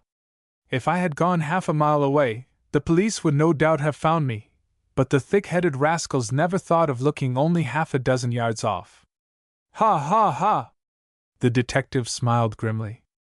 "They are thick-headed rascals." And after a pause occupied in listening to sounds in the street, he repeated, "And the English prisoners are entirely innocent, then?" "Entirely. Now listen to me, Pierre Lenoir," continued the detective, rapping the table smartly as though to command attention. "But what a curious echo you have in this old room. I had not noticed it, but to continue. These English refused to have anything to do with your business, you say?" "Yes, and showed fight when I would have used force to detain them." "Then if the judge knows that, the young fellows will be released?" "Yes, but my dear friend, it is not likely I shall go to the court to give evidence in their favor." "You will." "Nonsense. I shall take you there." There was something in his visitor's manner that made Lenoir first start from his seat and make a hasty movement towards the table. But he recoiled when Harkaway Claremont Delamar thrust a revolver in his face and exclaimed, "If you make another movement towards that drawer where your pistols are, I will send a bullet through you. Keep your hands down by your side." "What in the fiend's name does this mean?" gasped the coiner. "It means that you are my prisoner." "Prisoner?" "Yes." "Then who are you?" "You have known me as Claremont, but my real name is Delamar." "The detective?" "The same." The coiner gave a hasty look round the apartment, and then made a step towards the door. But it instantly opened, and there appeared a police officer in uniform, who said, "If you attempt to pass this door, you are a dead man." The window. It was not very high above the roadway, and one bold leap might yet bring liberty. But as if reading his very thoughts, Delamar gave one of those peculiar raps on the table, which was again echoed from without, and instantly the figure of a policeman armed with a revolver was seen filling the casement. The chimney that he knew was crossed by strong bars. No exit that way. "Sit down, Pierre Lenoir." The detective was provokingly cool, and the coiner gnashed his teeth with rage. "Sit down, man! Why, you ought to feel proud at being taken so neatly. Curse you! Never mind. I have the finest and easiest pair of wristbands any gentleman in your line of business ever wore. Let me try them on." Lenore for a moment contemplated resistance, but 2 revolvers were close to his head, so second thoughts prevailed. He was firmly handcuffed. "Now, Pierre," said the detective, "listen to me, and I will quickly prove that I am a far better friend than you think me." The coiner smiled a bitter smile. "Of course it doesn't look so, but listen." "I am compelled to," replied Lenore. "You can clear these English prisoners. If I choose to speak. If you choose to speak, the English consul will exert all his influence to procure a mitigation of your sentence, whatever it may be." Lenore nodded. "But if you do not, why, the whole force of the British embassy will be exerted against you, so I fancy your choice will soon be made." Lenore sat silent for some minutes. "Have you made up your mind?" asked the detective at length. "I don't see why I should speak. They belong to the same cursed country as that Markby. Well, don't you see how nicely things come round?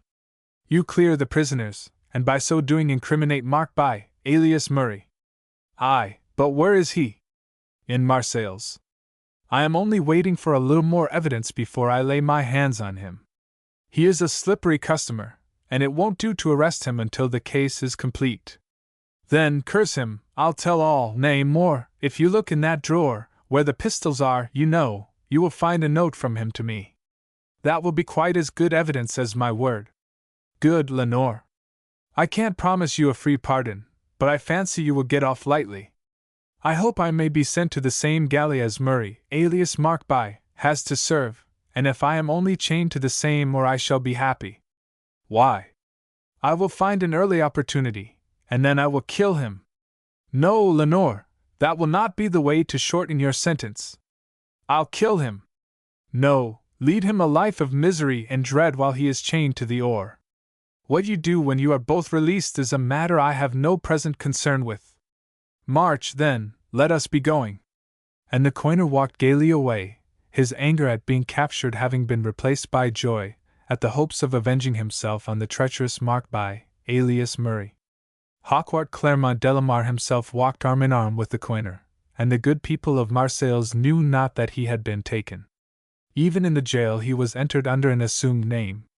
The jailer, who had been in attendance on the English party, could not understand why his prisoners wrote no more letters to the English consul or their relatives in England, and Herbert Murray almost suspected the truth when he chanced, the day after losing the letter, to look for it. But Chivy reassured him. "I went all over your clothes and my own this morning afore you was up, Governor, and burnt every one of the letters I could find." "What for?" demanded Murray. "In case of accidents. It would not do us any good to have them things found on us, and nobody ever knows what is going to turn up." Chapter 104. The Escort, the Trial. "Marseilles at last!" exclaimed Dick Harvey, as the train came to a standstill. "I thought we were never to end our journey," said little Emily. However, they quickly got clear of the railway station, engaged apartments at an hotel, and then, without waiting to eat or drink, made their way towards the jail. "I wonder what house that is with the Union Jack flying over it," said Mrs. Harkaway, as they passed along a street near the harbor. "The British consulate very likely," said her husband. "We had better call there." But the consul was not at home. "Do you know where he is gone?" asked Harvey of the servant. "Why, sir, there are some Englishmen to be tried today for coining, and he is gone to watch the case." "Today?" "Yes, sir. In fact, the trial will commence in 10 minutes, replied the man, after consulting his watch. "Where does the trial take place?" "The second turning on the left, sir. The Hall of Justice is a large building just round the corner." "Come along, then," said Harkaway. "There is no time to lose." They hurried along the street at a rate that made the French people stare. Paquita was the first of the party to turn the corner, and she had no sooner done so than she exclaimed, "There they are!" and running between a file of soldiers threw her arms round Harry Girdwood's neck. Little Emily would have followed her example, but the officer in charge of the escort would not permit any such irregular conduct, and Paquita was compelled to rejoin her friends. "Hurrah, Dad!" exclaimed young Jack. "I knew you would turn up in time. And, Mamma, how pale you are looking!" Can you wonder at it, my boy, considering the anxiety we have all suffered? Mr. Mole, exclaimed Dick Harvey, shaking his head. I am surprised indeed to hear that you have taken to counterfeit coining. Harvey, this is really no joking matter, replied Mole. No, it would be no joke when you are chained to the oar in one of those galleys down in the harbor. Stand back, ladies and gentlemen, if you please, exclaimed the officer commanding the escort. I cannot allow any communication with my prisoners. So they were obliged to keep at a distance. At that moment a portly, elderly gentleman, who had been watching the scene, came up, saying, Have I the honor of addressing Mr. Harkaway? That is my name, sir. I am the English consul. Our old hero at once seized him by the hand, saying, Sir, words are powerless to express how grateful I am for your interference on behalf of my boy. Don't mention it, sir. I only did as I am instructed to do in all such cases. But about the trial, what chance does that young scapegrace stand? There is very little doubt that he will be acquitted, as we have the best of evidence in his favor. But come along, sir, let us get into court. The consul led the way into the Hall of Justice, and placed the Harkaway party among the audience in such a position that they could see all that was going on, without being conspicuous themselves. Then they waited patiently till the judge arrived. While our young hero's father and friends were thus entering Marseilles, two people were trying to leave that city. These were Herbert Murray and his friend Chivy. There ain't no use in stoppin' there, Guv'nor, the latter had said. We can see by the papers what they gets. You are right, Chivy, we will get away for a time. We can come back and see 'em when they are fairly fixed, you know. Well, pack up, and we'll just take a trip to Paris for a week. Their portmanteaus were quickly got ready, and a vehicle was engaged to take them to the railway station. But when they alighted, and were about to take their tickets, a very polite police officer tapped Murray on the shoulder, and said, I much regret to have to ask Monsieur to postpone his journey. What? I must request Monsieur to defer his visit to Paris till after the trial of the English coiners. What has that to do with me? The judge may desire your presence, Monsieur. He may wish to hear your evidence. Nonsense! It may be, but I am compelled to say that I cannot permit you to leave Marseilles today, and I must request you to accompany me back to the Hall of Justice. We are prisoners, then? By no means. Only the law requires your presence, and the law, you know, must be obeyed, Monsieur. Chivy had not taken part in the conversation, but had been looking round for a good chance of escaping. You, of course, will accompany your friend? Said the detective, tapping him on the shoulder. Must, I suppose, responded Chivy, who noticed several other policemen were loitering about the station.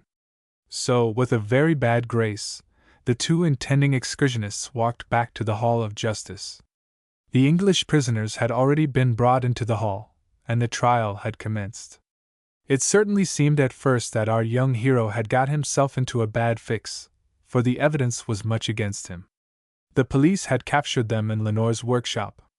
They had been seen in conversation with him not only there, but at the cafe. The police had been warned of their nefarious doings, and so forth.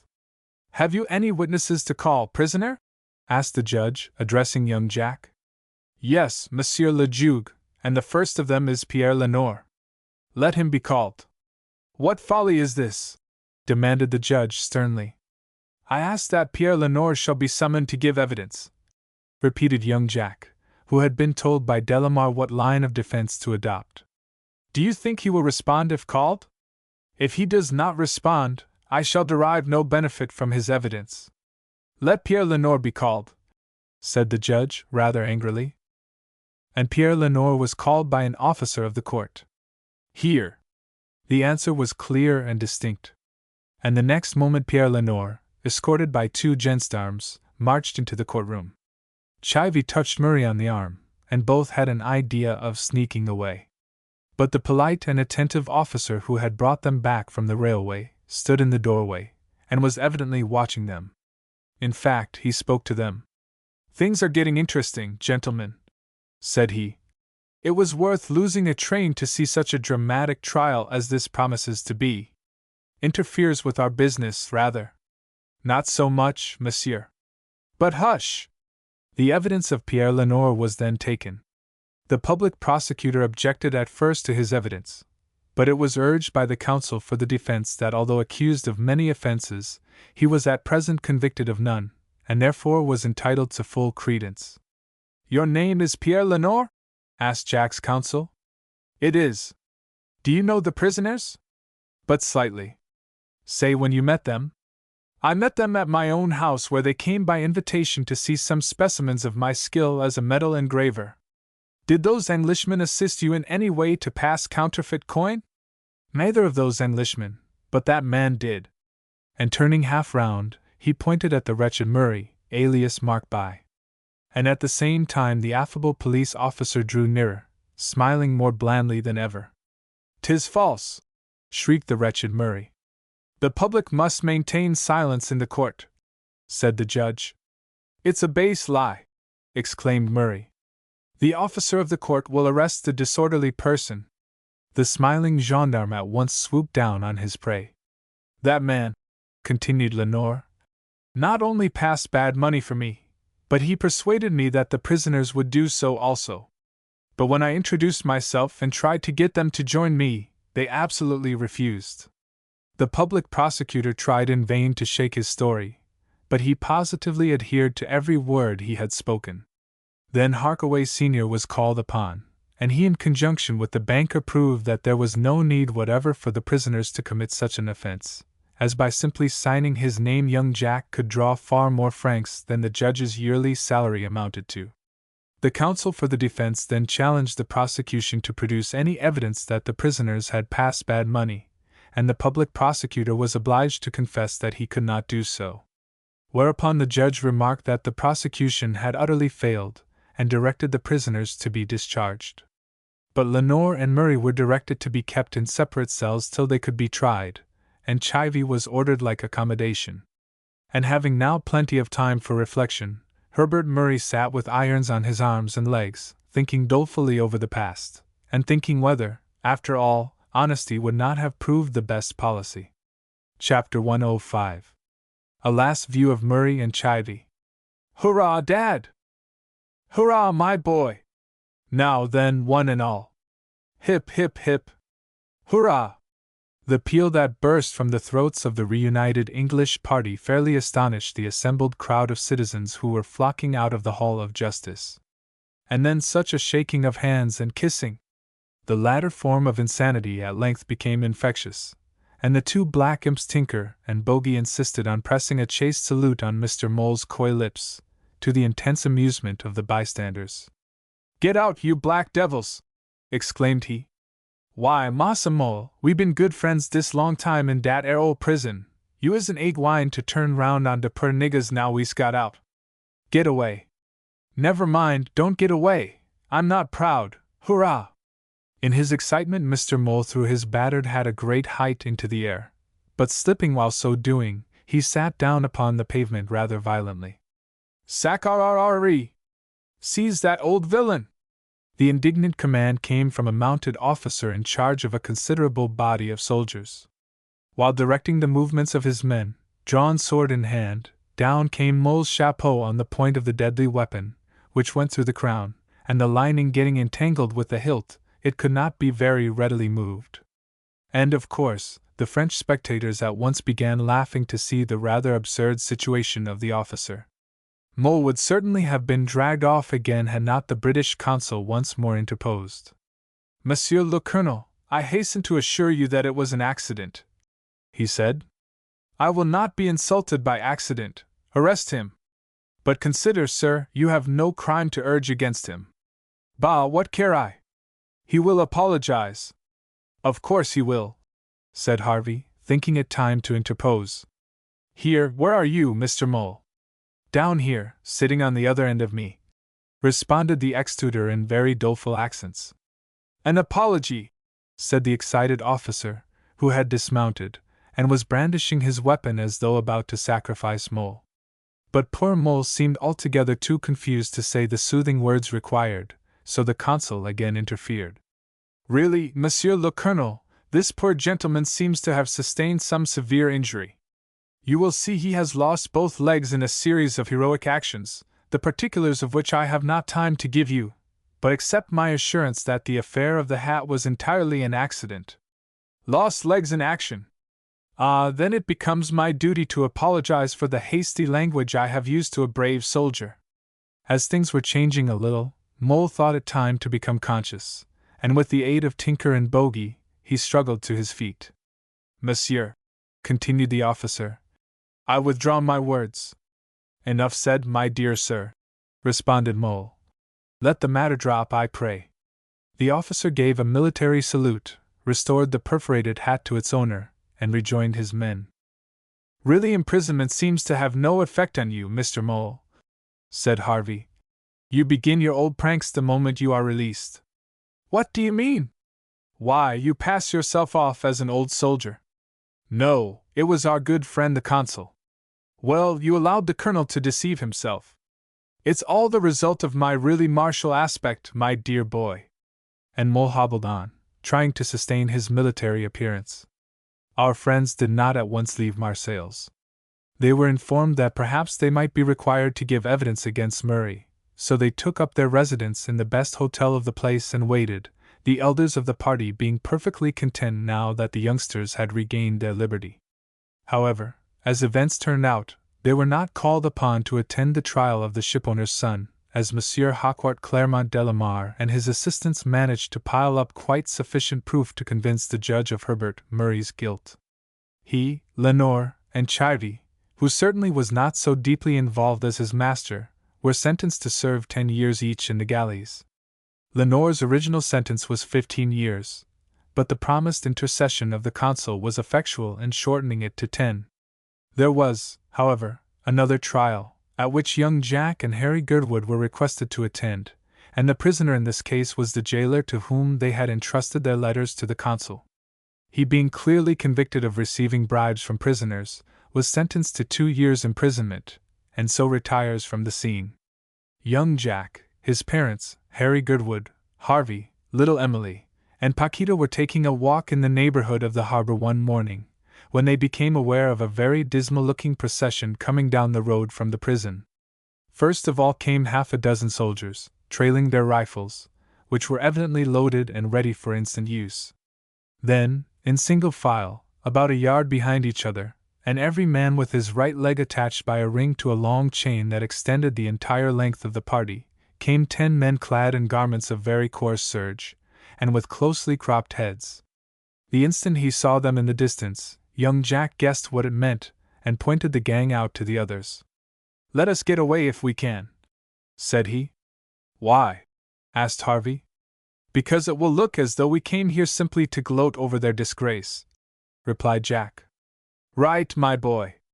But there was no way of avoiding them, as there was no turning out of the street, and all the house doors were closed, so they were compelled to see all. First of all came 7 of the lowest-looking ruffians in creation, villains whose countenances were expressive of nothing but brutality and vice. The 8th was Chivy, whose cheeks bore traces of tears, and the 9th was Pierre Lenore, who walked erect and proud as Lucifer, except when he made a half-turn about as though he would like to strangle Herbert Murray, who walked with tottering steps at the end of the chain. "Poor fellows!" said Mrs. Harkaway. "They deserve it!" exclaimed her husband and Harvey, simultaneously. "They tried to get our boys the very punishment that has overtaken them." Our friends, however, had seen enough, and did not care to witness what followed. If they had gone inside the harbor gates, they might have seen 3 or 4 very long sharp-bowed vessels moored to the quay or lying at anchor a little way out. Neither mast nor sail had these vessels, but from each side projected a dozen or more of gigantic oars larger than those used by Thames bargemen. Had they gone down to the harbor they would presently have seen chained up, 2 of them to each oar, but with their feet so far at liberty that they could move backwards and forwards 3 paces. Then they would have heard the word of command given, and would have seen the poor slaves tugging away at the oars till the huge craft was sweeping rapidly out to sea, while the galley master, walking up and down between the 2 rows of oarsmen, gave blows of his whip on the right hand or the left when he saw a man flagging, or an oar that did not swing in unison with the rest. Such was the fate to which the career of crime had brought the son of the once respected shipowner Murray. Slavery from morn till night, beneath a broiling sun, or exposed to cold, rain, and hail, the coarsest of black bread and lentil pottage formed his scanty meal, his associates the lowest type of humanity. And even over and above such a hard lot there fell upon his heart the craven fear some day that Lenore, who was chained to the next oar, would break loose and kill him. Many would have preferred death to such slavery, but Herbert Murray feared to die. "Hollo, Englishman, faster!" the galley master would shout. And then his whip or cane would sharply visit poor Murray's shoulders. And the chuckling voice of Lenore would be heard, exclaiming, "Ah, traitor! This is nothing to what you will suffer when I have my chance for revenge." Chapter 106. Terrible Railway Accident. 3 days after Murray and Chivy embarked on their dreary voyage, the Harkaway party quitted Marseilles. The waiter and the diver, so long young Jack's companions in adventure, preferred remaining at Marseilles. They had no home ties, and had so long been accustomed to a wandering continental life, that they had no great desire to settle down quietly in England. However, Harkaway Sr. made them a handsome present each, and he also presented Monsieur Hawkwart Claremont Delamar with a very substantial proof of his esteem and gratitude, and the detective was further gratified by receiving from the two young ladies, Paquita and Emily, a handsomely mounted carte de visite portrait. "And now for home!" exclaimed our young hero. "You will be sorry when you get there, won't you?" said Emily. "No, dear, why should I be?" "Because in England you can't go on as you have been doing, running away with fair circus." There was nobody looking, so Jack took the liberty of cutting the reproach short with a kiss. "You must not say anything more about that, dear Emily, and after all, I don't think you would have approved of my leaving her to the mercy of those Turks." "That I should not, Jack." The youth then handed his young sweetheart into one of the vehicles in waiting, and off they started for the railway, where they found they had to wait 10 minutes. To occupy the time they strolled up and down the platform. Suddenly Harry Girdwood exclaimed, "Why, where is Mr. Mole? Did he come in your carriage, Jack?" "No, I thought he was with you." "Left behind, by Jove!" exclaimed Harvey. "Serve him right if I left him behind entirely," said Harkaway Sr., rather angrily. He was on the point of sending one of the porters back to the hotel, when Mr. Mole appeared. Now there were two things that had delayed him. One was that on the very morning Mr. Mole had mounted a new pair of artificial legs made by the very best surgical instrument maker in Marseilles. Some time had been taken over the proper adjustment of these. For the second reason, Mr. Mole had discovered that the hotel cellars contained some excellent brandy, and he had been taking a parting glass with the Irish diver before commencing his journey. And as he now made his appearance on the railway platform, he was anything but steady on his new legs. "Better late than never, Mr. Mole," said Harvey. "I am not late." "Yes, sir. 2 minutes more, and the train will be here." An engine was in fact at that moment shunting some carriages which were to be attached to the train. Mr. Mole turned on hearing the noise of the approaching locomotive. But being, as aforesaid, slightly unsteady on his legs, he fell right across the metals. "Oh! Help!" he cried. But before anyone could stir, the engine was upon him. The porters shouted, the ladies screamed with fright. "Oh, heaven! Is it not horrible?" exclaimed a French man. "Did you not hear the bones crash as the wheels went over his legs?" "Over his legs!" shouted Harvey. "Ha ha! If that is all, it does not matter much." The engine stopped, and Mole was rescued from his perilous position. He had fainted, but a glass of water restored him. "Are you hurt, old man?" asked Dick. "No, I think not. It's only my legs, nothing else." "Great heaven, what a narrow escape!" "So it is, but here is a nuisance, both my legs cut clean off, 6 inches above the ankle." "Here, porter, put this gentleman in a first-class carriage," said Harkaway Sr. "But, monsieur, he must be taken to the hospital. The surgeon is close at hand." "Doctor be hanged! This gentleman must go to Paris by the next train." The porters, being evidently unwilling to touch Mr. Mole, Harkaway said, "Here, lend a hand, old man." "All right," responded Harvey. The pair of them immediately hoisted Mr. Mole into the carriage. The others took their seats, the engineer blew his whistle, and off they went. To complete the horror of the spectators, who admired Mole's fortitude, and loathed the apparent barbarity of his friends, as the train was moving off, Harvey was plainly seen to cut off the old gentleman's shattered limbs, and pitch them into some empty goods wagons that were going in another direction. "What horrid barbarians!" was the general exclamation of the bewildered spectators of the strange scene.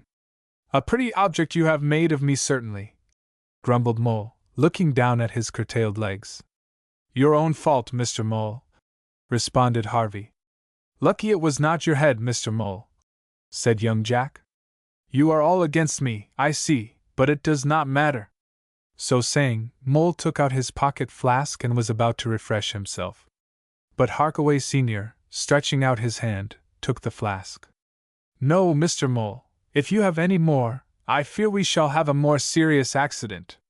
So not a drop till the first time we stop. Why, this is a mail train, and only stops about every 2 hours. And I am quite sure you can exist without brandy for that little time. Well, I suppose I may smoke then?" "Certainly, you shall have one of my best regalias." Mr. Mole took the weed, and puffed away rather sulkily. They had got about 8 miles from Marseilles when suddenly the engine slackened speed, and the train drew up at a little roadside station. "What does this mean?" said Harvey. "We ought not to stop here. This is our first stopping place, however, so I'll trouble you for my flask, according to promise," said Mole, with a beaming countenance. Harkaway handed it over and was settling back again when he heard a police official asking, "Where is the gentleman who was run over at Marseilles?" "Here," said Harkaway. The gendarme ran to the spot, and to his intense surprise saw the victim of the accident in the act of taking a hearty drink from his brandy flask while his left hand held a lighted cigar. "What do you want?" demanded Mole. "The officials at Marseilles, unable to stop the train, telegraphed to me to see that you had proper medical attendance." "Ha ha ha! Look here, old boy, I always carry my own physic. Taste it." The officer took the flask, and finding that the smell was familiar, applied it to his lips. "The fact is," said Harkaway, "the gentleman was wearing wooden legs, and they only were damaged." "Indeed, then you think that you are able to proceed on your journey, sir?" "Yes, if you will leave me some of my medicine." The gendarme bowed, handed back the flask, and the train rolled away. Chapter 107. A Duel. "Paris at last!" exclaimed Harvey. "That's a good job, for I am tired of sitting, and want to stretch my legs, don't you, Mr. Mole?" said young Jack. "Don't be ridiculous, Jack," replied Mr. Mole. Harkaway Sr., who had been looking out of the window, drew in his head and said, "Well, Mr. Mole, you are in a nice fix." "How?" "I don't see any." "Any what?" "Any cabs." Don't swear." "My dear Mr. Harkaway, now if you were without legs, would not you swear?" "Can't say, having the proper number of pins." "You'll have to walk," said Harvey. "There's not a cab in the station." "But how can I walk?" "Don't you remember the hero in the ballad of Chevy Chase?" "Who was he?" "The song says Witherington, but we will call him Mole.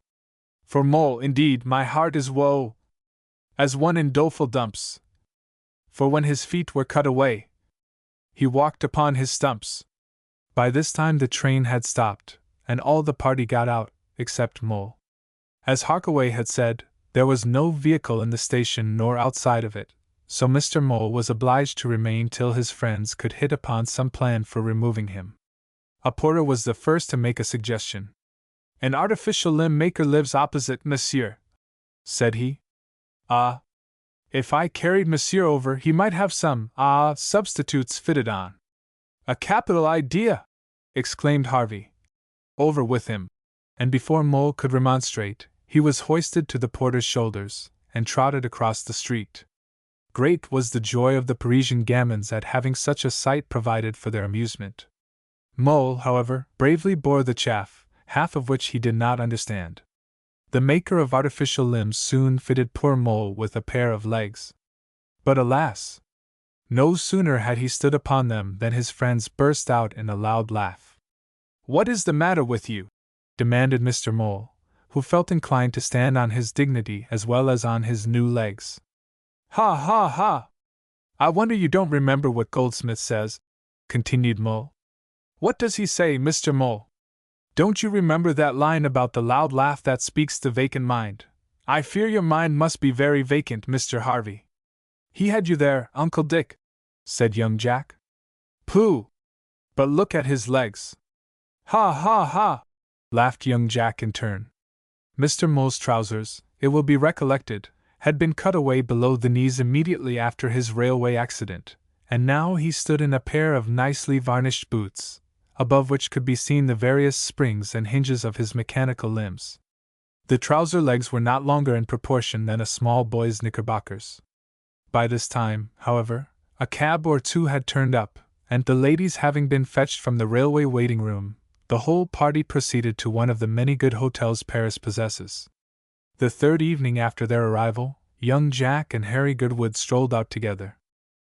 They no doubt would have enjoyed the company of the two girls, but little Emily and Paquita had been roving about the town all day long, and were too tired to go out that evening. "What is this place, Jack?" asked Harry, as they both paused in front of a narrow, but brilliantly lighted doorway. "A shooting gallery, I fancy. Shall we go in?" "Certainly, but I don't fancy the French are very great shootists, as the Yankees say." "All the more fun, perhaps." And without more talk, the youngsters walked in. It was a long room, divided by slight partitions into 4 different galleries, and at the end of each of these was a target in the shape of a doll. After watching others for a time, Harry took half a dozen shots at one of the figures, which he struck 4 times. Young Jack then tried, and was equally successful. "Good shooting, young gentleman," said one of the spectators, an Englishman. "But if you want to see real pistol practice, look at this Frenchman." And he pointed to a tall, dark man who was just preparing to fire. The target he had before him was not a little doll like the others, but a full-size lay figure dressed in black, closely buttoned up, and holding in its hand an empty pistol pointed towards the live shooter. "He is a noted duelist," said the Englishman, "and has killed more than one adversary." Jack and Harry looked at him with considerable curiosity, with which was mixed a tinge of loathing. The duelist had brought his own pistols, one of which he carefully loaded, and having placed himself in position, rapidly aimed and fired. Instantly the lay figure showed a spot of white on its black coat, which, after all, was only made of a kind of paste or varnish, which chipped off when struck by the bullet. "Straight to the heart," said the Englishman. "That's good shooting," exclaimed Harry Goodwood. The Frenchman fired again, making an equally good shot. When he had fired 10, young Jack for the first time broke silence. "I don't believe he could do that in the field with a live adversary and a loaded pistol opposite him." The Frenchman again pulled the trigger, but the 11th shot flew wide of the mark. Almost foaming with passion at having missed his aim, he dashed the weapon to the ground. "I must request the gentleman who spoke to stand the test." "With great pleasure," responded Jack coolly. The Frenchman stared at the speaker. "Bah! I don't fight with boys." "Then I shall proclaim to all Paris that you are a cur, and try to back out of a quarrel when your challenge is accepted." "Very well, then, you shall die in the morning. Henri," this to a friend, "arrange with the English boy's second if he has one. If he has not, find him one." The Englishman who had previously spoken at once stepped forward and offered his services. "Although," said he, "I should much prefer to see this affair settled peacefully." "I am entirely in your hands, sir," responded Jack. And he retired to the other side of the room. Jack, what demon possessed you to get into such a mess?" "No demon, Harry, but some of my father's hot blood. He was always very prompt to accept a challenge. He will not let you fight. He will not know till it is settled. Listen to me, Harry, if you tell him or anyone else, or try to stop the plan that my second mate propose, I swear I'll never speak to you again. But you stand every chance of being killed. Harry, we have both of us faced death many times, and I am sure I am not going to turn my back on a Frenchman. Poor Harry could say nothing more. The Englishman rejoined them. I can't get that fellow to accept an apology. That's right, interposed Jack. His second looked surprised at the youth's coolness, and continued. So I must parade you in the Bois de Boulogne at sunrise. It's about an hour's drive. Where shall we meet you? The second hesitated, and then named a time and place. No, said Jack. I will go and have a little sleep, not at home, but somewhere in this neighborhood. They went to a respectable hotel close by, and Jack, having made a few simple arrangements, including a message to Emily, in case of being killed, laid himself on his bed, and was soon slumbering peacefully. About a quarter of an hour after the sun had risen, they were all upon the ground. Jack and Harry with their second, and the Frenchman with his. There was also a surgeon present. Little time was lost. The pistols were loaded, according to previous arrangement between the two seconds, with a lighter charge than usual, so that Jack might possibly escape with only a flesh wound instead of having a hole drilled right through him. The combatants were then placed half facing each other, 15 paces apart. There is a grave suspicion afloat that your adversary has an ugly knack of pulling the trigger half a second too soon, whispered Jack's second. So I am going to give him a caution. A pistol was placed in the hand of each, and then Jack's second spoke. Listen, gentlemen. You will fire when I give the word 3. If either pulls the trigger before that word is pronounced, it will be murder. He looked at the Frenchman, and then counted. 1, 2, 3. But before the word 3 had fully passed his lips, the Frenchman's pistol was discharged. Young Jack, however, prepared for such a trick, had just a moment before turned full towards him and stared him in the face. This maneuver was entirely successful.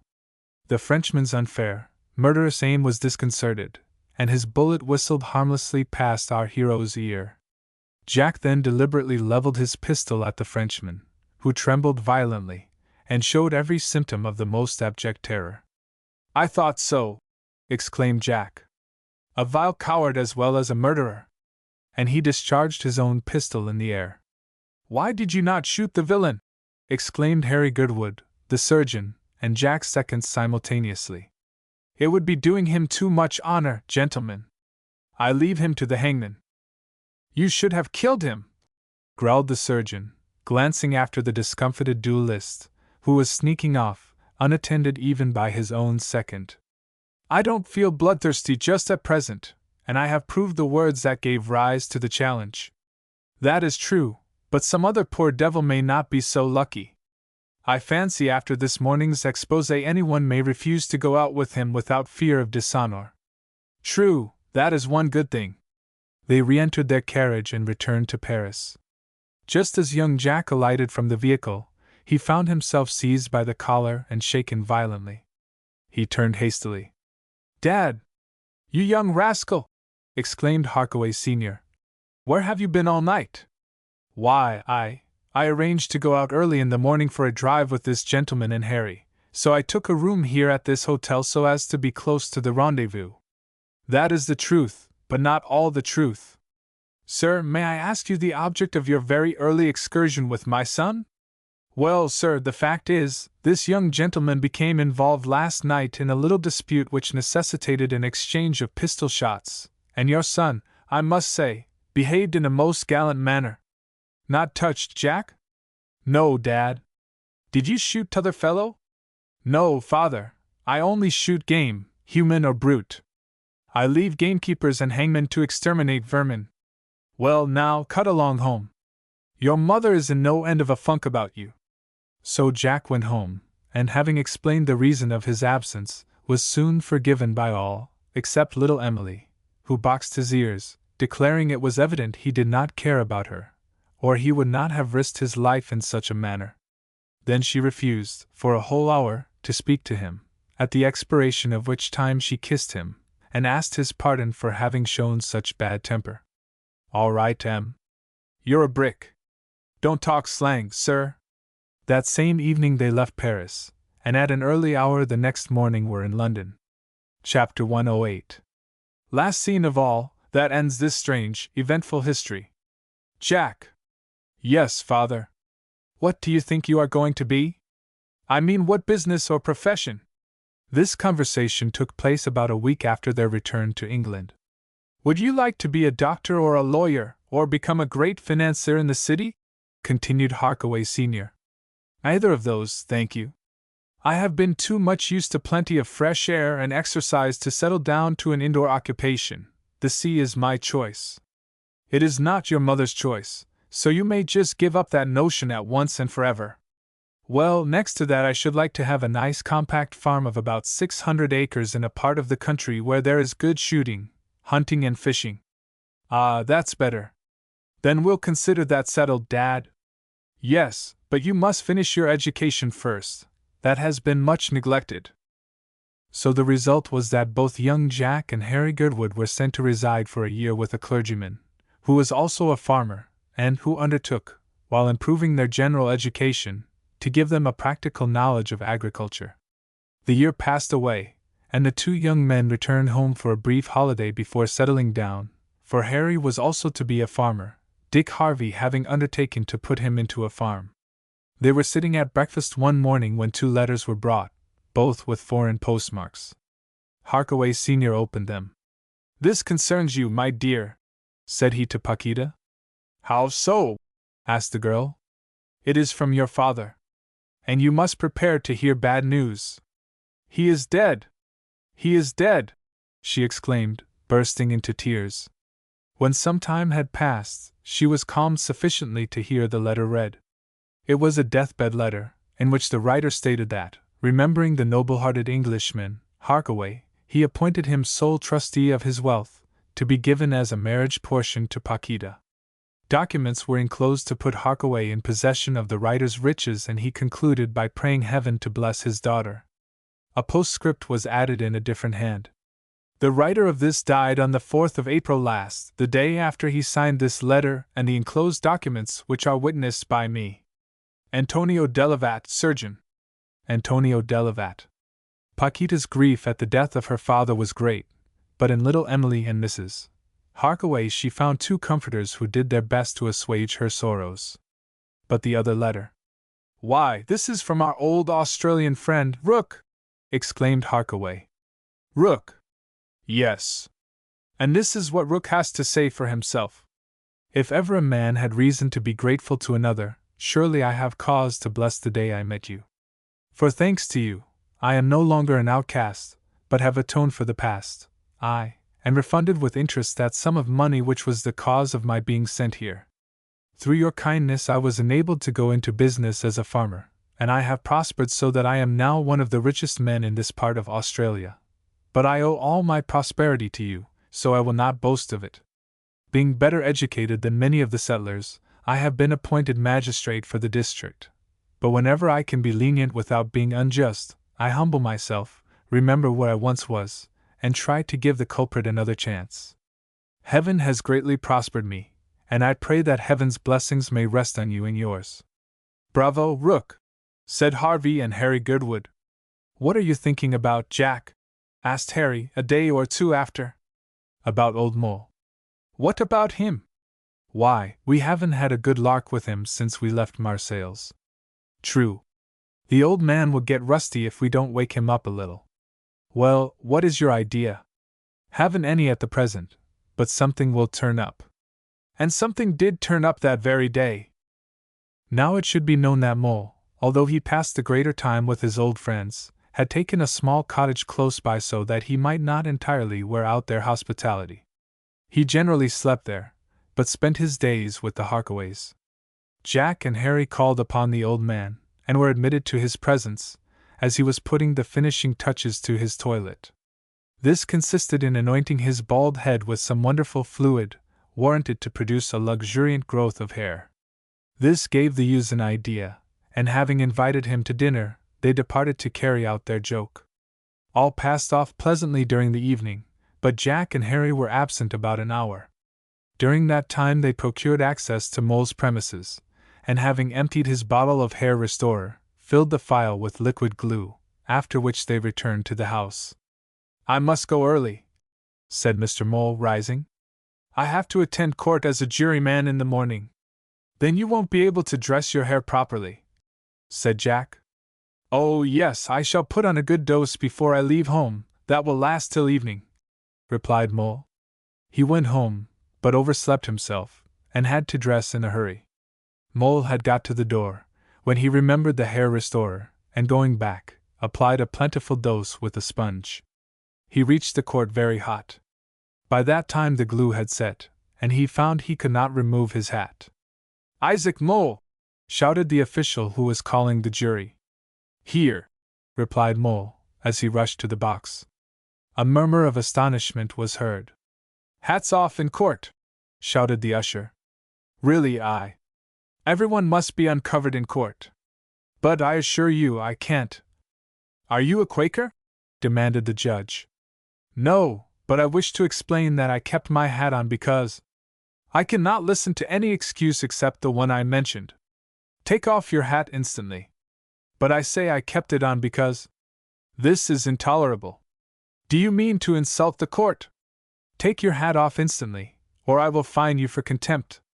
Well, I must say it's hard I can't say a word. You are fined £5, and if you don't remove your hat.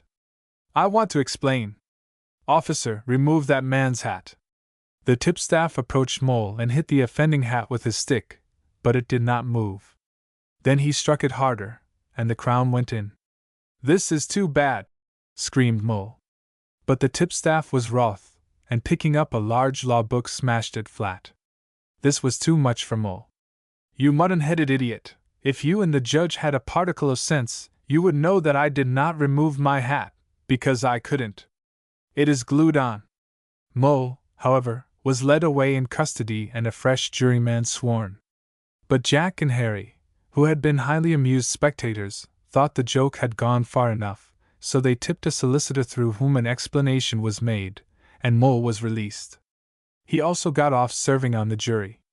They left the court together. But another surprise was in store for them. How are you, gentlemen? Said a very familiar voice, and lo! Figgins the orphan stood before them. Figgins had not remained in Marseilles like the others, and therefore had escaped being arrested for counterfeit coining. He reached London in safety, and having taken the upper part of a house within half a mile of St. Paul's Cathedral, resolved never more to trust himself beyond the city boundaries.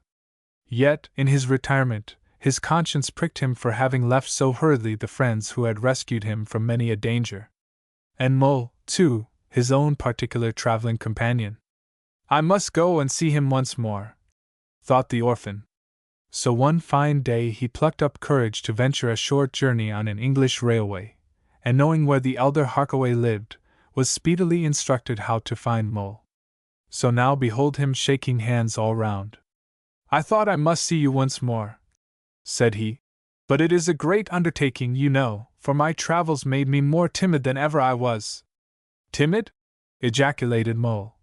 Why, on one or two occasions you displayed bravery almost equal to my own. Mildly, Mr. Mole, said Jack.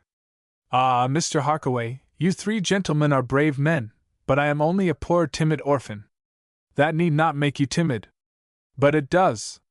So I have resolved never to trust myself out of London again. Then I am afraid we shall not meet very often, Mr. Figgins, said Mole. For I, you know, hate town life. If you do come to town, though, you will call? Certainly. Then, gentlemen, I will wish you farewell. I am deeply grateful for all you did when we were abroad. Don't mention it. Mr. Mole, farewell. You know I feel more like an orphan than ever now I am parting from you. Don't talk like that, Figgins, said Mole. I can't help it, indeed I can't. Farewell, my dear friend, farewell. And Figgins retired to his city home, where he still lives, though he is getting very feeble. Still, he brightens up whenever he speaks of his old friend and traveling companion, Mole. It is hard to part with old friends, but the decrees of fate cannot be avoided, so we must conclude our story.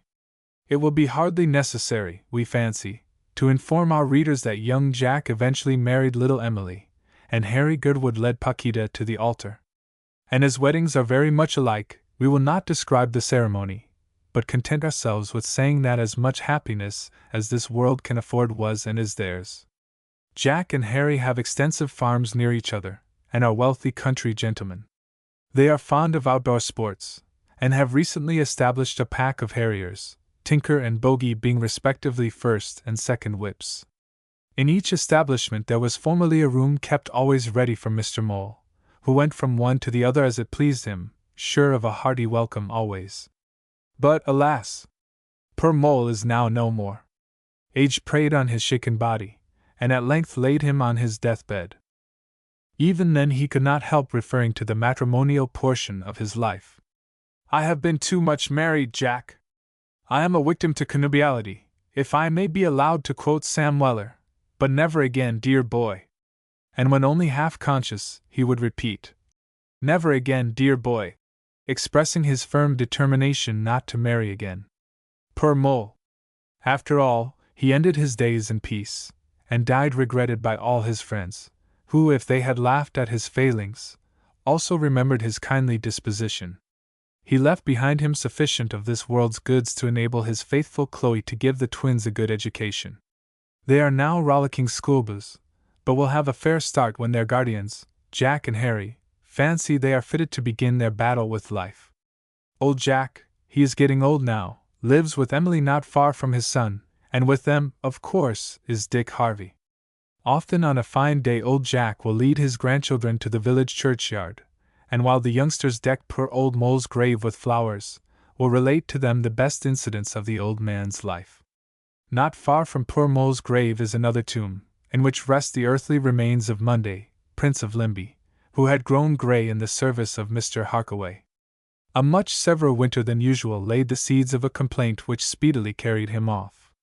Sunday, whose head is fast becoming white as snow, took his death much to heart, and even now frequently strolls into the quiet churchyard to indulge in pensive recollections of his old friend by the side of his grave, aye, and perchance to reflect on his own end, which he knows full well must be fast approaching. Monday had been thrifty, and when the days of mourning were over, his widow retired to Oxford to pass the remainder of her days with many good presents from Jack Harkaway, given in remembrance of his faithful servant Monday, the Prince of Limby. Readers, our tale is told, and we leave Harkaway to the repose he has so well earned. But if you would prosper as he has done, be like him, truthful, brave, and generous. In bringing to a conclusion the long series of Harkaway stories, Mr. Edwin J. Brett cannot let the occasion pass without thanking the readers for the patience with which they have followed the hero's career, and the praise they have always bestowed upon the story or stories. To invent the plot and incidents has been a labor of love on the part of Mr. E. J. Brett, and it seems now like parting from old and intimate friends, to say adieu to all the characters whose lives have been the subject of the story. But there must be an end to all things, even to Harkaway. The end.